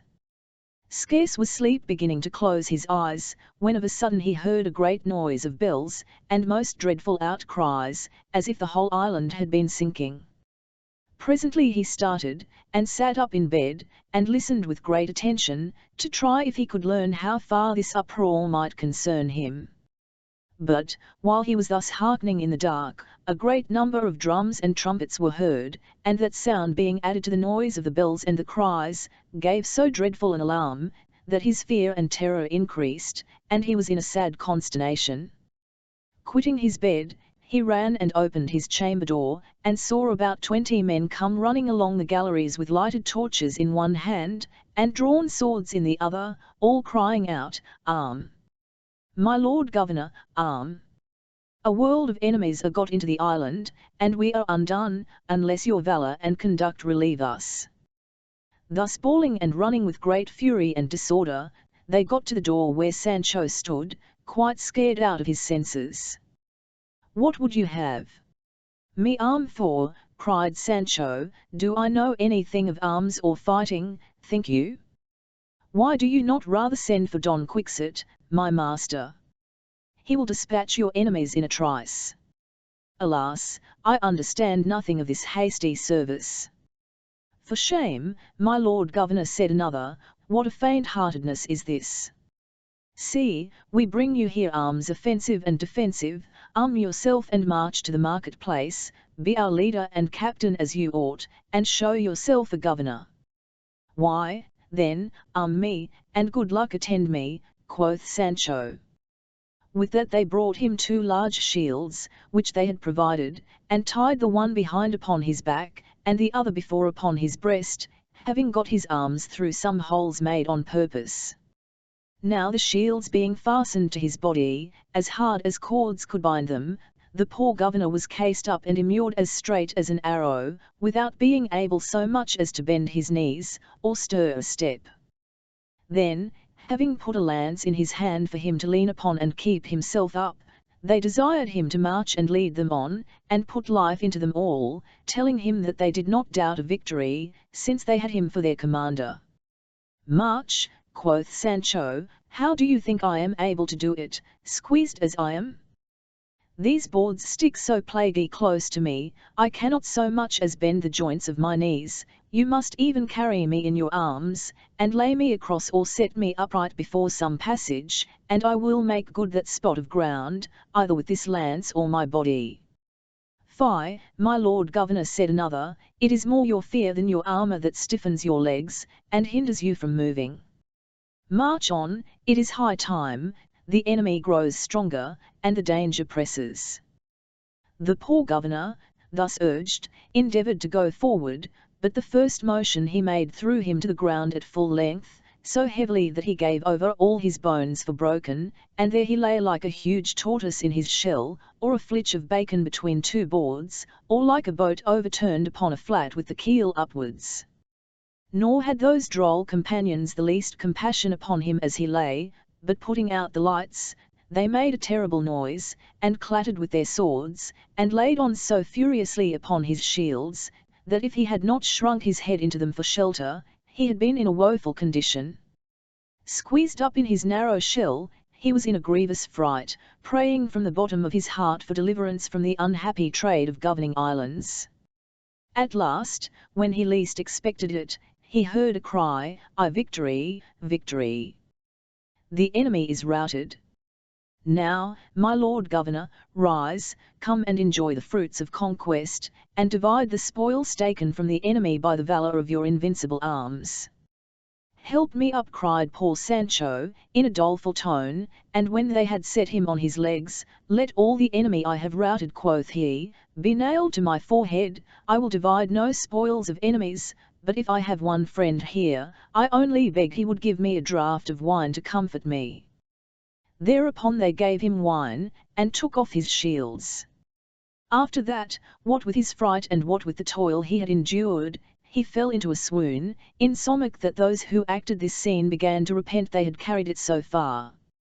But Sancho, recovering from his fit in a little time, they also recovered from their uneasiness. Being come to himself, he asked what it was o'clock. They answered, it was now break of day. He said nothing, but creeping along softly, for he was too much bruised to go along very fast, he got to the stable, followed by all the company, and coming to Dapple, he embraced the quiet animal, gave him a loving kiss on the forehead, and with tears in his eyes, "Come hither," said he, "my friend, thou faithful companion and fellow-sharer in my travels and miseries, when thee and I constant together, and all my cares were but to mend thy furniture and feed thy carcass, then happy were my days, my months, and years. But since I forsook thee, and clambered up the towers of ambition and pride, 1,000 woes, 1,000 torments, have haunted and worried my soul."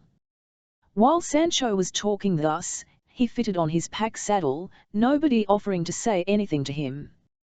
This done, with a great deal of difficulty he mounted his ass, and then, addressing himself to the steward, the secretary, the gentleman waiter, and Dr. Pedro Recio, and many others that stood by, "Make way, gentlemen," said he, "land, let me return to my former liberty. Let me go, that I may seek my old course of life, and rise again from that death which buries me here alive. I know better what belongs to ploughing, delving, pruning, and planting of vineyards, than how to make laws, and defend countries and kingdoms. St. Peter is very well at Rome, which is as much as to say, let Eve one by one stick to the calling he was born to.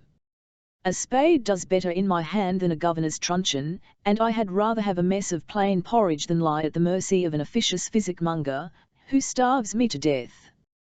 I had rather solace myself under the shade of an oak in summer, and wrap myself up in a double sheepskin in the winter, at my liberty, than lay me down, with the slavery of a government, in fine holland sheets, and case my body in furs and sables. Heaven be with you, gentlefolks, and pray tell my Lord Duke from me, that poor I was born, and poor I am at present.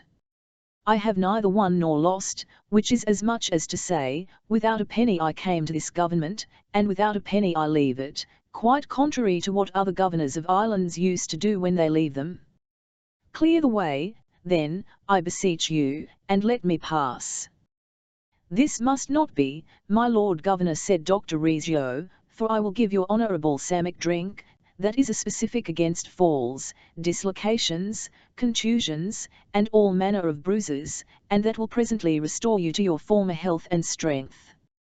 And then for your diet, I promise to take a new course with you, and to let you eat abundantly of whatsoever you please. It is too late, Mr. Doctor, answered Sancho, you should as soon make me turn Turk, as hinder me from going. No, no, these tricks shall not pass upon me again. Every sheep with its like. Let not the cobbler go beyond his last, and so let me go, for it is late. Lord Governor, said the steward, though it grieves us to part with your honour, your sense and Christian behaviour engaging us to covet your company, yet we would not presume to stop you against your inclination, but you know that every governor, before he leaves the place he has governed, is bound to give an account of his administration. Be pleased, therefore, to do so for the time you have been among us, and then peace be with you. No man has power to call me to an account, replied Sancho, but my Lord Duke. To him it is that I am going, and to him I will give a fair and square account. And indeed, going away so bare as I do, there needs no greater proof that I have governed like an angel. In TNLTH, said Dr. Rizzio, the great Sancho is in the right, and I am of opinion we ought to let him go, for certainly the Duke will be very glad to see him. Thereupon they all agreed to let him pass, offering first to attend him, and supply him with whatever he might want in his journey, either for entertainment or convenience. Sancho told them that all he desired was, a little corn for his ass, and half a cheese and half a loaf for himself, having occasion for no other provisions in so short a journey. With that, they all embraced him, and he embraced them all, not without tears in his eyes, leaving them in admiration of the good sense which he discovered, both in his discourse and unalterable resolution. Chapter 84. What happened to Sancho by the way, with other matters which you will have no more to do than to see. Sancho pursued his way until the night overtook him within half a league of the Duke's castle. However, as it was summer-time, he was not much uneasy, and chose to go out of the road, with a design to stay there till the morning. But, while he sought some place where he might rest himself, he and Dapple tumbled of a sudden into a very deep hole, among the lins of an old building. As he was falling, he fancied himself sinking down into some bottomless abyss, but he was in no such danger, for by the time he had descended somewhat lower than 18 feet, Dapple made a full stop at the bottom, and his rider found himself still on his back, without the least hurt in the world. Presently Sancho began to consider the condition of his bones, held his breath, and felt all about him, and finding himself sound and in a whole skin, he thought he could never give heaven sufficient thanks for his wondrous preservation, for at first he gave himself over for lost and broken into 1,000 pieces. He groped with both hands about the walls of the pit to try if it were possible to get out without help, but he found them all so steep, that there was not the least hold or footing to get up. This grieved him to the soul, and to increase his sorrow, Dapple began to raise his voice in a very piteous and doleful manner, which pierced his master's very heart, nor did the poor beast make such moan without reason, for to say the truth, he was but in a woeful condition. "Woe's me!" cried Sancho, "what sudden and untoward of mischances every foot befall us poor wretches in this miserable world! Who would have thought that he who but yesterday saw himself seated on the throne of an island governor, and had servants and vassals at his beck, should today find himself buried in a pit, without the least soul to help him or come to his relief? Here we are likely to perish with hunger, I and my ass, if we do not die before, he of his bruises, and I of grief and anguish. At least, I shall not be so lucky as was my master Don Quixote, when he went down into the cave of the enchanter Montesinos. He found better fare there than he could have at his own house, the cloth was laid, and his bed made, and he saw nothing but pleasant visions, but I am like to see nothing here but toads and snakes. Unhappy creature that I am! What have my foolish designs and whimsies brought me at length?" After a whole night's lamenting and complaining at a miserable rate, the day came on, and its light having confirmed Sancho in his doubts of the possibility of getting out of that place without help, he again made a vigorous outcry, to try whether anybody might not hear him. But alas, all his calling was in vain, for all around there was nobody within hearing, and at first he gave himself over for dead and buried.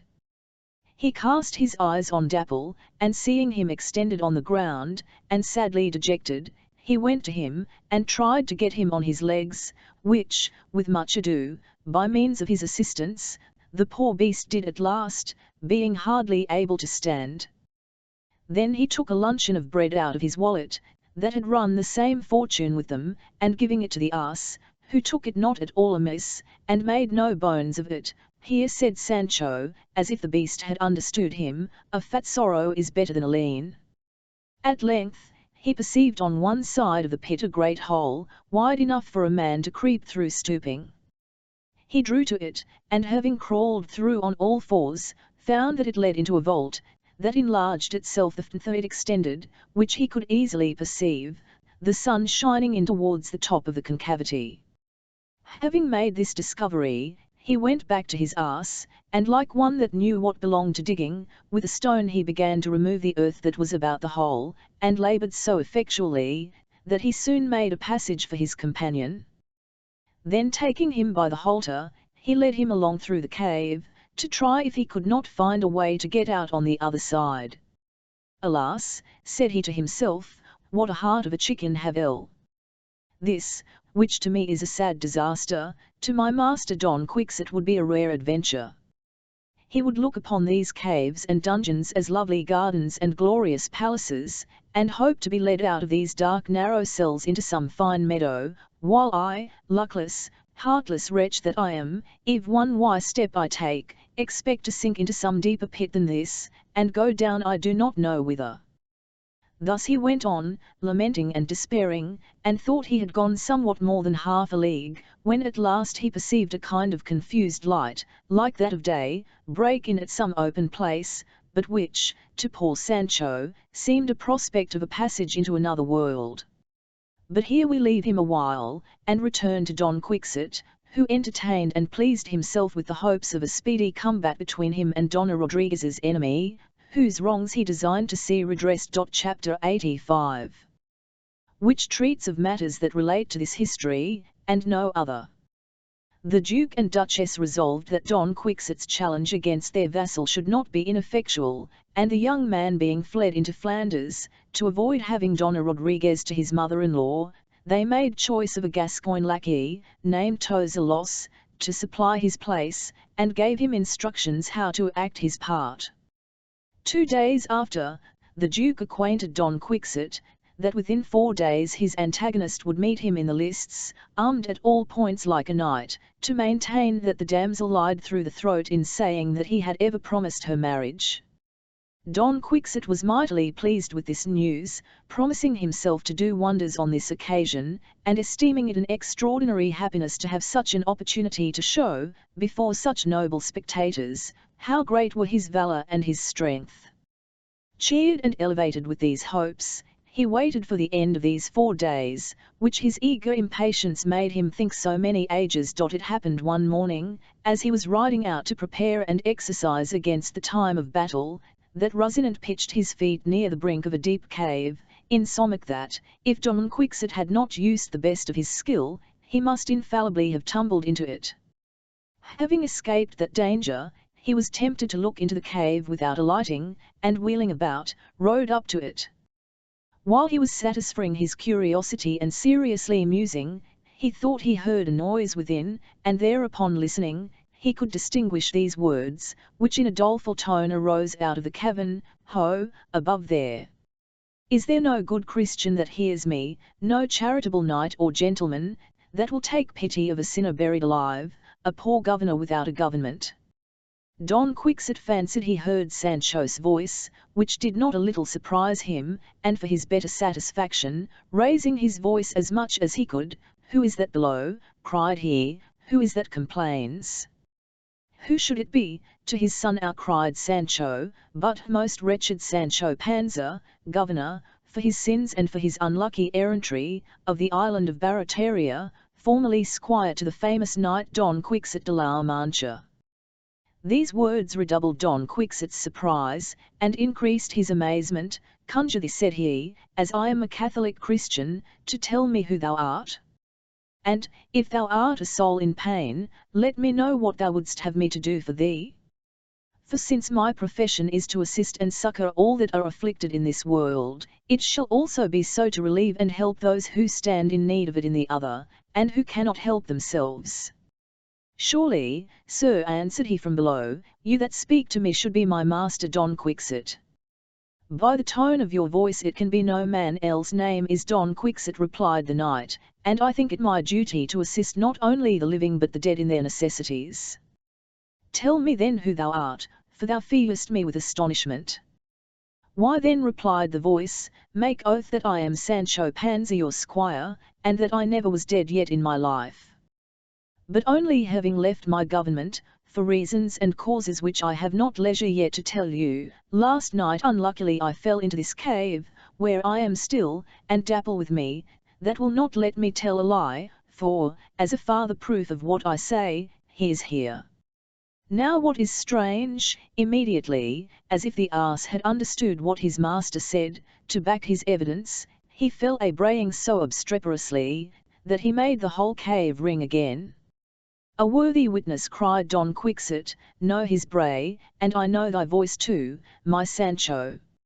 I find thou art my real squire. Stay, therefore, till I go to the castle, which is hard by, and fetch more company to help thee out of the pit into which thy sins doubtless have thrown thee."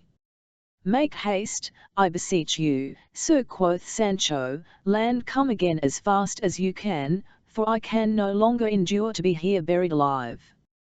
Don Quixote went with all speed to the castle, and gave the Duke and Duchess an account of Sancho's accident, whilst they did not a little wonder at it, though they conceived he might easily enough fall in at the mouth of the cave, which had been their time out of mind. But they were mightily surprised to hear he had abdicated his government, before they had an account of his coming away.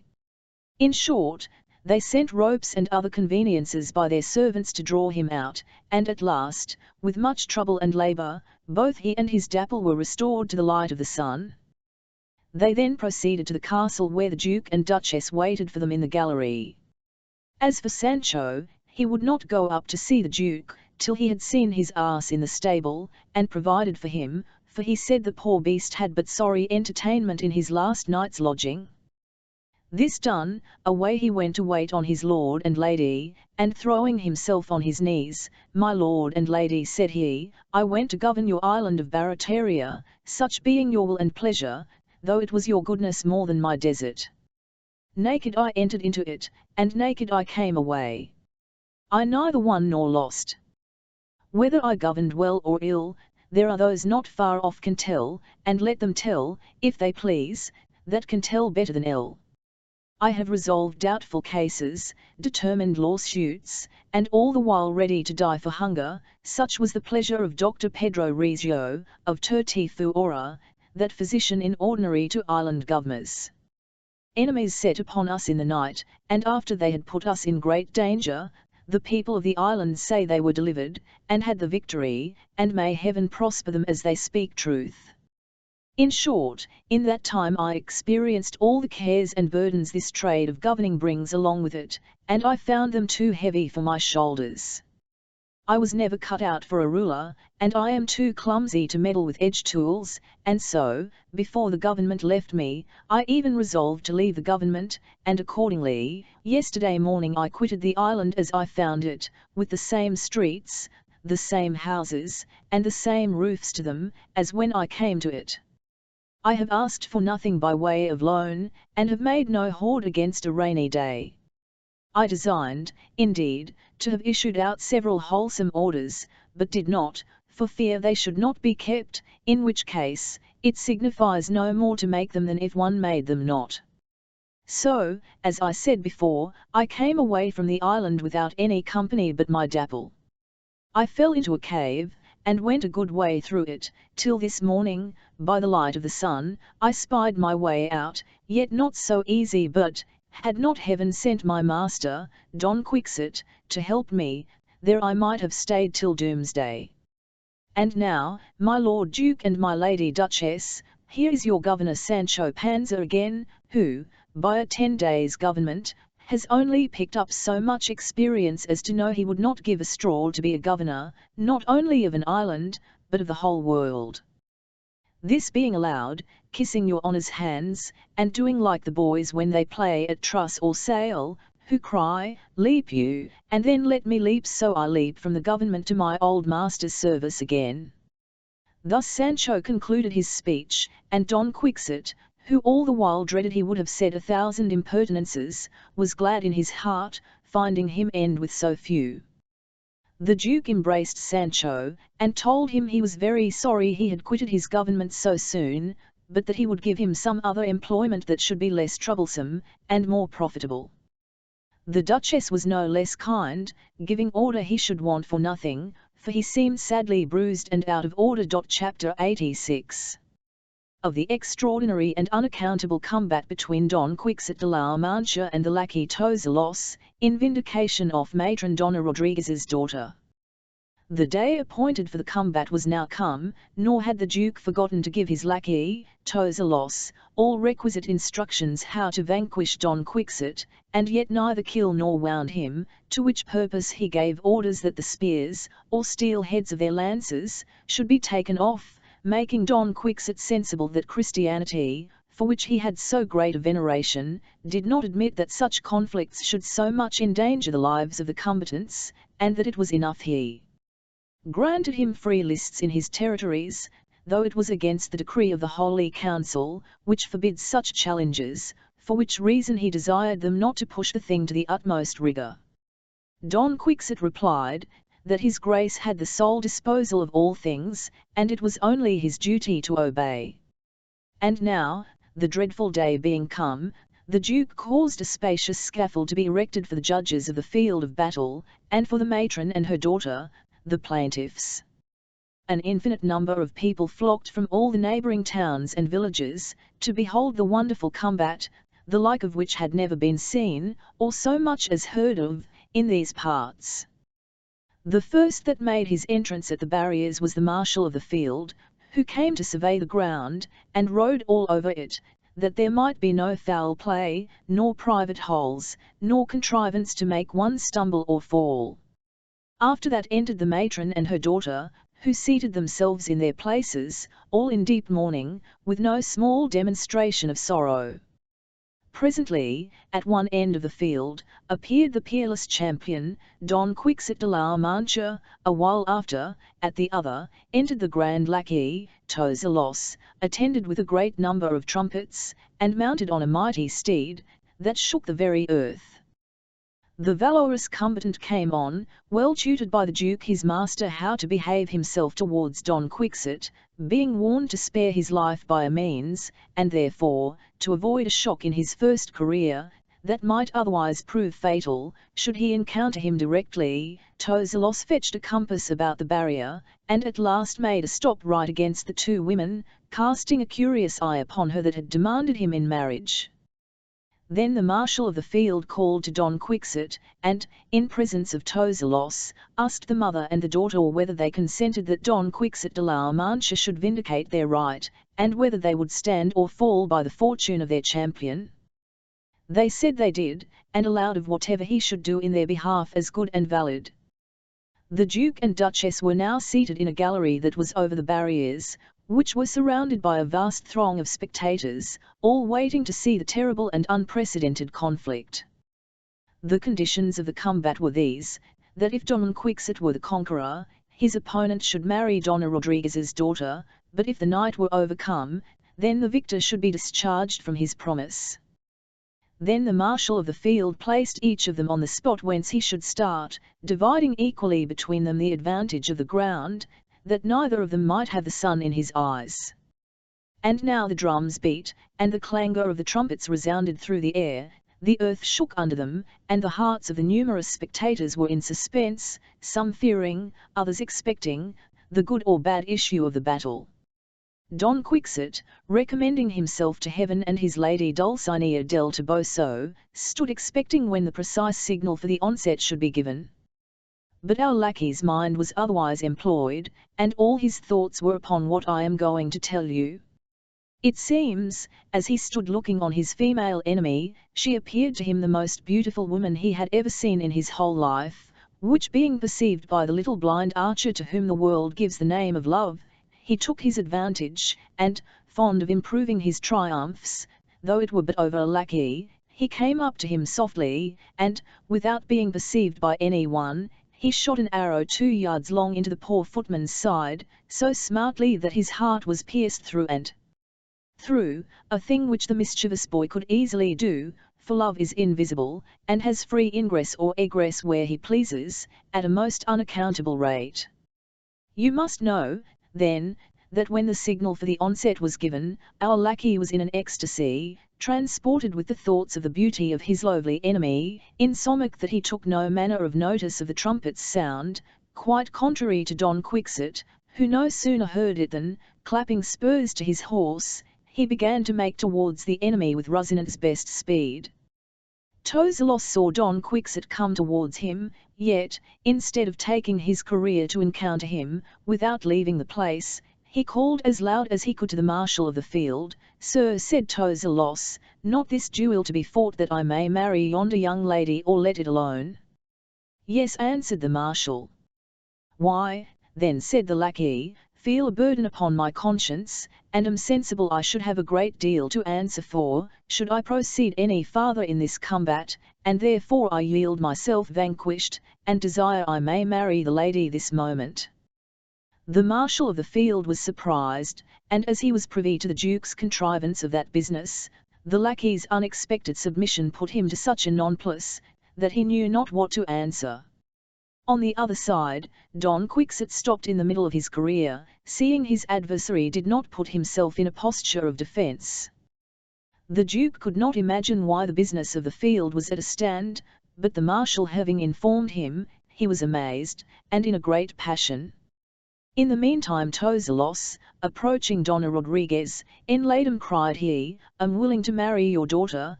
There is no need of lawsuits nor of combats in the matter. I had rather make an end of it peaceably, and without the hazard of body and soul." "Why, then," said the valorous Don Quixote, hearing this, "since it is so, I am discharged of my promise. Let them even marry in God's name, and heaven bless them, and give them joy." At the same time the Duke, coming down within the lists, and applying himself to Tozelos, "Tell me, knight," said he, "is it true that you yield without fighting, and that, at the instigation of your timorous conscience, you are resolved to marry this damsel?" "Yes, if it please your grace," answered Tozelos. "Marry, and I think it the wisest course," quoth Sancho, "for what says the proverb? What the mouse would get, give the cat, and keep thyself out of trouble." In the meanwhile Tozelos began to unlace his helmet, and called out that somebody might help him off with it quickly, as being so choked with his armour that he was scarce able to breathe. With that they took off his helmet with all speed, and then the lackey's face was plainly discovered. Donna Rodriguez and her daughter perceiving it presently, a cheat," cried they have got Tozelos, my Lord Duke's lackey, to counterfeit my lawful husband, justice of heaven and the king. this is a piece of malice and treachery not to be endured. Ladies, said Don Quixote, do not vex yourselves, there is neither malice nor treachery in the case, or, if there be, the Duke is not in fault. No, these evil-minded necromancers that persecute me are the traitors, who, envying the glory I should have got by this combat, have transformed the face of my adversary into this, which you see is the Duke's lackey. But take my advice, madam, added he to the daughter, and, in spite of the baseness of my enemies, marry him, for I dare engage it is the very man you claim as your husband. The Duke, hearing this, angry as he was, could hardly forbear losing his indignation in laughter. Truly, said he, so many extraordinary accidents every day befall the great Don Quixote, that I am inclined to believe this is not my lackey, though he appears to be so. But, for our better satisfaction, let us defer the marriage but a fortnight, and in the meanwhile keep in close custody this person that has put us into this confusion, perhaps by that time he may resume his former looks, for, doubtless, the malice of those mischievous magicians against the noble Don Quixote cannot last so long, especially when they find all these tricks and transformations of so little avail. Alack a day, sir, quoth Sancho, those plaguy imps are not so soon tired as you think, for where my master is concerned, they use to form and deform, and chop and change this into that, and that into the other. It is but a little while ago that they transmogrified the Knight of the Mirrors, whom he had overcome, into a special acquaintance of ours, the bachelor Samson Carrasco, of our village, and as for the lady Dulcinea del Toboso, our mistress, they have bewitched and bedevilled her into the shape of a mere country blouse, and so I verily think this saucy fellow here is likely to live a footman all the days of his life. I well, cried the daughter, let him be what he will, if he will have me, I will have him.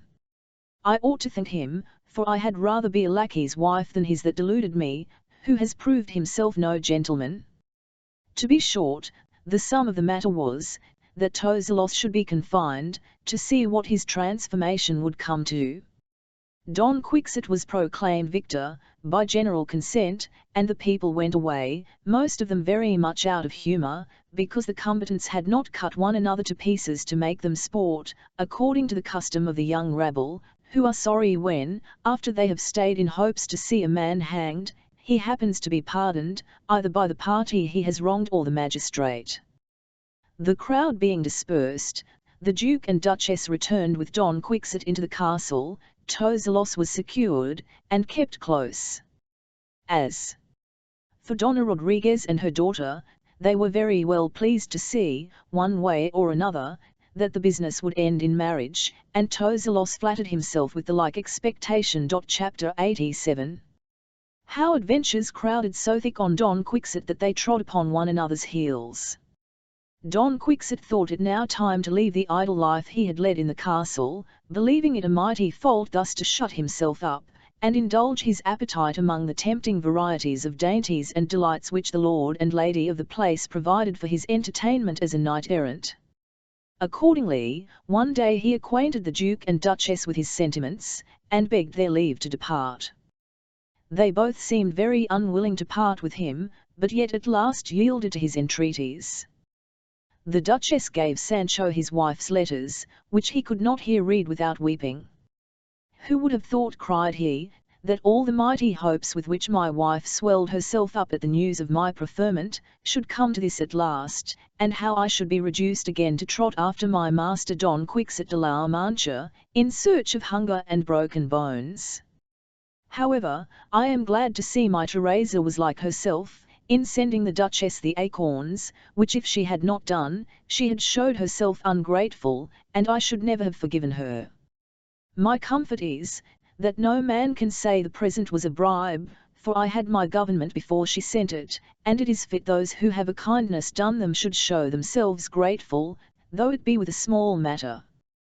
Don Quixote, having taken his solemn leave of the Duke and Duchess overnight, left his apartment the next morning, and appeared in his armour in the courtyard, the galleries all round about being filled at the same time with the people of the house, the Duke and Duchess being also there to see him.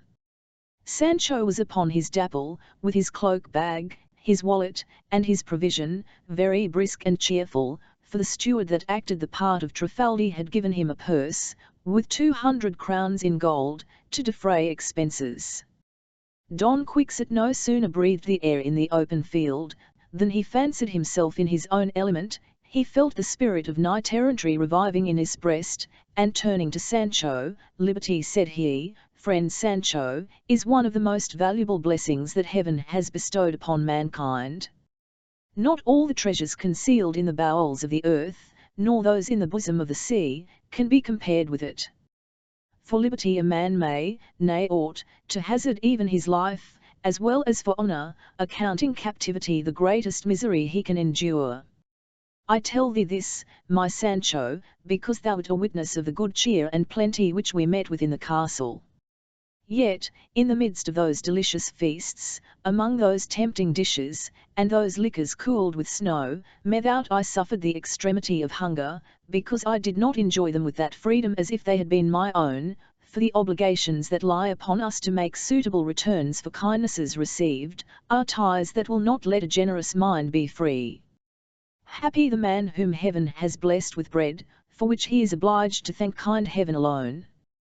"For all these fine words," quoth Sancho, "it is not proper for us to be unthankful for 200 crowns in gold, which the Duke's steward gave me in a little purse, which I have here, and cherish in my bosom as a relic against necessity, and a comforting cordial, next my heart, against all accidents, for we are not like always to meet with castles where we shall be made much of."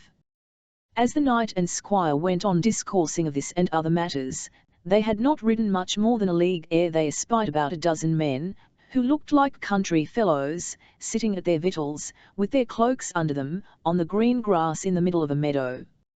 Near them they saw several white cloths or sheets, spread out and laid close to one another, that seemed to cover something. Don Quixote rode up to the people, and after he had civilly saluted them, asked what they had got under that linen. "Sir," answered one of the company, "they are some carved images, that are to be set up at an altar we are erecting in our town. We cover them lest they should be solid, and carry them on our shoulders for fear they should be broken." "If you please," said Don Quixote, "I should be glad to see them, for, considering the care you take of them, they should be pieces of value." "Ay, marry are they," quoth another, "or else we are mistaken, for there is never an image among them that does not stand us more than 50 ducats, and that you may know I am no liar, do but stay, and you shall see with your own eyes."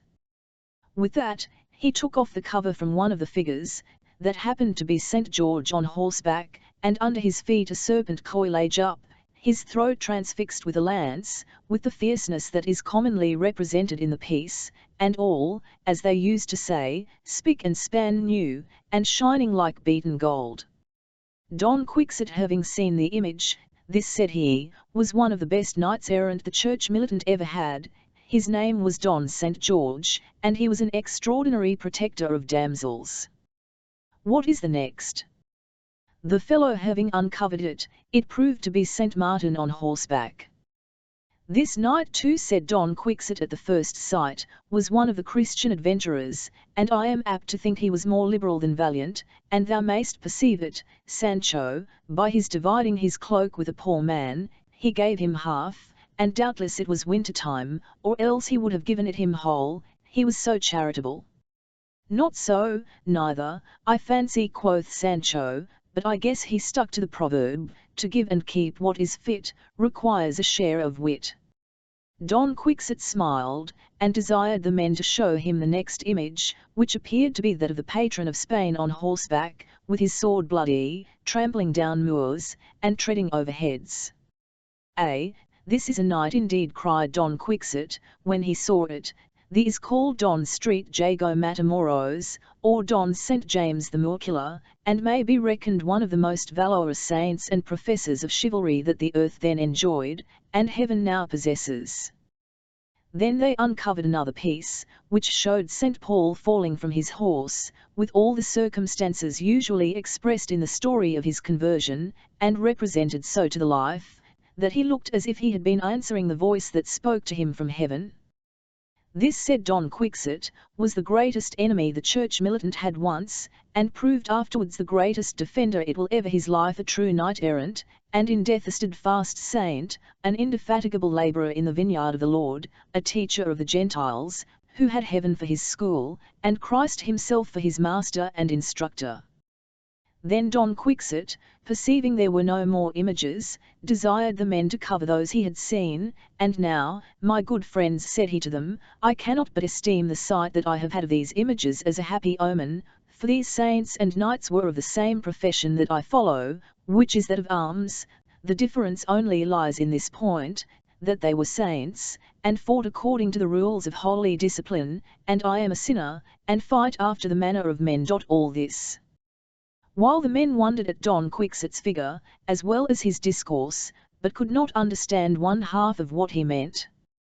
So that, after they had made an end of their dinner, they got up their images, took their leave of Don Quixote, and continued their journey. Sancho remained full of admiration, as if he had never known his master. He wondered how he should come to know all these things, and fancied there was not that history or adventure in the world but he had it at his fingers' ends. Truly, master of mine, quoth he, if what has happened to us today may be called an adventure, it is one of the sweetest and most pleasant we ever met with in all our rambles, for we are come off without a basting, or the least bodily fear. We have not so much as laid our hands upon our weapons, but here we be safe and sound, neither dry nor hungry. Heaven be praised that I have seen all this with my own eyes.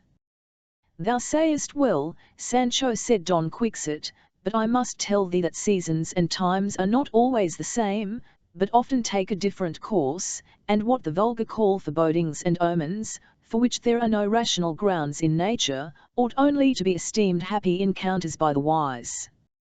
One of these superstitious fools, going out of his house betimes in the morning, meets a friar of the blessed order of St. Francis, and starts as if he had met a griffin, turns back, and runs home again. Another wiseacre happens to throw down the salt on the tablecloth, and thereupon is sadly cast down himself, as if nature were obliged to give tokens of ensuing disasters by such slight and inconsiderable accidents as these. A wise and truly religious man ought never to pry into the secrets of heaven.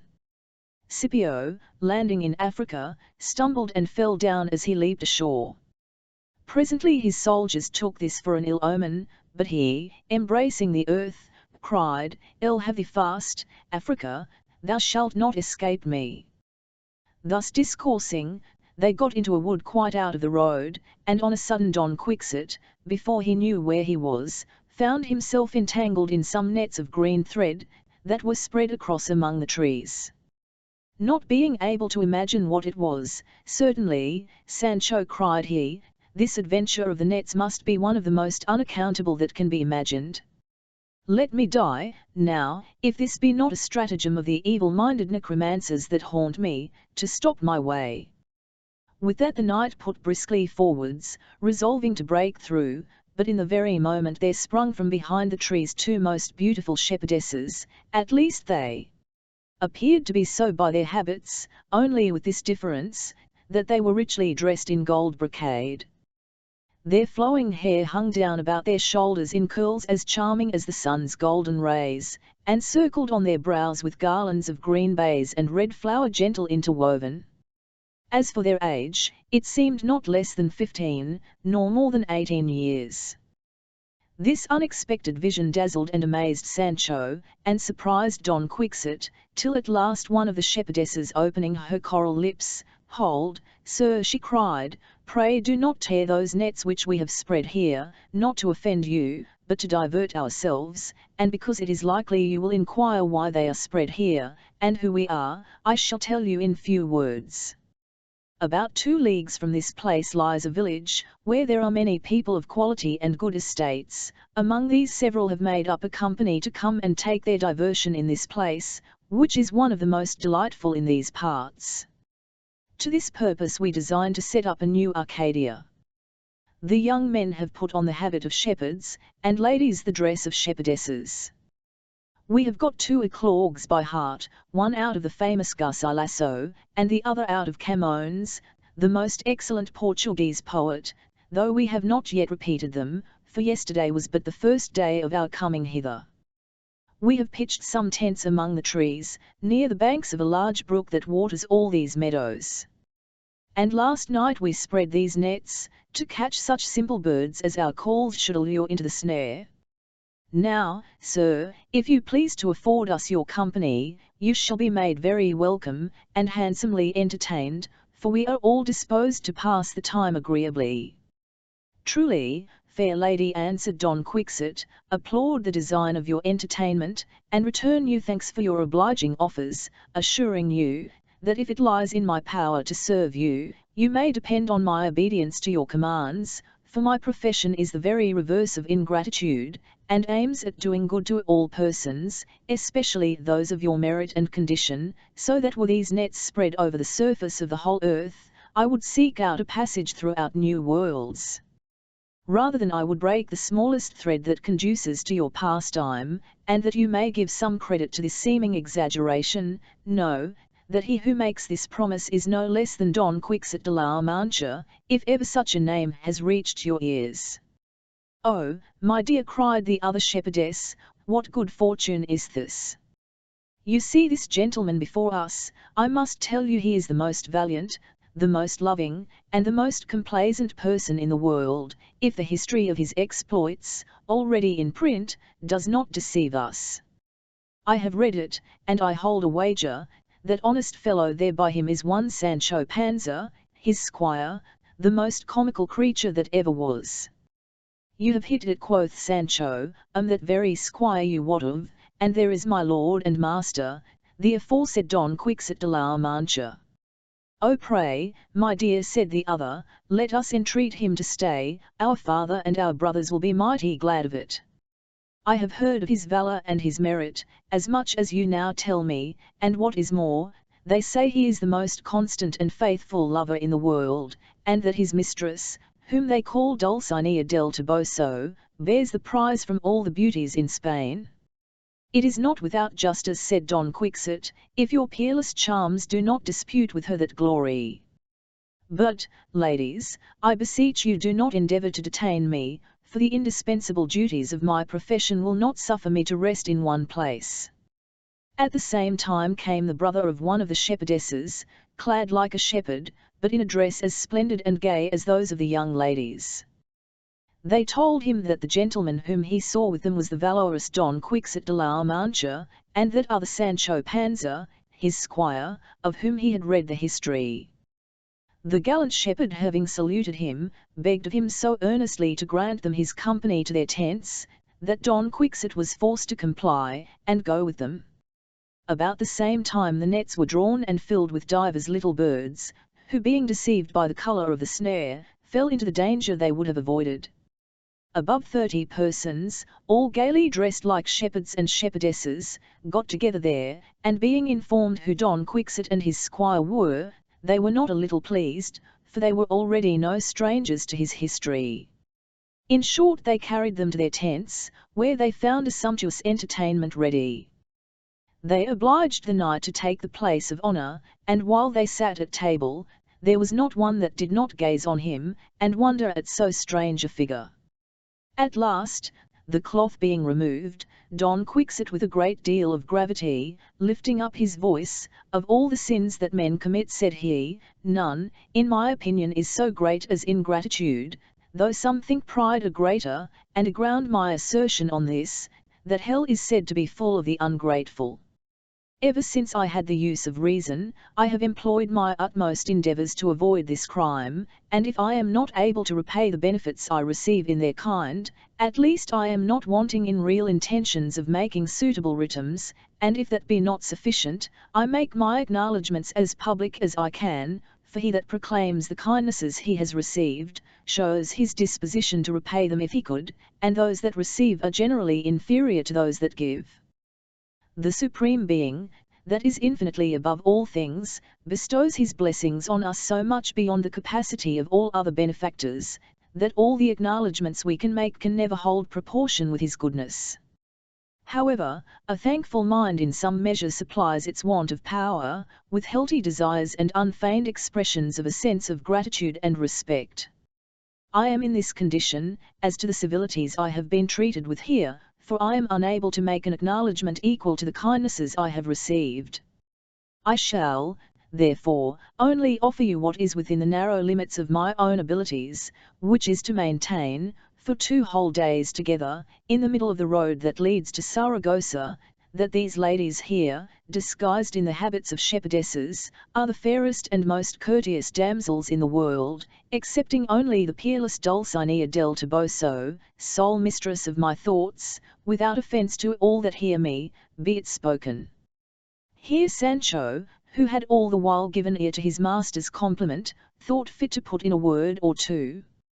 Now, in the name of wonder, quoth he, can there be anybody in the world so impudent as to say that this master of mine is a madman? Pray, tell me, ye gentlemen shepherds, did you ever know any of your country parsons, though never so wise, or so good scholars, that could deliver themselves so finely? Or is there any of your knights errant, though never so famed for prowess, that can make such an offer as he has here done? Don Quixote turned towards Sancho, and, beholding him with eyes full of fiery indignation, "Can there be anybody in the world," cried he, "that can say thou art not an incorrigible blockhead, Sancho, a compound of folly and knavery, wherein malice also is no small ingredient? Who bids thee meddle with my concerns, or busy thyself with my folly or discretion? Make no reply, but go and saddle Rocinante, if he is unsaddled, that I may immediately perform what I have offered, for in so noble and so just a cause, thou mayest reckon all those who shall presume to oppose me subdued and overthrown." This said, up he started, with marks of anger in his looks, to the amazement of all the company, who were at a loss whether they should esteem him a madman or a man of sense. They endeavoured to prevail with him, however, to lay aside his challenge, telling him, they were sufficiently assured of his grateful nature, without exposing him to the danger of such demonstrations, and as for his valour, they were so well informed by the history of his numerous achievements, that there was no need of any new instance to convince them of it. But all these representations could not dissuade him from his purpose, and therefore, having mounted Rocinante, braced his shield and grasped his lance, he went and posted himself in the middle of the highway, not far from the verdant meadow, followed by Sancho on his dapple, and all the pastoral society, who were desirous to see the event of that unaccountable defiance. And now the champion, having taken his ground, made the neighbouring air ring with the following challenge: "O ye, whoever you are, knights, squires, on foot or on horseback, that now pass, or shall pass this road within these 2 days, know, that Don Quixote de la Mancha, knight-errant, stays here, to assert and maintain, that the nymphs who inhabit these groves and meadows, surpass, in beauty and courteous disposition, all those in the universe, setting aside the sovereign of my soul, the Lady Dulcinea del Toboso. And he that dares uphold the contrary, let him appear." Twice he repeated these words, and twice they were repeated in vain. But fortune, that had a strange hand at managing his concerns, now showed him a merry sight, for by and by he discovered on the road a great number of people on horseback, many of them with lances in their hands, all trooping together very fast. The company that watched Don Quixote's motions no sooner spied such a squadron, driving the dust before them, than they got out of harm's way, not judging it safe to be so near danger, and as for Sancho, he sheltered himself behind Rocinante's crupper, only Don Quixote stood fixed with an undaunted courage. When the horsemen came near, one of the foremost, bawling to the champion, "Ho, 110, cried he, "get out of the way, or these bulls will tread thee to pieces." "Go to, you scoundrels," answered Don Quixote, "none of your bulls are anything to me, though the fiercest that ever were fed on the banks of Zarama. Acknowledge, all in a body, what I have proclaimed here to be truth, or else stand combat with me." But the herdsman had not time to answer, neither had Don Quixote any to get out of the way, if he had been inclined to it, for the herd of wild bulls were presently upon him, and a huge company of drivers and people, that were going to a town where they were to be baited the next day. So, bearing all down before them, knight and squire, horse and man, they trampled them under foot at an unmerciful rate. There lay Sancho mauled, Don Quixote stunned, Dapple bruised, and Rocinante in very indifferent circumstances. But for all this, after the whole rout of men and beasts were gone by, up started Don Quixote, ere he was thoroughly come to himself, and staggering and stumbling, falling and getting up again, as fast as he could, he began to run after them. "Stop, scoundrels, stop!" cried he aloud. "Stay, it is a single knight defies you all, one who scorns the humour of making a golden bridge for a flying enemy." But the hasty travellers did not stop, nor slacken their speed, for all his loud defiance, and minded it no more than the last year's snow. At last, weariness stopped Don Quixote, so that, with all his anger, and no prospect of revenge, he was forced to sit down on the road till Sancho came up to him with Rocinante and Dapple. Then the master and man made a shift to remount, and, with more shame than satisfaction, hastened their journey, without taking leave of their friends of the New Arcadia. Chapter 88. Of an extraordinary accident that happened to Don Quixote, which may well pass for an adventure. A clear fountain, which Don Quixote and Sancho found among some verdant trees, served to refresh them, besmeared with dust, and tired as they were, after the rude encounter of the bulls. There, by the brink, leaving Rocinante and Dapple, unbridled and unhaltered, to their own liberty, the two forlorn adventurers sat down. The squire then went to the wallet, and having taken out of it what he used to call his stomach sauce, laid it before the knight. But Don Quixote would eat nothing for pure vexation, and Sancho durst not begin for good manners, expecting that he would first show him the way. However, finding him so wrapped in his imaginations as to have no thoughts of lifting his hand to his mouth, the squire, without letting one word come out of his, laid aside all kind of good breeding, and made a fierce attack upon the bread and cheese before him. "Eat, friend Sancho," cried Don Quixote, "repair the decays of nature, and sustain life, which thou hast more reason to cherish than ill. Leave me to die, abandoned to my sorrows, and the violence of my misfortunes. I was born, Sancho, to live dying, and thou to die eating." "For my part," quoth Sancho, "I am not so simple yet as to kill myself. No, I am like the cobbler that stretches his leather with his teeth. I am for lengthening my life by eating. Truly, master, there is no greater folly in the world than for a man to despair, and throw the helve after the hatchet. Therefore take my advice, and eat as I do, and when you have done, lie down and take a nap. The fresh grass here will do as well as a feather bed. I dare say by the time you awake you will find yourself better in body and mind." Don Quixote followed Sancho's counsel, for he was convinced the squire spoke good philosophy at that time. However, in the meanwhile, a thought coming into his mind, "All, Sancho," said he, "if thou wouldst but do something that I am now going to desire thee, my cares would sit more easy in me, and my comfort would be more certain. It is only this, while, according to thy advice, I try to compose my thoughts with sleep, do but step aside a little, and take the reins of Rocinante's bridle, and give thyself some 300 or 400 smart lashes, in part of the 3,000 and odd thou att to receive to disenchant Dulcinea, for, in TNLTH, it is a shame and very great pity that poor lady should remain enchanted all this while, through thy carelessness and neglect." "There is a great deal to be said as to that," quoth Sancho, "but it may well keep. First let us go to sleep, and then come what will come. Let my lady Dulcinea have a little patience. There is nothing lost that comes at last. While there is life there is hope, which is as good as to say, I live with an intent to make good my promise." Don Quixote gave him thanks, ate a little, and Sancho a great deal, and then both betook themselves to their rest, leaving those constant friends and companions, Rocinante and Dapple, to their own discretion, to repose or feed at random on the pasture that abounded in that meadow. The day was now far gone, when the knight and the squire awoke. They mounted, and held on their journey, making the best of their way to an inn, that seemed to be about a league distant. I call it an inn because Don Quixote himself called it so, contrary to his custom, it being a common thing with him to take inns for castles. Being got thither, they asked the innkeeper whether he had got any lodgings. Yes, answered he, and as good accommodation as you will find anywhere. They alighted, and, after Sancho had seen Rocinante and Dapple well provided for in the stable, he went to wait on his master, whom he found sitting on a seat made in the wall, the squire blessing himself more than once that the knight had not taken the inn for a castle.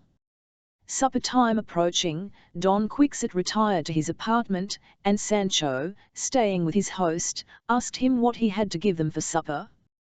What you will, answered he, you may pick and choose, fish or flesh, butcher's meat or poultry, wild fowl, and what not, whatever land, sea, and air afford for food, it is but ask and have, everything is to be had in this inn.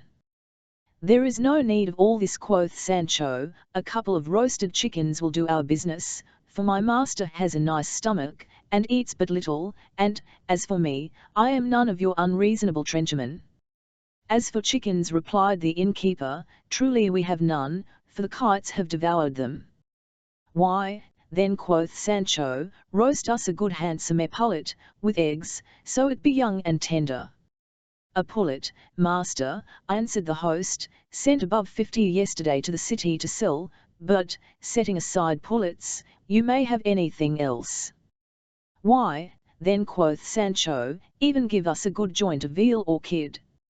Cry you mercy, replied the innkeeper, now I remember me, we have none left in the house, the last company that went cleared me quite, but by next week we shall have enough, and to spare. We are in a fine case, indeed, quoth Sancho, now will I hold a good wager that all these defects must be made up with a dish of eggs and bacon. Heyday, cried the host, Amy guest has a rare knack at guessing, I told him I had no hens nor pullets in the house, and yet he would have me to have eggs. Think on something else, I beseech you, and let us talk no more of that. Come, come, cried Sancho, let us have something, tell me what thou'st, Mr. Landlord, and do not put me to trouble my brains any longer. Why, then, do you see, quoth the host, to deal plainly with you, I have a delicate pair of cow heels, that look like calves' feet, or a pair of calves' feet that look like cow heels, dressed with onions, peas, and bacon, a dish for a prince, they are just ready to be taken off, and by this time they cry, come eat me, come eat me. Cow heels, cried Sancho, I'll set my mark on them, let nobody touch them, I will give more for them than any other shall. There is nothing I love better.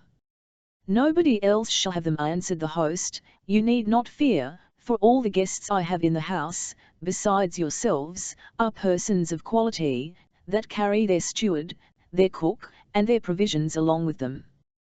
As for quality, quoth Sancho, my master is a person of as good quality as the proudest of them all, if you go to that, but his profession allows of no larders nor butteries. This was the discourse that passed betwixt Sancho and the innkeeper, for, as to the host's interrogatories concerning his master's profession, Sancho was not then at leisure to make him any answer. In short, supper time came, Don Quixote went to his room, the host brought the dish of cow heels, such as it was, and set him down fairly to supper. But at the same time, in the next room, which was divided from that where they were by a slender partition, the knight overheard somebody talking. Dear Don Geronimo, said the unseen person, beseech you, till supper is brought in, let us read another chapter of the second part of Don Quixote. The champion no sooner heard himself named, than up he started, and listened, with attentive ears, to what was said of him, and then he heard that Don Geronimo answer, Why would you have us read nonsense, Sigahor Don John? Methinks any one that has read the first part of Don Quixote should take but little delight in reading the second. That may be, replied Don John, however, it may not be amiss to read it, for there is no book so bad as not to have something that is good in it. What displeases me most in this part is, that it represents Don Quixote as no longer in love with Dulcinea del Toboso. Upon these words, Don Quixote, burning with anger and indignation, cried out, "Whoever says that Don Quixote de la Mancha has forgotten, or can forget, Dulcinea del Toboso, I will make him know, with equal arms, that he departs wholly from the truth, for the peerless Dulcinea del Toboso cannot be forgotten, nor can Don Quixote be guilty of forgetfulness. Constancy is his motto, and, to preserve his fidelity voluntarily, and without the least restraint, is his profession." "Who is he that answers us?" cries one of those in the next room. "Who should it be," quoth Sancho, "but Don Quixote de la Mancha his own self, the same that will make good all he has said, and all he has to say, take my word for it, for a good paymaster never grudges to give security." Sancho had no sooner made that answer than in came the two gentlemen, for they appeared to be no less, and one of them, throwing his arms about Don Quixote's neck, "Your presence, Sir Knight," said he, "does not belie your reputation, nor can your reputation fail to raise a respect for your presence. You are certainly the true Don Quixote de la Mancha, the polar star and luminary of chivalry errant, in despite of him that has attempted to usurp your name as the author of this book, which I here deliver into your hands, has presumed to do." With that he took the book from his friend and gave it to Don Quixote. The knight took it, and, without saying a word, began to turn over the leaves, then, returning it a while after, "In the little I have seen," said he, "have found 3 things in this author deserving reprehension. First, I find fault with some words in his preface. In the second place, his language is Aragonese, for sometimes he writes without articles, and the third thing I have observed, which betrays most his ignorance, is, he is out of the way in one of the principal parts of the history, for there he says that the wife of my squire, Sancho Panza, is called Mary Gutierrez, which is not TNLE, for her name is Teresa Panza, and he that errs in so considerable a passage, may well be suspected to have committed many gross errors through the whole history." "A pretty impudent fellow is the same history writer," cried Sancho, "sure he knows much what belongs to our concerns, to call my wife Teresa Panza, Mary Gutierrez. Pray take the book again, if it like your worship, and see whether he says anything of me, and whether he has not changed my name too." "Sure, by what you have said, honest man," said Don Geronimo, "you should be Sancho Panza, squire to Señor Don Quixote." "So I am," quoth Sancho, "and I am proud of the office." "Well," said the gentleman, "to tell you the truth, the last author does not treat you so civilly as you seem to deserve. He represents you as a glutton and a fool, without the least grain of wit or humour, and very different from the Sancho we have in the first part of your master's history." "Heaven forgive him," quoth Sancho, "he might have left me where I was, without offering to meddle with me. Every man's nose will not make a shoeing horn. Let us leave the world as it is. St. Peter is very well at Rome." Presently the two gentlemen invited Don Quixote to sup with them in their chamber, for they knew there was nothing to be got in the inn fit for his entertainment. Don Quixote, who was always very complaisant, could not deny their request, and went with them. Sancho stayed behind with the flesh pot. He placed himself at the upper end of the table, with the innkeeper for his messmate, for he was no less a lover of cow heels than the squire.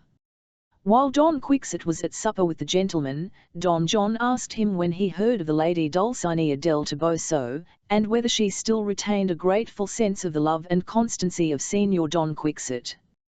"She does," answered Don Quixote, "land, my thoughts are more fixed upon her than ever, our correspondence is after the old fashion, not frequent, and, alas, her beauty is transformed into the homely appearance of a female rustic."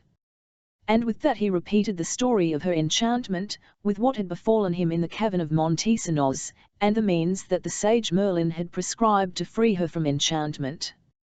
The gentlemen were extremely pleased to hear from Don Quixote's own mouth the strange passages of his history, equally wondering at the nature of his extravagances and his elegant manner of relating them. One minute they looked upon him to be in his senses, and the next they thought he had lost them all, so that they could not resolve what degree to assign him between madness and sound judgment. They then asked him which way he was travelling. He told them he was for Saragossa, to make one at the tournaments held in that city once a year for the prize of armour. Don John acquainted him, that the pretended second part of his history gave an account how Don Quixote, whoever he was, had been at Saragossa, at a public running at the ring, the description of which was wretched and defective in the contrivance, mean and low in the style and expression, and miserably poor in devices, all made up of foolish idle stuff. For that reason, said Don Quixote, will not set a foot in Saragossa, and so the world shall see what a notorious lie this new historian is guilty of, and all mankind shall perceive I am not the Don Quixote he speaks of. You do very well, said Don Geronimo, besides, there is another tournament at Barcelona, where you may signalize your valor design to do so, replied Don Quixote. Land so, gentlemen, give me leave to bid you good night, and permit me to go to bed, for it is time, and pray place me in the number of your best friends and most faithful servants. Having taken leave of one another, Don Quixote and Sancho retired to their chamber, leaving the two strangers in admiration to think what a medley the knight had made of good sense and extravagance, but fully satisfied, however, that these two persons were the TNLE Don Quixote and Sancho, and not those obtruded upon the public by the Aragonese author. Early in the morning Don Quixote got up, and knocking at a thin wall that parted his chamber from that of the gentlemen, he took his leave of them. Sancho paid the host nobly, but advised him either to keep better provisions in his inn, or to commend it less. Chapter 89. What happened to Don Quixote going to Barcelona? The morning was cool, and seemed to promise a temperate day, when Don Quixote left the inn, having first informed himself which was the readiest way to Barcelona, for he was resolved he would not so much as see Saragossa, that he might prove that new author a liar, who, as he was told, had so much misrepresented him in the pretended second part of his history. For the space of 6 days they travelled without meeting any adventure worthy of memory, but the 7th, having lost their way, and being overtaken by the night, they were obliged to stop in a thicket of oaks or cork trees. There both dismounted, and laying themselves down at the foot of the trees, Sancho, who had eaten healthily that day, easily resigned himself into the arms of sleep. But Don Quixote, whom his chimeras kept awake much more than hunger, could not so much as close his eyes, his working thoughts being hurried to 1,000 several places. This time he fancied himself in Montesinos' cave, fancied he saw his Dulcinea, perverted as she was into a country hoyden, jump at a single leap upon her ass colt. The next moment he thought he heard the sage Merlin's voice in awful words relate the means required to effect her disenchantment. Presently a fit of despair seized him. He was enraged to think of Sancho's remissness and want of squire having not given himself above 5 lashes, a small and inconsiderable number in proportion to the number still behind. This reflection so aggravated his vexation, that he could not forbear thinking on some extraordinary methods. If Alexander the Great, thought he, when he could not untie the Gordian knot, said, it is the same thing to cut or to undo, and so slashed it asunder, and yet became the sovereign of the world, why may not I free Dulcinea from enchantment by lashing Sancho myself, whether he will or no? For, if the condition of this remedy consists in Sancho's receiving 3,000 and odd lashes, what does it signify to me whether he gives himself those blows, or another gives them him, since the stress lies upon his receiving them, by what means soever they are given? Full of that conceit, he came up to Sancho, having first taken the reins of Rocinante's bridle, and fitted them to his purpose of flashing him with them. Sancho, however, soon started out of his sleep, and was thoroughly awake in an instant. What is here? Cried he. It is answered Don Quixote, am come to repair thy negligence, and to seek the remedy of my torments. I am come to whip thee, Sancho, and to discharge, in part at least, that debt for which thou standest engaged. Dulcinea perishes, while thou livest careless of her fate, and therefore I am resolved, while we are here alone in this recess, to give thee at least 2,000 stripes." "Hold you there," quoth Sancho, "pray be quiet, will me alone, or I protest deaf men shall hear us. The strokes I am to give myself are to be voluntary, not forced, and at this time I have no mind to be whipped at all. Let it suffice that I promise you to do so when the humour takes me." "No, Sancho," said Don Quixote, "there is no sting to thy courtesy, for thou art hard-hearted, and, though a peasant, of very tender flesh." He then struggled with Sancho, upon which he jumped up, threw his arms about the Don, tripped up his heels, and laid him flat on his back, whereupon he held his hands down so fast that he could not stir and scarcely could breathe. "How, traitor!" exclaimed the knight, "dost thou rebel against thy natural? Thou raise thy hand against him who feeds thee." "Neither raise up nor pull down," answered Sancho, "I'll only defend myself, who am my own lord. If your worship will promise me to let me alone, and not talk about whipping at present, I will set you at liberty; if not, here thou diest, traitor, enemy to Dona Sancha."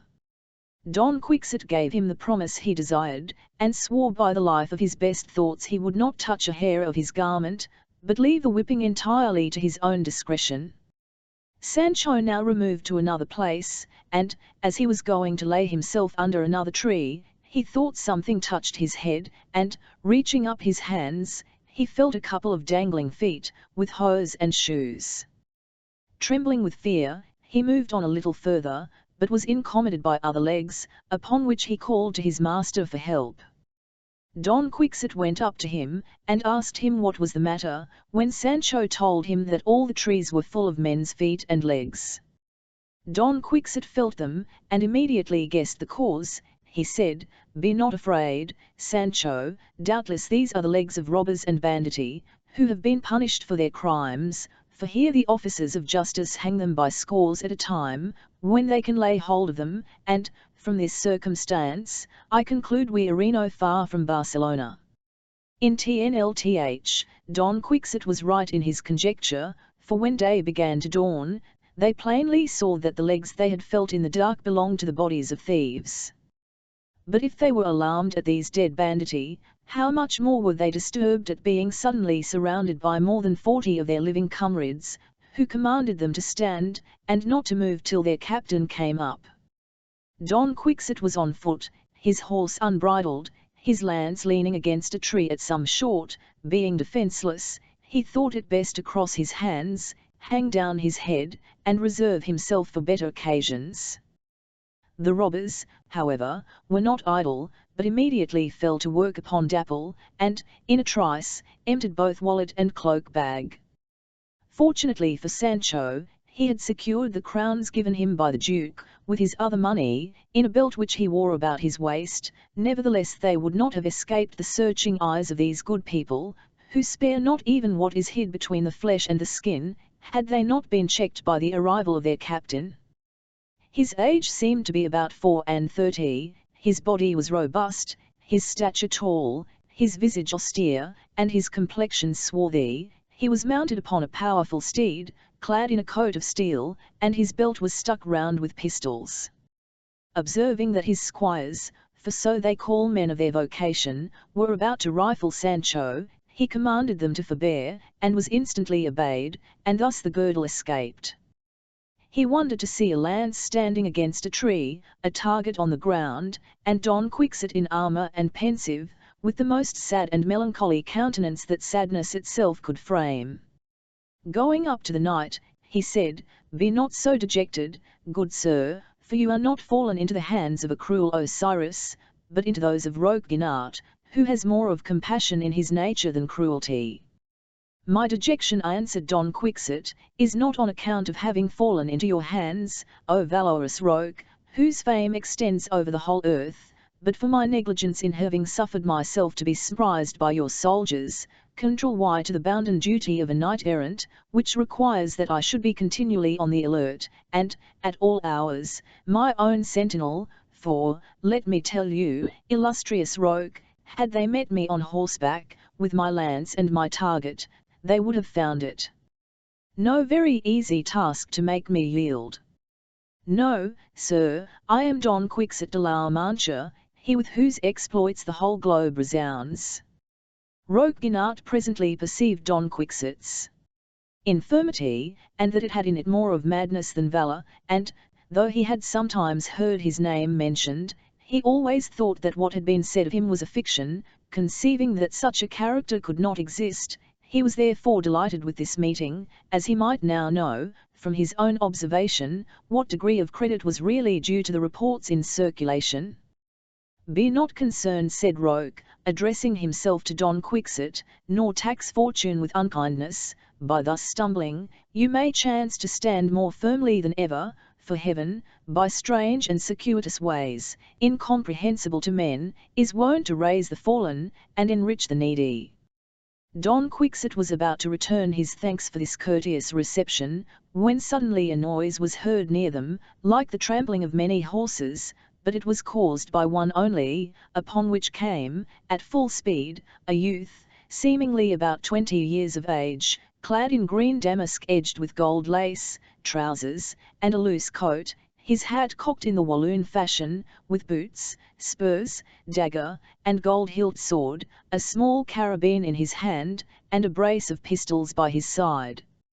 Roque, hearing the noise of a horse, turned his head and observed this handsome youth advancing towards him. "Valiant Roque," said the cavalier, "you are the person I have been seeking, for with you I hope to find some comfort, though not a remedy, in my afflictions. Not to keep you in suspense, because I perceive that you do not know me, I will tell you who I am. I am Claudia Geronima, daughter of Simon Forte, your intimate friend, and the particular enemy of Claucal Taurillus, who is also yours, being of the faction which is adverse to you. You know, too, that Taurillus has a son, called Don Vincent de Least, so he was called not 2 hours ago. That son of his, to shorten the story of my misfortune, what sorrow he has brought upon me. That son, I say, saw me, and courted me, I listened to him, and loved him, unknown to my father. In short, he promised to be my spouse, and I pledged myself to become his, without proceeding any farther. Yesterday I was informed that, forgetting his engagement to me, he was going to be married to another, and that this morning the ceremony was to be performed. The news confounded me, and I lost all patience. My father being out of town, I took the opportunity of equipping myself as you now see me, and by the speed of this horse, I overtook Don Vincent about a league hence, and, without stopping to reproach him, or hear his excuses, I fired at him not only with this piece, but with both my pistols, and lodged, I believe, not a few balls in his body, thus washing away with blood the stains of my honour. I left him to his servants, who either dared not, or could not prevent the execution of my purpose, and am come to seek your assistance to get to France, where I have relations, with whom I may live, and to entreat you likewise to protect my father from any cruel revenge on the part of Don Vincent's numerous kindred."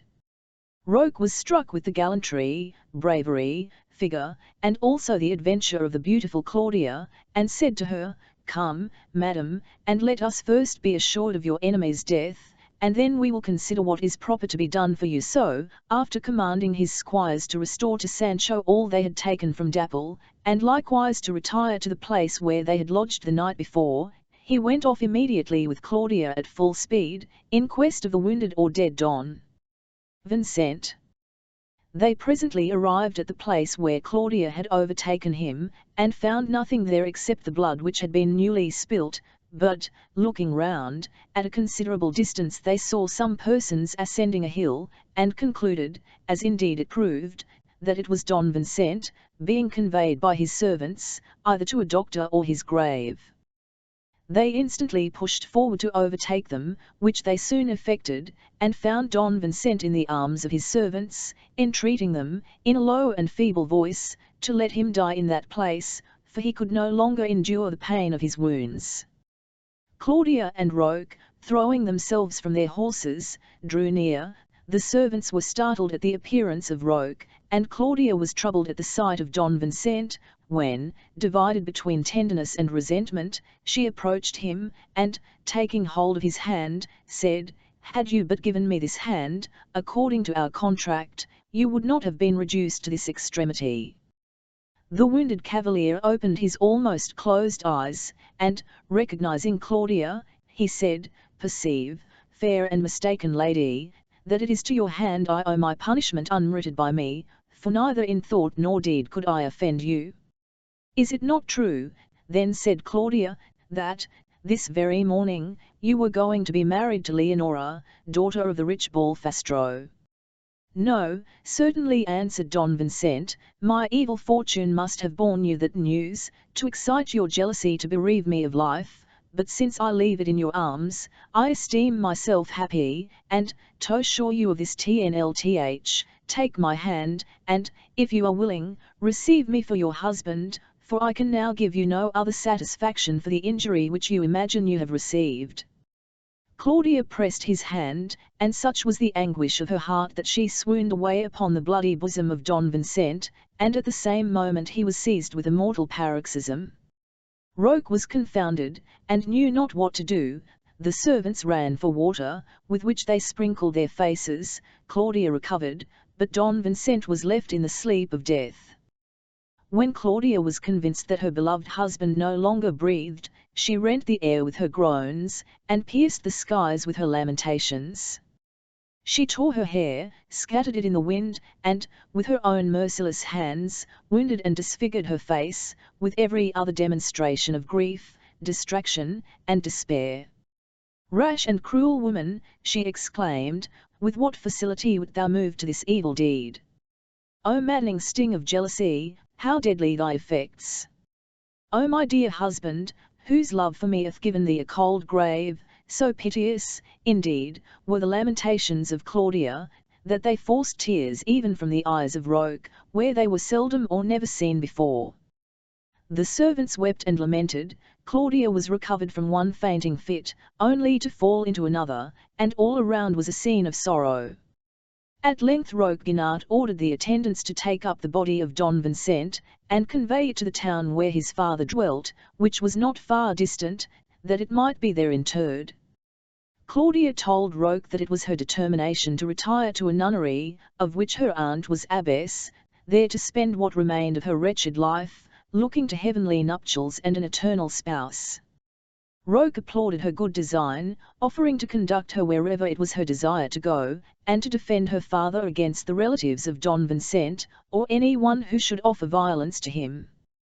Claudia expressed her thanks in the best manner she could, but declined his company, and, overwhelmed with affliction, took her leave of him. At the same time, Don Vincent's servants carried off his dead body, and Roque returned to his companions. Thus ended the amour of Claudia Geronima, and no wonder that it was so calamitous, since it was brought about by the cruel and irresistible power of jealousy. Roque Guinart found his band of desperadoes in the place he had appointed to meet them, and Don Quixote in the midst of them, endeavouring, in a formal speech, to persuade them to quit that kind of life, so prejudicial both to soul and body. But his auditors were chiefly Gascons, a wild and ungovernable race, and therefore his harangue made but little impression upon them. Roque having asked Sancho Panza whether they had restored to him all the property which had been taken from Dapple, he said they had returned all but 3 nightcaps, which were worth 3 cities. "What does the fellow say?" quoth one of the party. "Have got them, and they are not worth 3 reals." "That is true," quoth Don Quixote, "but my squire justly values the gift for the sake of the giver." Roque Guinart insisted upon their being immediately restored. Then, after commanding his men to draw up in a line before him, he caused all the clothes, jewels, and money, and, in short, all they had plundered since the last division to be brought out and spread before them, which being done, he made a short appraisement, reducing what could not be divided into money, and shared the whole among his company with the utmost exactness and impartiality. After sharing the booty in this manner, by which all were satisfied, Roque said to Don Quixote, "If I were not thus exact in dealing with these fellows, there would be no living with them." "Well," quoth Sancho, "justice must needs be a good thing, for it is necessary, I see, even among thieves." On hearing this, one of the squires raised the butt end of his piece, and would surely have split poor Sancho's head, if Roque had not called out to him to forbear. Terrified at his narrow escape, Sancho resolved to seal up his lips while he remained in such company. Just at this time, intelligence was brought by the scouts that, not far distant, on the Barcelona road, a large body of people were seen coming that way. "Can you discover," said Roque, "whether they are such as we look for, or such as look for us?" "Such as we look for, sir." "Away then," said Roque, "land bring them hither straight, and see that none escape." The command was instantly obeyed, the band sallied forth, while Don Quixote and Sancho remained with the chief, anxious to see what would follow. In the meantime Roque conversed with the knight on his own way of living. "This life of ours must appear strange to you, seeing Don accidents, new adventures, in constant succession, and all full of danger and disquiet. It is a state, I confess, in which there is no repose either for body or mind. Injuries which I could not brook, and a thirst of revenge, first led me into it, contrary to my nature, for the savage asperity of my present behaviour is a disguise to my heart, which is gentle and humane. Yet, unnatural as it is, having plunged into it, I persevere, and, as one sin is followed by another, and mischief is added to mischief, my own resentments are now so linked with those of others, and I am so involved in wrongs, and factions, and engagements, that nothing but the hand of Providence can snatch me out of this entangled maze. Nevertheless, I despair not of coming, at last, into a safe and quiet harbour." Don Quixote was surprised at these sober reflections, so different from what he should have expected from a banditty chief, whose occupation was robbery and murder. "Sigor Roque," said he, "the beginning of a cure consists in the knowledge of the distemper, and in the patient's willingness to take the medicines prescribed to him by his physician. You are sick, you know your malady, and God, our physician, is ready with medicines that, in time, will certainly effect a cure. Besides, sinners of good understanding are nearer to amendment than those who are devoid of it, and as your superior sense is manifest, be of good cheer, and hope for your entire recovery.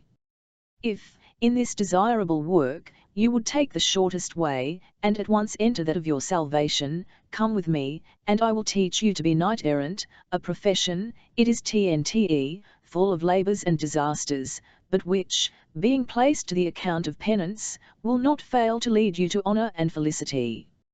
Roque smiled at Don Quixote's counsel, but, changing the discourse, he related to him the tragical adventure of Claudia Geronima, which grieved Sancho to the heart, for he had been much captivated by the beauty, grace, and sprightliness of the young lady. The party which had been dispatched by Roque now returned with their captives, who consisted of 2 gentlemen on horseback, 2 pilgrims on foot, and a coach full of women, attended by 6 servants, some on foot, and some on horseback, and also 2 muleteers belonging to the gentlemen. They were surrounded by the victors, who, as well as the vanquished, waited in profound silence till the great Roque should declare his will. He first asked the gentlemen who they were, whither they were going, and what money they had. "We are captains of infantry, sir," said one of them, "and are going to join our companies, which are at Naples, and, for that purpose, intend to embark at Barcelona, where, it is said, 4 galleys are about to sail for Sicily. 200 or 300 crowns is somewhere about the amount of our cash, and with that sum we accounted ourselves rich, considering that we are soldiers, whose purses are seldom overladen." The pilgrims, being questioned in the same manner, said, their intention was to embark for Rome, and that they had about them some 60 reals. The coach now came under examination, and Roque was informed by one of the attendants that the persons within were the Lady Donna Guiomar Quinans, wife of the regent of the vicarship of Naples, her young daughter, a waiting maid, and a duenna, that 6 servants accompanied them, and their money amounted to 600 crowns. "It appears," then said Roque Guinart, "that we have here 900 crowns, and 60 reals, my soldiers are 60 in number, see how much falls to the share of each, for I am myself but an indifferent accountant."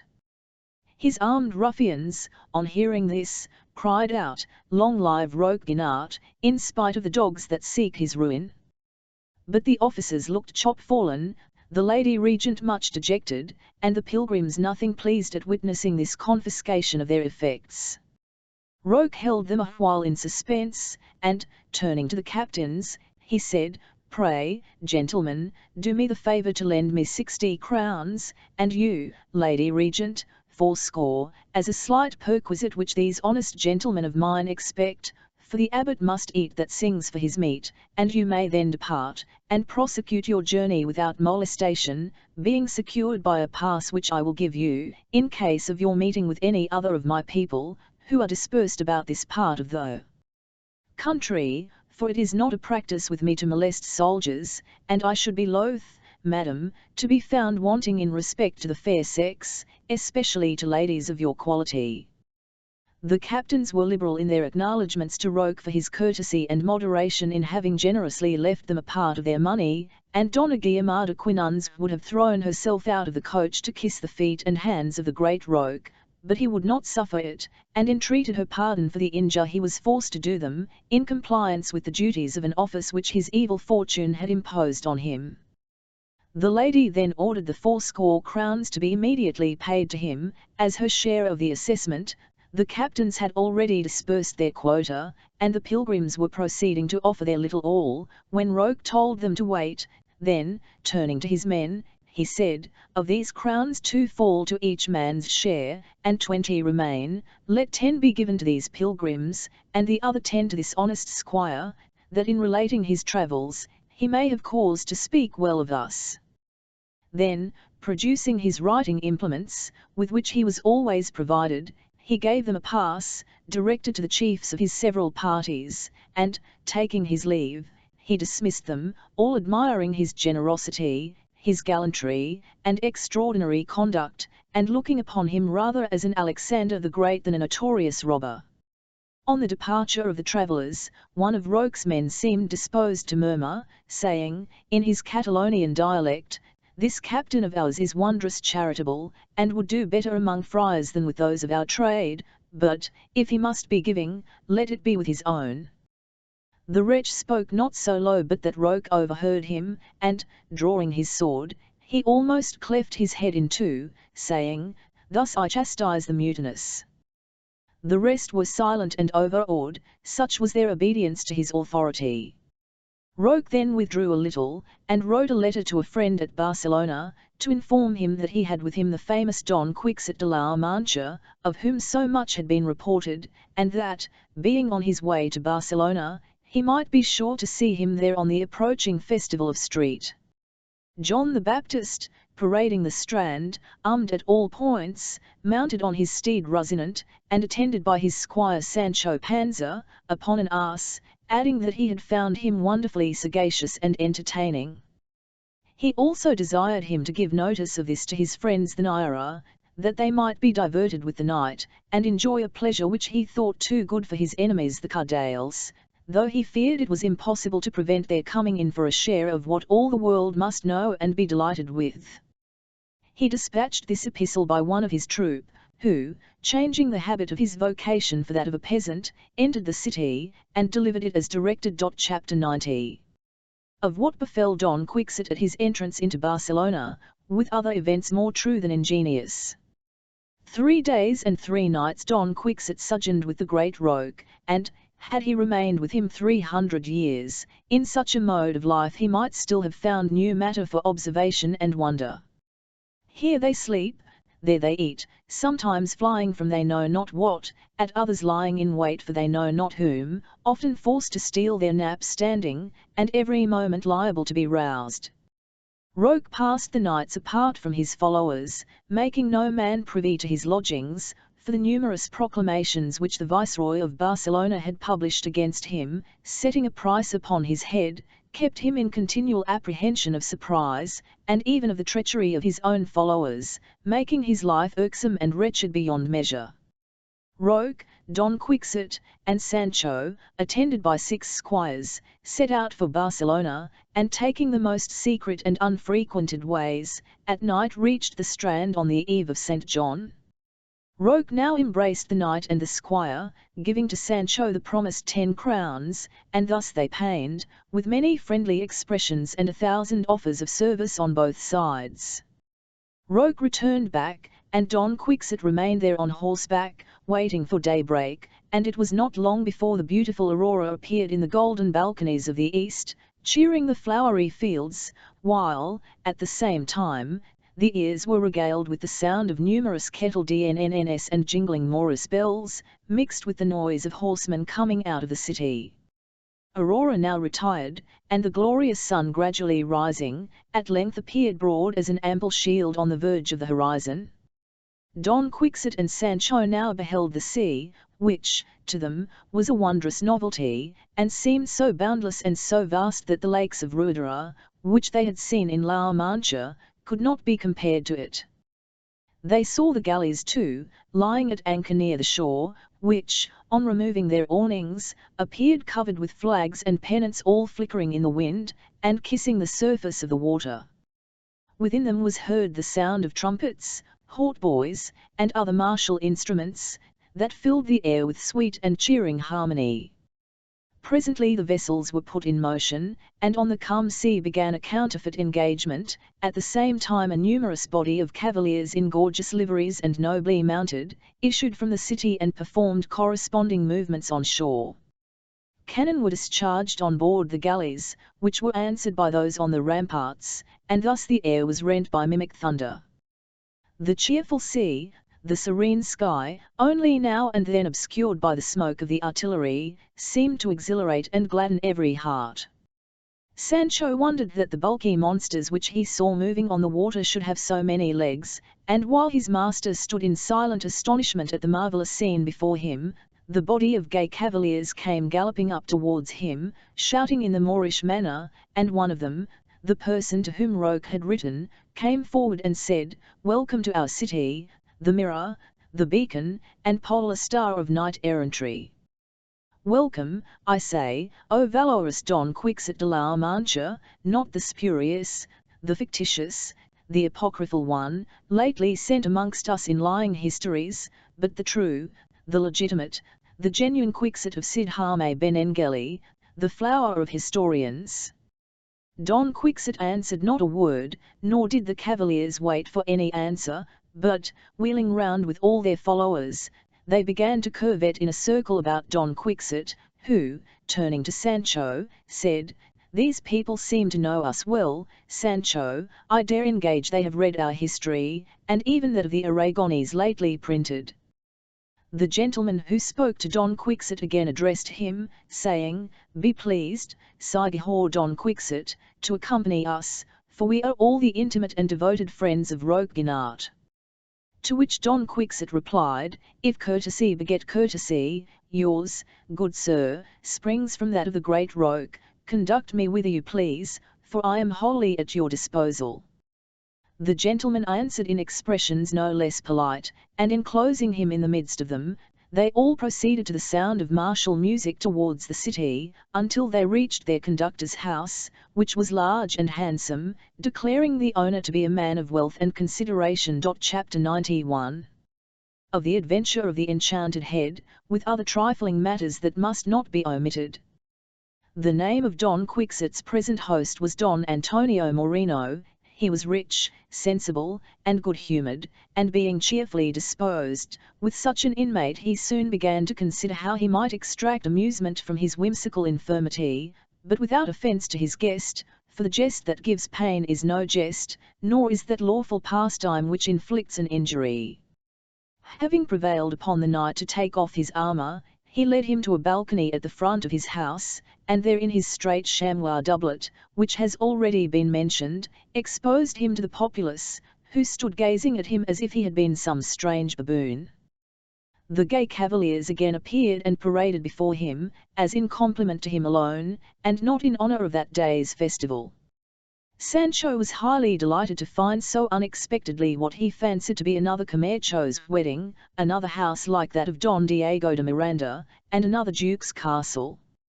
On that day several of Don Antonio's friends dined with him, all paying homage and respect to Don Quixote as a knight-errant, with which his vanity was so flattered that he could scarcely conceal the delight which it gave him.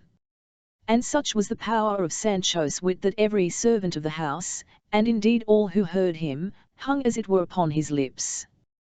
While sitting at table, Don Antonio said to him, "We are told here, honest Sancho, that you are so great a lover of capons and sausages, that when you have crammed your belly, you stuff your pockets with the fragments for another day.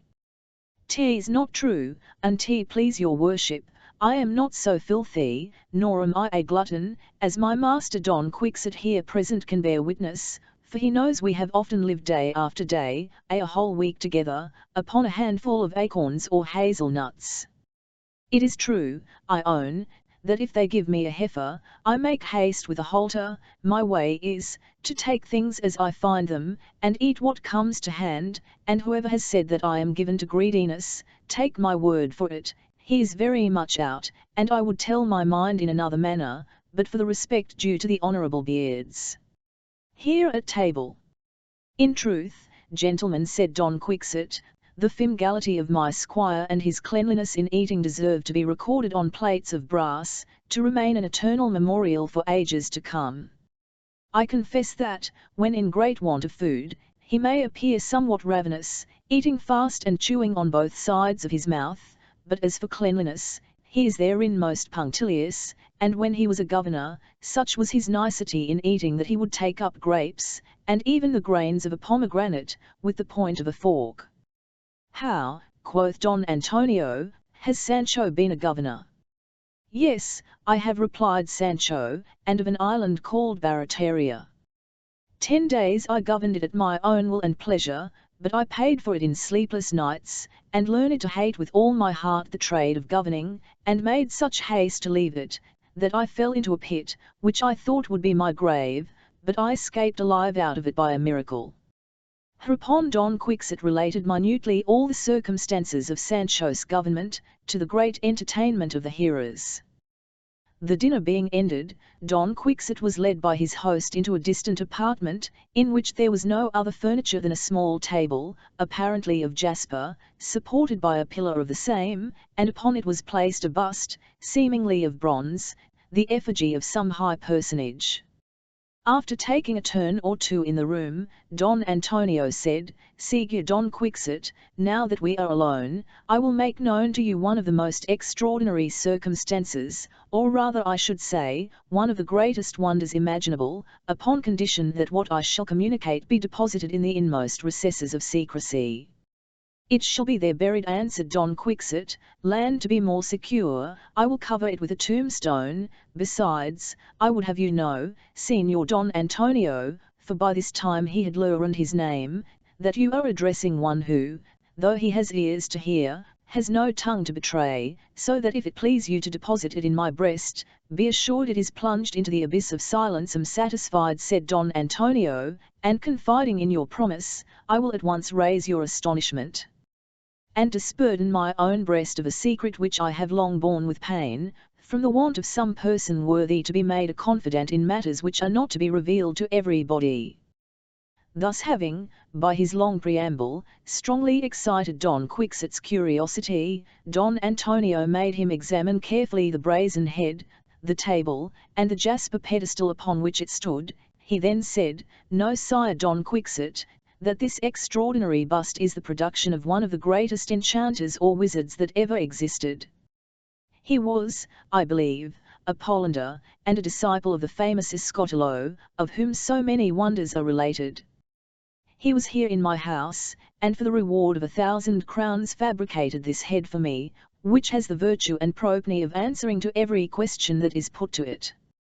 After much study and labour, drawing figures, erecting schemes, and frequent observation of the stars, he completed his work. Today being Friday, it is mute, but tomorrow, Señor, you shall surely witness its marvellous powers. In the meantime, you may prepare your questions, for you may rely on hearing the truth."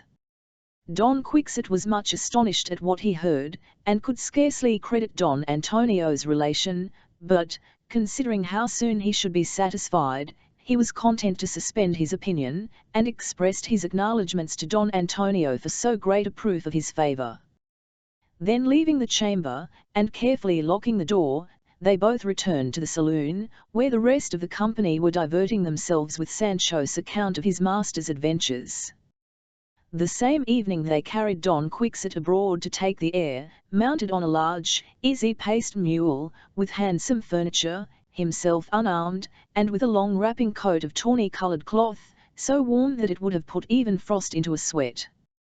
They had given private orders to the servants to find amusement for Sancho, so as to prevent his leaving the house, as they had secretly fixed on the back of Don Quixote's coat a parchment, on which was written in capital letters, "This is Don Quixote de la Mancha."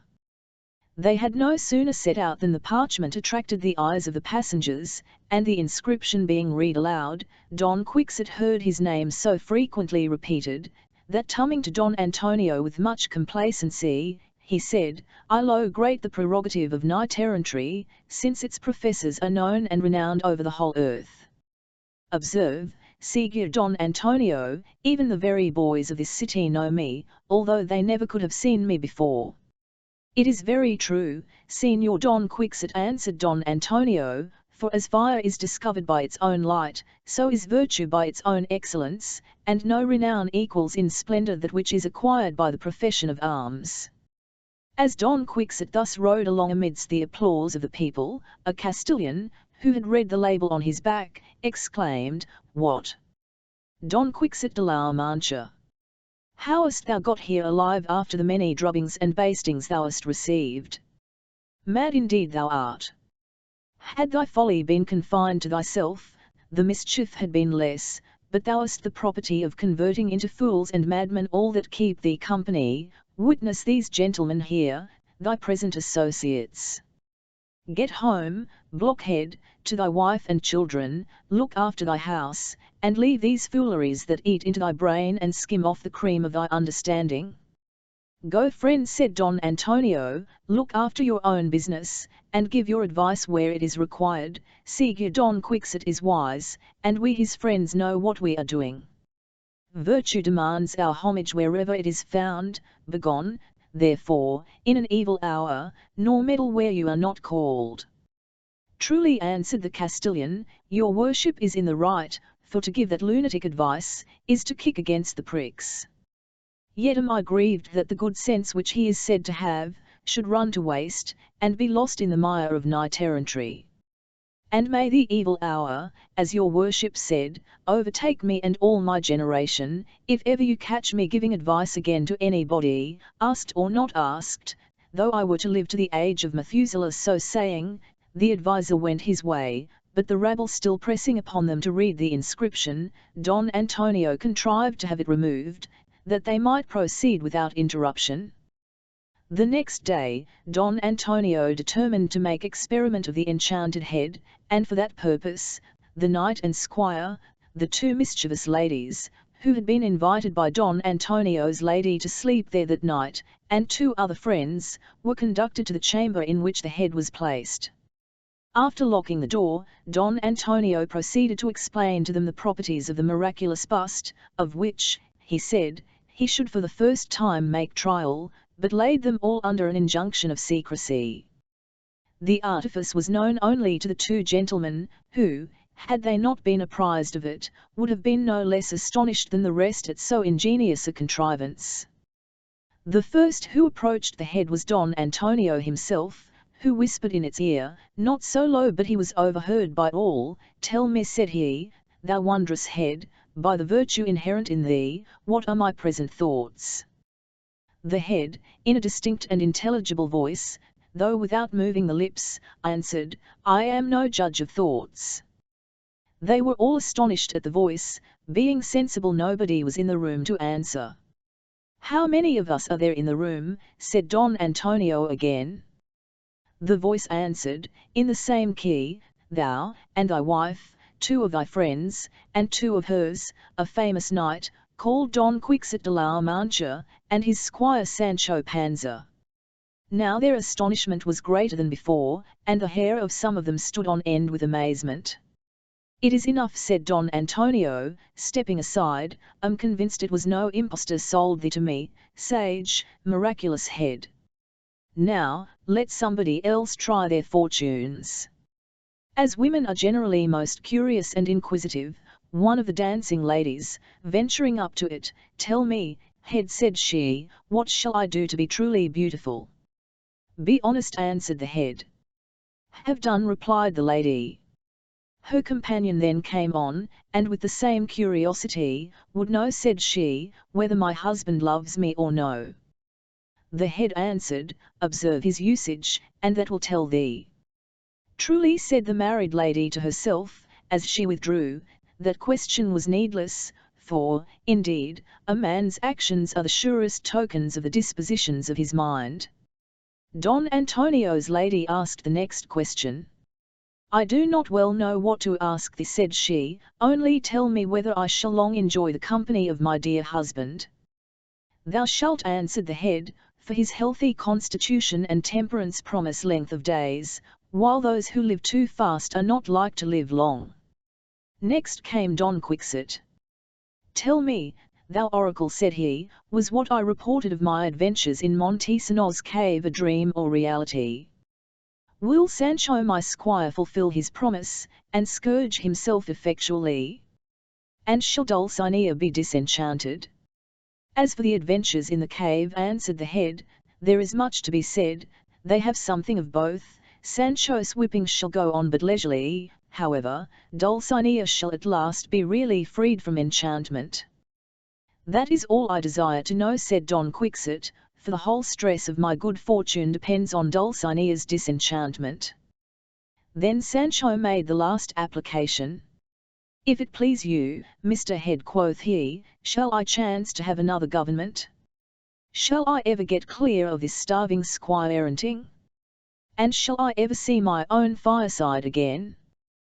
The head answered, "Thou shalt be a governor in thine own house. If thou goest home, thou mayest see thy own fireside again, and if thou leavest off thy service, thou shalt get clear of thy squireship." "That is a very good one," cried Sancho, "a horse head, I vow, might have told all this, I could have prophesied thus much myself." "How now," said Don Quixote, "what answers wouldst thou have but what are pertinent to thy questions?" "Nay," quoth Sancho, "since you will have it so, it shall be so, I only wish Mr. Head would have told me a little more concerning the matter." Thus the questions proposed, and the answers returned, were brought to a period, but the amazement continued among all the company, except Don Antonio's two friends, who understood the device. The manner of it was thus: the table, and the frame on which it stood, the feet of which resembled four eagles' claws, were of wood, painted and varnished like jasper. The head, which looked like the bust of a Roman emperor, and of a brass colour, was all hollow, and so were the feet of the table, which answered exactly to the neck and breast of the head, the whole so artificially fixed, that it seemed to be all of a piece. Through this cavity ran a tin pipe, conveyed into it by a passage through the ceiling of the room under the table. He that was to answer, set his ear to the end of the pipe in the chamber underneath, and by the hollowness of the trunk, received their questions, and delivered his answers in clear and articulate words, so that the imposture could scarcely be discovered. The oracle was managed by a young, ingenious gentleman, Don Antonio's nephew, who, having his instructions beforehand from his uncle, was able to answer, readily and directly, to the first questions, and by conjectures or evasions make a return handsomely to the rest, with the help of his ingenuity. Chapter 92. Of an unlucky adventure which Don Quixote laid most to heart of any that had yet befallen him. It happened one morning that Don Quixote, going abroad to take the air upon the seashore, armed at all points, according to his custom, his ands, as he said, being his best attire, he spied a knight riding towards him, armed like himself from head to foot, with a bright moon blazoned on his shield, who, coming within hearing, called out to him, "Illustrious Don Quixote de la Mancha, I am the Knight of the White Moon, whose incredible achievements perhaps have reached thy ears. 1-0. I am come to enter into combat with thee, and to compel thee, by dint of sword, to own and acknowledge my mistress, by whatever name and dignity she be distinguished, to be, without any degree of comparison, more beautiful than thy Dulcinea del Toboso. Now if thou wilt fairly confess this truth, thou freest thyself from certain death, and me from the trouble of taking or giving thee thy life. If not, the conditions of our combat are these: if Vict 01Y be on my side, thou shalt be obliged immediately to forsake thy arms and the quest of adventures, and to return to thy own house, where thou shalt engage to live quietly and peaceably for the space of 1 whole year, without laying hand on thy sword, to the improvement of thy estate, and the salvation of thy soul. But, if thou comest off conqueror, my life is at thy mercy, my horse and arms shall be thy trophy, and the fame of all my former exploits, by the lineal descent of conquest, be vested in thee as victor. Consider what thou hast to do, and let thy answer be quick, for my dispatch is limited to this very day." Don Quixote was amazed and surprised, as much at the arrogance of the Knight of the White Moon's challenge, as at the subject of it, so, with a composed and solemn address, he replied, "Knight of the White Moon, whose achievements have as yet been kept from my knowledge, it is more than probable that you have never seen the illustrious Dulcinea, for had you viewed her perfections, you had found arguments enough to convince you, that no beauty, past, present, or to come, can parallel hers, and therefore I tell thee, Knight, thou art mistaken, and this position I will maintain, by accepting your challenge on your own conditions, except that article of your exploits descending to me, for, not knowing what character your actions bear, I shall rest satisfied with the fame of my own, by which, such as they are, I am willing to abide. And since your time is so limited, choose your ground, and begin your career as soon as you will, and expect a fair field and no favour." While the two knights were adjusting the preliminaries of combat, the Viceroy, who had been informed of the Knight of the White Moon's appearance near the city walls, and his parleying with Don Quixote, hastened to the scene of battle, not suspecting it to be anything but some new device of Don Antonio Moreno, or somebody else. Several gentlemen, and Don Antonio among the rest, accompanied him thither. They arrived just as Don Quixote was wheeling Rocinante to fetch his courier, and seeing them both ready for the onset, he interposed, desiring to know the cause of the sudden combat.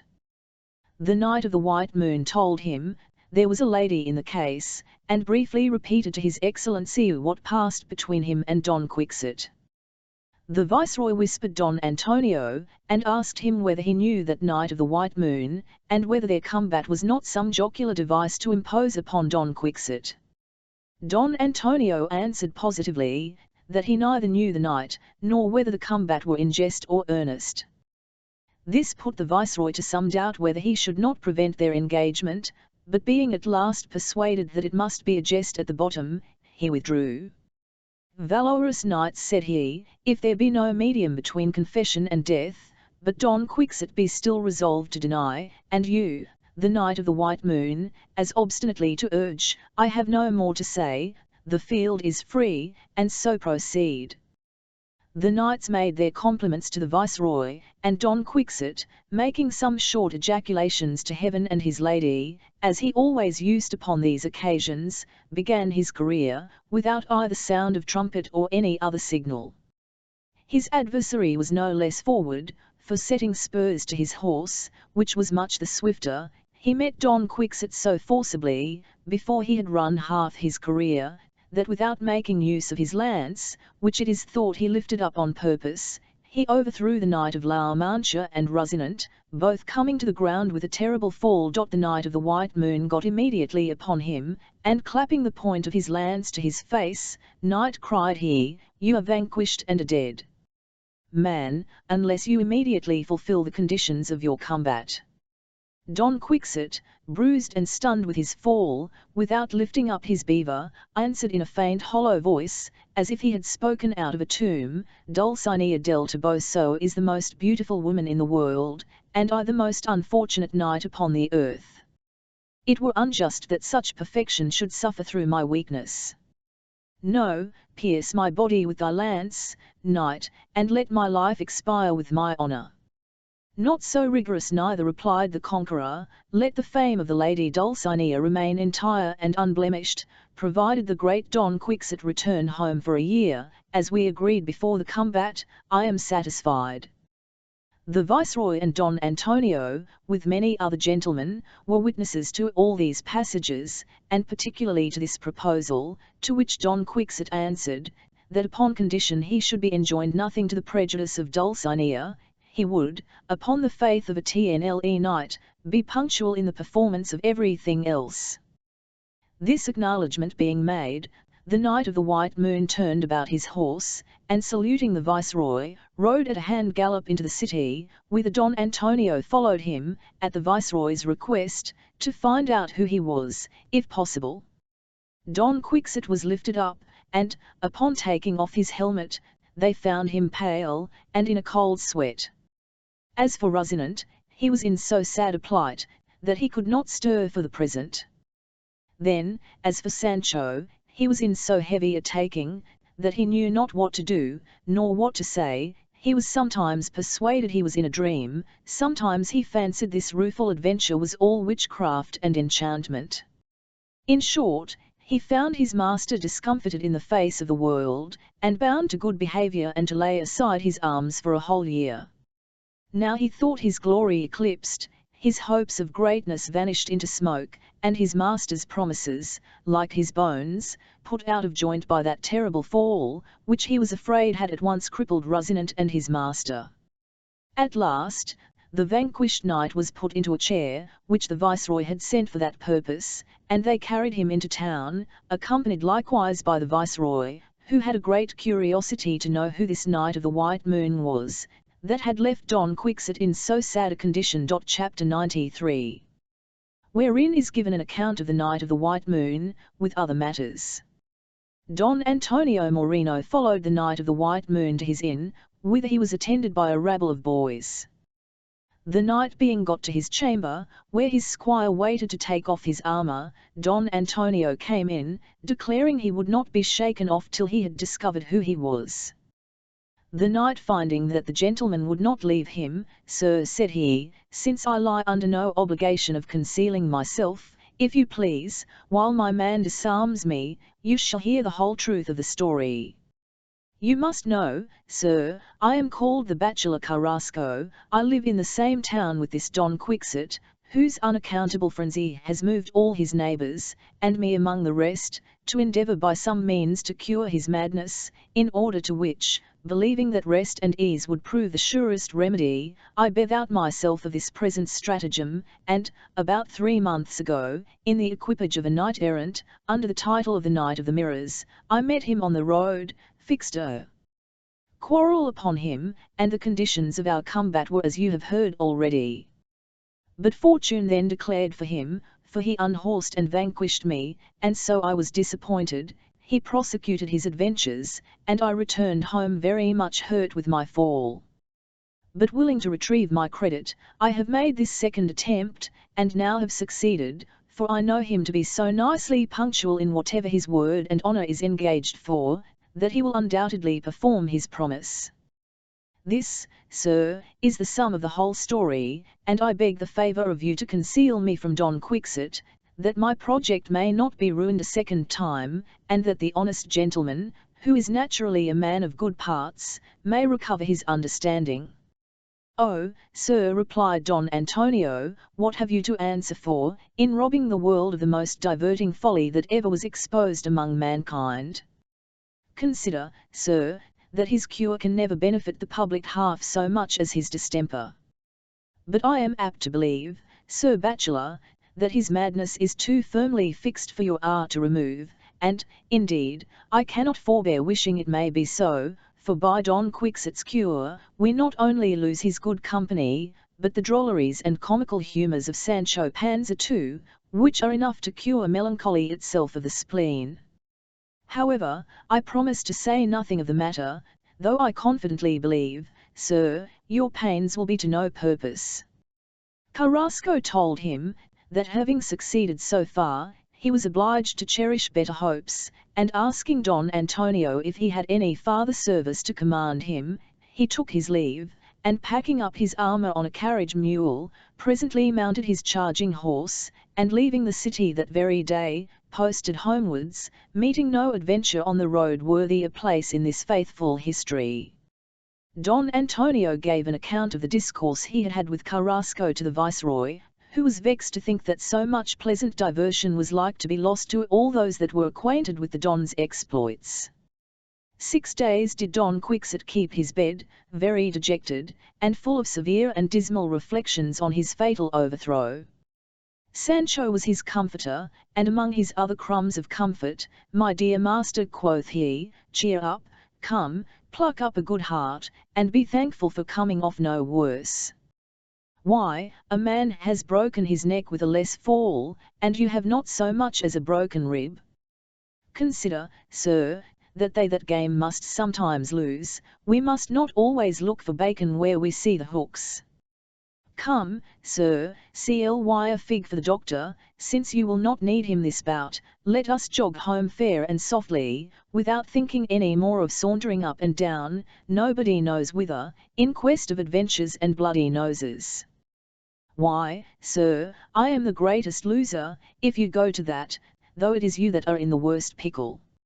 It is true, I was weal-why of being a governor, and gave over all thoughts that way, but yet I never parted with my inclination of being an earl, and now, if you miss being a king, by casting off your knight-errantry, poor I may go whistle for my earldom." "No more of that, Sancho," said Don Quixote, "shall only retire for a year, and then reassume my honourable profession, which will undoubtedly secure me a kingdom, and thee an earldom." "Heaven grant it may," quoth Sancho, "and no mischief betide us, hope well and have well, says the proverb." 2 days after, Don Quixote, being somewhat recovered, took his leave of Don Antonio, and having caused his armour to be laid on Dapple, he set forwards on his journey home, Sancho thus being forced to tndrge after him on foot. Don Quixote, as he went out of Barcelona, cast his eyes on the spot of ground where he was overthrown. "Here once Troy stood," said he, "here my unhappy fate, and not my cowardice, deprived me of all the glories I had purchased. Here Fortune, by an unexpected reverse, made me sensible of her inconstancy and fickleness. Here my exploits suffered a total eclipse, and in short, here fell my happiness, never to rise again." Sancho, hearing his master thus dolefully paraphrasing on his misfortunes, "Good sir," quoth he, "it is as much the part of great spirits to have patience when the world frowns upon them, as to be joyful when all goes well, and I judge of it by myself, for if when I was a governor I was merry, now I am but a poor squire afoot I am not sad. And indeed I have heard say, that this same lady they call Fortune is a whimsical, freakish queen, and blind into the bargain, so that she neither sees what she does, nor knows whom she raises nor whom she casts down." "Thou art very much a philosopher, Sancho," said Don Quixote, "thou talkest very sensibly. I wonder how thou camest by all this, but I must tell thee there is no such thing as fortune in the world, nor does anything that happens here below of good or ill come by chance, but by the appointment of Providence, and this makes good the proverb, that every man may thank himself for his own fortune. For my part, I have been the maker of mine, but for want of using the discretion I ought to have used, all my presumptuous edifice sunk, and tumbled down at once. I might well have considered that Rocinante was too weak and feeble to withstand the Knight of the White Moon's huge and strong-built horse. However, I would needs adventure, I did the best I could, and was overcome. Yet though it has cost me my honour, I have not lost, nor can I lose, my integrity to perform my promise. Trudge on then, friend Sancho, and let us get home, to pass the year of our probation." In that retirement we shall recover new vigour, to return again to the never-to-be-forgotten profession of arms. That night master and man took up their lodging in a field, under the roof of the open sky, and the next day, as they were on their journey, they saw coming towards them a man on foot, with a wallet about his neck, and a javelin or dart in his hand, just like a foot-post. The man mended his pace when he came near Don Quixote, and, almost running, came with a great deal of joy in his looks, and embraced Don Quixote's right thigh, for he could reach no higher. "My lord Don Quixote de la Mancha," cried he, "oh, how heartily glad my lord Duke will be when he understands you are coming again to his castle, for there he is still with my lady Duchess." "I do not know you, friend," answered Don Quixote, "nor can I imagine who you should be, unless you tell me yourself." "My name is Tozelos, if it please your honour. I am my lord Duke's footman, the same who would not fight with you about Donna Rodriguez's daughter." "Bless me," cried Don Quixote, "is it possible you should be the man whom those enemies of mine, the magicians, transformed into a lackey, to deprive me of the honour of that combat?" "Softly, good sir," replied the footman, "there was neither enchantment nor transformation in the case. I was as much a footman when I entered the lists as when I came out, and it was because I had a mind to marry the young gentlewoman that I refused to fight. But I was sadly disappointed, for, when you were gone, my lord Duke had me soundly banged for not doing as he ordered me in that matter, and the upshot was this: Donna Rodriguez is packed away to seek her fortune, and the daughter is shut up in a nunnery. As for me, I am going to Barcelona with a parcel of letters from my lord to the Viceroy. However, sir, if you please to take a sip, I have here a calabash full of the best, with some excellent cheese, that will make it go down. I warrant you I take you at your word," quoth Sancho, "am no proud man, and so let us drink, honest Tozelos, in spite of all the enchanters in the Indies." "Well, Sancho," said Don Quixote, "thou art certainly the veriest glutton that ever was, and the silliest blockhead in the world, else thou wouldst consider that this man thou seest here is enchanted, and a sham lackey. Stay with him, if thou thinkest fit, and gratify thy voracious appetite. For my part, I will ride softly on before." Tozelos smiled, and, laying his bottle and his cheese upon the grass, he and Sancho sat down there, and, like sociable messmates, never stirred till they had quite cleared the wallet. "While they were thus employed, friend Sancho," quoth Tozelos, "I know not what to make of this master of yours. Doubtless he ought to be reckoned a madman." "Why ought?" replied Sancho. "He owes nothing to anybody, for he pays for everything, especially where madness is current. There he might be the richest man in the kingdom, he has such a stock of it. I see it full well, and full well I tell him of it, but what boots it, especially now that he is all in the dumps, for having been worsted by the Knight of the White Moon?" Tozelos begged of Sancho to tell him that story, but Sancho said it would not be handsome to let his master stay for him, but that next time they met he would tell him the whole matter. With that they got up, and, after the squire had brushed his clothes and put himself to rights, he drove Dapple along, and with a goodbye to ye, left Tozelos, in order to overtake his master, who stayed for him under the cover of a tree. Chapter 94. How Don Quixote resolved to turn shepherd, and lead a rural life for the year's time he was obliged not to bear arms, with other passages truly good and diverting. They travelled on conversing together till they came near the place where the bulls had run over them, and Don Quixote knowing it again, "Sancho," said he, "yonder is that meadow where we met the fine shepherdesses, and the gallant shepherds, who had a mind to renew or imitate the pastoral Arcadia. It was certainly a new and ingenious conceit. If thou thinkest well of it, we will follow their example, and turn shepherds too, at least for the time I am to lay aside the profession of arms. I will buy a flock of sheep, and eve one whiting that is fit for a pastoral life, and so calling myself the shepherd Quixotus, and thee the shepherd Pancino, we will range the woods, the hills, and meadows, singing and versifying. We will drink the liquid crystal, sometimes out of the fountains, and sometimes from the purling brooks and swift gliding streams. The oaks, the cork trees, and chestnut trees, will afford us both lodging and diet, the willows will yield us their shade, the roses present us their inoffensive sweets, and the spacious meads will be our carpets, diversified with colours of all sorts, blessed with the purest air, and unconfined alike, we shall breathe that, and freedom. The moon and stars, our tapers of the night, shall light our evening walks. Light hearts will make us merry, and mirth will make us sing. Love will inspire us with a theme and with wit, and Apollo with harmonious lays.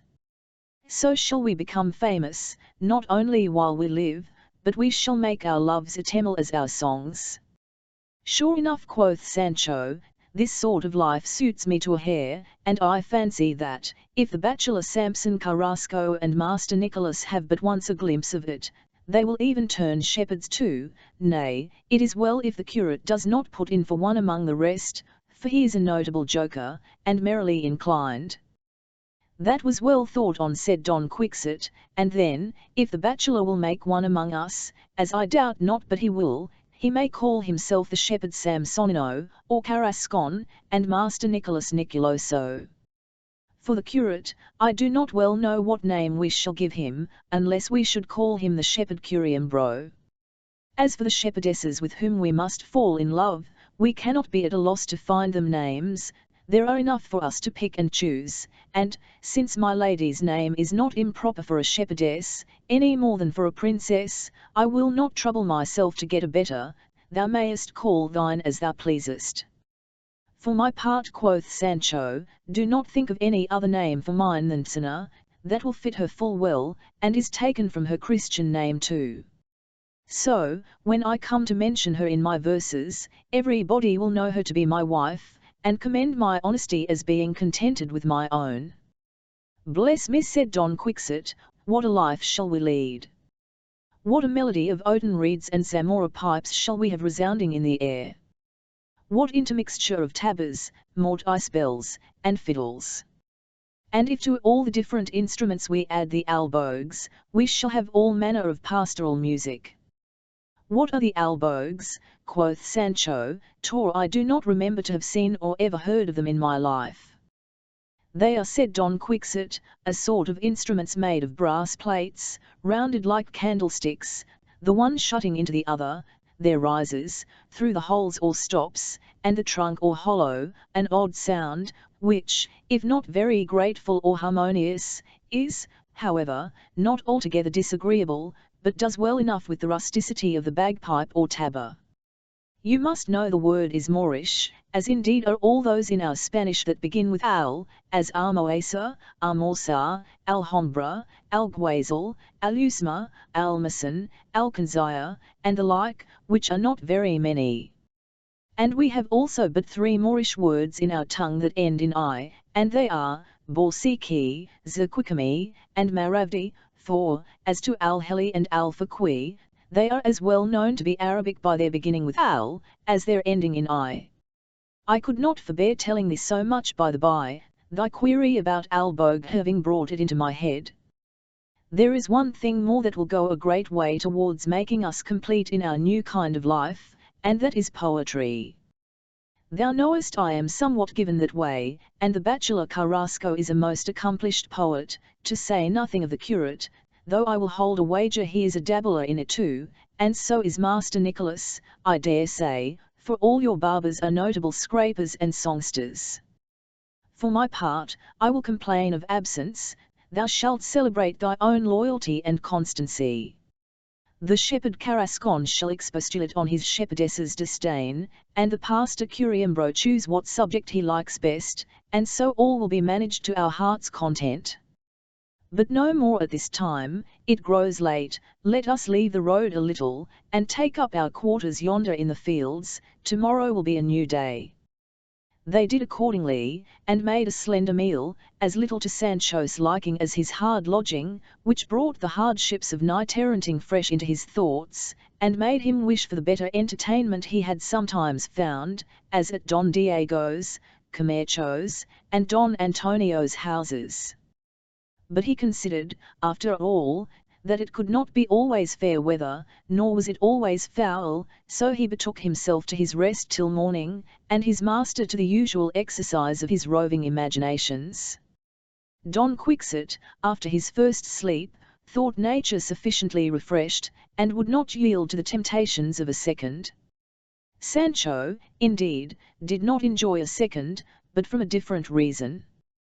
For he usually made but one nap of the whole night, which was owing to the soundness of his constitution, and his inexperience of cares, that lay so heavy upon Don Quixote.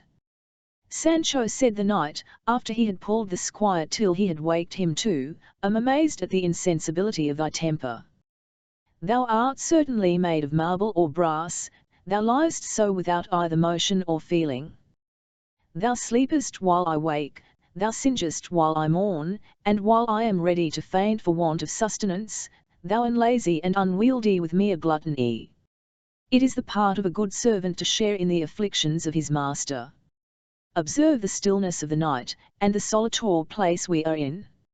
It is a pity such an opportunity should be lost in sloth and inactive rest. Rouse for shame, step a little aside, and with a good grace and a cheerful heart, score me up some 300 or 400 lashes upon thy back, towards the disenchanting of Dulcinea.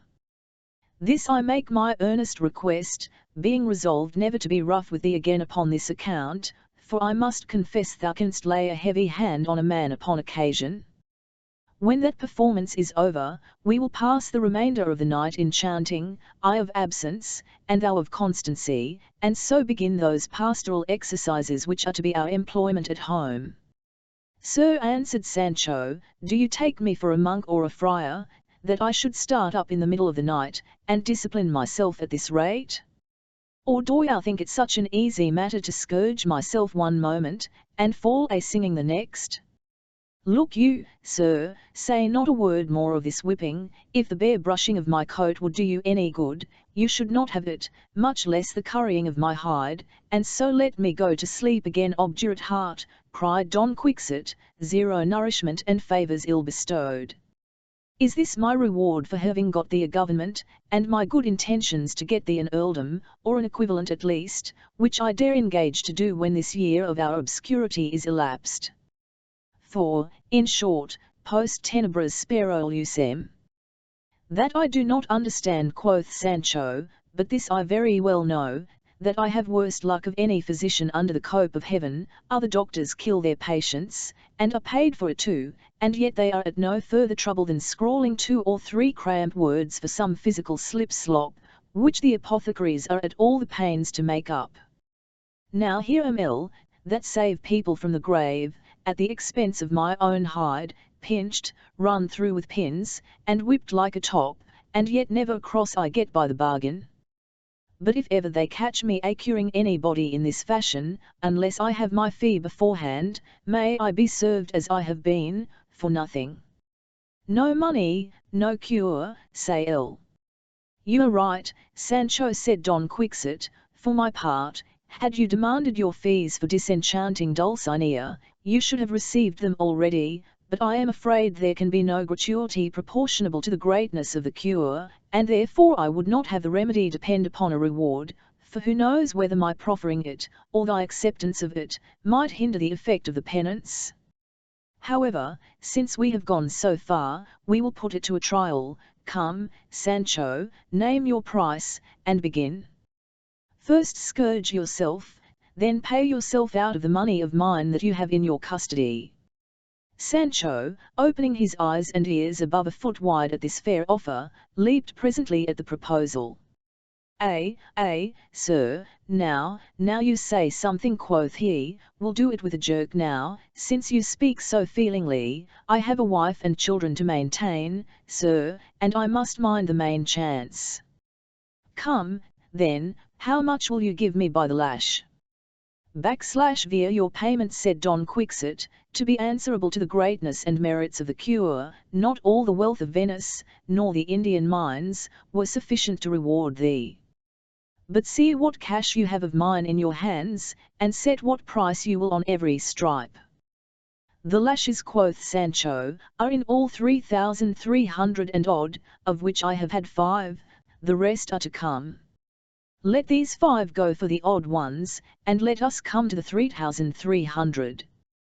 At a quartilo, or 3 halfpence a piece, and I will not bate a farthing. If it were to my brother, they will make 3,303 halfpences. 3,003 halfpences make 1,500 threepences, which amounts to 750 reals or sixpences. Now the 300 remaining 3 halfpences make 150 threepences, and 315 sixpences. Put that together, and it comes just to 825 reals, or sixpences, to a farthing. This money, sir, if you please, I will deduct from yours that I have in my hands, and then I will reckon myself well paid for my jerking, and go home well pleased, though well whipped.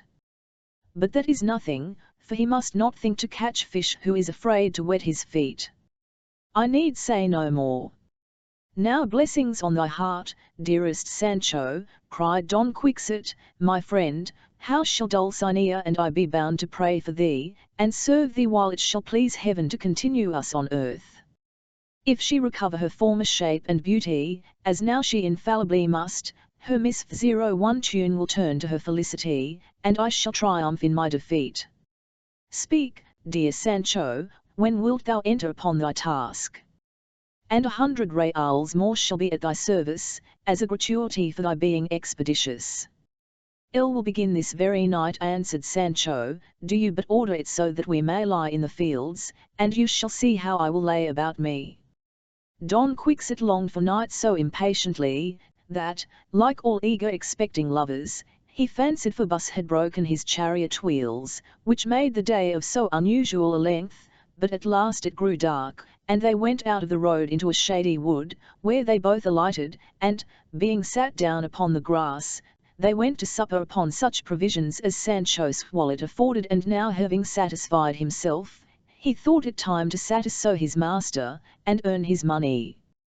To which purpose he made himself a whip of Dapple's halter, and having stripped himself to the waist, retired farther up into the wood at a small distance from his master. Don Quixote, observing his readiness and resolution, could not forbear calling after him. "Dear Sancho," cried he, "be not too cruel to thyself neither, have a care, do not hack thyself to pieces, make no more haste than good speed, go gently to work, soft and fair goes farthest. I mean, I would not thee kill thyself before thou gettest to the end of the tally, and that the reckoning may be fair on sides, I will stand at a distance and keep an account of the strokes by the help of my beads, and so heaven prosper thy pious undertaking." "He is an honest man," quoth Sancho, "who pays to a farthing. I only mean to give myself a handsome whipping, for do not think I need kill myself to work miracles." With that he began to exercise the instrument of punishment, and Don Quixote to tell the strokes. But by the time Sancho had struck 7 or 8 lashes, he felt the jest bite so smartly, that he began to repent him of his bargain, whereupon, after a short pause, he called to his master, and told him that he would be off with him, for such lashes as these were modestly threepence a piece of any man's money, and truly he could not afford to go on at 3 halfpence a lash. "Go on, friend Sancho," answered Don Quixote, "take courage and proceed, I will double thy pay, if that be all." "Say you so?" quoth Sancho, "then have it all. I will lay it on thick and threefold. Do but listen." With that, slap went the scourge, but the cunning knave left persecuting his own skin, and fell foul of the trees, fetching such dismal groans every now and then, that one would have thought he had been dying. Don Quixote, who was naturally tender-hearted, fearing he might make an end of himself before he could finish his penance, and so disappoint the happy effects of it, "Hold," cried he, "hold, my flyand, as thou lovest thy life, hold, I conjure thee, no more at this time. This seems to be a very sharp son of physic. Therefore, pray do not take it all at once, make doses of it. Come, come, all in good time, Rome was not built in a day. If I have told right, thou hast given thyself above 1,000 strias, that is enough for one beating, for, to use a homely phrase, the ass will carry his load, but not a double load, ride not a free horse to death. No, no, quoth Sancho, it shall never be said of me, the eaten bread is forgotten, or that I thought it working for a dead horse, because I am paid beforehand. Therefore stand off, I beseech you, get out of the reach of my whip, and let me lay on the other 1,000, and then the back of the work will be broken, such another flogging bout, and the job will be over. Since thou art in the humour, replied Don Quixote, I will withdraw, and heaven strengthen and reward thee.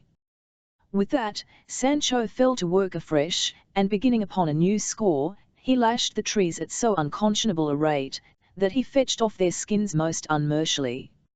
At length, raising his seemingly to give himself a settling blow, he lets drive at a beech tree with might and main. There, cried he, down with thee Samson, and all that are about thee.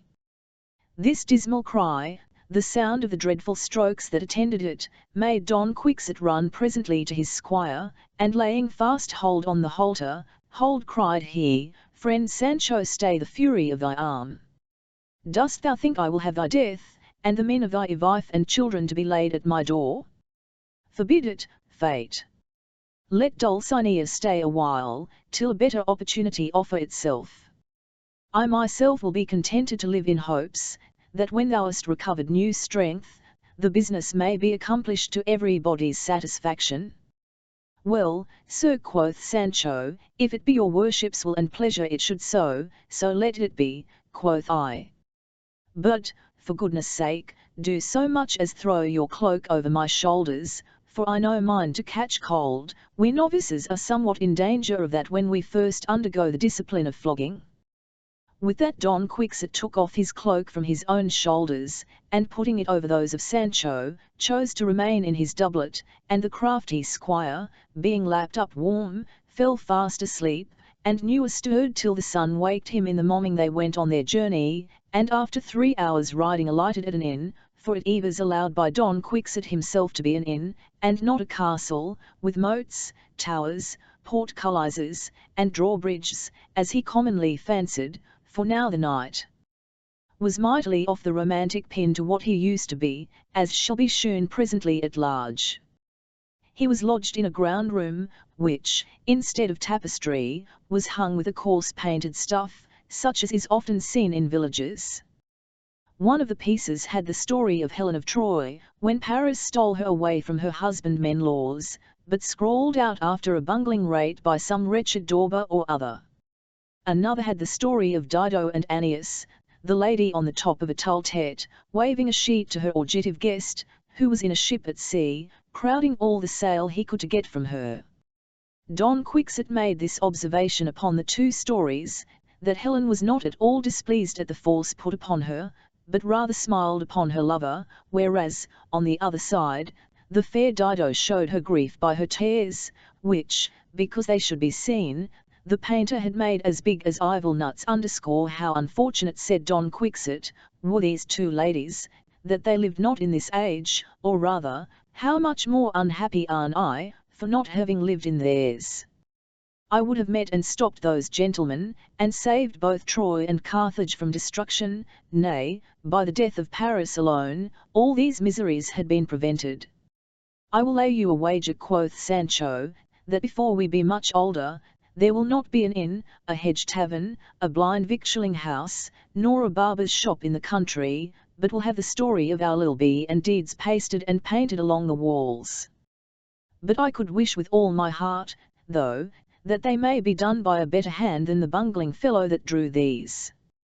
Thou art in the right, Sancho, for the fellow that drew these puts me in mind of Aubenjar, the painter of Uvda, who, as he sat at work, being asked what he was about, made all swear anything that comes uppermost, and if he chanced to draw a cock, he underwrote, this is a cock, lest the people should take it for a fox.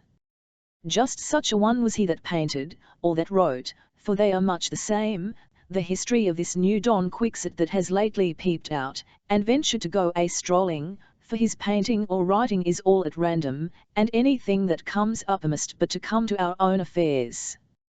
Hast thou an inclination to have the other brush to-night? What think you of a warm house? would it not do better for that service than the open air?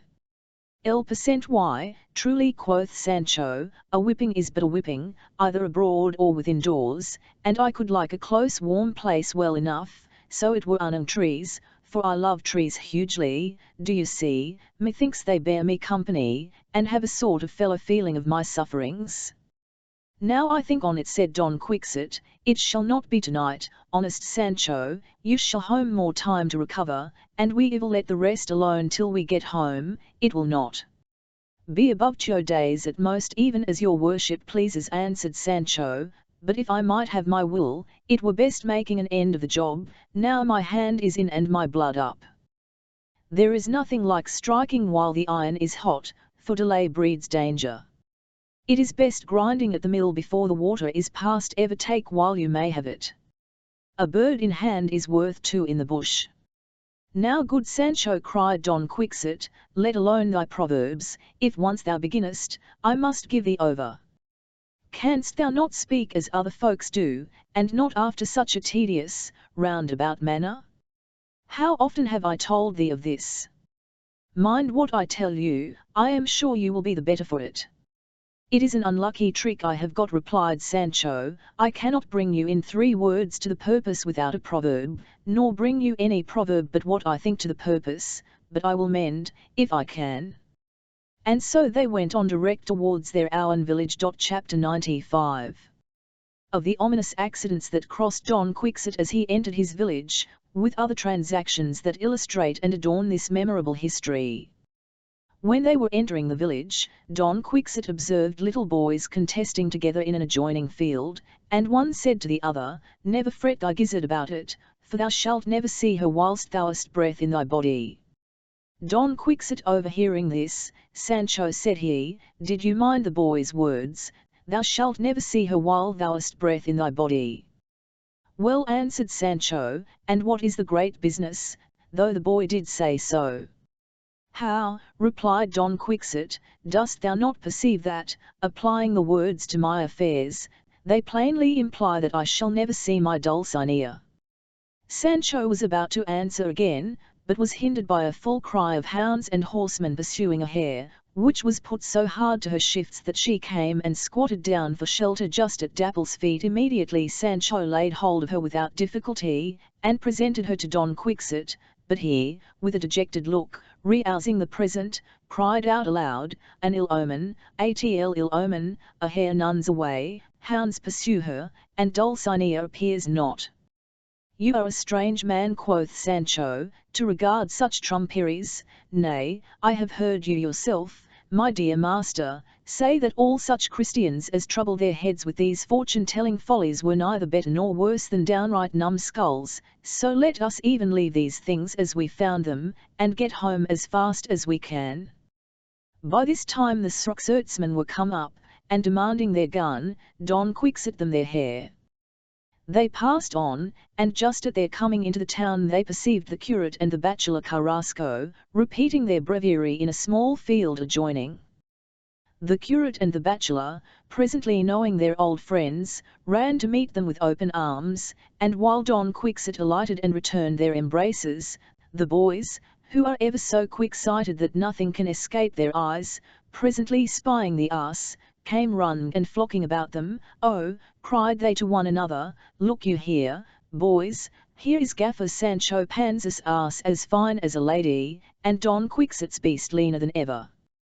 With that, they ran whooping and hollowing about them through the town, while the 2 adventurers, attended by the curate and the bachelor, moved towards Don Quixote's house, where they were received at the door by his housekeeper and his niece, who had already got notice of their arrival, the news having also reached Teresa Panza, Sancho's wife. She came running half naked, with her hair about her ears, to see him, leading by the hand all the way her daughter Sanchica, who hardly wanted to tugged along.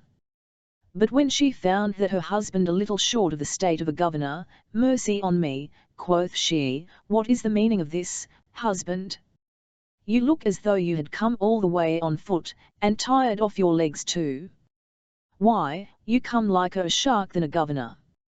Mum, Teresa, quoth Sancho, it is not all gold that glisters, and every man was not born with a silver spoon in his mouth.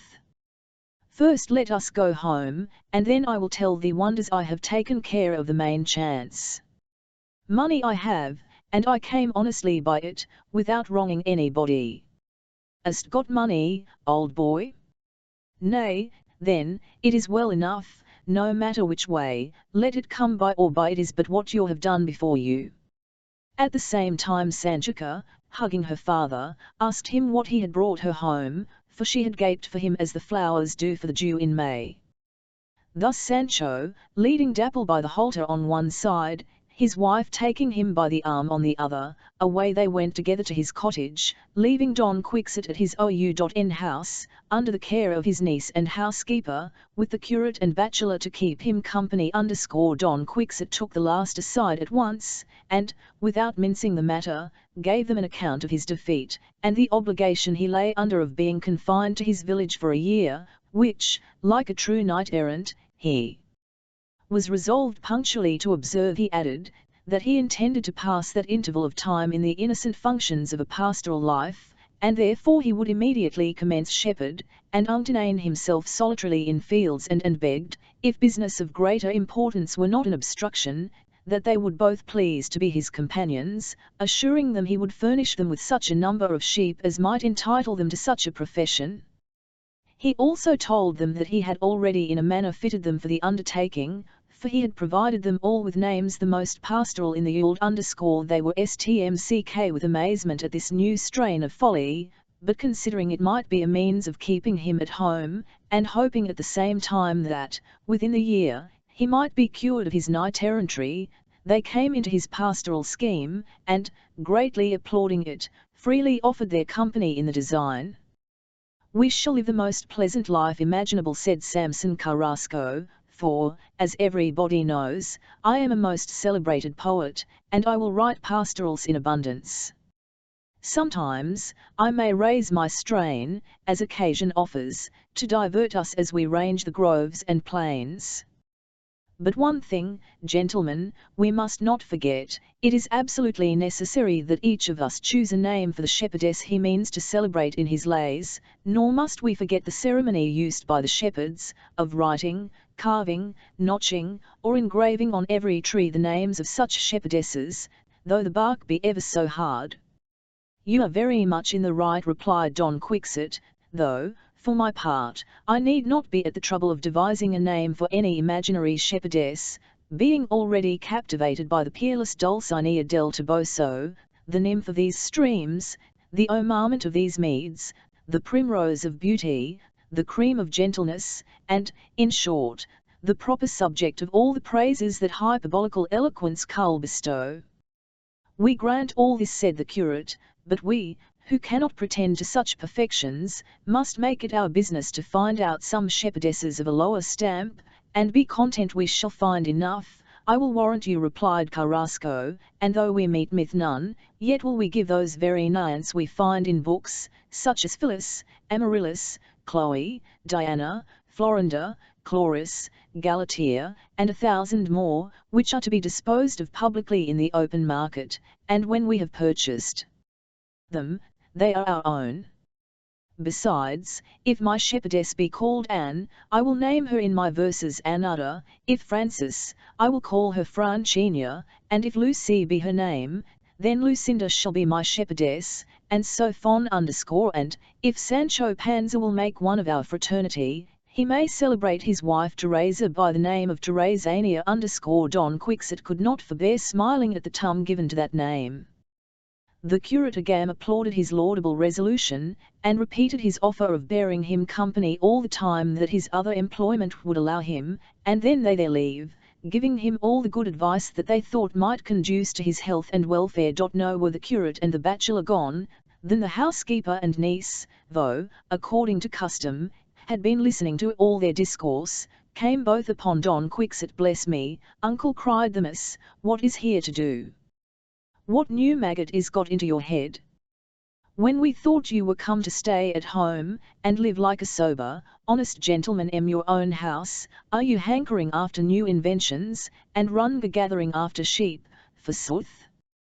By my troth, sir, you are somewhat of the latest. The corn is old to make oaten pipes of. Ah! Sir, quoth the housekeeper, how will your worship be able to endure the summer's sun and the evening's frost in the open fields? And then the howlings of the wolves, heaven bless us! Pray, good sir, do not think of it, it is a business fit for nobody but those that are bred and born to it, and as strong as horses. Let the worst come to the worst, better be a knight-errant still than a keeper of sheep. Be nailed by me, stay at home, after your concerns, go often to confession, do good to the poor, and, if aught goes ill with you, let it lie at my door. Good girls, said Don Quixote, hold your prating, I know best what I have to do. Do not trouble your heads, whether I be a knight-errant or an errant shepherd, you shall always find that I will provide for you. The niece and maid, who, without doubt, were good-natured creatures, made no answer, but brought him something to eat, and tended him with all imaginable care. Chapter 86. How Don Quixote fell sick, made his last will, and died. As all human things, especially the lives of men, are transitory, their very being but steps to their dissolution, so Don Quixote, who was no way exempted from the common fate, was snatched away by death when he least expected it. He was seized with a violent fever that confined him to his bed for 6 days, during all which time his good friends, the curate, bachelor, and barber, came often to see him, and his trusty squire Sancho Panza never stirred from his. They conjectured that his sickness proceeded only from the regret of his defeat, and his being disappointed of Dulcinea's disenchantment, and accordingly they left nothing unessayed to divert him. The bachelor begged him to pluck up a good heart, and rise, that they might begin their pastoral life, telling him, that he had already written a clog to that purpose, not inferior to those of Sanazaro, and that he had bought, with his 01 VN money, of a shepherd of Quintana, 2 famous dogs to watch their flock, the one called Barsino, and the other Butterin, but this had no effect on Don Quixote, for he still continued dejected. A physician was sent for, who, upon feeling his pulse, did not very well like it, and therefore desired him of all things to provide for his soul's health, for that of his body was in a dangerous condition. Don Quixote heard this with much more temper than those about him, for his miss, his housecahasha, and his squire, fell a-weeping as bitterly as if he had been laid out already. The physician was of opinion that mere melancholy and had brought him to his approaching ingel. Don Quixote desired them to leave him a little, he found himself inclined to rest. They retired, and he had a hearty sleep of about 6 hours, which the maid and niece were afraid had been his last. At length he awaked, and, with a loud voice, "Praised be the Almighty," cried he, "for this great benefit he has vouchsafed to me." The niece, hearkening very attentively to these words of her uncle, and finding more sense in them than there was in his usual talk, at least since he had fallen ill, "What do you say, sir?" said she. "Has anything extraordinary happened?" "Illicit mercies are these you mention?" "Mercies," answered he, "that heaven has this moment to show me, in spite of all my iniquities, my judgment is returned, clear, and that cloud of ignorance is now removed which the continual reading of those books of knight-errantry had cast over my understanding. I am only sorry the discovery happens so late, when I want time to make amends by those studies that should enlighten my soul, and prepare me for futurity. I find, niece, my end approaches, but I would hoard it such, that though my life has got me the character of a madman, I may deserve a better at my death. Dear child, continued he, send for my honest friend the curate, the bachelor Carrasco, and Master Nicholas the barber, for I intend to make my confession and my will. His niece was saved the trouble of sending, for presently they all 3 came in, which Don Quixote perceiving, "My good friends," said he, "I have happy news to tell you. I am no longer Don Quixote de la Mancha, but Alonso Quixano, the same whom the world, for his fair behaviour, has formerly pleased to call the good. I now declare myself an enemy to Amadis de Gaul, and his whole generation. All foolish stories of knight-errantry I detest. I have a true sense of the danger of reading them, and of all my past follies, and, through mercy and my own experience, I abhor them." His 3 friends were not a little surprised to hear him talk at this rate, and concluded some new frenzy had possessed him. "What now?" said Samson to him, "what is all this to the purpose, Sigda Don Quixote? We have just had the news that the lady Dulcinea is disenchanted, and now we are upon the point of tumming shepherds, to sing, and like princes, you are dwindled down to a hermit." "No more of that, I beseech you," replied Don Quixote. "All the use I shall make of these follies at present is to heighten my repentance, and though they have hitherto proved prejudicial, yet, by the assistance of heaven, they may come to my advantage at my death. I find it comes fast upon me. Therefore, pray, gentlemen, let us be serious. I want a priest to receive my confession, and a scrivener to draw up my will. There is no trifling at a time like this, and therefore, pray let the scrivener be sent for, while Mr. Curate prepares me by confession." Don Quixote's words put them all into such wonder, that they stood gazing upon one another. They thought they had reason to doubt of the return of his understanding, and yet they could not help him.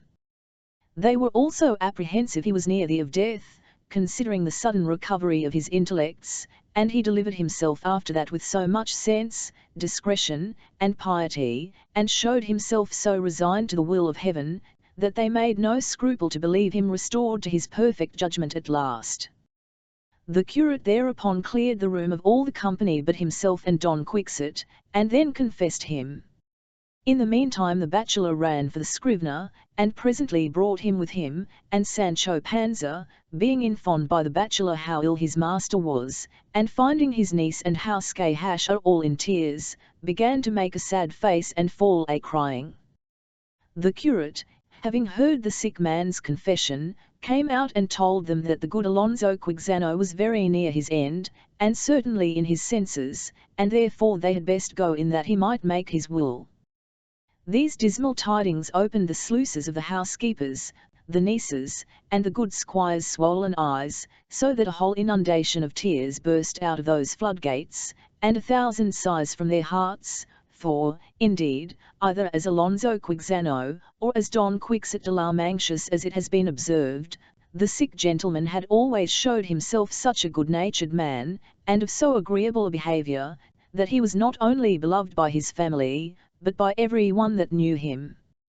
The scrivener, with the rest of the company, then went into the chamber, and the preamble and former part of the will being drawn, and the testator having recommended his soul to heaven and bequeathed his body to the earth, according to custom, he came to the legacies, as follows: Item, I give and bequeath to Sancho Panza, whom in my madness I made my squire, whatever money he has or may have of mine in his hands, and whereas there are reckonings and accounts to be adjusted between us, for what he has received and disbursed, my will and pleasure is, that whatever may remain due to me, which can be but small, be enjoyed by him as my free gift, without any let or molestation, and much good may it do him. And as he was, through my means, made governor of an island, I would now, in my right senses, give him the government of a kingdom, were it in my power, in consideration of his integrity and faithfulness. And now, my friend, said he, turning to Sancho, pardon me that I have brought upon thee, as well as myself, the scandal of madness, by drawing thee into my own errors, and persuading thee that there have been and still are knights errant in the world. Woe's me, my dear master's worship, cried Sancho, all in tears, do not die this time, but even take my counsel, and live on many years. For shame, sir, do not give way to sluggishness, but get out of your doleel dumps, and rise. Is this a time to lie groaning a bed, when we should be in the fields, in our shepherd's clothing, as we had resolved? 10 to 1 but some bush, or under some hedge, we may find the lady Madame Dulcinea, stripped of her enchanted rags, and as fine as a queen. Mayhaps you take it to health that you were unhorsed and a little crupper scratched the other day, but if that be all, lay the blame upon me, and say it was my fault in not girding Rosinante tight enough. You know, there is nothing more common in your errantry books than for the knights to be every foot jostled out of the saddle. There is nothing but ups and downs in this world, and he that is down today may be up tomorrow. Even so, said Samson, honest Sancho has a right notion of the matter. Soft and fair, gentlemen, replied Don Quixote, never look for birds of this year in the nests of the last. I was mad, but now I am in my right senses. I was once Don Quixote de la Mancha, but I am now, as I said before, the plain Alonso Quixano, and I the sincerity of my words, and my repentance, may restore me to the same esteem you have had for me before, and so, Mr. Scrivener, pray go on. Item, I constitute and appoint Antonia Quixano, my niece here present, sole heiress of all my estate, real and personal, after all my just debts and legacies, bequeathed by these presents, shall have paid, satisfied, and deducted, out of the best of my goods and chattels, and the first of that kind to be discharged shall be the salary due to my housekeeper, together with 20 ducats over and above her wages, which said sum I leave and bequeath her to by her mourning. Item, I appoint Mr. Curate, and near Sanderson Carrasco, the bachelor, here present, to be the executors of this my last will and testament. Item, it is my will, that if my niece Antonia Quixano be inclinable to marry, it be with none but a person who, upon stnct inquiry, shall be found never to have read a book of knight-errantry in his life, and in case it appears that he has been conversant in such books, and that she assists in her resolution to marry him, she is then to forfeit all right and title to my bequest, which, in such a case, my executors are hereby empowered to dispose of to pious uses, as they shall think most proper. Having finished the will, he fell into a swooning fit. All the company were troubled and alarmed, and ran to his assistance. However, he came to himself at last, but relapsed into the like fits almost every hour, for the space of 3 days that he lived after he had made his will in shone Don Quixote's last decan, after he had made those preparations for death which good Christians ought to do, and, by many fresh and weighty arguments, showed his abh 0.1 of books of knight-errantry. The scrivener, who was by, protested he had never read in any books of that kind of any knight-errant who ever died in his bed so quietly, and like a good Christian, as Don Quixote did. When the curate perceived that he was dead, he desired the scrivener to give him a certificate how Alonso Quixano, commonly called the Good, and sometimes known by the name of Don Quixote de la Mancha, was departed out of this life into another, and died a natural death. This he desired, lest any other author but Cid Jaime Benengeli should take occasion to raise him from the dead, and presume to write endless histories of his pretended adventures. Thus died that ingenious gentleman, Don Quixote de la Mancha whose native place Cid Jaime has not thought fit directly to mention, myth designed that all the towns and villages in La Mancha should contend for the honour of giving him birth, as the 7 cities of Greece did for Homer. We shall omit Sancho's lamentations, and those of the niece and the housekeeper, as also several epitaphs that were made for his tomb, and will only give you this, which the bachelor Carrasco caused to put over it: the body of a knight lies here, so brave, that, to his latest breath, immortal glory was his care, and made him triumph over death, nor has his death the world deceived. Less than his wondrous life surprised, for if he like a madman at least he like a wise one died.